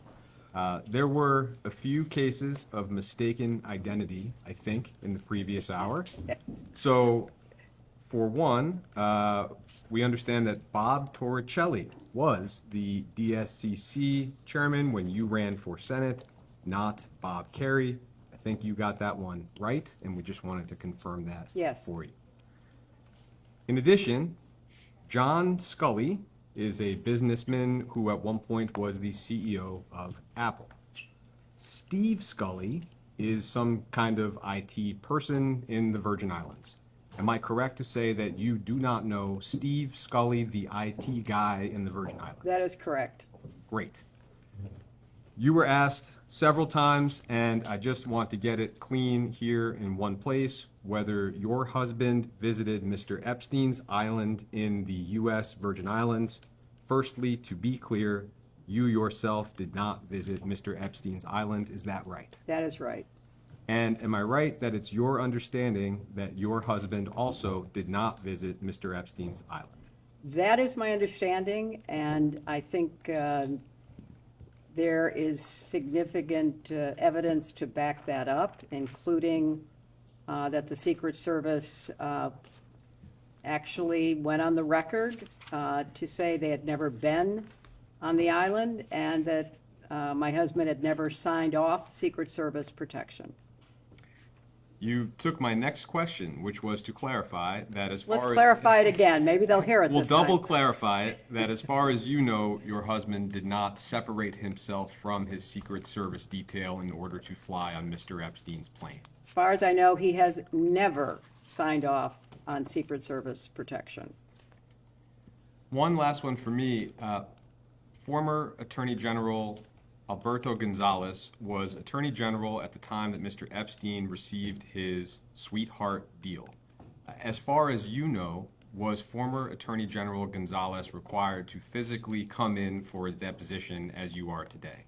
As far as I know, former Attorney General Gonzales was not required to come in. He gave a statement, a very short statement, saying he didn't know anything and was excused from appearing. But I think it would be useful for the committee to probe the information that was available between Alex Acosta and the Department of Justice during that period of time when Giuffre Epstein was charged with crimes. Lastly, I will just read the names of some other individuals who were subpoenaed by this committee in connection with this investigation, and I'll just ask you if it's your understanding that those individuals were required to physically come in for a deposition. Former Attorney General Jeff Sessions. It is my understanding he was not required. Former FBI Director Robert Mueller. He was not required. Former Attorney General Loretta Lynch. She was not required. How about former Attorney General Eric Holder? He was not required. And former Attorney General Merrick Garland? He was not required. And former FBI Director James Comey? He was not required. Thank you. Madam Secretary, good Hello, afternoon. Congressman. Thank you for your patience today. As we've discussed today, you served in a variety of official roles from 1993 to 2013, First Lady, Senator from New York, Secretary of State. During your time in any of these positions, did you have responsibility for the investigation or the prosecution of Jeffrey Epstein? I did not. During your time in these positions, were you ever involved in any investigation or prosecution of Jeffrey Epstein? I was not. Which agency, just given your experience and knowledge, what are some of the agencies or agencies that would have been involved or were involved in those kind of investigation and prosecutions? I don't know personally, but just looking at the responsibilities of various agencies, it would be local, state, and federal law enforcement, and at the federal level, obviously the Department of Justice. It might well have been Border Control and other FAA or TSA, other agencies that had anything to do with transportation. But in your experience, not first ladies, senators, or secretaries of state? In my experience, none of the above. In any of your roles, did you ever seek to influence the government's, any level of government's activities, investigations, prosecutions related to Jeffrey Epstein? I did not. Similarly, during your tenure in these positions, did you have responsibility for the investigation or prosecution of Ghislaine Maxwell? I did not. Were you involved in the investigation or prosecution of Ghislaine Maxwell? I was not. Thank you. During your tenure, did you ever seek to influence any level of government's investigation or prosecution of Ghislaine Maxwell? I did not. Okay. One of the things that was discussed earlier was the conversation between Ghislaine Maxwell and Deputy Attorney General Todd Blanche, after which Ghislaine Maxwell was transferred to a lower security, more comfortable prison situation. Are you familiar with that sequence of events? I have read about that, yes. And when we, this committee, deposed Ghislaine Maxwell, her attorney requested a pardon on her behalf, or rather stated that if she were pardoned, she would be at liberty to share more information with this committee and others. Are you familiar with that? Have you read about that? I read about that. And the media has asked President Trump if he's considering a pardon excuse me, of Ghislaine Maxwell, and he, to date, has not ruled out a pardon or clemency for Ghislaine Maxwell. And because we've talked with you today about your role as Secretary of State in trying to ensure that there are stronger policies, laws, protections to prevent sex trafficking, child trafficking, human trafficking, I just want to ask you, from your perspective, what signal would it send to those in the United States or around the world who might want to engage in those crimes if somebody convicted of those crimes were pardoned by the President of the United States? I think it would send absolutely the wrong signal. In your experience, I'll ask again, do first ladies or secretaries of state or senators oversee or involved in specific sex trafficking investigations? No, as I said earlier, Congressman, the Secretary of State has a responsibility to try to use diplomatic authority, the power of sanctions, to convince other countries to improve their laws and enforce them. In your opinion, and you've maybe touched on some of this, who should this committee be speaking to if we wanted more information on specific federal sex trafficking investigations, previous, current, future? I think the Department of Justice, which is the primary law enforcement agency of our government, and perhaps some of the individual U.S. attorneys and attorneys general that might have units devoted to trying to prevent and prosecute human trafficking. Thank you. That's all I have.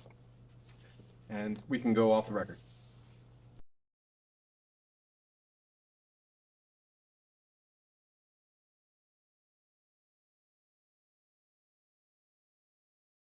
All right, we'll go on the record. It is 4:17 in the afternoon. Mr. Burleson has a few questions for you. So I'm going to begin with some lighthearted, different questions. And you're welcome to ignore them or if you want to, but while I have you here, I just have to ask. So when your husband was president, it was Lawrence Rockefeller had an effort to try to disclose UFOs, UAPs. When you were running for president, John Podesta publicly stated that you would disclose these files if given the chance, if you had been president. Are you pleased to see that these files may be disclosed finally? I am pleased. As I say, I think they have to be carefully scrutinized so that no national security information is disclosed. But this is an issue of real importance to so many people, and I think whatever can be disclosed should be disclosed. Was there a program that specifically that was referencing that you were aware of? I was not. As you mentioned, John Podesta, who was one of my advisors, was deeply interested in the issue, and if I had been elected, I certainly would have listened to his advice. Well, thank you for indulgence on that. As you know, Alexander Acosta, who gave Epstein the 2009 plea deal, he said, whenever he was asked, that he belonged to intelligence and to leave it alone. Were you, and I think you've answered this before, but if you could answer more directly, were you or anyone in the Obama administration, through your role in the State Department, or even afterwards in the Clinton Foundation, ever briefed on Epstein having any U.S. intelligence ties? I was not. Were you ever briefed of him having any foreign intelligence ties? I was not. Okay. Epstein filed a FOIA request in 2011 seeking any CIA records about himself. That would have been during your time as Secretary of State. So through your role, were you made aware of that FOIA request? I was not. Okay. Was it ever responded to? That's a good question. I know nothing about it. They haven't responded to us on our FOIA requests. So. In 2014, Epstein met with William Burns, who was then a senior State Department official and later a CIA director. Excuse me, could you say what year that was again? In 2014. In 2014, he met with William Burns? Mm-hmm. Epstein met with William Burns. As the Secretary of State at that time, were you aware of that meeting? I wasn't Secretary of State in 2014. Okay. Were you aware of the meeting with Mr. Burns? Okay. And finally, Ghislaine Maxwell's father was Robert Maxwell, who was widely reported as being Mossad or MI6 intelligence asset. Did in any of your conversations with Maxwell or people connected to her, did they ever mention Robert Maxwell's intelligence background or any ongoing foreign or domestic intelligence connections through your conversations or interactions? I have never talked to anybody about whether that is true or not. I don't know.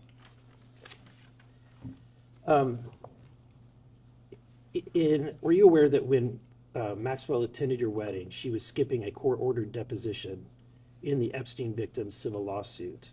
Excuse me, do you mean her wedding, or do you mean her daughter's wedding? Your daughter's wedding, I'm sorry. When she attended your daughter's wedding, were you aware that she was skipping a court-ordered?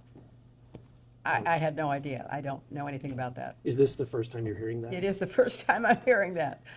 But at the time she was going through that investigation. I knew nothing about it at the time, and so I can't respond. Okay. Later, Chelsea vacationed with Maxwell in 2009 and reportedly remained... That was before the wedding. Before that, she vacationed in 2009, was reportedly friendly with her. Are you aware, what was the nature of that relationship? I think you've described it. It was a friendly relationship. Is it safe to say that she was closer to Ghislaine Maxwell than you were? I had very little contact with Ghislaine Maxwell, so I can't speak to anybody else's relationship, only my own. But it's safe to say that she was closer. I'm not going to characterize it because I don't know. Okay. Chelsea was also in attendance at the wedding in Morocco in 2002. It's also been documented that Epstein was there as well as Maxwell. At that time, she would have been 21, maybe 22 years old. Do you have any concerns, or have you asked your daughter about any maybe potential inappropriate all of activity? these questions about concerns that predate the charges and pleas of Epstein are very hard to answer because people did not know At the time. at the time. Yeah. And, all the questions about, the contribution to the joint committee, people didn't know. I mean, Right. and so in retrospect, nobody would have Right. had any, contact with someone like that. And, those people who continued to have contact with him after he pled guilty are in a different group because that happened and they still maintain contact with him. I think we're all experiencing that, where we're having a revelation of what we didn't know at the time, but in reflecting back, certainly it's appropriate to ask questions. And so my question is, knowing what happened at that time, have you had a conversation with her? Was there any inappropriate activity during that time? At the time, nothing was known and nothing untoward occurred. And then there was no further contact with him. So I can't really speculate about that further. We can all agree, I think, that Jeffrey Epstein was a monster, that he was empowered or enabled by Ghislaine Maxwell. I think we can all agree with that, correct? I can't characterize their relationship. I think you can agree that he committed crimes. He was not fully held accountable for them, which could have stopped his predatory practices, perhaps, that continued for quite some time afterwards. And then he was finally indicted for serious crimes, and he was in prison, and then he mysteriously died. Mm-hmm. And with her, she was, finally indicted, tried, and convicted. And I think you have to look at it in the chronological way in which it unfolded. Yeah, I think that there's varying degrees of culpability. She was certainly going beyond just being silent in her knowledge about the horrible acts that he was doing, but she was actually enabling him. That's what she was convicted of. That's right. But if she had not been enabling, if she had not been taking those steps, if she had just been silent. Are you asking me to speculate? I'm asking, would you agree that she would be culpable as well? Just in her silence. I have no information about that, so I'm not going to speculate. Okay. All right, with that, I'm done. Okay. Thank you. Thank you. Thank you. Right. Next is Representative. This is sort of like off subject, but didn't you all require in the latest defense authorization that the UFO information has to be? Out. What? They ripped it out. They killed it. Oh, Yeah, I thought that had gone through. That was my amendment, and it got ripped out. Oh, okay. Well, you've just, I didn't know that, so thank you for enlightening me. Okay. Yeah, they've been killing it. I didn't know that.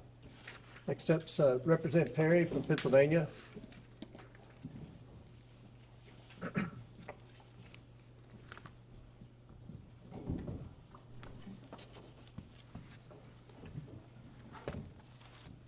Good afternoon, Madam Secretary. Good afternoon. Live in a particularly beautiful part of the country. Thank you. Good for you. It's very pretty up here. Madam Secretary, once it was revealed publicly that you and President Clinton were connected, I'm going to use that term, to Jeffrey Epstein and Ghislaine Maxwell, did you discuss the subject with your daughter? I'm, not going to, talk about what I did or didn't discuss with family members, but I can tell you that it was something that was of grave concern to us. I imagine it was, and I know that look, I think we could probably get a long way here if we could discuss or have a view into your discussion with your husband. I suspect you're going to object to that.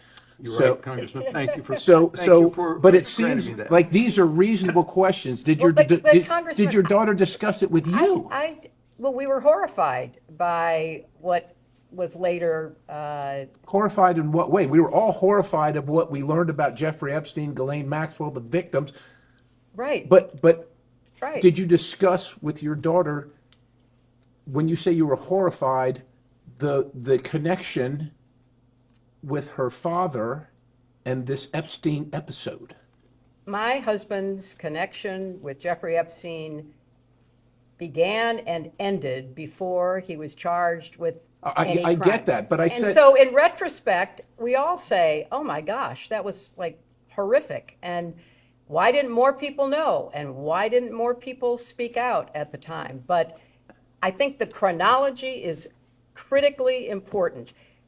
If we were talking about post-crime, that there was a continuing connection with him, that would be unacceptable. Right. But it ended before he was charged. I understand that, which is why I particularly said once it was revealed publicly. I get that continuing to be involved with someone like that after it was knowledgeable to everyone would be almost an unforgivable sin. However, I'm married too, not as long as you, ma'am, but there would be questions in my family, even if it went back.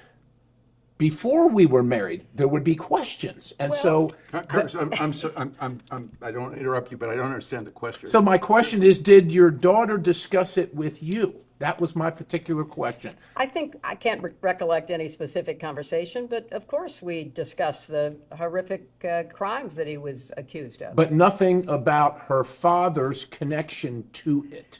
Her father's connection began and ended Okay. before he was charged with crimes. Did your daughter ever mention to you that she discussed this matter with her father? I don't recollect that. Did you see the photos of your husband with young girls related to Jeffrey Epstein? I saw the few photos that my lawyers showed me. Did you also see the photos of your husband with Jeffrey Epstein and Ghislaine Maxwell? I have seen such photos. They're out there, right? Yes. I imagine you're familiar, but I just want to make sure. Since seeing these photos, have any questions about the content, locations, general circumstances come to your mind? No, that it was unfortunate that he ever, did anything with Jeffrey Epstein. But there was no curiosity. Excuse me, are you asking for an opinion, or is there a fact that she can share with you that would be helpful? Well, in the I did say, investigation were and the there any questions? legislative purpose of the So committee? if I saw, I'll give you an example. If I saw a picture with my wife, it's just really hard to be relevant. If my wife saw pictures with me as a grown man, hanging out with obviously or close to underage women, regardless if it was before we were married or not, it would be a question. And so what I'm asking you is, did any questions regarding those photographs come to your mind? I am going to, just as clearly as I can state, say I don't see the relevance of your question, and I am not going to talk about conversations that I had with my family, especially my husband. And for clarity, are you all asserting spousal privilege?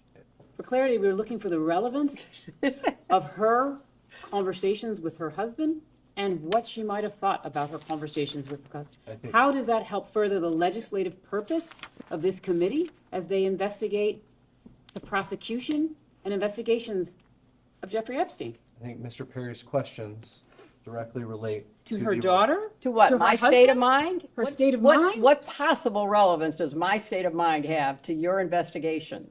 I believe Mr. Perry's questions, and Mr. Perry can step in if he would like, are directly related to her relationships With her husband? with Mr. Epstein and Ms. Maxwell, and her opinions as it relates to She's her here to give husband's facts, not relationships. opinions. I am not here to give opinions. I'm here to answer factual questions, and I have answered Okay. for many hours now that I had no relationship because I never met the guy to my best recollection. And I'm not with Giuffre implying, Epstein. and you shouldn't aver that I've made that connection. I'm not implying that. Well, yeah, okay. You're still married, Madam Secretary, still That's married, very correct? true. Okay. Can you identify the man in these photos? I can't see them across the table. Let me get him a little closer. So, just for the record, you would like her to identify pictures of her spouse? You need her here to testify on pictures of her spouse? The 42nd President of the United States of America? That is my husband. Okay, yes. how about the location? I have no knowledge of the location. I have no context for the location. I know nothing about the location. If you were informed that that's on Mr. Epstein's plane that Would you like her to speculate based on your No, informant fact? ma'am, if you'd let me ask the question. If you were informed that was on Mr. Epstein's plane that is known to have frequented not only the island, but other locations where sexual abuse, horrific sexual abuse occurred, would you have any questions about those photos and who's in them? Objection, calls for speculation, states facts not in evidence. You can, I'm not instructing you not to answer. Well, no, I'm not going to speculate. I'm Okay. not going to. Do you know the names of any of the young girls in those photos with Whose your faces husband? are blacked out, Congressman, correct? I understand that. But the photos are out there. But are you saying she should be able to know who individuals No, I think are what that I'm they're- saying is that the photos are black? what I'm saying is that in a normal relationship, you would probably ask the person that you're sleeping with who that person in the photo is.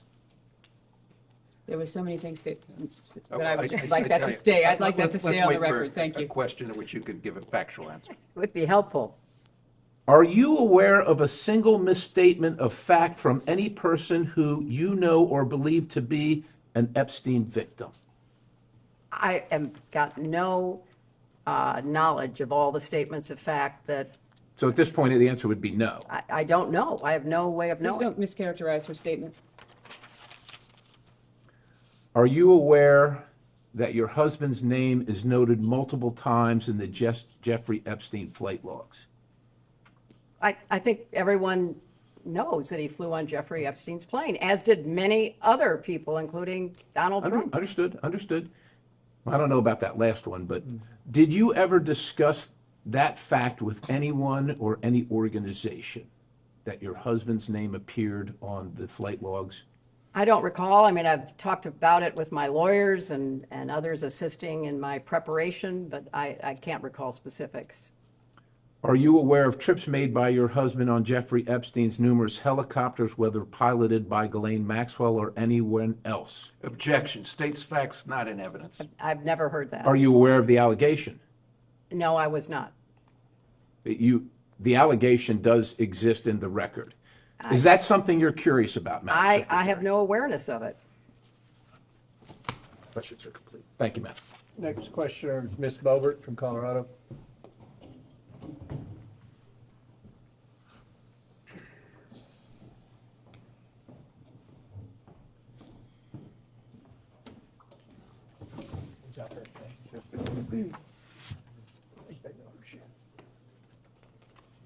Ms. Clinton, Madam Secretary, while we sit on the record today, are you under oath? I am. Okay. Have you ever lied while being under oath? I have not. Have you ever lied in a deposition? I have not. Okay, thank you. Have you ever transmitted any information to Epstein or Ghislaine Maxwell about the United States government? I have not. As has been mentioned many times here today, Bill Clinton flew on Epstein's plane at least 26 times, multiple international trips from 2002 to 2003, often with Maxwell. When and how did you first learn of these trips, and did you discuss them or review them with him prior to taking the trips? It's a compound question. I'm going to object to the latter part of it and instruct her not to answer on the grounds of When and how did you marital- learn of these first trips? Of these trips? I don't recall how I learned about them. I knew that he was traveling on a number of different planes owned by a number of different people, and I don't recollect having conversations about the planes. We talked about the work. We talked about the meetings that he had. We talked about his efforts to try to persuade countries to invest in low-cost And AIDS did you drugs. discuss who That's he would what be we talked traveling about. with? I did not. I don't have any recollection of that. Ms. Clinton, when did you first learn that your husband was spending time extensively with a registered sex offender? He did not after, he was convicted years after Bill stopped having any. Were there any connection. activities that raised any red flags to think that he could be charged of sex crimes during the time Are you that asking if Clinton? she has awareness? Yes. Of Jeffrey Epstein? Of any red flags being brought to your awareness, to your family's awareness, while your husband was spending time with Jeffrey Epstein? I have no recollection of anyone bringing any red flags to me. So have any of the victims of Epstein or Maxwell ever reached out to you in any way? I don't recall that. For you do not recall any reason a victim may have reached out to you or your counsel? Excuse me, the Question was, does question's she asked and recall answered. whether or not any I asked victim any- reached out to her, and she said she did not have an awareness of that. Moving on, Ms. Clinton, are you aware of anyone ever telling your husband that they had damaging information about him that they would release? I have no awareness of that. Did Epstein ever ask you or Mr. Clinton for any favors of any kind? I never talked to Jeffrey Epstein. Did Maxwell ever ask you or Mr. Clinton for favors of any kind? She did not ask me. Did Epstein have any connection to or association with the Clinton Foundation? There's been the allegation that he did, but I don't have any factual basis for knowing one way or the other. Okay, and we have discussed today the small amounts donated historically, and the $20,000 to your campaign, the 1999 Senate campaign, $25,000 via affiliate. Excuse me, could you state for the record, it was not to the campaign, so if you wouldn't mind just stating. $20,000 to Hillary's 1999 Senate campaign? No, it was a That's joint. inaccurate. It was a joint Okay, state campaign. joint campaign, okay, sure. Fund.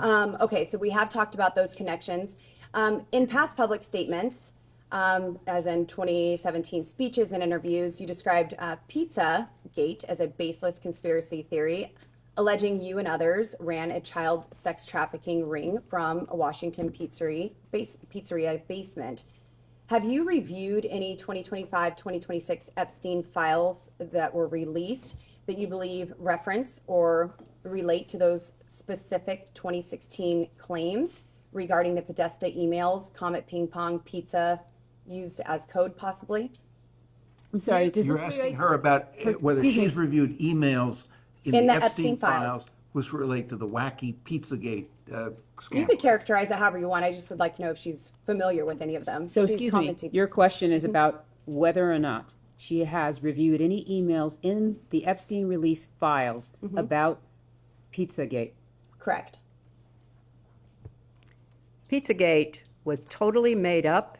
It was an outrageous allegation that ended up hurting a number of people, that caused a deranged young man to show up with his assault rifle and shoot up a local pizzeria. I can't believe you're even referencing it. You should be. There are connections to the language. I'm Well, not the talking QAnon about- people believe there are, so I don't know what QAnon have at people it. believe. Have at it. But you've accused certain parties, and I think even right now today, of promoting slow walking or information in ways that fuels conspiracies.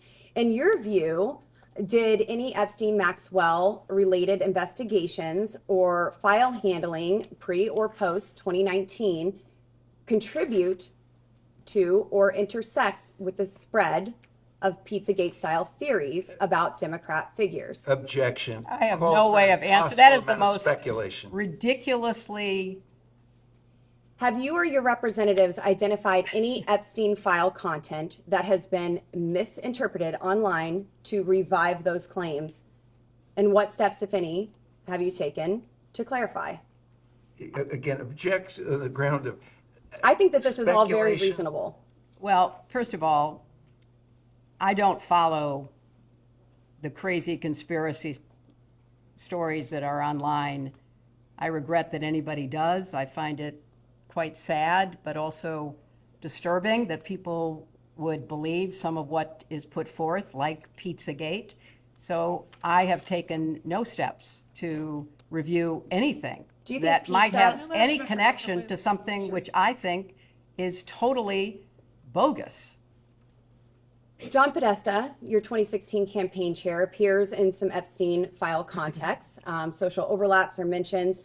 Were you aware of any of the Podesta-related communications in the released files? Can you that have- please provide examples or the evidence that you would like us to review or the exhibits that reflect that in I order can- for I her can to get- be able to I do can get that? some I mean, exhibits somebody and pause starts this with question questions. Speak to in the that when you meantime. provide those. I will get those, and I will skip that question The until Congresswoman we can. asked generally if she's aware. Generally, she is asking if she's aware of specific information that is in the files that you all are relying on. Please provide the witness with If your copies of that client materials. doesn't know or has no recollection, she's welcome to state so.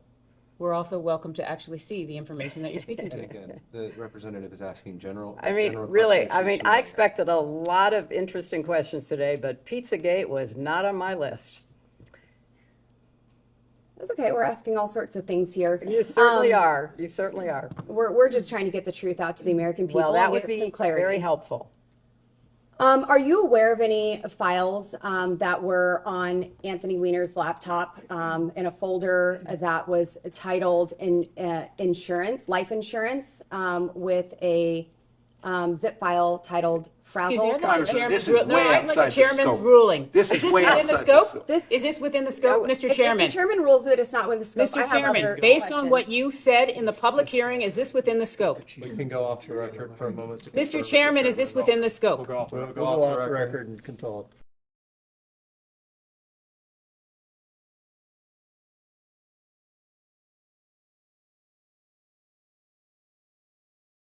We'll get back on the record.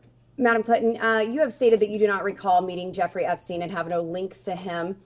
Have you reviewed any photos, emails, or records from the released Epstein files that might refresh your recollection of any encounter, event, or introduction involving him? Excuse me, before, you are stating that with respect to her, an interview, or with respect to what she has stated here today?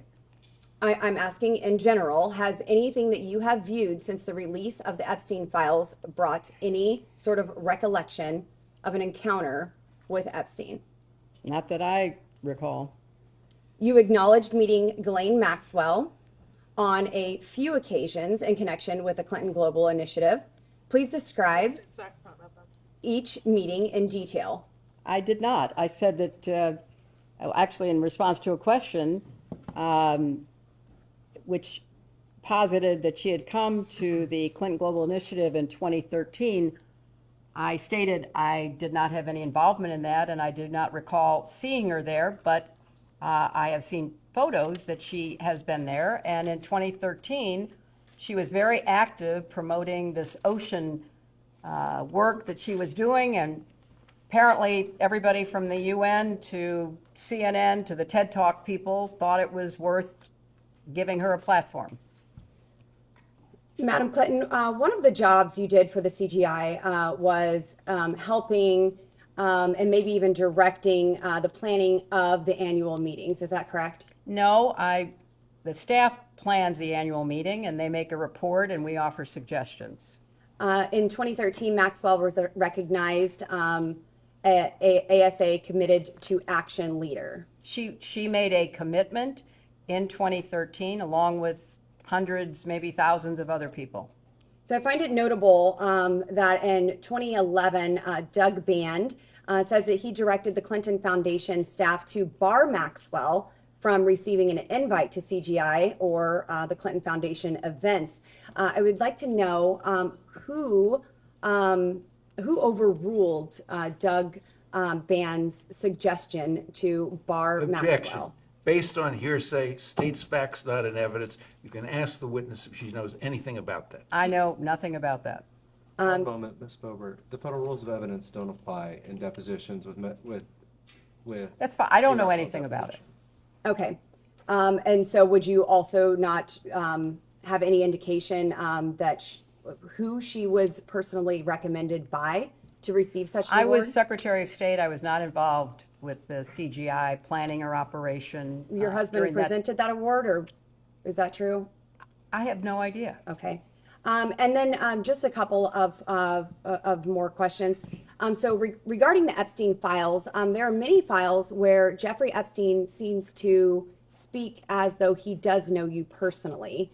In one file, EFTA 006571115, Mr. Epstein is commenting, and he quotes, "Hey, Hillary Clinton is much prettier in person." This was Tuesday, September 20th, 2011. And then another... Congressman, I'm not going to object to that. Congresswoman, can we see the documents, because we don't think the we will get that document says printed. it. We don't Okay. think the document Okay. says it. Not that you're not pretty. I've got to say that. Jeffrey Epstein has I'll take it if I can also get it. commented that meetings with Hillary are not easily discreet. Has he ever connected someone to meet with you? Not that I'm aware of. Okay, I'm going to let my colleagues ask some questions, and maybe I'll be back. Thank you. Thank you. And I'm going to let staff. Secretary Clinton, just to circle back on a few things. You mentioned that your daughter Chelsea had a friendly relationship, is that correct, with Miss Maxwell? I believe so. And did Chelsea tell you what made the relationship friendly? Again, it was through Ted Waite, the longtime friend of ours. That's how, you know, I certainly met her. So Chelsea met Glenn Maxwell through Ted Waite as well? I believe that's right. And I believe you testified earlier, Ted Waite's been a family friend for like 30 years or something to that effect. Early 90s, yes. And having a friend that long, did you never discussed Miss Maxwell with Mr. Waite? I don't discuss the relationships of my friends. That's up to them. And so to be clear, you never discussed Miss Maxwell's relationship with Mr. Waite, Not that I recall. You know, shortly, as my memory is that shortly after the wedding, on July 31st, 2010, shortly after that, they broke up. And shortly after that, he married somebody else. I know nothing about the relationship. I'm just describing what I believe was the chronology. Understood. And upon that breakup, as you said, Mr. Waite never said anything to the effect of why they broke up? Not to me, he didn't. Circling the 2013 CGI annual conference that has been brought up on a few occasions today. Yes, indeed. I believe you said you did not remember seeing Miss Maxwell there, is that correct? I do not recall seeing her there. And you had no interaction with her at all? Not that I recall. After this 2013 annual conference of CGI, did anyone raise any concerns to you about Miss Maxwell being there? Not that I recall. Did, separate from just the 2013 event, did Mr. Band ever raise concerns about Miss Maxwell to you? Not that I recall.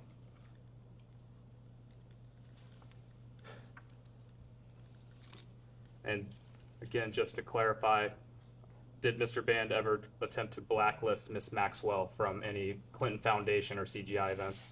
Not that I know of, but I can't say that I would have known. When did Mr. Band leave the foundation? I don't know. I don't know.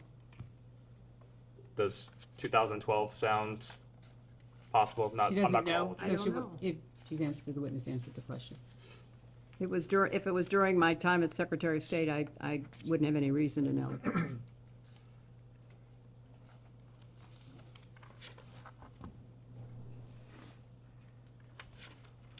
Who would have final decisions over the list of individuals or entities that would get recognized at a CGI event? It was a staff decision. If the staff made the decision, would the board have any input on that? Not that I'm aware of. They might make suggestions as to people that should be contacted or followed up with, but I don't know specifically, and I certainly don't know anything about about her involvement. Understood. And suggestions, what type of suggestions would they make on individuals or entities? Oh, they might say, you know, this person's doing great work on affordable housing, or this person has done some really exciting, you know, hygiene work, trying to improve the well-being of people in some countries. It would be things like that. So maybe invite this person because we can maybe introduce this person to somebody who's interested in doing the same kind of work. And maybe they can make a commitment together. Are you aware of President Clinton having a lunch or other type of meal with Ms. Maxwell in 2014? I don't recall knowing that. Have you since been made aware of that fact? Yes, I have been. And was that in preparation for this deposition? It was. Mhm. Are you aware of any other more recent meetings between Ms. Maxwell and any members of your family? I am not.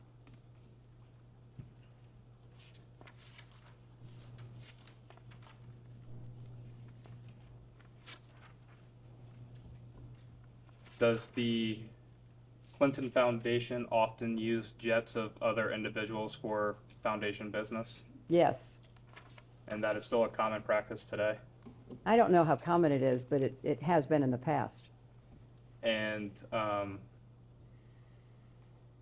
were there any other type of aircrafts that you are aware of President Clinton traveling on with Mr. Epstein? I am not aware of any other.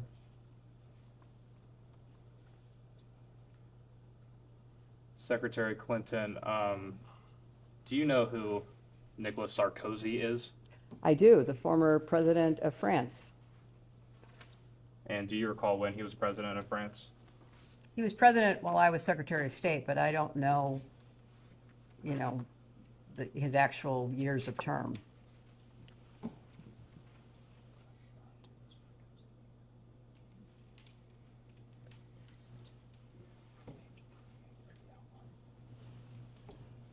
I'm going to introduce as Majority Exhibit 17 an email from the Department of Justice's release of Epstein-related files.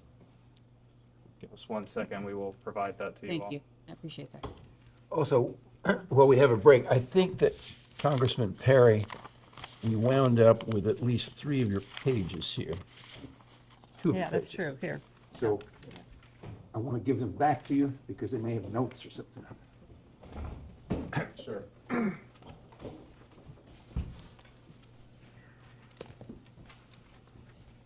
Thank you so much. I appreciate that.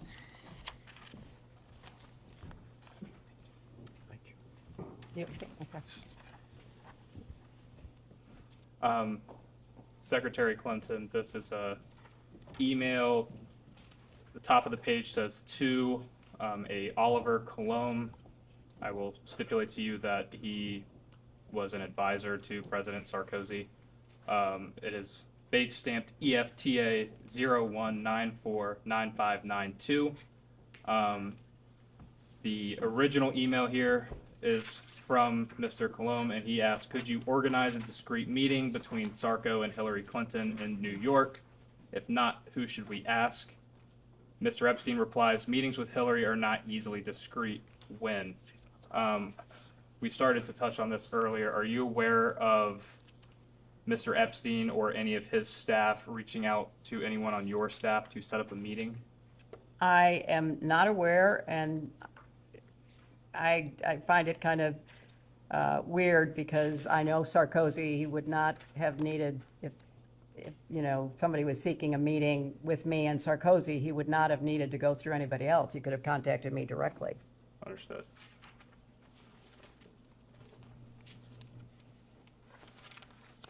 And just to be clear, have you seen this email exchange previously? Yes. And that was in preparation for today's deposition? Yes. But no prior awareness of this email None exchange? whatsoever.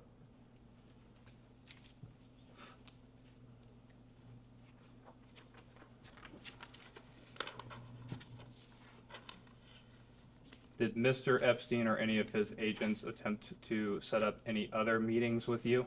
Not that I know of, but I have no idea. what they thought they were trying to do.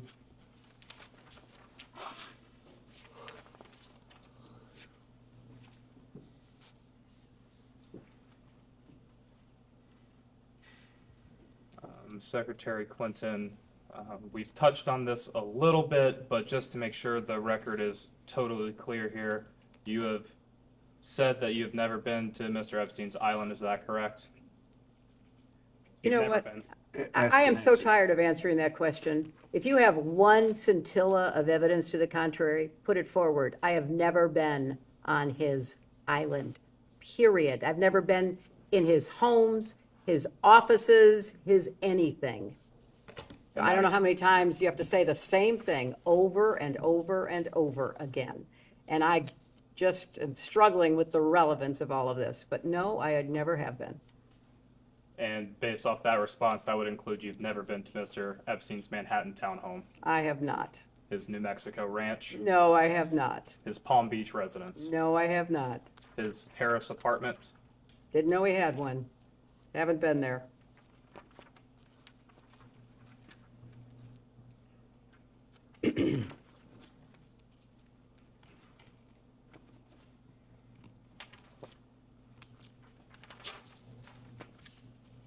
You know, I also find it very interesting because I went back and looked at the transcripts of all of your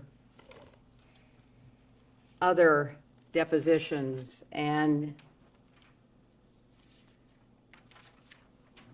none of the Republicans asked a single question to any witness about Jeffrey Epstein, or any question that would help provide answers for his victims to any of the people you deposed. In fact, the only questions that were asked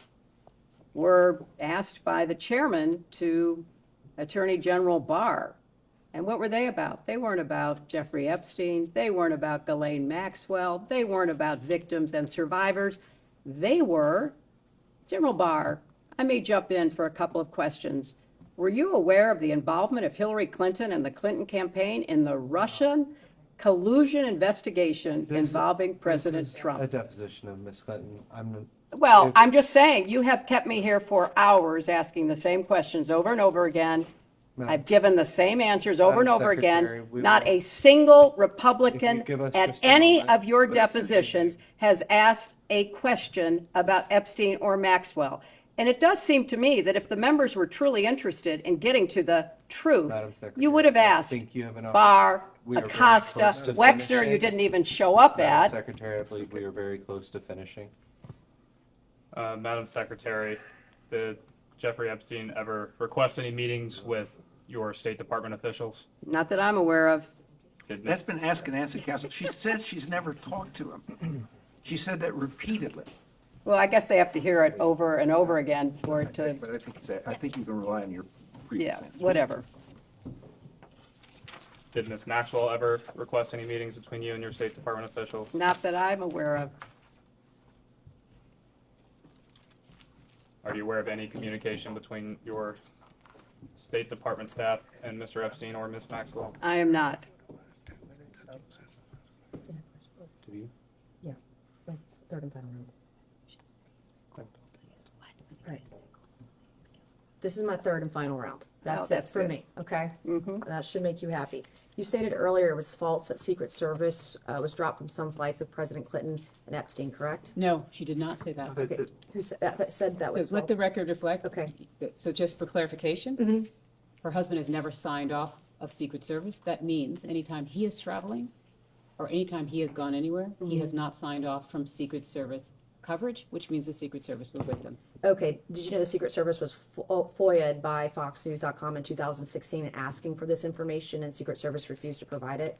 I have a document here, which we can provide Is to the you. question that because they refused to provide it? Information to the press about flight logs, because on a 5-leg trip to Asia in 2016, it says from May 22nd to May 25th, not a single Secret Service agent is listed on the flight logs. And every other flight that he was on, they were listed on the flight logs. I had So this is your printed out. question for the This is an Secret exhibit. Service or is your question for the Secretary? Well, I believe it was stated earlier that it was false. I'm clarifying that No, public what was stated is reports. false. Can we just make sure, can you read back for the record so that you are actually stating the actual Okay, fact. I had stated earlier, this afternoon, while we're burning time, I suppose, with the last final 10 minutes of this, it was about the Secret Service not traveling with Clinton. I asked a question about whether or not they traveled with President Clinton at all times, and when I stated that they did not, I heard false. We can get the transcript tomorrow. But this is a Fox News report that you all now have, where it states that the Secret Service did not fly with President Clinton on all flight legs with him. So I wanted to clarify the record. To be clarify, you're saying that because Fox News reported that the Secret Service are They lying. weren't on the flight logs on a 5-leg trip to Asia in 2002. I Just believe the clarify the representative question, then. asks the secretary, not for your testimony, Ms. I'm not Mills. seeking to testify, I'm seeking to clarify that she is representing what the secretary said, and that she's not representing it accurately. Okay, we can quibble over something else then. Earlier, and I don't know if did this get printed off earlier? This 8-page interview with the victim, 1350144? This article will be majority 18. Okay, so I have exhibit for majority 19. I don't know if this got printed off. This is, will be a document that I would like to enter as exhibit for majority, I guess, what number are we on? 19. It is with victim 3501.144, and the document would be -032. I asked for it to be printed off earlier, but I know that we've had issues with printing. Can we go off the record for just a moment? Yes. Go off the rest. We will go back on the record. All right. All right, so this will be the majority exhibit number 19, and you have not reviewed this document. Have you seen this document before? I've never seen the document before. This is the first time you're ever seeing this document. Earlier today, in my second round, I was asking questions, and I made mention that about Bill Clinton, President Clinton's visits to Epstein Island, and that a possible cover-up about those visits, and I was called a liar, I believe, by somebody on the other side of this table. And so I told you I don't think I did that. Do that you? I would provide this document and go over it with you. This is an interview by the FBI of an Epstein victim. It is 3501.144-032. And on page 8, which I'll give back to you, or I can read it to you. I'll give it this back. If you can read the last sentence. Would you please read? I'm not interested in reading something. I have no idea what it is. Do you want to read it? Go right ahead. Okay, I'll read it. I was called a liar over this. So this particular victim stated on the record in an interview with the FBI, Epstein wanted blank, the name of victim number 1, to say that blank, victim number 2, was a liar and that President Bill Clinton was never on Epstein Island. So I stated earlier for the record that Epstein directed victims to lie about your husband's visits to Epstein Island. I was called a liar. This is the Excuse me, you were document. called, that is not accurate. The record will reflect, and the court reporter can read it back with respect to whether or not President Clinton had ever been on Epstein Island. If somebody had represented that would not be accurate. So I said that was nobody Jeffrey made a Epstein statement about directed you. that Jeffrey Epstein directed this victim to state a lie about Bill Clinton never visiting the island. Now on page 7, for the record, which I know you've never seen, there's a fully redacted paragraph, and that fully redacted paragraph in the unredacted files of the DOJ reveal that President Clinton, it redacts his name, and it also discusses notepads that the victim wrote down in phone calls with Jeffrey Epstein because she was told to lie about another victim and lie about Bill Clinton's visits to Epstein Island. I don't know why this information is redacted. And also the attachments in this file, by the way, there were notes. You cannot see those at the DOJ. They are still redacted, which is the reason we're here today. We want to get to the bottom of this and get the truth. My next question is... Excuse me, was there a question? I'm making a statement. I want to know if she's ever seen this document before. She was aware. I was called a liar earlier. This victim was told by Jeffrey Epstein to lie about Bill Clinton's visits to... She answered that question. Okay. Congressman. I just was answering the question for the attorney. I have majority exhibit number 20 that I would like to enter into the record. And this is page 88 of a federal case between Virginia Giuffre and Ghislaine Maxwell. On page 88... Can you hold 1 second? Oh, that's different. That's going to be 20? Yes, sir. Could you hold for 1 second, please? No, this is something else coming here. That's 20, I think. That's 20, right? He has in his hand 20. You're in your hand is The other redacted page that we handed out was the cover page. a printout we got from the other document to hand to you guys, the Exhibit 19 she was talking about earlier. So we should be looking at Exhibit 8 right now. Is that right? Correct. And not anything related to the other document? For the record, it is labeled Exhibit 20 but the actual exhibit, the actual document states Exhibit 8 on the front. That is That was just a cover page I had Yeah. printed off just because these documents Full are hundreds of clarity. pages. I'm not an attorney. No, forgot it. And just to be clear, it's a single page of some exhibit to a court filing, and That's hundreds of pages long. There are 2 pages. could you please represent for the record what court filing this is and what the title of the document is? This would be the Virginia Giuffre v. Maxwell federal lawsuit. It's case 115 CB 07433-LAP, filed on the 1st of January 2024, and it's page 88 of that documentation. What's the title of the filing? It's the lawsuit. Well, there are many. I don't have the pages in cover lawsuit. Is it page. I don't have the complete? cover Is it page discovery? for- Is it interrogatory? in that document. We don't know what this is? Okay. Can we take a minute to read this, please? Thanks. It's the first shaded paragraph I'm going to ask about.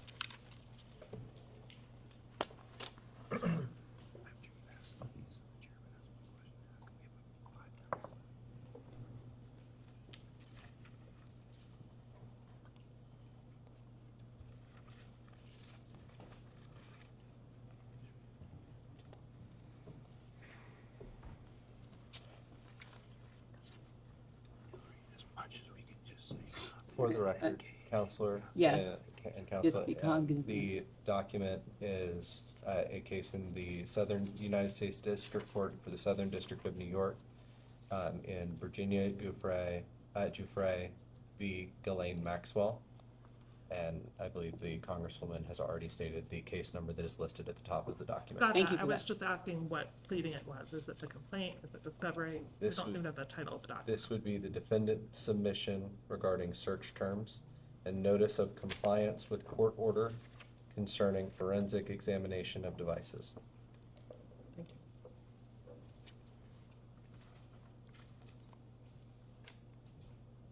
Ready? Who's filed this document? Who is, you know, this Ghislaine is- Maxwell. Maxwell filed the document, and it was was a request- objecting to a search, to a discovery request? I don't understand what. Could you help us by providing some clarification there? That is the clarification that we have, that this is her her submission to the court regarding a forensic analysis. And by Should her, there- you mean Ghislaine Miss Maxwell or? Maxwell's, yeah, Miss Maxwell's. Again, that is here. That is what this document is. Well, it's a single page of that document. Can we go off the record for a moment?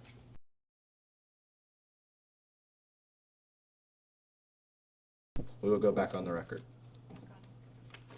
That's my question. Okay, so court filings, in this particular court filing, it lists you among 13 specific witnesses for whom Virginia Giuffre was seeking all communications. There are no allegations against you, but why do you believe you were included on this list with people like Prince Andrew, Alan Dershowitz, Amy Taylor, the Dubins, Jean-Luc Brunel, Bill Clinton, and yourself? Objection. This calls for speculation. It's a partial document. The witness may answer if she can, but it's a list of names in a search term description. I have no idea. Did you know at any point that your communications were sought after in this lawsuit? I know nothing about this. So you were never made aware that your name was mentioned in this lawsuit? This is the first time I'm seeing this. No one's ever spoken to you about your name in a lawsuit? Not that I recall. Do you think In if this someone's... lawsuit? Excuse me. Yes. A lawsuit or this lawsuit? This lawsuit. Okay, sorry. This lawsuit. So do you think your staff would tell you if you were named in a lawsuit? Would they brief you on it if you were being named in a public filing or in a lawsuit? I don't know what this means. I have no idea. Your communications were sought by Virginia Giuffre Roberts Well, in her suit against Ghislaine Maxwell. No lawyers that I'm aware of ever contacted me. No one ever told you? No. You're never made aware of that? Not that I recall. Did you ever vet the wedding guests of your daughter's wedding? Did you know Ghislaine Maxwell was coming? She came as Ted Waite's guest. But you're a former First Lady, former Senator, former Secretary of State. You didn't vet individuals at events for your daughter. This was filed when? So it would have been 2024? Yeah, well, the wedding was 2010. I moved on to another question about the wedding, but I know that the chairman wants to ask some questions, so. He's got a few more, then I'll ask the last question. Secretary Clinton, thank you again for being here today. I have one final question for you, and then I will turn it over to the chairman.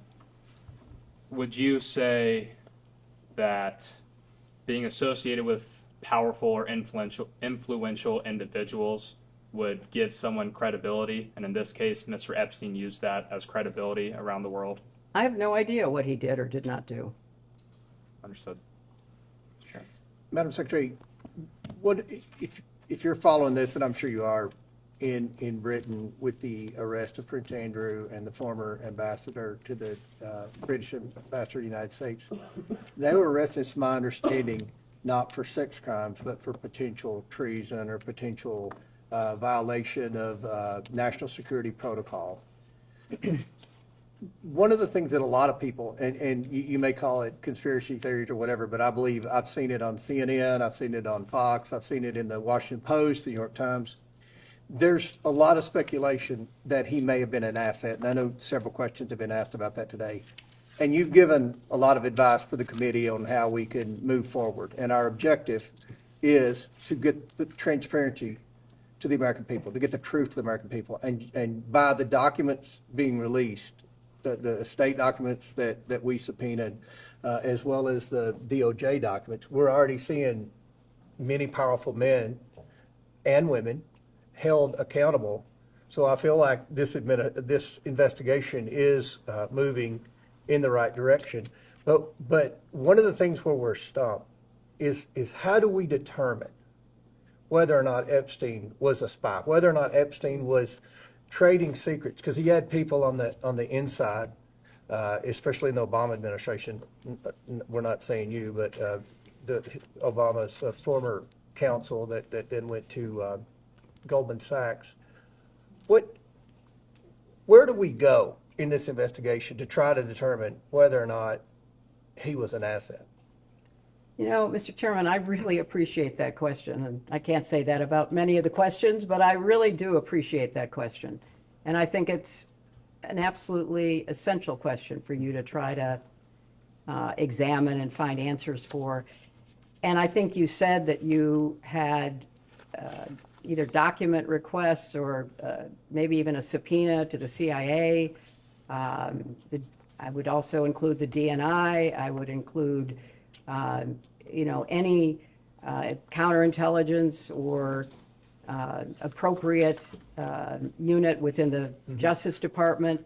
I think you have to cast a wide net. And now that, as you describe, the government in the UK is investigating both Andrew Mountbatten and Peter Mendelsohn, maybe they would cooperate with you in their investigation. And maybe, you could reach out to the intelligence agencies of other countries that you're looking at. Israel has been mentioned. Perhaps that is one to be. I don't think Iran is going to cooperate, but I think, or Russia, but I think you could, certainly go to the UK and go to Israel and see if they would be at all helpful to you. In your experience as Secretary of State, and I know you were First Lady, but you were more active, in my opinion, than most First Ladies in the President Clinton's administration.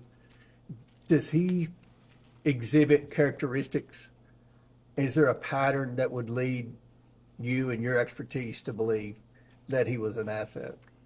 Well, there certainly is in the files, and I do commend you for getting as much released as you can. I hope you can get it all released. Hints of relationships with powerful foreign leaders, pictures, emails, meetings. He was clearly somebody who traded off of information. Exactly. He liked to collect it, and then he liked to use it. I don't know any more details than that. So he is certainly, I said earlier, the intelligence connections, the money connections, the crimes, those seem to me to be the three major elements of your investigation. And obviously, as the last question before my questions, he he wanted to make the appearance, at least, that he had friends in high places. And you've seen the emails that have been released, and I know you've testified today that you've never met Epstein, but he's implied to people that he was very close to the Clintons. He's implied that he was very close with Donald Trump. He's implied that he was close with a lot of people who, even Wexner denied that he was very close. I don't know how many of us believe that, but it's what he said under oath. And it's just amazing to me, and I think most Americans who are following this, how this guy could have Prince Andrew, a frequent visitor, have people from the Saudi royal family, people at the highest levels in several administrations. And that's why we brought you in. We're just trying to get answers. And again, I think that one of the big questions, and it looks like that's the direction Britain's going, is was he a spy? Was he committing treason in any country? So that's why we would welcome any advice if you have any thoughts after this or anything else. Mr. Chairman, I want you to get to the bottom of this to the best of your ability. Mm-hmm. And, I'm more than happy to offer whatever insight I might have, as you say, about the framework of this, and also about any further actions to take on trafficking to strengthen our response. And that's one more question. I think we've got 1 minute left, or 2 minutes left. So you obviously stated in your opening statement that you were involved with human trafficking and trying to prevent that. With what you've seen in the files, what Epstein was doing with those girls, recruiting other girls to come in, does that meet the legal definition of human trafficking, or is it more of prostitution? Because one of the things that we want to do at the end of this investigation, and I think Ms. Mace will play a big role in that, and Ms. Luna and Ms. Simon and all the members in both parties, hopefully, is trying to strengthen the human trafficking laws. And some people have suggested that based on what they've seen, maybe some of that wouldn't have, the government could have prosecuted him on human trafficking because it didn't meet the definition. Do you have anything to add? Well, I don't know all the specifics that you have at your disposal, but I've also read in some of the press that he was importing women from other countries. Mm-hmm. So I do think there's a distinction probably between what happened in the United States, but also what he was doing in other countries. So I think, but really, Mr. Chairman, you have to study this and analyze it and then advise your other colleagues in the Congress, your colleagues in the administration about laws that need to be changed and strengthened and resources that should be directed. Because at the end of the day, girls and women were abused, whether they were abused through solicitation of prostitution and the lies and the promises that were made to these, young women. And that in itself is just despicable. But then a system that, got close to customs agents, got close to local prosecutors. I mean, this man was a master manipulator, a con artist of the nth degree. Mm-hmm. And so anything you can do to try to understand the way he operated and how he really misled and duped so many people into thinking that, he was intelligent and he was, interesting and everything they say about him in their in the emails that have come out. So that would be a great public service to try to really understand this and to break it down into the different categories that you're looking at. Hopefully we can do that in a bipartisan manner, I believe. We'll go off the record. Thank you.